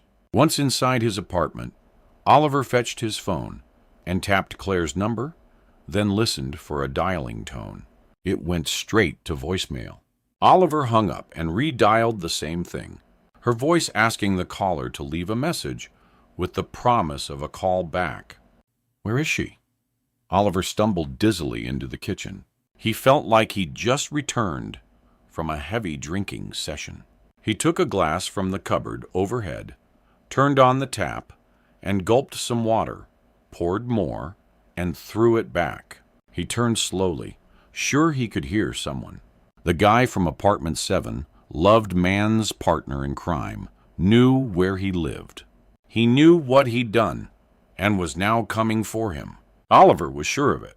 He stood in the kitchen alone, the fridge humming like an irritating wasp at a picnic, and the clock was pounding, causing an ache in his eardrums. He looked around the kitchen. Something was out of place, something not right. He had felt it earlier. Along the breakfast bar, he saw a pile of bills, electricity, and gas demands. Lying on top were 2 items of jewelry, a necklace Oliver had bought Claire when they first started dating, and a bracelet he'd seen dangling from Meagan's wrist. 31 present day. As Claire went to retrieve her phone from her car, she had been excited, about the evening ahead. She regretted walking out on Oliver a few months ago. He was a good person, and he looked after her. God, shouldn't that be the priority in a relationship? The problem was that Oliver was demanding hard work. They'd go out for a drink, and he'd ask that they sit in the corner with Claire facing the wall, so she could only look at him.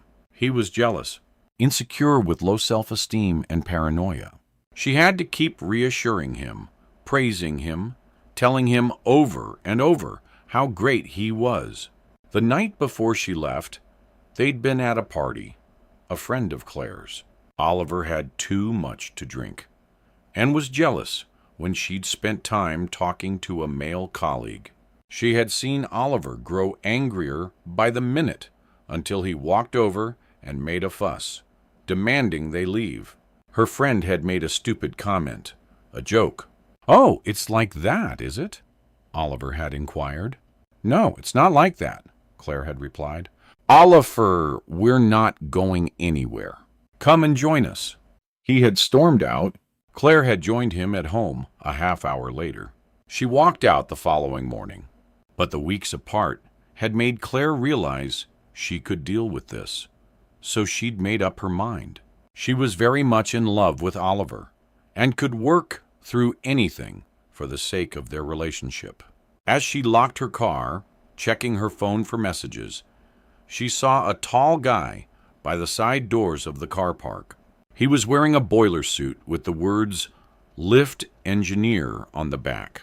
He smiled at her. "Got a key to get inside? It's urgent." The lift's alarm sounding. Someone's stuck between the first and second floor. Claire tried the door. "Wait there. My partner is in the hall at the front. I'll get him to open it. Give me a second." "Thanks. I appreciate it." As Claire turned, heading towards the front doors of the building, something soft came over her face, and she felt herself being dragged bodily across the car park. She struggled, kicking out, screaming under the face cover. Her heart was racing, and she felt like she'd vomit at any second.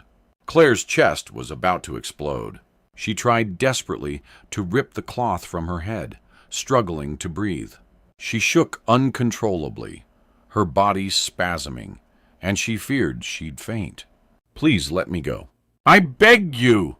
Claire screamed, managing to overcome the numb feeling in her lips. "Shut your mouth, or I swear I'll snap your neck right here.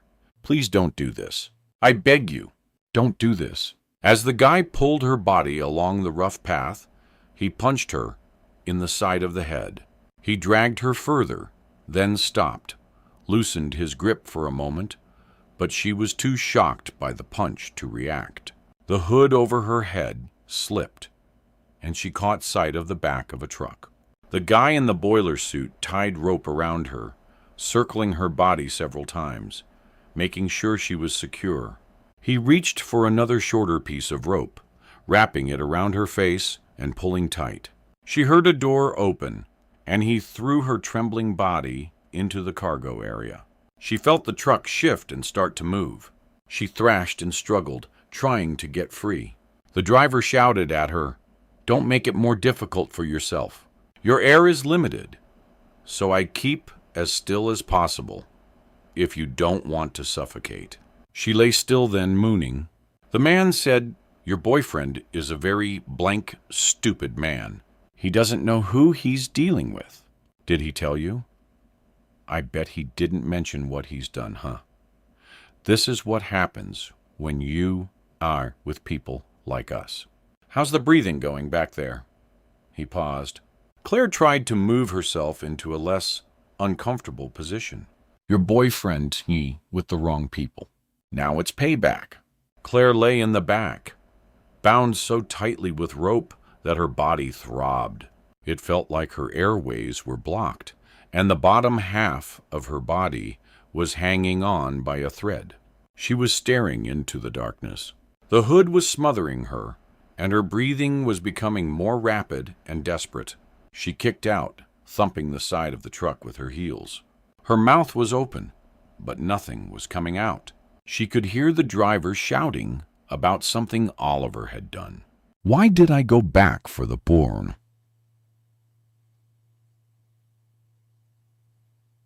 Phone! She wriggled like a fish on the end of a line, wondering if it was the end of the line for her, too. Suddenly, she heard something in the back next to her. She stopped, listening to the sounds of the truck moving across London. There it is again, something beside me, next to me. Claire heard a moan, followed by a whimper close to where she lay. Someone else was tied up next to her. A short while earlier, Rob had showered and was standing by the full-length mirror with a towel around his waist. He eyed his shape, impressed at how good he looked for his age. He thought how he deserved so much better than Meagan. She brings me down. She ruins my image. She holds me back. He thought about the parties he could have back here. The late nights, the drugs, the sex. She ruined everything. He could never let her mix with the same people he liked to hang out with. They'd laugh at how pathetic she was, mock her innocence, her casual take on life, her laid-back approach. Rob liked to live life in the fast lane, playing dangerously, taking risks. And he loved his job, the nightclubs, the late-night gambling, the orgies, the trips to Europe, where he was free to be who he wanted to be. Rob had a plan, a definitive vision of the future. It wouldn't be long now. He'd open the club in Spain and make it a success. The only thing holding him back was his pathetic wife. She would no longer be part of his dream. Rob was going to get rid of Meagan, her and her pitiful little life. If he didn't act now, there'd be a divorce settlement. She'd get hold of the money he'd made from the club, the business he'd built himself. He recalled a conversation they'd had when they first met. Meagan had told him if he ever got tired of her, she'd fleece him for everything he had. He'd have to pay her off. Well, now Meagan had no choice. She wouldn't get a penny of his money. He couldn't wait to see her face as he placed the rope around her neck, crushing her windpipe, watching her beg her final plea for him to spare her life. Now, as he dropped the towel, he wanted Meagan. He needed some relief. Then he'd finish her. She hated it, despised being intimate with him, although she'd never say it to his face. She wouldn't dare. Rob grabbed the thick rope from the drawer beside his bed, feeling the excitement flood his body. This was it. Showtime. He called down the stairs, "Meagan, you better have my shirt and jeans ready. I have an hour before I need to leave." "Did you hear me, Meagan?" He walked into the kitchen, finding it empty. As Rob turned towards the front door, he noticed it was slightly ajar, gently swinging on its hinge. Meagan was gone. Claire estimated the pickup truck had been driving for almost an hour. The music was still playing loudly from the front. The guy had been quiet, occasionally talking on the phone to a voice on the loudspeaker. The figure lying next to her hadn't moved for some time. Claire wondered if the person had died or was unconscious. She struggled to stem her distress, breathing deeply with slow, calm breaths. Claire could hear her yoga instructor's voice. "Keep your back straight, darling. Let the air flow, my love. Think of yourself as a vessel. Clear your mind, a blank canvas. Now stretch. That's it, girl. Reach that body forward. Tall and proud. Tall and proud. Now fly." All I've learned in the past means be blank now. It's pointless. The fucker's going to kill me, and there's little I can do to stop him. The truck slowed, and gravel crunched under the tires.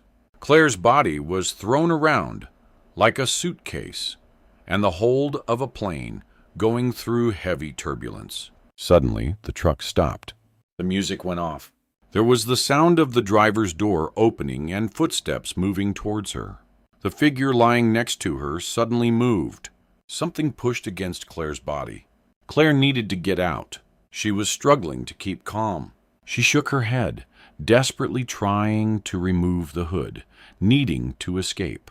She was claustrophobic, terrified of enclosed spaces and being confined or held down. She heard the boot open, Then she heard the guy's voice close by.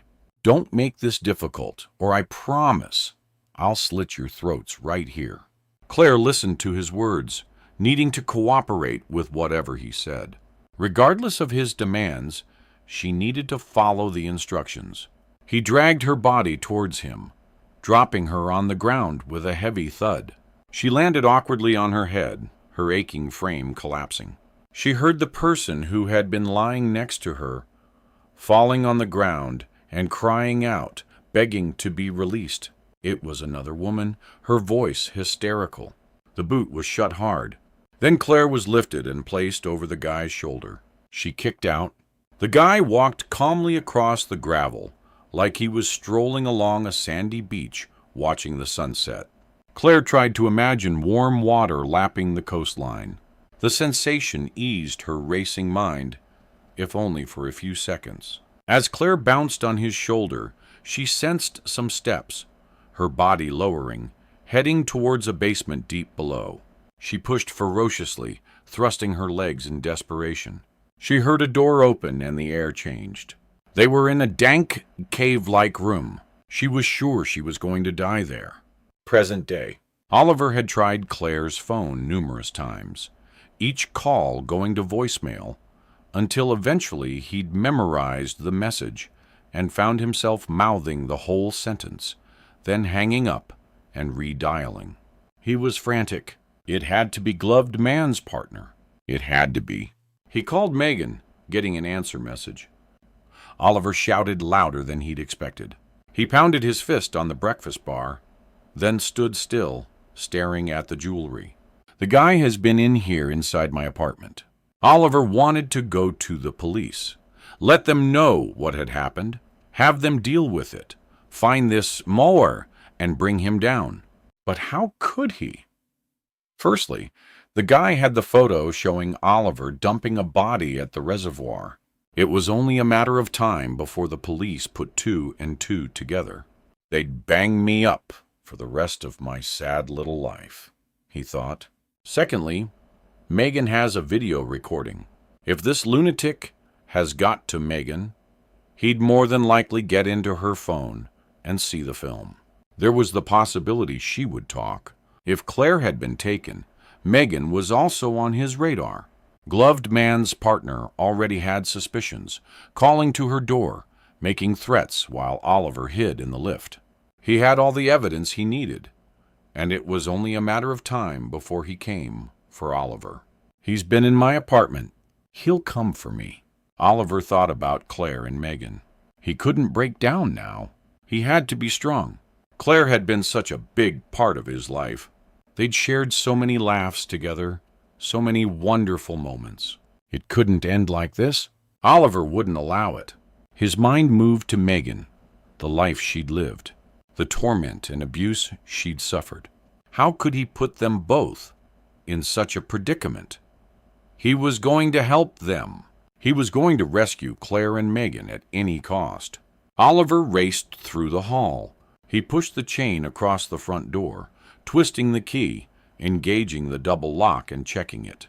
Now he could only wait and see how it played out. Whatever happened, he was in deep... and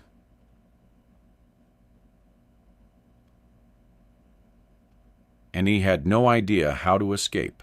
Suddenly, he found himself angry. Angry at how Meagan had acted, her foolishness and naivety. One thing was for sure. If trouble landed at Oliver's door, he'd blame Meagan and pin it on her. Oliver would bring her down with him. Claire sat strapped to a flimsy chair. She pushed her body forward. She thought the wooden legs might snap any second, dropping her to the hard floor. She gasped for breath, each time swallowing part of the hood. With her tongue, she forced the cloth away from her mouth, taking hard breaths in and out, trying to work it away from her face by locking her jaw open and swinging her head frantically. She listened to the strange noises coming from her throat. She was unsure why she was being held captive. A rancid waft came through the hood as she gulped for air. The basement stank of piss, mildew, and something else. Claire tried to recall what it was. The smell of a butcher shop, a childhood memory of her parents treating them to steak on a Saturday night. She hated the stench. She stood in the middle of the shop watching the animals on display like a freak show. The ringmaster standing at the front door, beckoning people to come in and take a look. Roll up. Roll up. Do we have a surprise for you today, ladies and gentlemen? A pig's ear? A sheep's head? Don't fear, little one. They're most certainly dead. Claire's head was full of senseless imagery, and she was unable to control her thoughts. Her mind was racing and confused through sheer exhaustion. Her head was suddenly heavy, like a foreign object that had been planted on her shoulders. She was going to faint. Any second now, she'd pass out. Fear caused her to kick her legs forward, desperately trying to free herself. The door opened with a slow creaking close to where she sat. There was a shuffling just in front of her. Claire listened, hearing something being dragged. Then the muffled screams. Something was placed on the seat next to her. She heard footsteps moving closer. Someone was standing in front of her face, leaning in towards her. Hans suddenly grasped her neck. This is it. The end. Where my world finishes. A dank, piss-smelling basement. The guy's hands moved around the back of her head, and suddenly the hood was whipped from her face. She felt relief from the heat which had suffocated her the last hour, welcoming the coolness of the darkened room. Claire's eyes darted around. There was the abductor in her peripheral vision on the left, but she was too frightened to turn and look directly towards him. She flicked a look across to the woman tied beside her on her right, a hood still over her head. Suddenly, the abductor came into view, stepping to the front of the basement room, a tall figure. He had broad shoulders and was wearing a menacing-looking mask. It was stitched up at the sides, like flesh had been sewn together, and placed over his face, the mouth a large hole. His left arm rested by his side, holding a gun. Claire listened to the pleas for help, coming from the woman next to her, and the terrifying sobs emanating from her own throat. He suddenly started speaking, a deep, husky voice, authoritative, confident. You can play this one of two ways. Either you both die here now, or you go for the other, more sensible option. I want answers. The guy leant forward, pushing his head into Claire's face. Your boyfriend didn't tell you, did he? What he's done? I mean, see, my partner Tony was a complex character. Good at his job. He worked hard with only the best intentions. Yeah, he could be brutal, but sometimes you have to be in this game, if you know what I'm saying. Anyway, your fella Oliver is it. I'm thinking he knows more than he's letting on. I think he knows where Tony is, but he's too frightened to come out and face the consequences. He broke into his apartment. That's what I'm guessing. There was an argument. Some war or other went down. And, to cut a long story short, your fella killed him, dumped him in a trunk, and got rid of the body. He pointed to the woman who was sat next to Claire, then reached forward and ripped the hood from her face. She started wailing like a baby. The abductor looked at her closely. See, I remember you, Meagan, isn't it? I might look stupid, but I never forget her face. The other woman was throwing her body one way, then the other, twisting, trying as best she could to free herself. Claire edged away as she tried to push backwards off the chair. He smirked, then continued. Now it's payback time. An eye for an eye. You both understand this, right? The thing is, I very much doubt he worked alone. It was too complicated. And besides, there's something being kept from me, something I'm not being told. He most certainly had help, an accomplice to guide his actions. Look at the size of the trunk in this picture. I think he had help, don't you? He leant forward, his forehead pressed against the other woman's, holding an A4 page in front of her face. "Yeah, I remember you. All right. How's your husband, by the way?" The abductor continued. "Someone planned it, organized a show, but she didn't think about the blank consequences. The way I see it, maybe you saw Tony doing his thing. He's a debt collector. It's his job. He roughs people up a little." He stood back, taking a deep breath. A dim bulb next to the door provided some welcome light. Claire stared at the crumbling wall behind him, the black and damp marks, specks of paint lying on the water-marked ground. She was trying to figure out where they were. They had driven for an hour, but she was unsure in which direction. She could feel the walls closing in on them. The guy directed a question at Claire. "Where's your phone?" In my back pocket." The abductor untied her, struggling to loosen the knot in the rope, pulling her body forward. He fished the mobile from her jeans and placed it in her hands. "Call him." Claire lifted the phone, focusing on the screen, squinting her eyes to try and adjust her vision. She dialed Oliver's number, and he answered instantly. "Claire, thank God." "Where the hell are you?" "I've been worried sick." The phone was whipped from her hand. "Listen, she's with me." Oliver paused, trying to think what to say. He needed to keep calm and in control. "Who is this?" "Oh, I think you know full well who it is." "So, here's what's going to happen." "Oliver, I have 2 women tied up in the basement. You should see them. It's pathetic. They are begging for their blank lives. An embarrassment. Anyway, let's get to the point. You have 24 hours to wire money to an account I'm going to give you. If in that time the money doesn't arrive, then you make a choice." He instructed Oliver to get a pen, reading out the account details, informing him again of the repercussions if he failed. He also stated the sum of money he wanted, £50,000. The abductor hung up. He took a picture of the 2 women on the phone. "Smile, girls. I'm sending that to your boyfriend."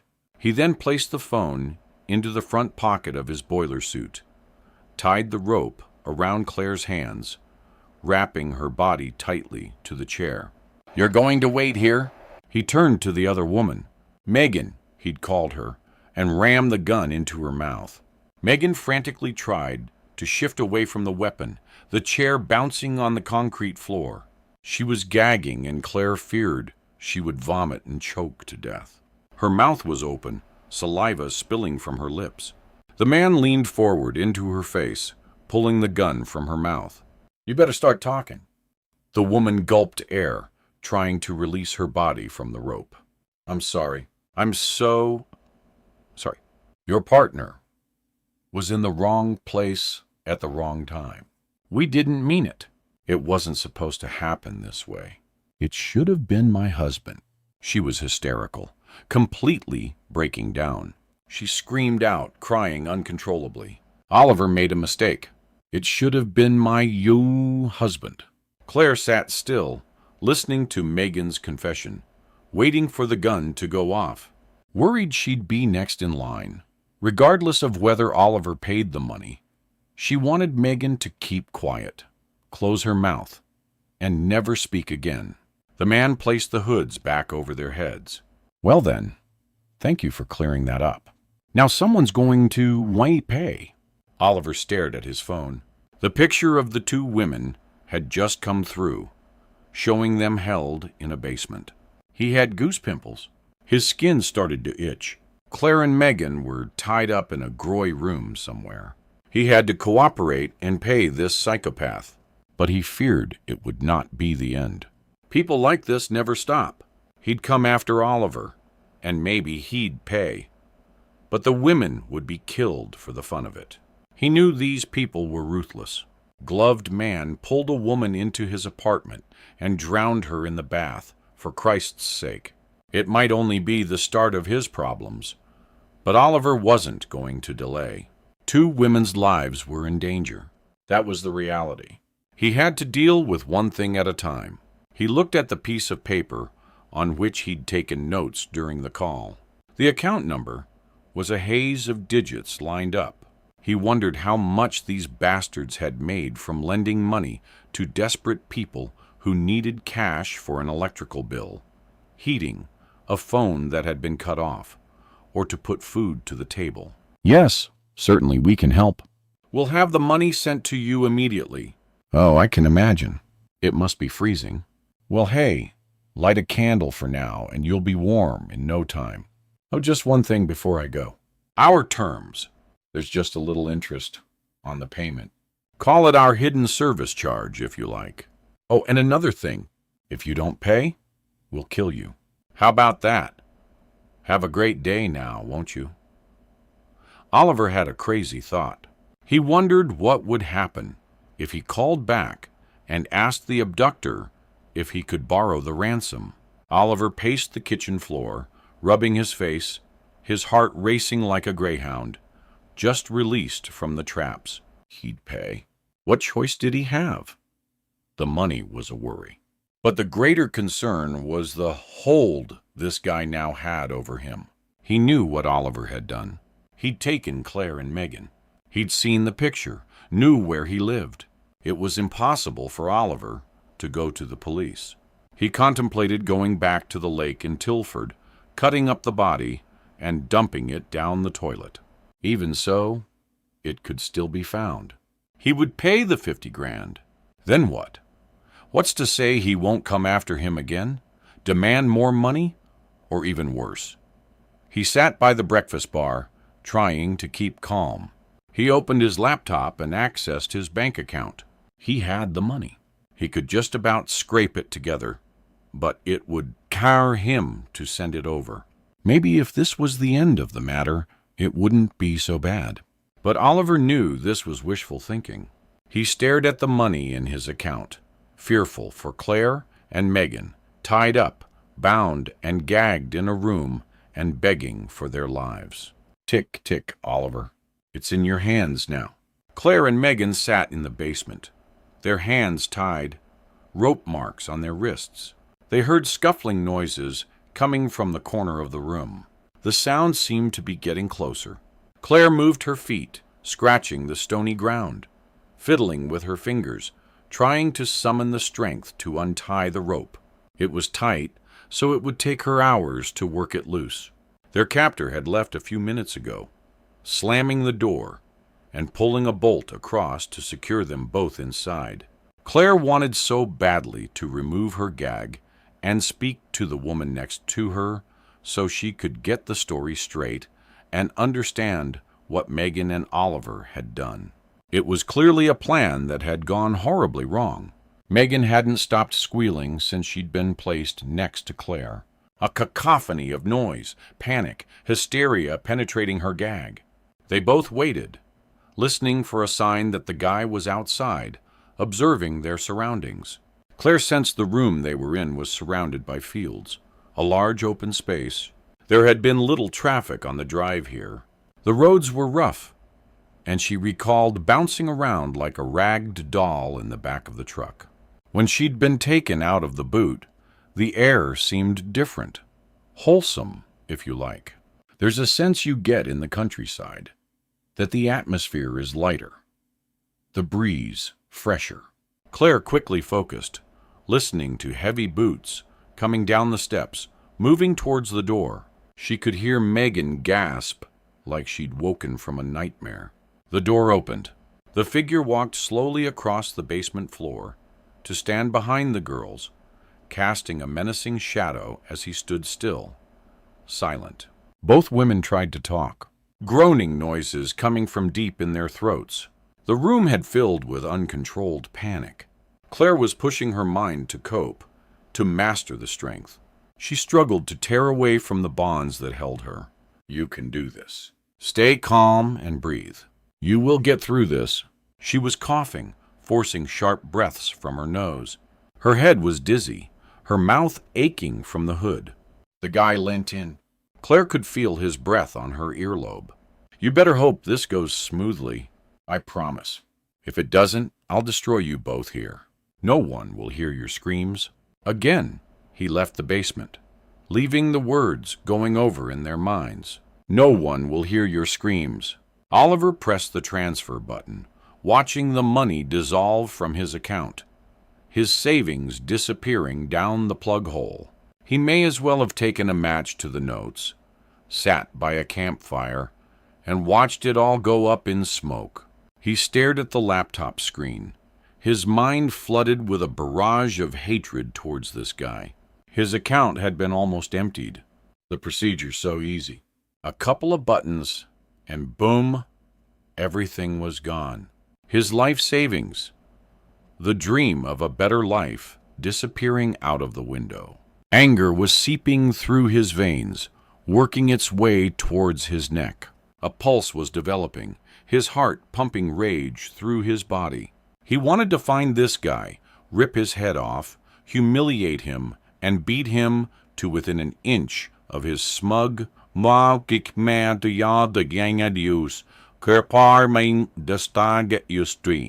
life. He thought about Claire, mixed up in this at the wrong place, at the shittiest of times. He thought about Meagan making threats, asking Oliver to finish the task, pinning the Iraz picture to the door, and bringing all this Mao to their lives, messaging him again and again, asking for him to finish what he started. He blamed Meagan. She was gutless, spineless, everything Oliver could think to describe a total walkover. Nothing but a punchback for her vicious partner.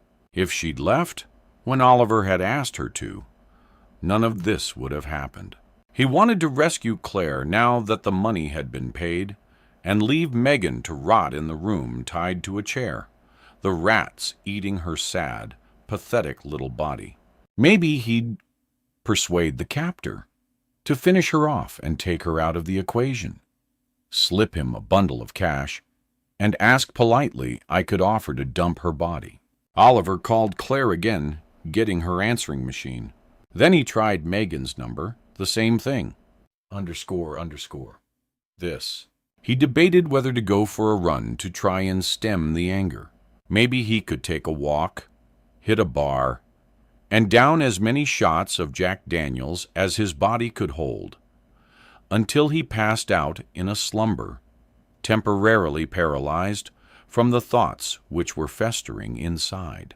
He needed to temporarily disengage, concentrate on something else, occupy his mind again. He picked up the phone, dialing both numbers, the same outcome. He reached above his head, about to slam the phone on the kitchen floor, when a single beep sounded, alerting Oliver to a message and pulling him back from his thoughts. He slowly opened his phone, his left hand trembling. Be here at 9 p.m. Sharp. I don't need to explain what will happen if you're late. Underneath was an address in Red Hill, around an hour from where Oliver lived. He quickly opened the laptop and Googled the place where he'd been ordered to go. A farm which seemed like the back end of nowhere with fields and open space for miles.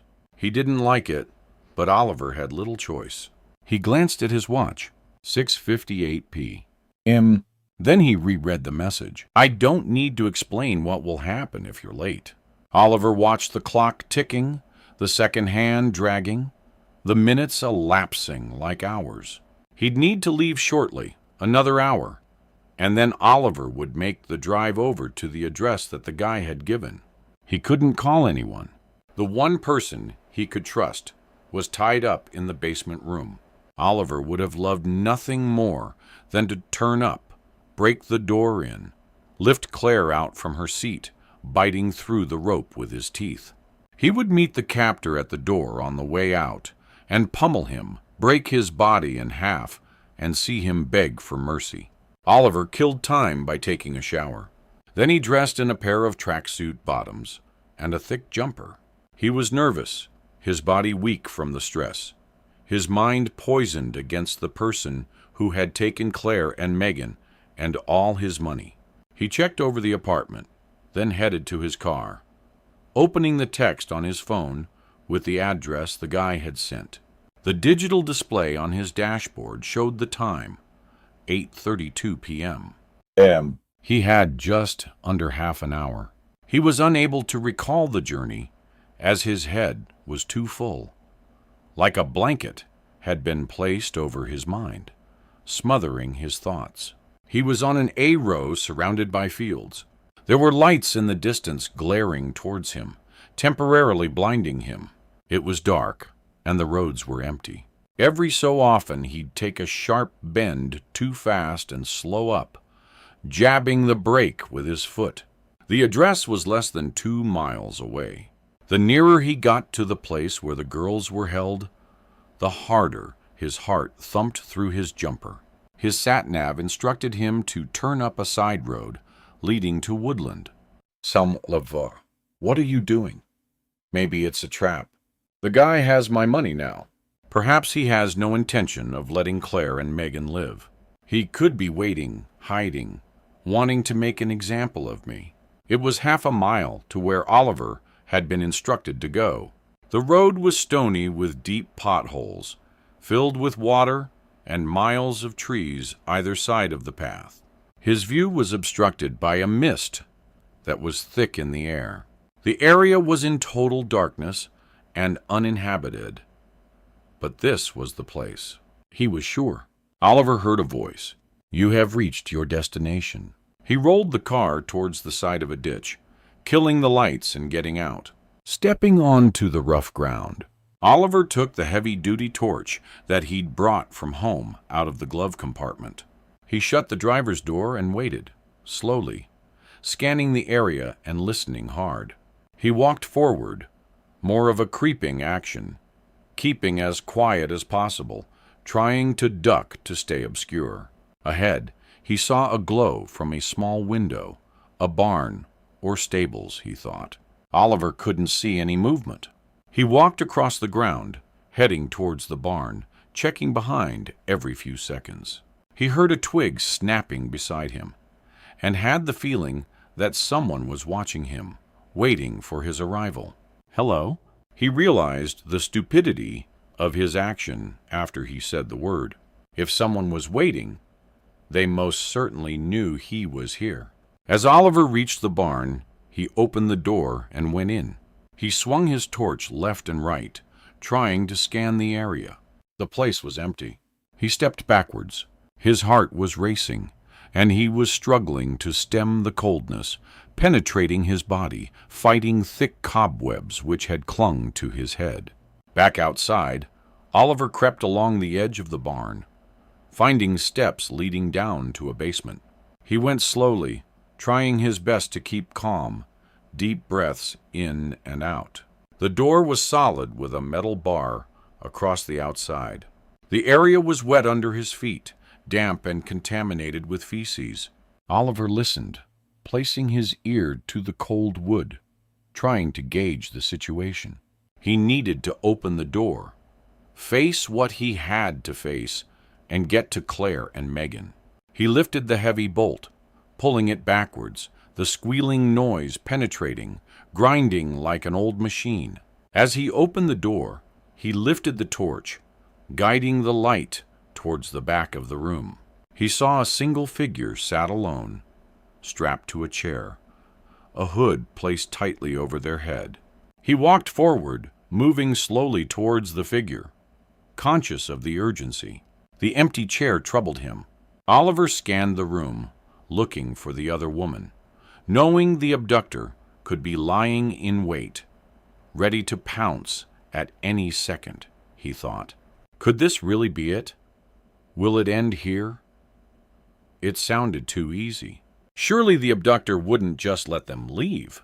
Oliver had to take the chance. This guy had a picture of what he and Meagan had done, but he still hoped this was the end. Suddenly, the figure in front of him looked up, their head turning sideways, listening, hearing someone in the room. "Hello? Who's there? Help me, please." Oliver reached forward, undoing the rope, pulling off the hood. Claire was sitting alone, pitiful, fighting her tears. She looked up, gasping for breath, her face completely flushed. Oliver listened to her breakdown in uncontrollable sobs. He quickly released her from the chair then searched for Meagan, thinking maybe she'd been moved to another room. He contemplated whether to leave her here or not. He knew he couldn't. She'd acted stupidly, made mistakes, but Meagan didn't deserve to be left behind. Oliver crouched beside Claire. "Where's Meagan?" She held him, falling forward, holding on to him. "I think he's killed her. He came back a short while ago, saying I could stay as I'd done nothing wrong. He said I was caught up in the wrong place." "All that?"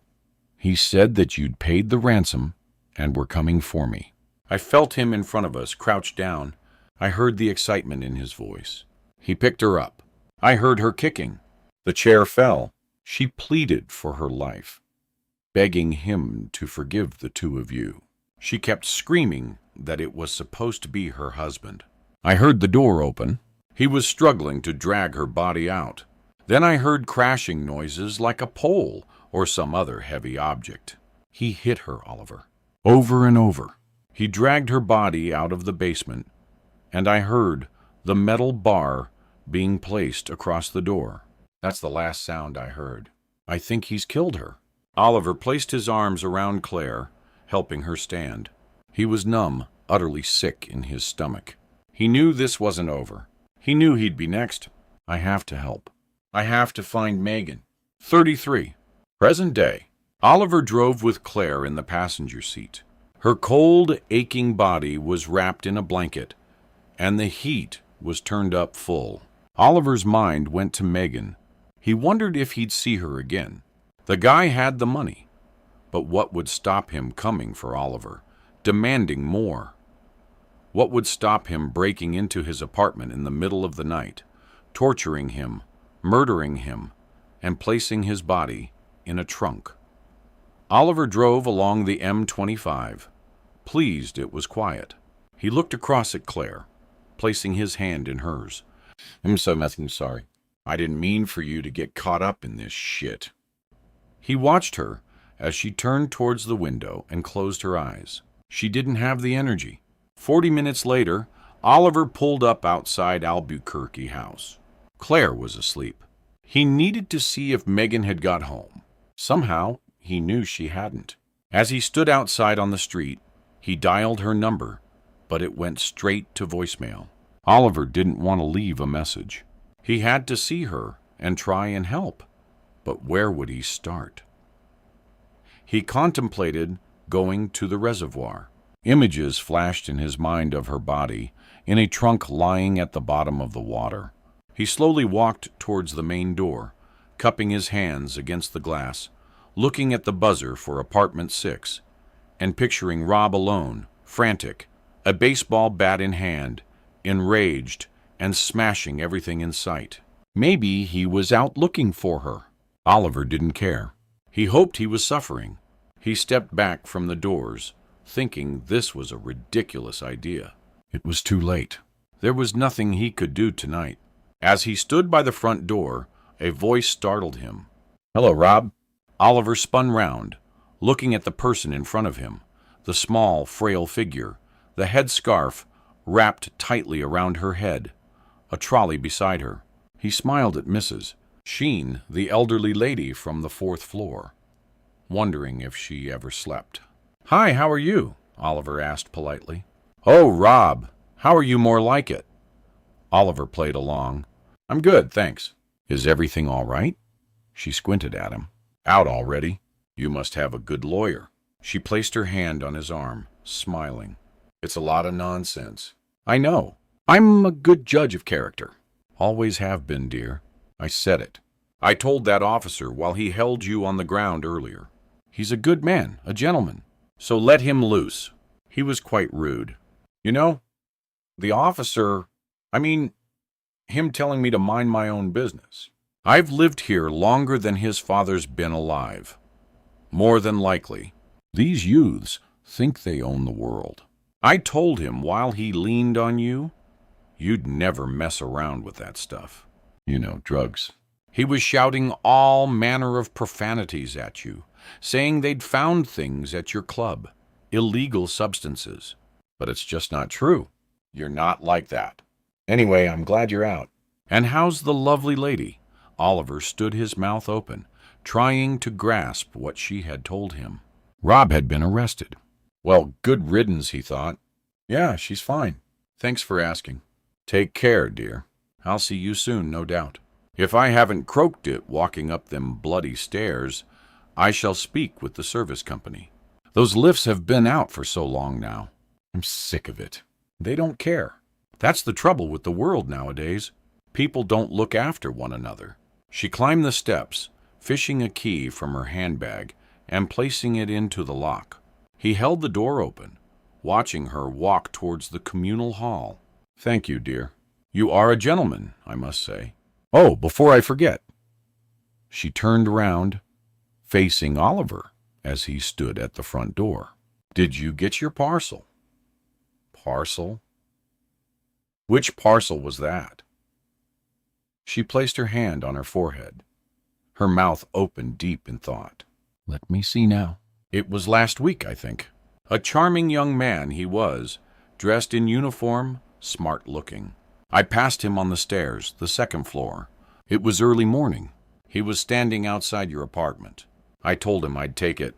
Well, you never know, do you? When they'll come back, I mean. And it's a bloody nuisance gonna pick it up. So I took it from him. I came down early afternoon. Maybe 1 or 2, I think it was.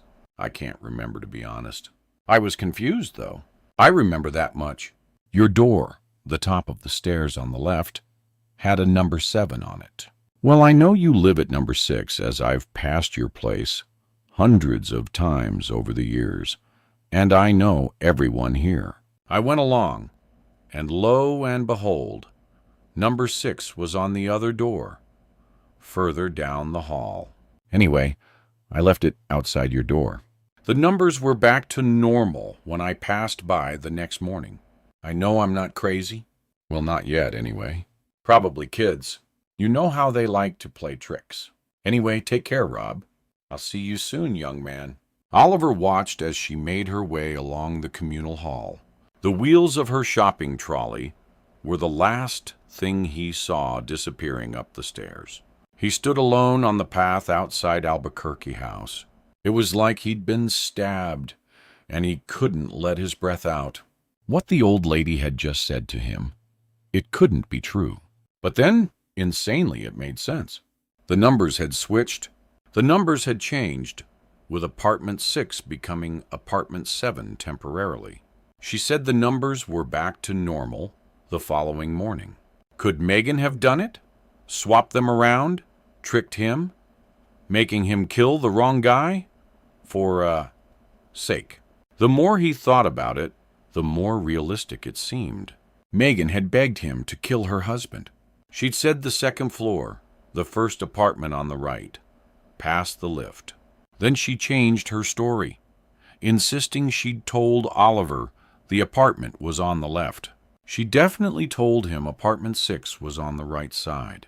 Oliver was 100% convinced. She could easily have swapped the numbers and made him break into the wrong apartment. Oliver thought hard, wondering why she'd done it. What was the purpose of making him kill the wrong man? Unless...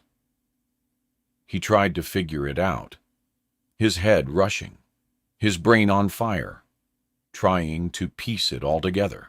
Unless she worked with someone and had planned it all in advance. His mind drifted to the guy who kidnapped both Meagan and Claire. The guy who asked Oliver to transfer 50,000 pounds. The same guy who'd turned up looking for his partner and making threats. It would explain everything. Oliver stepped back, holding the sidewall, realizing the truth of what had happened. It was the only thing that now made perfect sense. Meagan and the kidnapper had both him over, used him, and then spat him out. They had planned it together all along. She had tricked Oliver into breaking into the wrong apartment, making him kill the wrong person. She had framed him, blackmailed him, and then run off with the money. He knew it now. It made sense. She did it, knowing Oliver's hands were tied. He was unable to go to the police, unable to go after her. She had something over Oliver that would see him locked up for the rest of his life. Meagan was a blank genius. She reeled me in, shafted me, and threw me to the lions. Oliver dropped to his knees, and holding his head in his hands, he screamed on the steps outside Albuquerque House. 34. Present day. Phil drove with Meagan, sat in the passenger seat of the pickup truck. She had the music blaring, her feet on the dashboard, her head buried into her hands, and she was laughing uncontrollably. The events of the last few weeks were running through her mind, and she was barely able to contain her excitement. The reality of what they'd achieved. Phil screamed out, 50 blank grand, Meagan. 50 grand. Can you believe that, asshole? She yelled, high A taking over, her body tingling, unable to contain her emotions. She looked across at him and stroked his face, watching the motivation in his eyes, the wild expression. It was so easy.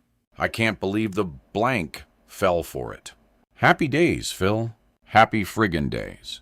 She picked up the mask, which was sitting between the front seats. I love this. Very effective. Bloody scary, though. Phil looked across. You did? Blank.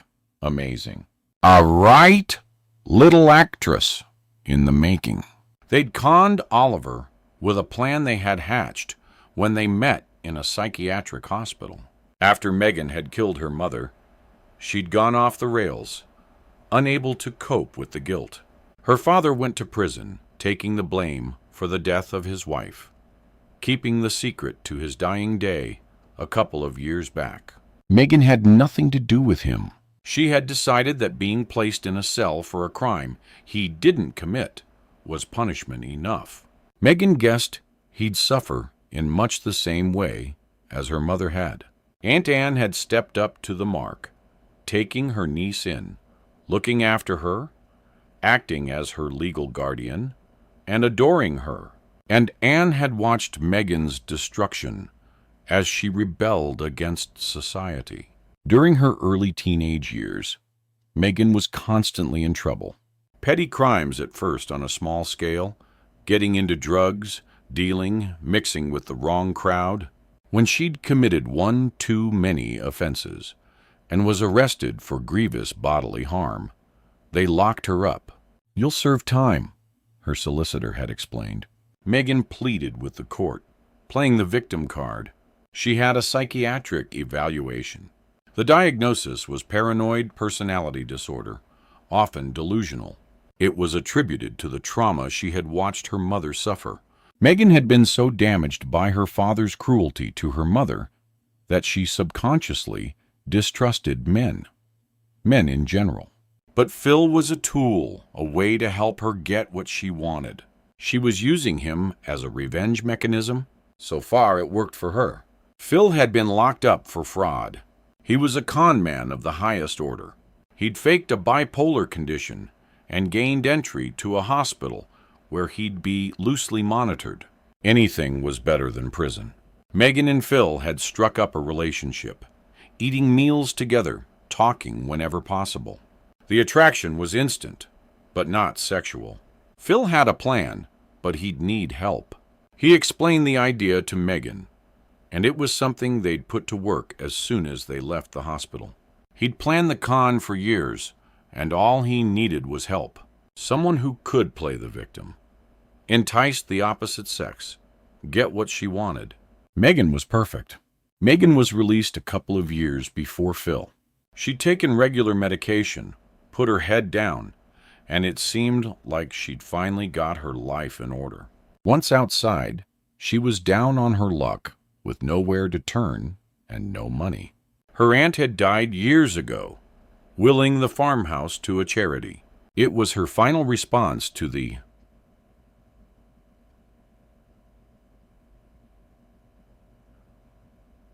that Meagan had put her through. Meagan met Rob and fell for him hard. He was the perfect gentleman at first, treating her like a lady, showering her with gifts, providing a home, all the comfort she needed until he started slapping her about. The abuse was verbal at first. She could deal with that just about, but it became severe until he was knocking her about and beating her daily.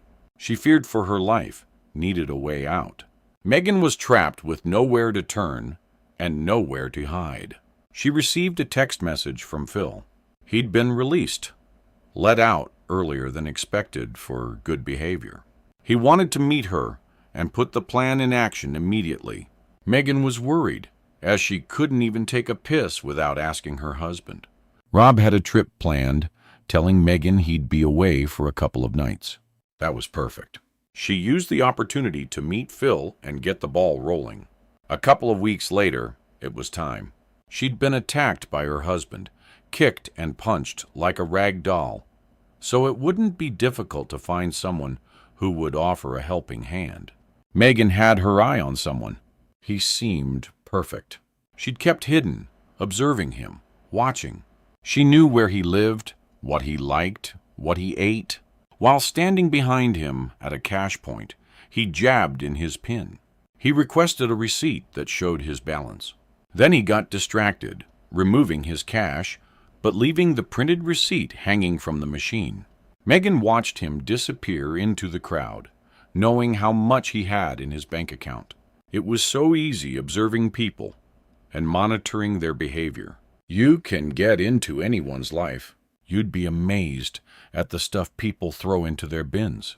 Folded up pieces of paper, telephone bills, electric bills, bank details, money they owe, places they visit.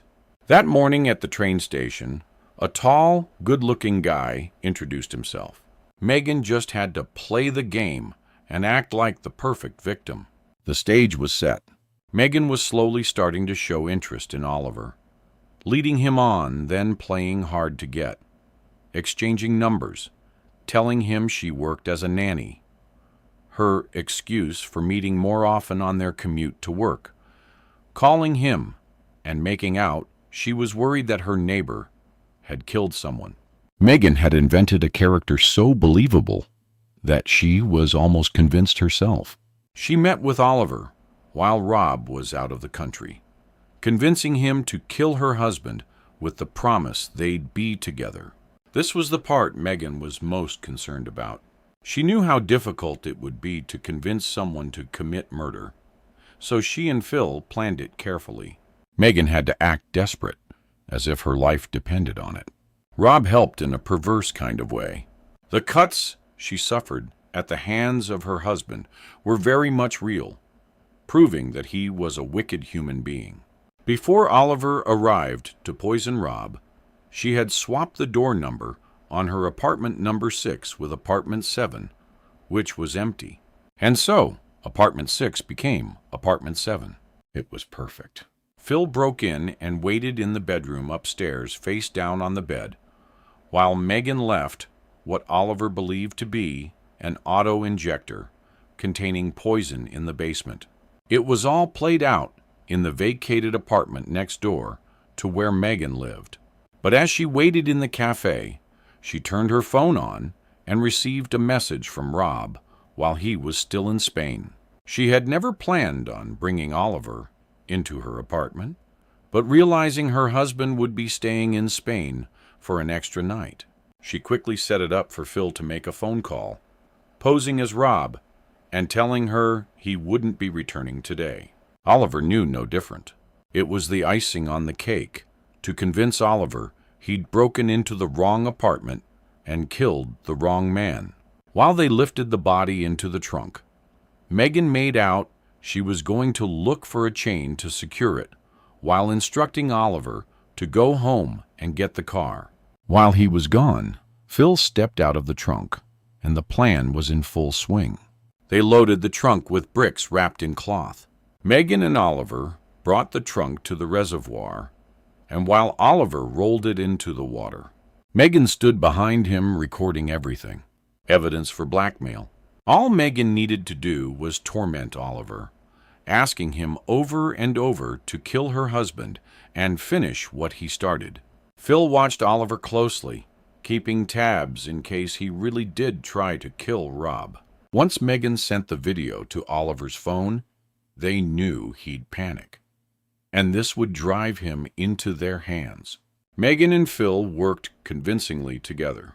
He'd ring the buzzer when she spoke on the phone with Oliver, or provide a voice out in the communal hall, stomping on the front door, stomping around outside, while Meagan pretended she was worried about Gloved Man's partner.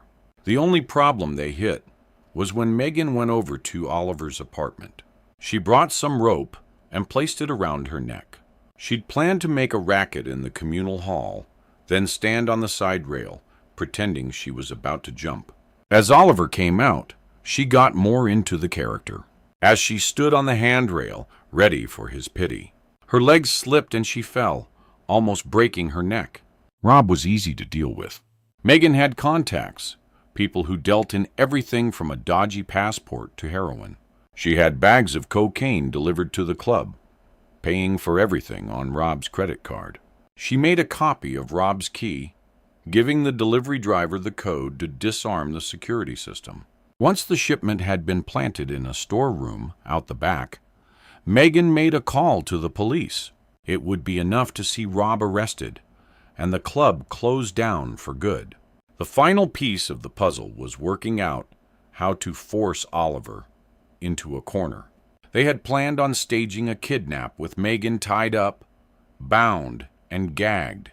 But Meagan had seen Oliver the previous night with Claire, and they worried he may not come to Meagan's aid, so they decided to take Claire. It was the tipping point, and Oliver made the transfer. As soon as the money appeared in their account, they ran. Phil made out he'd beaten Meagan to a pulp at the basement door with a large pole that he whacked against the mud bank.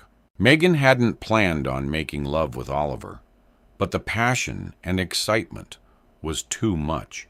She saw the wheels turning, and the pound signs were so close. At that moment, when they had sex, it was real, and it meant something. Meagan was attracted to him that much, she'd admit. No one said she wasn't human. Phil parked his beaten-up truck in the car park of Stansted Airport, dumping it with the keys in the ignition.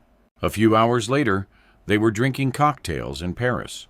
Gabriel Thomas stood on the platform, wiping the rain from his coat.